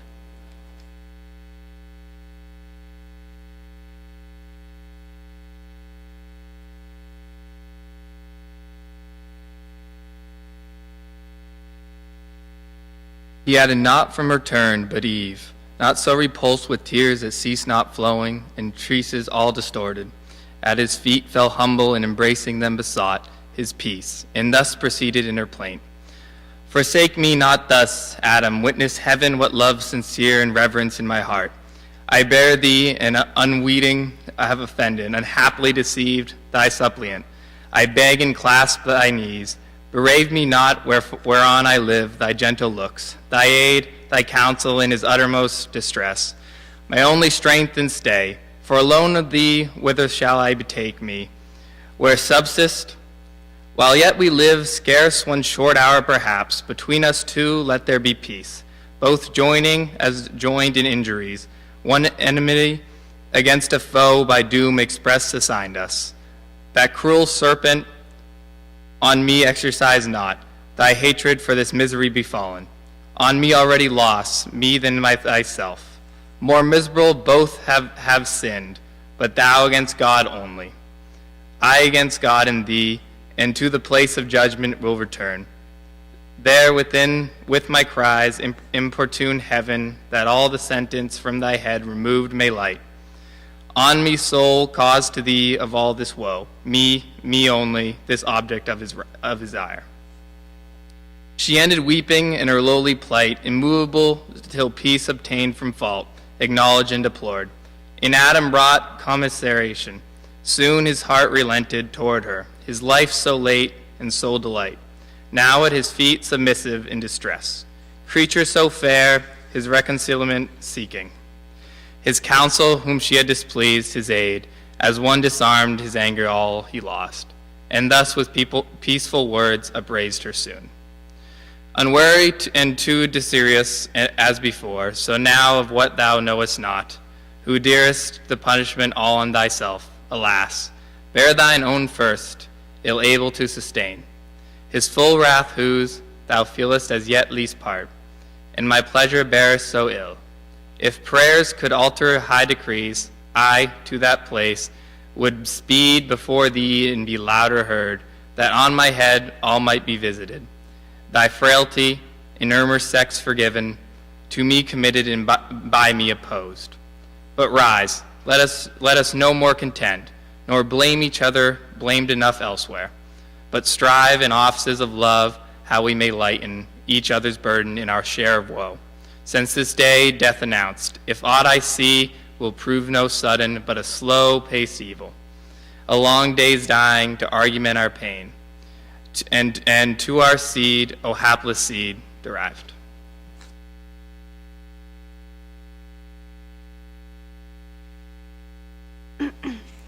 To whom thus Eve, recovering heart, replied, Adam, by sad experiment, I know how little weight my words with thee can find.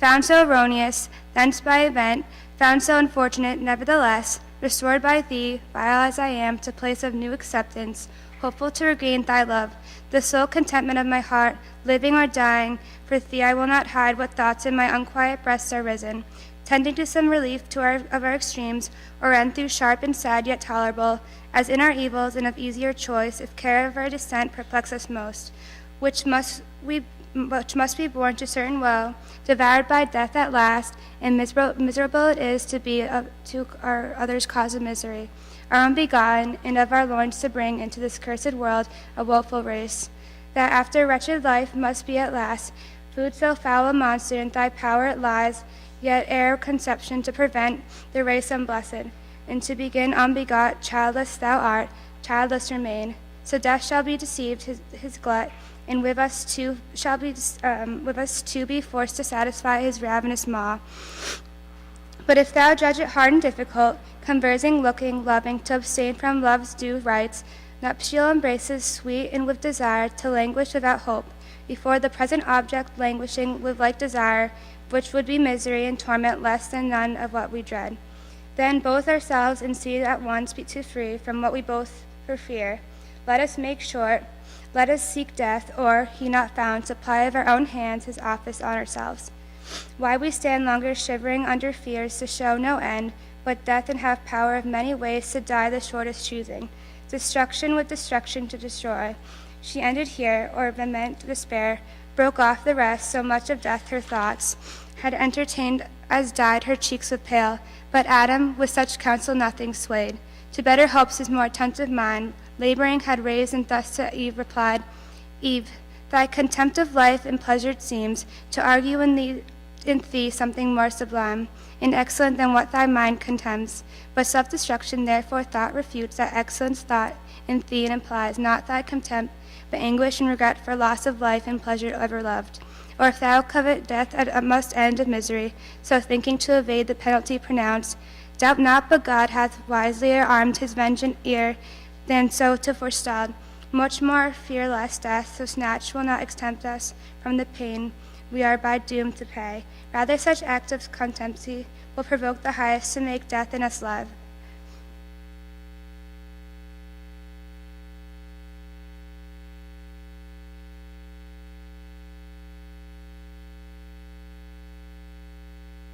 Then let us seek some safer resolution, which methinks I have in view, calling to mind with heed part of our sentence, that thy seed shall bruise the serpent's head.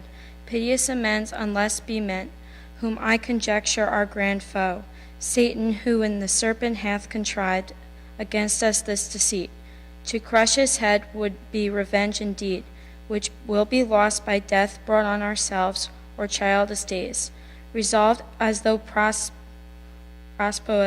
so our foe shall escape his punishment ordained, and we instead shall double ours upon our heads. No matter be mentioned then of violence against ourselves and wilful barrenness, that cuts us off from hope and Saviors only, rancor and pride, impatience and despite. Reluctance against God and his just yoke laid on our necks. Remember with that mild and gracious temper he both heard judged, without wrath or rivaling. We expected immediate dissolution, which we thought was meant by death that day, when lo to thee, pains only in childbearing were foretold, and bringing forth soon recompensed with joy. Fruit of the womb, on me the curse aslope, glanced on the ground, with labor I must yearn. My bread, what warm idleness had been worse, my labor will sustain me, and less cold, or heat should injure us, his timely care hath unbesought provided, and his hands cloth unworthy pitying while he judged.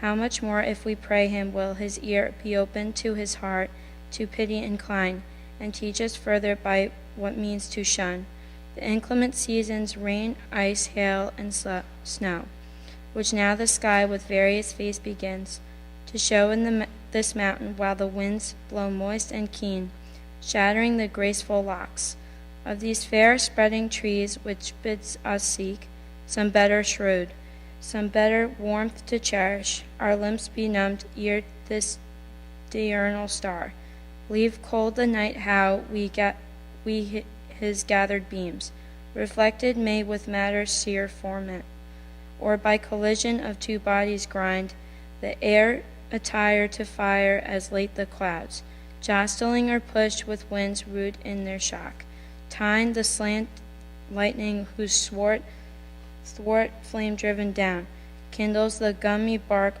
of fit or pine, and sends a comfortable heat from far, which might supply the sun. Such fire to use, and what may else be remedy or cure to evils which our own misdeeds have wrought? He will instruct us praying and of grace, beseeching him so as we need not fear to pass commodiously this life, sustained by him with the many comforts till we end. In dust our final rest and native home. What better can we do than to the place, repairing where he judged us, prostrate fall, before him reverent, and there confess humbly our faults and pardon beg with tears, watering the ground and with our sighs the air, frequenting sent from hearts contrite in sign, or sorrow unfind the humiliation meek. Undoubtedly he will relent and turn from his displeasure, in whose looks serene, when angry most he seemed and most severe, what else but favor, grace, and mercy shown? So spake our Father penitent, nor Eve felt less remorse. They forthwith to the place repairing where he judged them, prostrate fell before him reverent, and both confessed humbly their faults, and pardon begged with tears, watering the ground, and with their sighs the air, frequenting sent from hearts contrite in sign of sorrow unfind and humiliation meek. The end of the 10th book.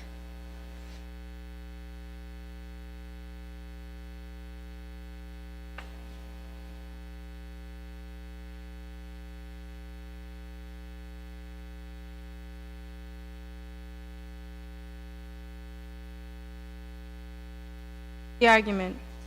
Thus thy in lowliest plight repentant stood, praying, for from the mercy seat above, prevenient grace descending had removed the stony from their hearts, and made new flesh regenerate grow instead, that sighs now breath unutterable, which the spirit of prayer inspired, and winged for heaven with speedier flight.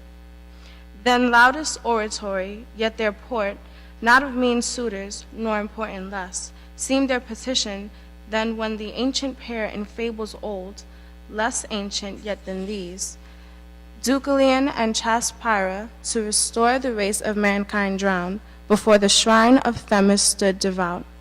To heaven their prayers flew up, nor missed away by envious winds, blown vagabond or frustrate, and they passed dimensionless through heavenly doors, then, clad with incense, where the golden altar fumed, by their great intercessor, came in sight before the Father's throne. Them the glad Son presenting, thus to intercede began.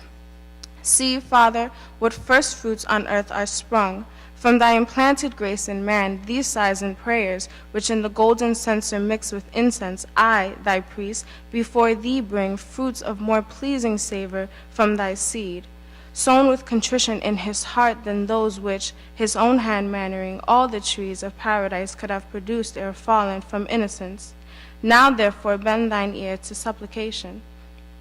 Hear his sighs through mutes, unskillful with what words to pray. Let me interpret for him, me, his advocate and propitiation, all his works on me, good or not good, in graft my merit those shall perfect, and for these my death shall pay. Accept me, and in me from these receive the smell of peace toward mankind. Let him live before thee reconciled, at least his days numbered, though sad till death his doom, which I to mitigate thus plead, not to reverse. To better life shall yield him, where with me all my redeemed may dwell in joy and bliss, made one with me as I with thee am one. To whom thy Father, without clouds serene, all thy requests for man accepted, Son, obtain. All thy request was my decree. But longer in that paradise to dwell, the law I gave to nature him forbids. To those pure elements that know no gross, no unharmonious mixture foul, eject him tainted now, and purge him off, as a distemper gross to air as gross, and mortal food as may dispose him best. For dissolution wrought by sin, that first distempered all things, and of all corrupted, I at first with two fair gifts created him endowed, with happiness and immortality that fondly lost. This other served but to eternize woe, till I provided death, so death becomes his final remedy, and after life, tried in sharp tribulation and refined by faith and faithful works, to second life, waked in the renovation of the just, resigns him with heaven and earth renewed. But let us call to synod all the blessed through heaven's wide bounds. From then I will not hide my judgments, how with mankind I proceed, as how with pecking angels late they saw, and in their state through firm stood more confirmed.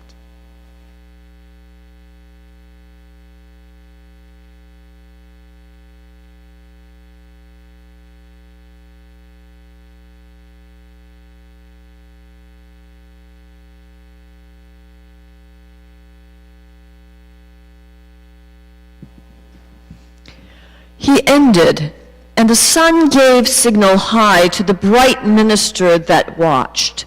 He blew his trumpet, heard in Oreb, since perhaps when God descended, and perhaps once more to sound at general doom.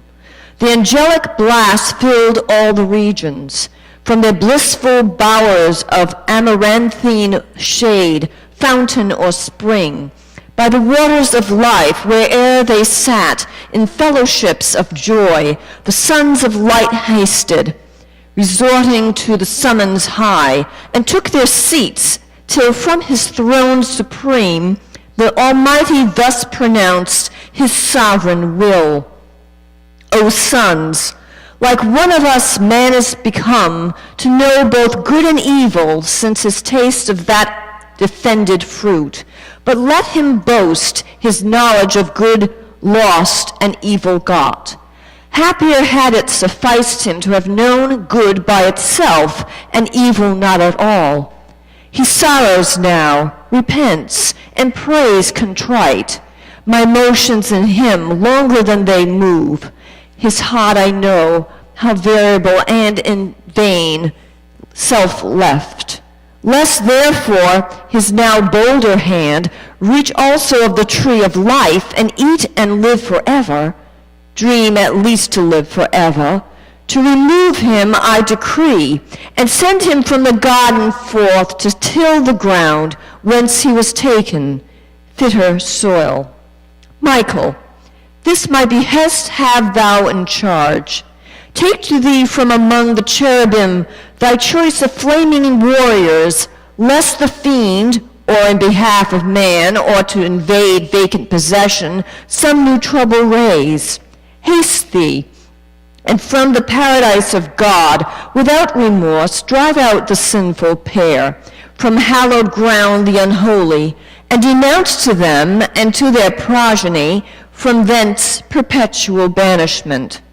Yet lest they faint at the sad sentence rigorously urged, for I behold them softened, and with tears bewailing their excess, all terror hide. If patiently thy bidding they obey, dismiss them, not disconsolate. Reveal to Adam what shall come in future days, as I shall thee enlighten. Intermix my covenant in the woman's seed renewed. So send them forth, though sorrowing, yet in peace. And on the east side of the garden place, where entrance up from Eden easiest climbs, cherubic watch, and of a sword the flame wide waving, all approach far off to fright, and guard all passage to the tree of life.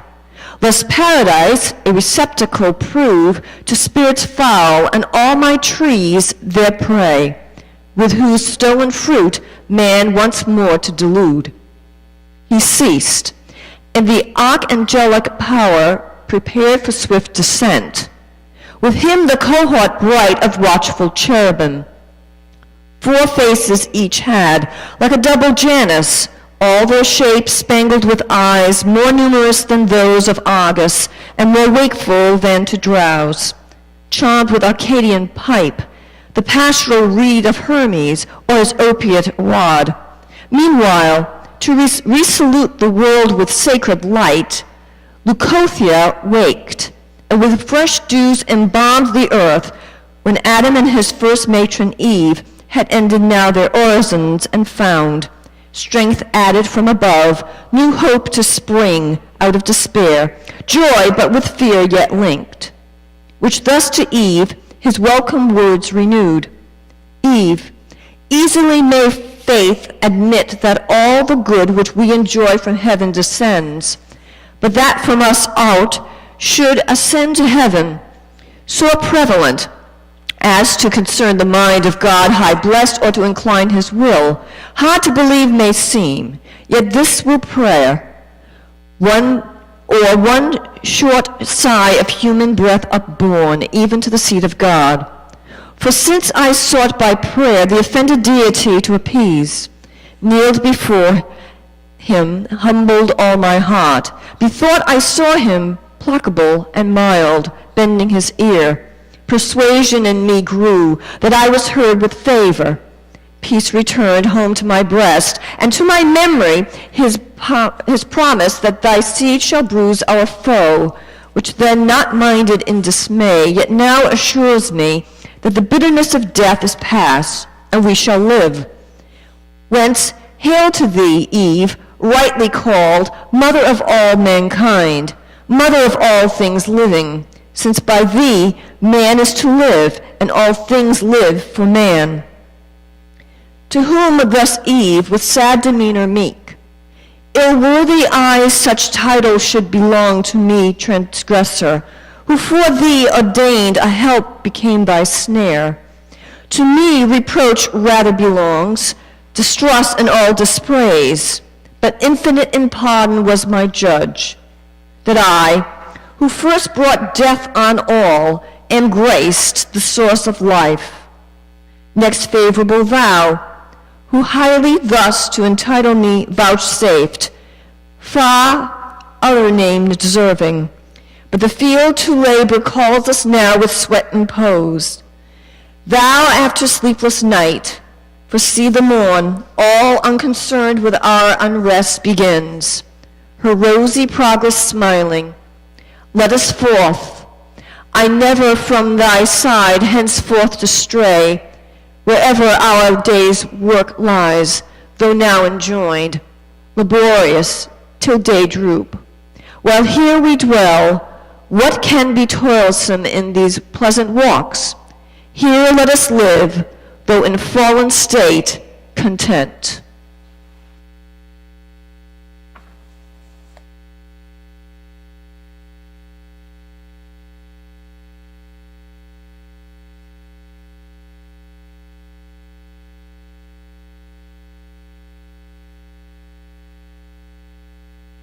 So spake, so wish, much humbled Eve. But fate subscribed not. Nature first gave signs impressed on bird, beast, air suddenly eclipsed. After short blush of morn, nigh in her sight, the bird of Jove stooped from his airy tower. 2 birds of grayest plum before him drove. Down from a hill, the beast that reigns in woods, first hunter then, pursued a gentle brace. Goodliest of all the forest, hart and hind, direct to the eastern gate was bent their flight. Adam observed, and with his eye the chase, pursuing not unmoved to Eve, thus spake, O Eve, some further change awaits us nigh, which heaven by these mute signs in nature shows, forerunners of his purpose, or to warn us haply to secure of our discharge from penalty, because from death released some days. How long and what till then our life, who knows? Or more than this, what our dust, and thither must return and be no more. Why else this double object of our sight, of flight pursued in the air or the ground, one way the self same hour?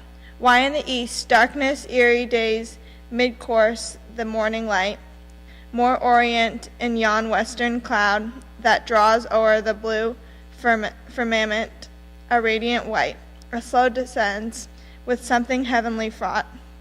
He eared not, for by this the heavenly bands down from a sky of jasper lighted now, in paradise and on a hill made halt, a glorious apparition. Had not doubt and carnal fear that day dimmed Adam's eye.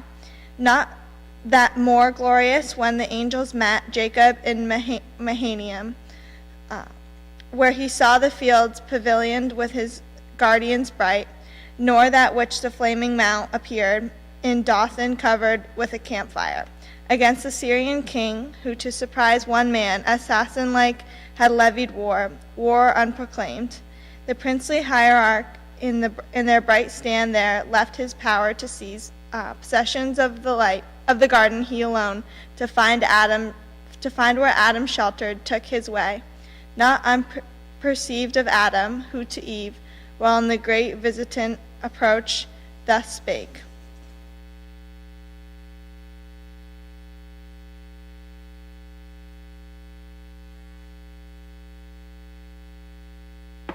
Eve, now expect great tidings, which perhaps of us will soon determine, or impose new laws to be observed, for I descry from yonder blazing cloud that veils the hill one of the heavenly hosts, and by his gate. None of the meanest, some great potent, or of thrones above, such majesty invests him coming, yet not terrible, that I should fear, nor sociably mild. As Raphael I should much confide, but solemn and sublime, whom not to offend, with reverence I must meet, and thou retire. He ended, and the archangel soon drew nigh, not in his shape celestial, but as a man, clad to meet man. Over his lucid arms a military vest of purple flowered, livelier than Melibæan of the grain of sorrow, worn by kings and heroes old.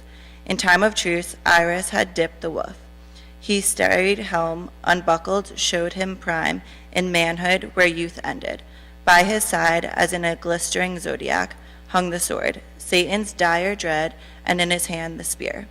Adam bowed low, he, kingly, from his state inclined, not but his coming thus declared.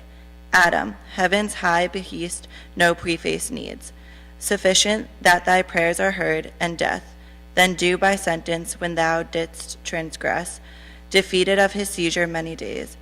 Given thee of grace wherein thou mayest repent, and one bad act with many deeds well done mayest cover. Well may they then, Lord, appease, redeem thee quite from death's rapious claim, but longer in this paradise to dwell permits not. To remove thee, I am come and send thee from the garden forth till the ground whence thou wast taken fitter soil. He added not, for Adam at the news, heart struck with chilling grip of sorrow stood, though all his senses bound.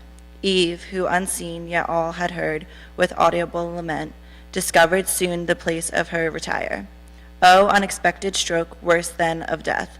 Must I thus leave thee paradise, thus leave thee native soil, these happy walks and shades, fit haunt of gods, where I had hoped to spend, quite though sad, the respite of that day, that must be mortal to us both? O flowers, that never will in other climate grow, my early visitation and my last at even, which I bred up with tender hand, from the first opening bud, and gave ye names, who now shall rear ye to the sun, or rank your tribes, and water with the ambrosial fount. The lastly nuptial bower, by me adorned, with what to sight or smell was sweet. From thee how shall I part, and whither wander down, into a lower world, to this obscure and wild? How shall we breathe in other air, less pure, accustomed to immortal fruits? Whom thus the angel interrupted, mild. Lament not, Eve, but patiently resign what justly thou hast lost. Nor set thy heart thus overfond on that which is thine.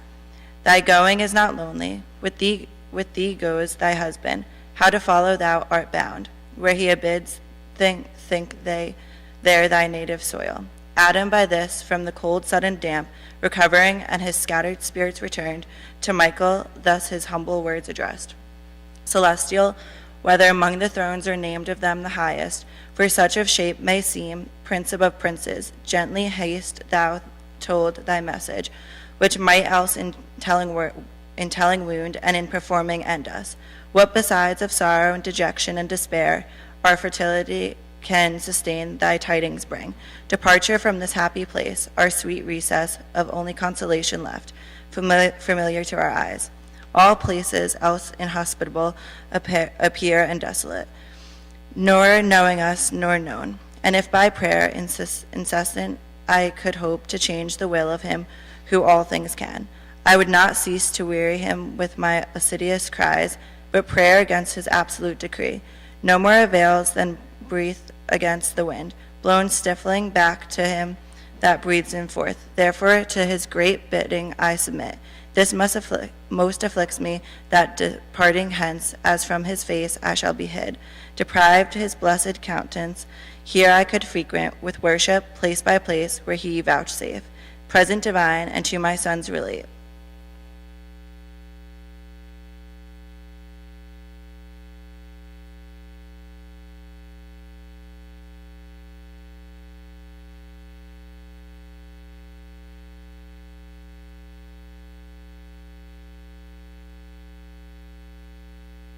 On this mount he appeared, under this tree stood visible, among these pines his voice I heard, here with him at this fountain talked. So many grateful altars I would rear of grassy turf, and piled up every stone of luster from the brook in memory, or monument to ages, and thereon offer sweet-smelling gums and fruits and flowers. In yonder nether world, where shall I seek his bright appearances or footstep trace? For thou I fled him angry, yet recalled to life prolonged and promised race. I now gladly behold, though but his utmost skirts of glory, and far off his steps adore. To whom thus Michael, with regard benign, Adam, knowest heavens his, and all the earth, not this rock only, his omnipresence fills land, sea, and air, and every kind that lives. Fomented by his virtual power and warmed, all the earth he gave thee to possess and rule. No despicable gift surmise, not then his presence and these narrow bounds confined. Of paradise or Eden this had been, perhaps thy capital seat, for from whence had spread all generations, and had hither come from all the ends of the earth, to celebrate and reverence thee, their great progenitor, and but his preeminence thou hast lost, brought down to dwell on even ground now with thy sons. Yet doubt not but in valley and in plain, God is as here and will be found alike, present and of his presence many a sign, still following thee, still compassing thee round with goodness and paternal love, his face express and of his steps the track divine, which that thou mayest believe and be confirmed, ere thou from hence depart. Know I am sent to show thee what shall come in future days to thee and to thy offspring. Good with bad, expect to hear supernal grace, contending with sinfulness of men, thereby to learn true patience, to temper joy with fear, and pious sorrow, equally inured by moderation either state to bear.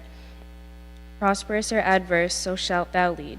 Safest thy life, to be prepared, endure thy moral passage when it comes. Ascend this hill, let Eve, for I have drenched her eyes, here sleep below, while thou to foresight walkest, as once thou sleepest, while she to life was formed. To whom thus Adam gratefully replied, Ascend, I follow thee, safe guide, the path thou leadest me, and to the hand of heaven submit. However, chastening to the evil turn my obvious breast, arming to overcome by suffering and earn rest from labor won, if so I may attain. So both ascend in the visions of God. It was a hill of paradise, the highest from whose top the hemisphere of earth in clearest ken stretched out to amplest reach of prospect lay.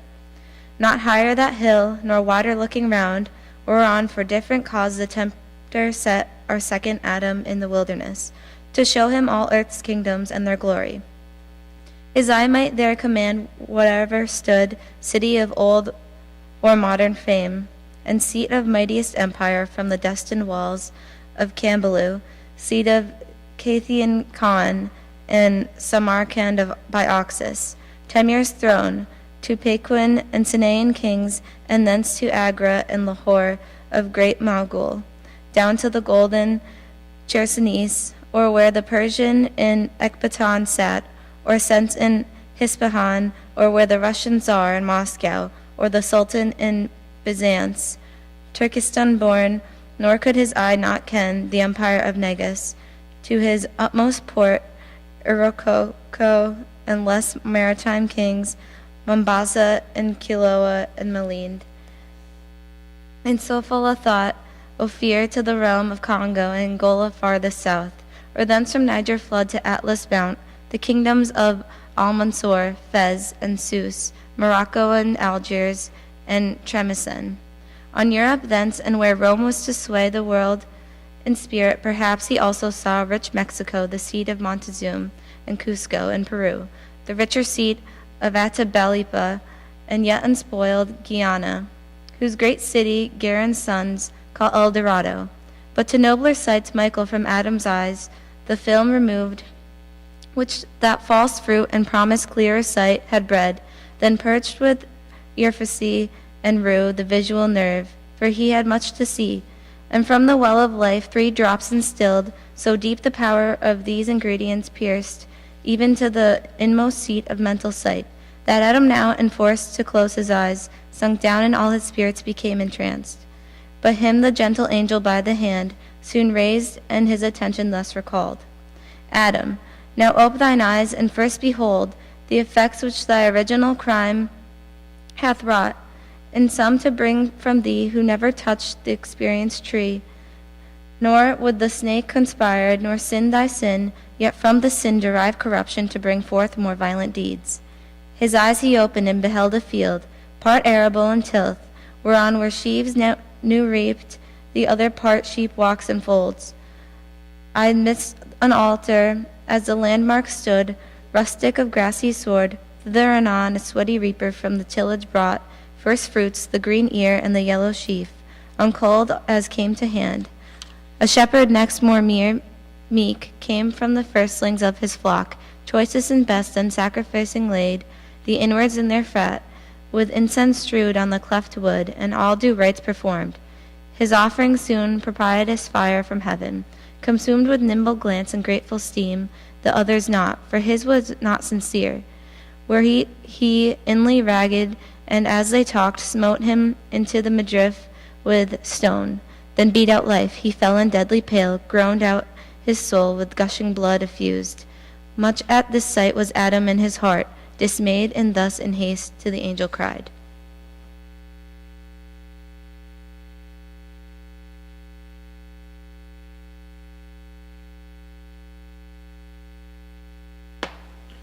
O teacher, some great mischief hath befallen to that meek man who well had sacrificed his piety thus and pure devotion paid, to whom Michael thus he also moved, replied, These two are brethren, Adam, and to come out of thy loins, the unjust the just hath slain, for envy that his brother's offering found from heaven acceptance. But the bloody fact will be avenged, and the other's fate approved, lose no reward. That though here thou see him die, rolling in dust and gore, to which our sire, alas, both for the deed and for the cause, but have I now seen death? Is this the way I must return to native dust? O sight of terror, fall, and ugly to behold, horrid to think, how horrible to feel. To whom thus Michael, death thou hast seen, in this first shape of man, but many shapes of death, and many are the ways that lead to his grim cave, all dismal, yet to sense more terrible at the entrance that within. Some, as thou shalt, by violent stroke that shall die, by fire, flood, famine, by intemperance more in meats and drinks, which on earth shall bring diseases dire, of which a monstrous crew before there shall appear, and thou mightst know what misery the inabstinence of Eve shall bring to man.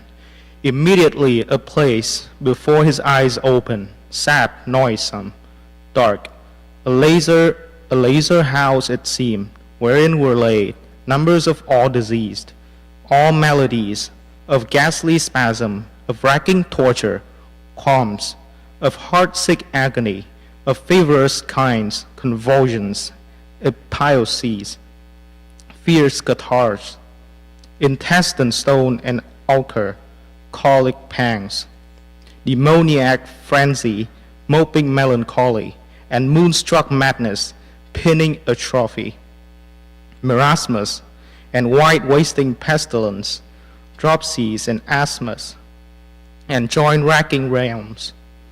Dire was the tossing, deep the groans, despair tended the sick, busiest from couch to couch, and over them triumphant death his dart shook, but delayed to strike. Though oft invoked with vows, as there the chief goods and final hope, sight so deformed that what heart of rock could long dry-eyed behold? Adam could not, but wept. Thou not of woman born, compassion quelled his best of men, and gave him to tears a space till femurs through restrained excess, and scarce recovering words, his plaint renewed.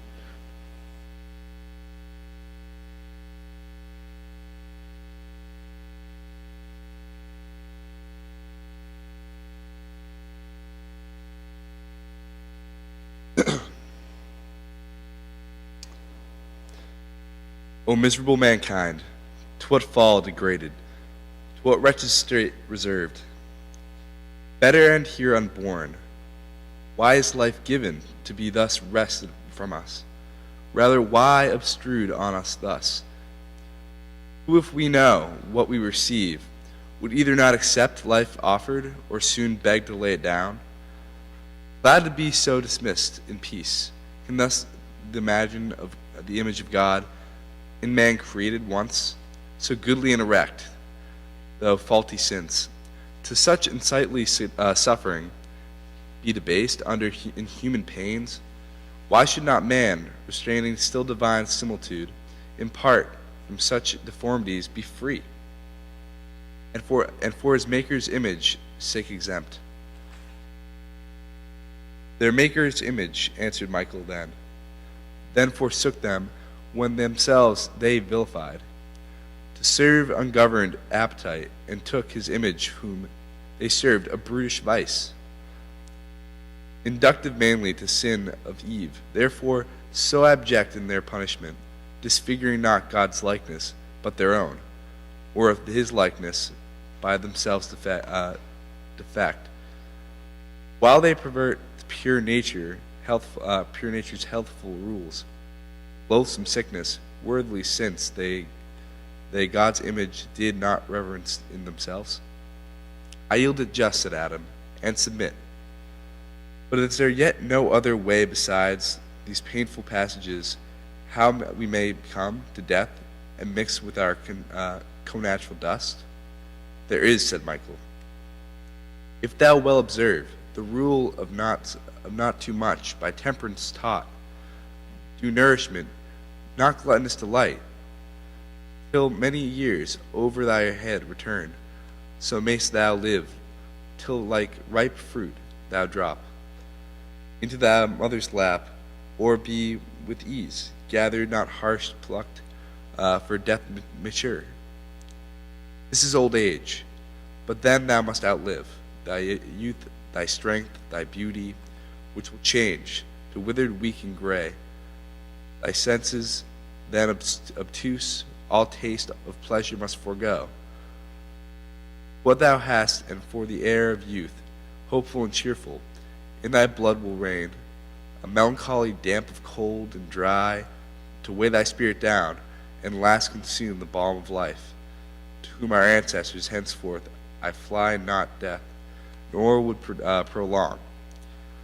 Life, much bent rather how I may be quit, fairest and easiest of this cumbrance change, which I must keep till my appointed day of rendering up my patiently attend. My dissolution, Michael replied, nor love thy life, nor hate, but what thou livest. Live well, how long or short permit to heaven, and now prepare thee for another sight.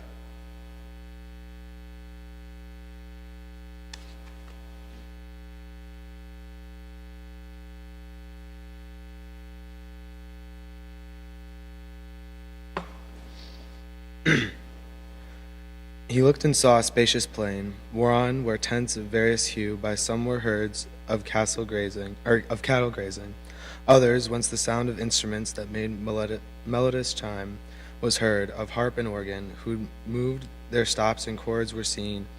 His violent touched instinct through his proportions low and high, fled and pursued traverse and resonant fugue.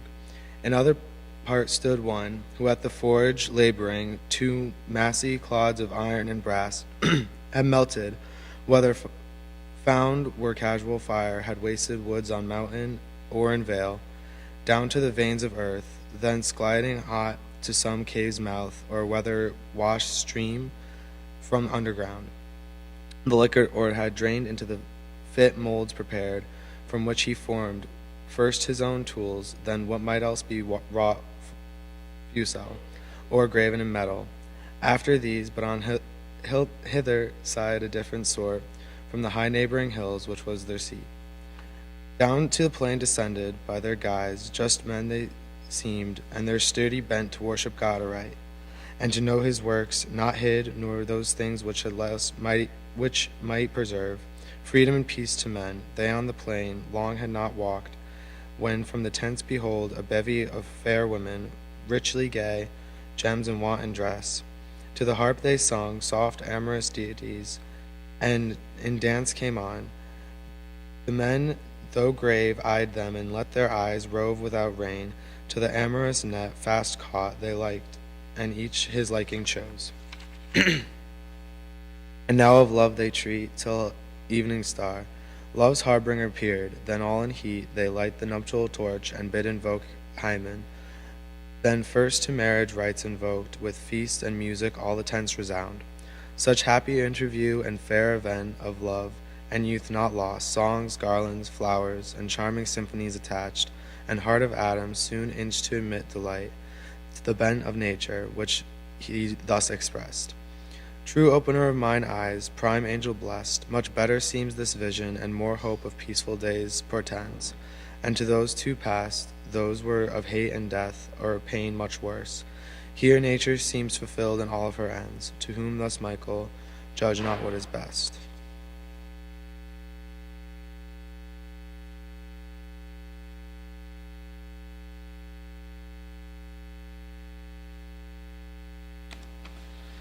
By pleasure, though to nature seeming meet, created as thou art, to nobler end, holy and pure, conformity divine, those tents thou saw'st so pleasant were the tents of wickedness, wherein shall dwell his race, who slew his brother. Studious they appear, of arts that polish life, inventors rare, unmindful of their Maker, though his Spirit taught them. But they his gifts acknowledged none. Yet they a beauteous offspring shall beget, for that fair female troop thou saw'st that seemed of goddesses, so blithe, so smooth, so gay, yet empty of all good wherein consists woman's domestic honor and chief praise, bred only and completed to the taste of lustful appetence, to sing, to dance, to dress, to troll the tongue, and roll the eye. To these that sober race of men, whose lives religious titled them the sons of God, shall yield up all their virtue, all their fame, ignobly to the trains and to the smiles of these fair atheists, and now swim in joy, ere long to swim at large, and laugh, for which the world ere long a world of tears must weep. To whom thus Adam of short joy bereft, O pity and shame, that they who to live well entered so fair should turn aside to tread past indirect, or in the midway faint. But still I see the tenor of man's woe holds on the same, from woman to begin. From man's effeminate slackness it begins, said the angel, who should better hold his place by wisdom and superior gifts they received. But now prepare thee for another scene. He looked and saw a wide territory spread before him, towns and rural works between, cities of men with lofty gates and towers, concourse in arms, fierce faces threatening war, giants of mighty bone and bold emprise. Part wield their arms, part curb the foaming steed, single or an array of battle ranged, both horse and foot, nor idly mustering stood, one way a band select from forge drives, a herd of beeves, fair oxen, and fair kine. From a fat meadow ground, or fleecy flock, ewes and their bleating lambs over the plain, their booty scarce with life and shepherds fly, but colonnade which makes a bloody fray. With cruel tournament the squadrons join, where cattle pastured late, now scattered lies, where carcasses and arms the ensanguined field, deserted, others to a city strong, lay siege, encamped by battery, scale and mine, assaulting others from the wall defend, with dart and javelin stones, and sulphurous fire, on each hand slaughter and gigantic deeds. Another part, the sceptered heralds call to council in the city gates, anon gray-headed men and grave, with warriors mixed, assemble, and harangues are heard, but soon in factious opposition, till at last.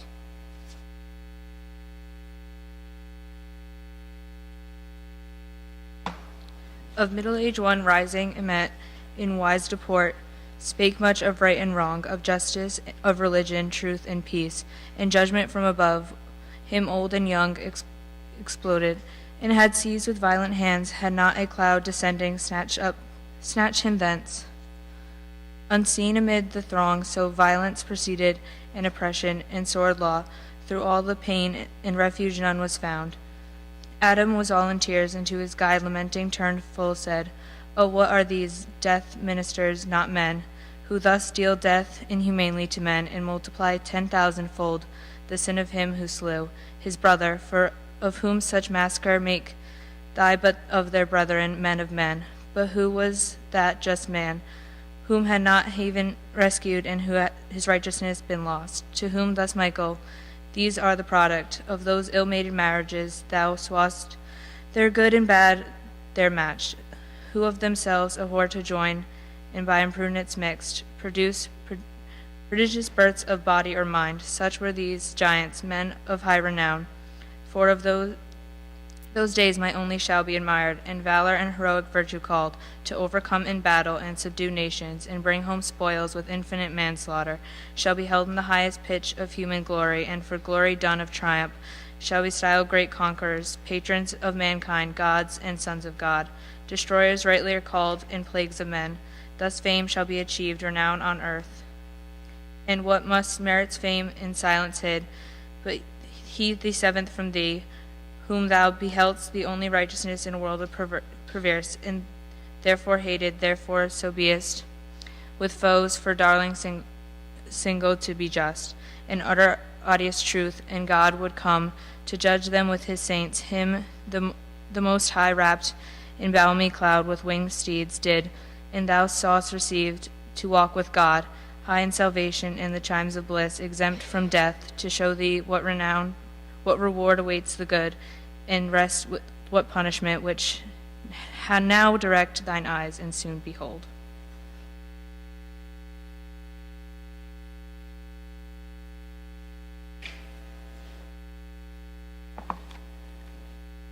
He looked, and saw the face of things quite changed.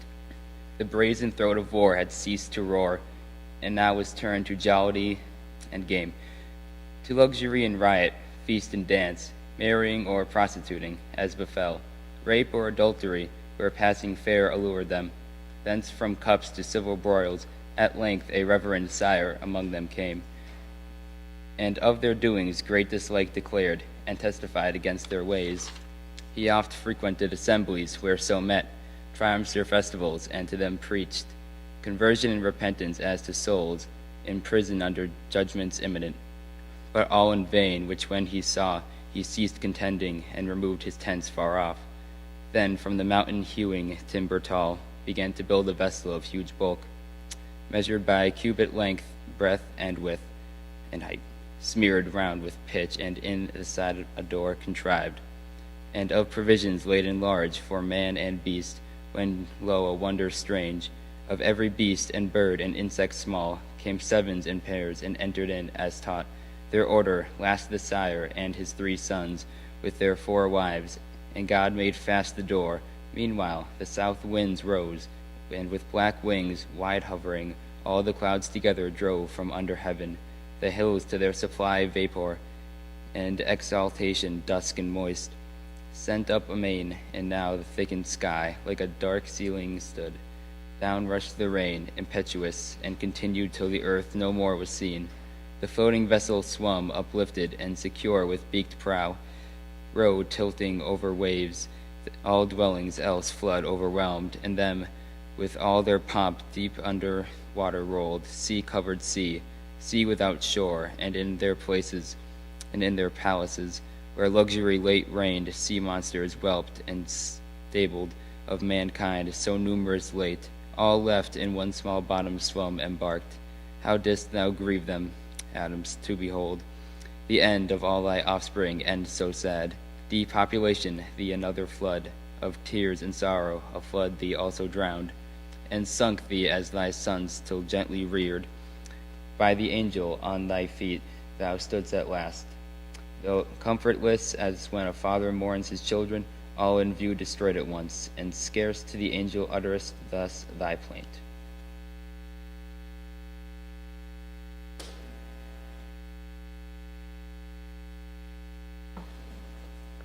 O visions ill foreseen, better had I lived ignorant of future, so had borne my part of evil only, each day's lot enough to bear.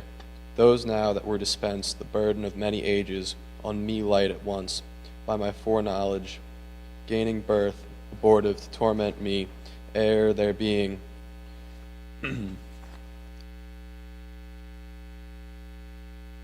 with thought that they must be. Let no man seek henceforth to be foretold what shall befall him or his child. Evil he may be sure, which neither his foreknowing can prevent, and he the future evil shall know less in apprehension than in substance feel, grievous to bear. But that care now is past. Man is not whom to warn. Those few escaped famine and anguish will at last consume, wandering that watery desert. I had hoped when violence was ceased and war on earth, all would have then gone well. Peace would have crowned with length of happy days the race of man. But I was far deceived, for now I see peace to corrupt no less, the more to waste. How comes it thus? Unfold celestial guide, and whether here the race of man will end. To whom thus, Michael? Those whom last thou sawest in triumph and luxurious wealth, are they first seen in acts of prowess eminent and great exploits, but of true virtue void? Who have spilled much blood and done much waste, subduing nations and achieving thereby fame in the world, high titles and rich prey, shall change their course to pleasure, ease, and sloth, surfeit and lust, till wantonness and pride raise out of friendship hostile deeds in peace. The conquered also, and enslaved by war, shall with their freedom lost all virtue lose, and fear of God, from whom their pity feigned, in sharp contest of battle found no aid against invaders.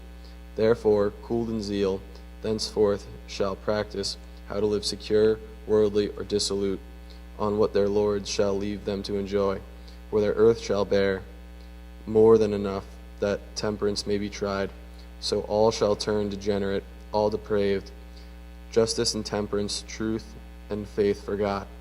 One man except, the only Son of light, in a dark age against example good, against allurement, custom, and a world offended, fearless of reproach and scorn or violence. He of their wicked ways shall them admonish, and before them set the paths of righteousness. How much more safe and full of peace, denouncing wrath to come of their impotence, and shall return of them derided, but of God observed.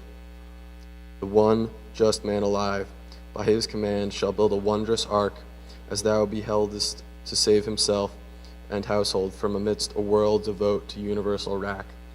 No sooner he with them of man and beast select for life shall in the ark be lodged and sheltered round, but all the cataracts of heaven set open on the earth shall pour rain day and night. All fountains of the deep broke up shall heave the ocean to usurp beyond all bounds, till inundation rise above the highest hills. Then shall this mount of paradise by might of waves be moved out of this place, pushed by the horned flood, with all this verdure spoiled, and trees adrift, down the great river to the opening gulf.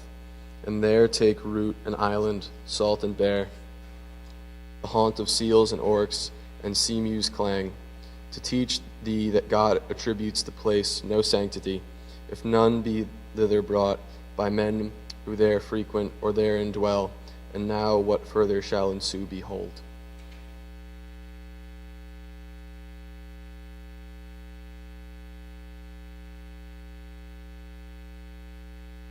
He looked and saw the ark hull on the flood, which now abated, for the clouds were fled. Driven by a keen north wind that, blowing dry, wrinkled the face of deluge as decayed. And the clear sun on his wide watery glass gazed hot, and of the fresh wave largely drew, as after thirst, which made their flowing shrink, from standing late to tripping ebb that stole with soft foot towards the deep, who now had stopped. His sluices as the heaven his windows shut. The ark no more now floats, but seems on ground, fast on the top of some high mountain fixed. And now the tops of hills as rocks appear. With clamor thence the rapid currents drive towards the retreating sea their furious tide. Forthwith from out the ark a raven flies, and after him the surer messenger, a dove sent forth once and again to spy. Green tree or ground whereon his foot may light, the second time returning in his bill. An olive leaf he brings, pacific sign. A none dry ground appears, and from his ark the ancient seer descends with all his train. Then with uplifted hands and eyes devout, grateful to heaven over his head beholds the dewy cloud, and in the cloud a bow, conspicuous with three listed colors gay. Talkening peace from God and covenant new, whereat the heart of Adam erst so sad, greatly rejoiced, and thus his joy broke forth.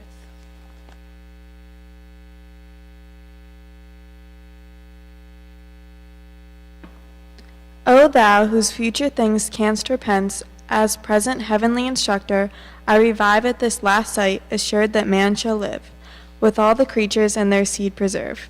Far less I now lament for one whole world of wickedness sons destroyed, then I rejoice, for one man found so perfect and so just that God vouchsafes to raise another world from him and all his anger to forget. But say what mean those colored streaks in heaven, distended as the brow of God appeased, or serve they as flowery verge to bind the fluid skirts of that same watery cloud, lest it again dissolve and shower the earth? To whom the archangel, dexterously thou aim'st, so willingly doth God remit his ire, though late repenting him of man depraved. Grieved at his heart when looking down he saw the whole earth filled with violence, and all flesh corrupting each other their way. Yet, those removed, such grace shall one man find in his sight, that he relents not to blot out mankind, and makes a covenant never to destroy the earth again by flood, nor let the sea surpass his bounds, nor rain to drown the world with man therein or beast.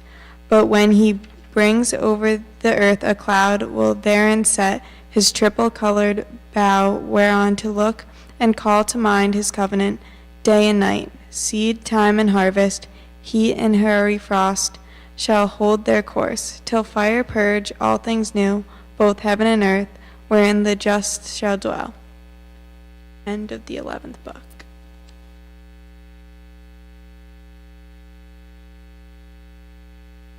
Well, this has been a wonderful day so far.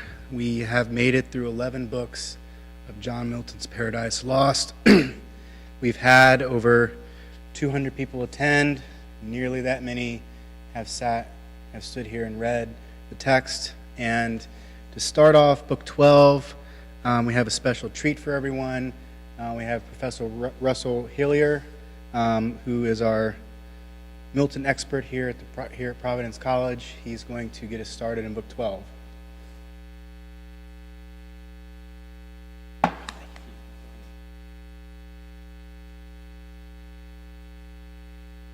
The argument. The angel Michael continues from the flood to relate what shall succeed. Then, in the mention of Abraham, comes by degrees to explain who that seed of the woman shall be, which was promised Adam and Eve in the fall, his incarnation, death, resurrection, and ascension, the state of the church till his second coming. Adam, greatly satisfied and recomforted by these relations and promises, descends the hill with Michael, wakens Eve, who all this while had slept, but with gentle dreams composed to quietness of mind and submission. Michael in either hand leads them out of paradise, the fiery sword waving behind them, and the cherubim taking their stations to guard the place. As one who, in his journey, baits at noon, though bent on speed, so here the archangel paused betwixt the world destroyed and world restored. If Adam aught perhaps might interpose, then with transition sweet new speech resumes. Thus thou hast seen one world begin and end, and man as from a second stock proceed. Much thou hast yet to see, but I perceive thy mortal sight to fail. Objects divine must needs impair and weary human sense. Henceforth, what is to come I will relate. Thou, therefore, give due audience and attend.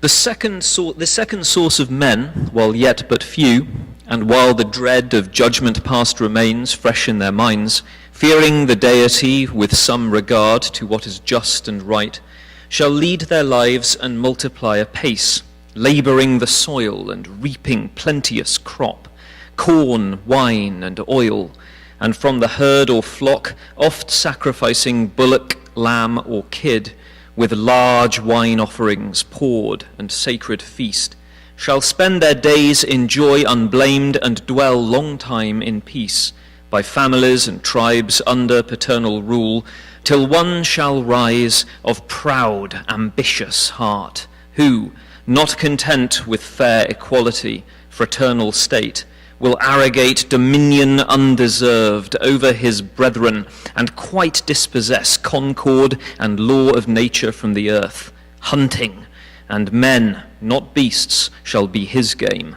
with war and hostile snare, such as refuse subjection to his empire tyrannous. A mighty hunter thence he shall be styled before the Lord, as in despite of heaven or from heaven claiming second sovereignty. And from rebellion shall derive his name, though of rebellion others he accuse. He with a crew, whom like ambition joins with him or under him to tyrannize, marching from Eden toward the west, shall find the plain wherein a black bituminous gurge boils out of the underground, the mouth of hell, of brick, and of that stuff they cast to build a city and tower whose top may reach to heaven, and get themselves a name, lest far dispersed in foreign lands their memory be lost, regardless whether good or evil fame. But God, who oft descends to visit men unseen, and through their habitations walks to mark their doings, them beholding soon, comes down to see their city, ere the tower obstruct heaven's towers, and in derision sets upon their tongues a various spirit to raise quite out their native language, and instead to sow a jangling noise of words unknown. Forthwith a hideous gabble rises loud among the builders, each to other calls not understood, till, hoarse and all in rage, as mocked they storm. Great laughter was in heaven, and looking down to see the hubbub strange and hear the din, thus was the building left ridiculous, and the work confusion named.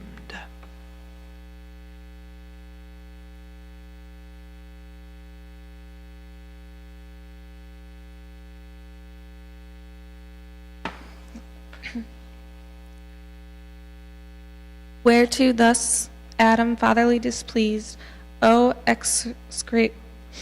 execrable son, to aspire above his brethren, to himself assuming authority usurped from God, not given, he gave us only over beast, fish, fowl, dominion absolute, that right we hold by his donation, but man over men he made not Lord, such title to himself, reserving human left from human free.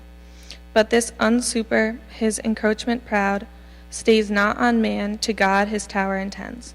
Siege and defiance, wretched man, what food will he convey up thither to sustain himself and his rash army, where thin air above the clouds will pine? His entrails gross and famish him of breath, if not of bread.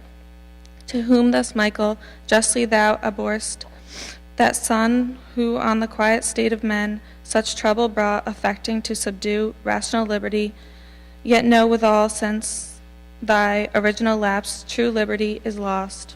With always with right reason dwells, twined from her hath no individual, being reason in man obscured, or not obeyed, immediately inordinate desires and upstart passions catch the government from reason, and to servitude reduce man till then free.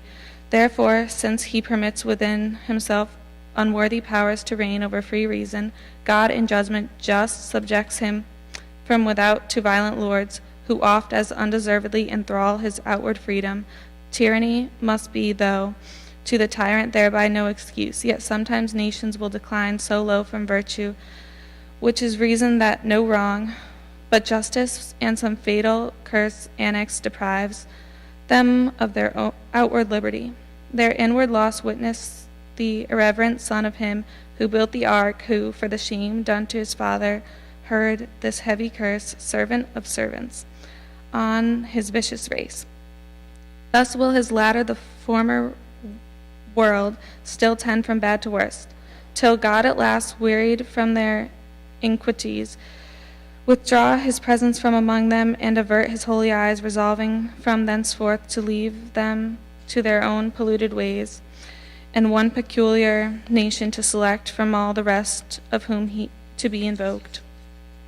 A nation from one faithful man to spring, him on this side Euphrates yet residing, bred up in idol worship Oh, that men, canst thou believe, should be so stupid grown, while yet the patriarch lived who scaped the flood, as to forsake the living God and fall to worship their own work in wood and stone. For gods, yet him God the Most High, vouchsafes to call by vision from the Father's house his kindred and false gods into a land which he will show him, and from him will raise a mighty nation, and upon him shower his benediction so that in his seed all nations shall be blessed. He straight obeys, not knowing to what land, yet firm believes. I see him, but thou canst not.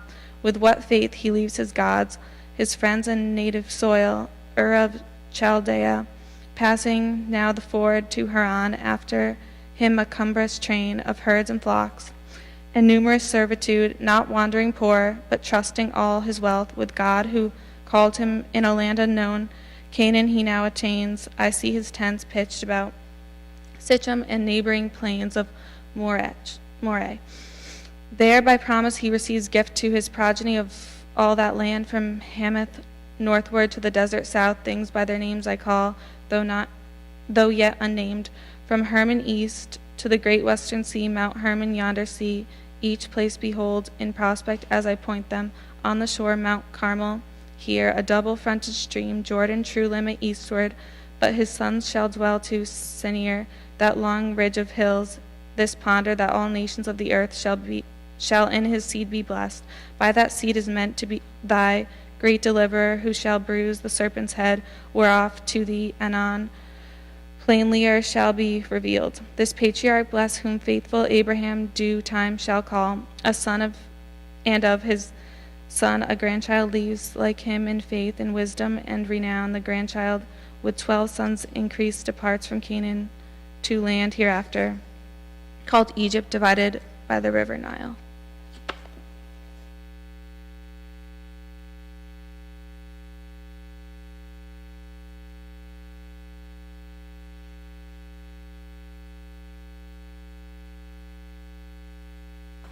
See where it flows, disgorging at 7 months, at 7 mouths, into the sea, to sojourn in that land.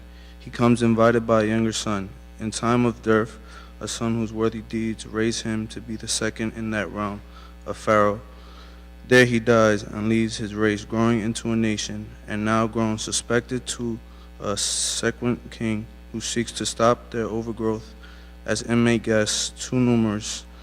Whence of guests he makes them slaves in hospitality, and kills their infant males, till by 2 brethren, those 2 brethren called Moses and Aaron, sent from God to claim his people from enthrallment, they return with glory and spoil back to their promised land. But first, the lawless tyrant who denies to know their God or message to regard, must be compelled by signs and judgments dire. To blood unshed the rivers must be turned. Frogs, lice, and flies must all his palace fill with loud intrusion, and fill all the land. His cattle must of rot and murrain die. Botches and blains must all his flesh emboss. And all his people, thunder mixed with hail mixed with fire, must rend thy Egyptian sky, and wail on thy earth, devouring where it rolls. What it devours not, herb or fruit or grain, a darksome cloud of locusts swarming down must eat, and on the ground leave nothing green.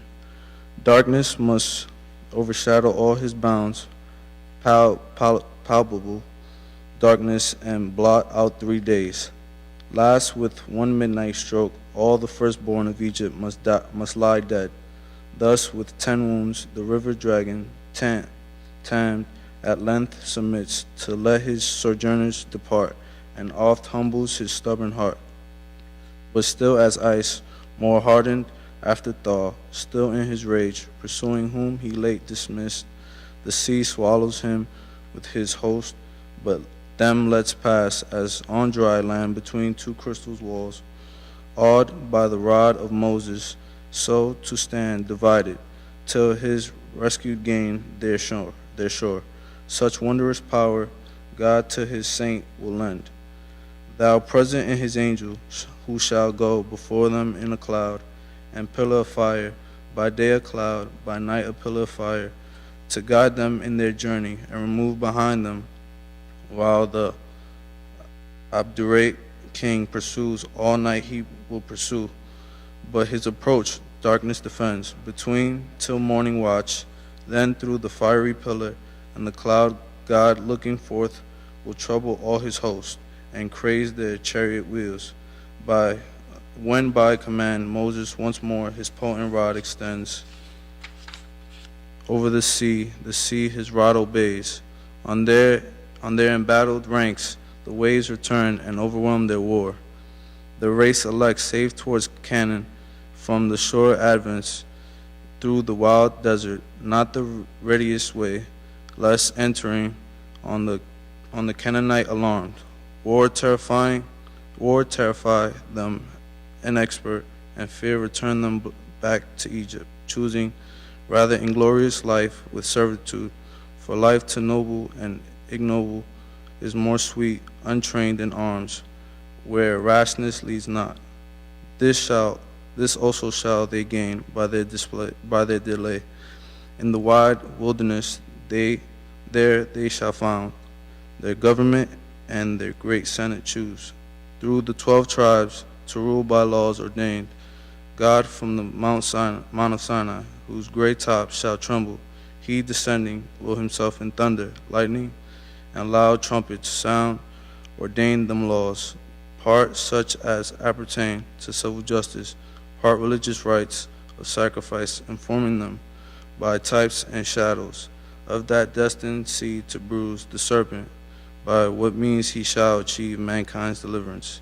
But the voice of God to mortal ears dreadful, they beseech that Moses might report them his will, and terror seized. He grants what they besought, instructed that to God is no access without mediator, whose high office now Moses in figure bears, to introduce one greater, of whose day he shall foretell, and all the prophets in their age the times of great Messiah shall sing. Thus laws and rights established, such delight hath God in men, obedient to his will, that he vouchsafes among them to set up his tabernacle, the Holy One with mortal men to dwell. By his prescript a sanctuary is framed of cedar overlaid with gold.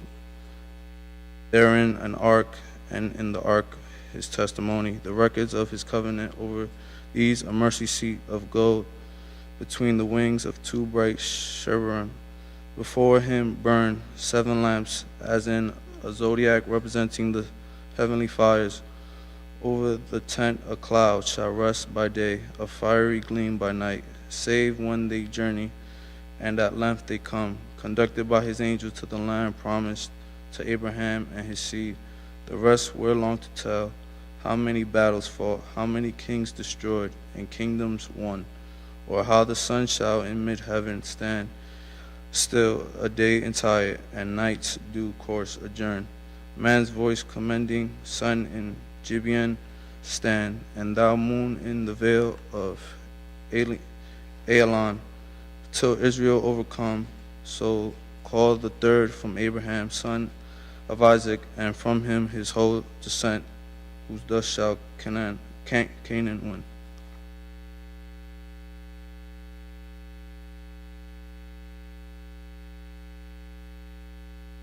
Here Adam interposed, O sent from heaven, enlightener of my darkness, gracious things thou hast revealed, those chiefly which concern just Abraham and his seed. Now first I find mine eyes true opening, and my heart much eased, erewhile perplexed with thoughts and what would become of me and all mankind. But now I see his day, in whom all nations shall be blessed, favor unmerited by me, who sought forbidden knowledge by forbidden means. This yet I apprehend not, why to those among whom God will deign to dwell on earth, so many and so various laws are given. So many laws argue so many sins. Among them, how can God with such reside? To whom thus Michael, Doubt not but that sin will reign among them, as of thee begot, and therefore was law given them to unvice their natural pravity by stirring up sin against law to fight, that when they see law can discover sin, but not remove, save by those shadowy expiations weak, the blood of bulls and goats, they may conclude some blood more precious must be paid for man, just for unjust, that in such righteousness to them by faith imputed, they may find justification towards God and peace of conscience, which the law by ceremonies could not appease, nor man the moral part perform, and not performing cannot live. So law appears imperfect, and but given with purpose to resign them in full time up to a better covenant, disciplined from shadowy types of truth, from flesh to spirit, from imposition of strict laws to free acceptance of large grace, from servile fear to filial works of law to works of faith. And therefore shall not Moses, though of God highly beloved, being but the minister of law, his people to Canaan led, but Joshua, whom the Gentiles Jesus call, his name and office bearing, who shall quell the adversary serpent, and bring back through the world's wilderness long-wandered man safe to eternal paradise of rest. Meanwhile, they in their earthly Canaan placed, long time shall dwell and prosper, but when sins natural interrupt their public peace, provoking God to raise them enemies, from whom as oft he saves them penitent by judges first, then under kings, of whom the second, both for piety renowned and puissant deeds, a promise shall receive, irrevocable, that his regal throne forever shall endure. Like that shall sing all prophecy, that of the royal stock of David, so I name this king, shall rise a son, the woman's seed to thee foretold to Abraham, as in whom shall trust all nations, and to kings foretold, of kings the last, for of his reign shall be no end. But first a long succession must ensue, and his next son for wealth and wisdom famed, the clouded ark of God, till then it tends, wandering, shall in a glorious temple enshrine. Such follow him as shall be registered, part good, part bad, of bad the longer scroll, whose foul idolatries and other faults, heaped to the popular sum, will so incense God, and as to leave them and expose their land, their city, his temple, and his holy ark, with all his sacred things, a scorn and prey to that proud city, whose high walls thou sawest left in confusion, Babylon thence called. There in captivity he lets them dwell the space of 70 years, and then brings them back, remembering mercy and his covenant sworn to David, established as the days of heaven. Returned from Babylon by leave of kings, their lords, whom God disposed, the house of God they first re-edify, and for a while in mean estate live moderate, till grown in wealth and multitude, factious they grow. But first among the priests and dissension springs, men who attend the altar and should most endeavor peace, their strife pollution brings upon the temple itself. At last they seize the scepter, and regard not David's sons, then lose it to a stranger, that the true anointed King Messiah might be born, bared of his right, yet at his birth a star, unseen before in heaven, proclaims him come, and guides the eastern sages, who inquire his place, to offer incense, myrrh, and gold. His place of birth a solemn angel tells to simple shepherds, keeping watch by night. They gladly thither haste, and by a choir of squadroned angels hear his carol sung.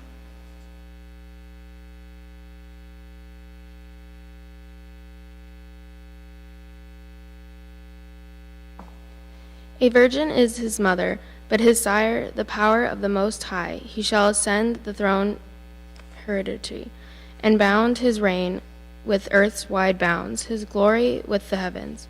He ceased discerning Adam with such joy surcharged, as had like grief been dwelled in tears, without the vent of words which these he breathed. O prophet of glad tidings, finisher of utmost hope, now clear I understand What oft my steadiest thoughts have searched in vain, why our great expectation should be called the seed of woman, Virgin Mother, hail, high in the love of heaven. Yet from my loins thou shalt proceed, and from thy womb the Son of God most high. So God with man unites. Needs must the serpent now his capital bruise, except with mortal pain. Say where and when their fight, which stroke shall bruise the victor's heel. To whom thus my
Oh, so is it.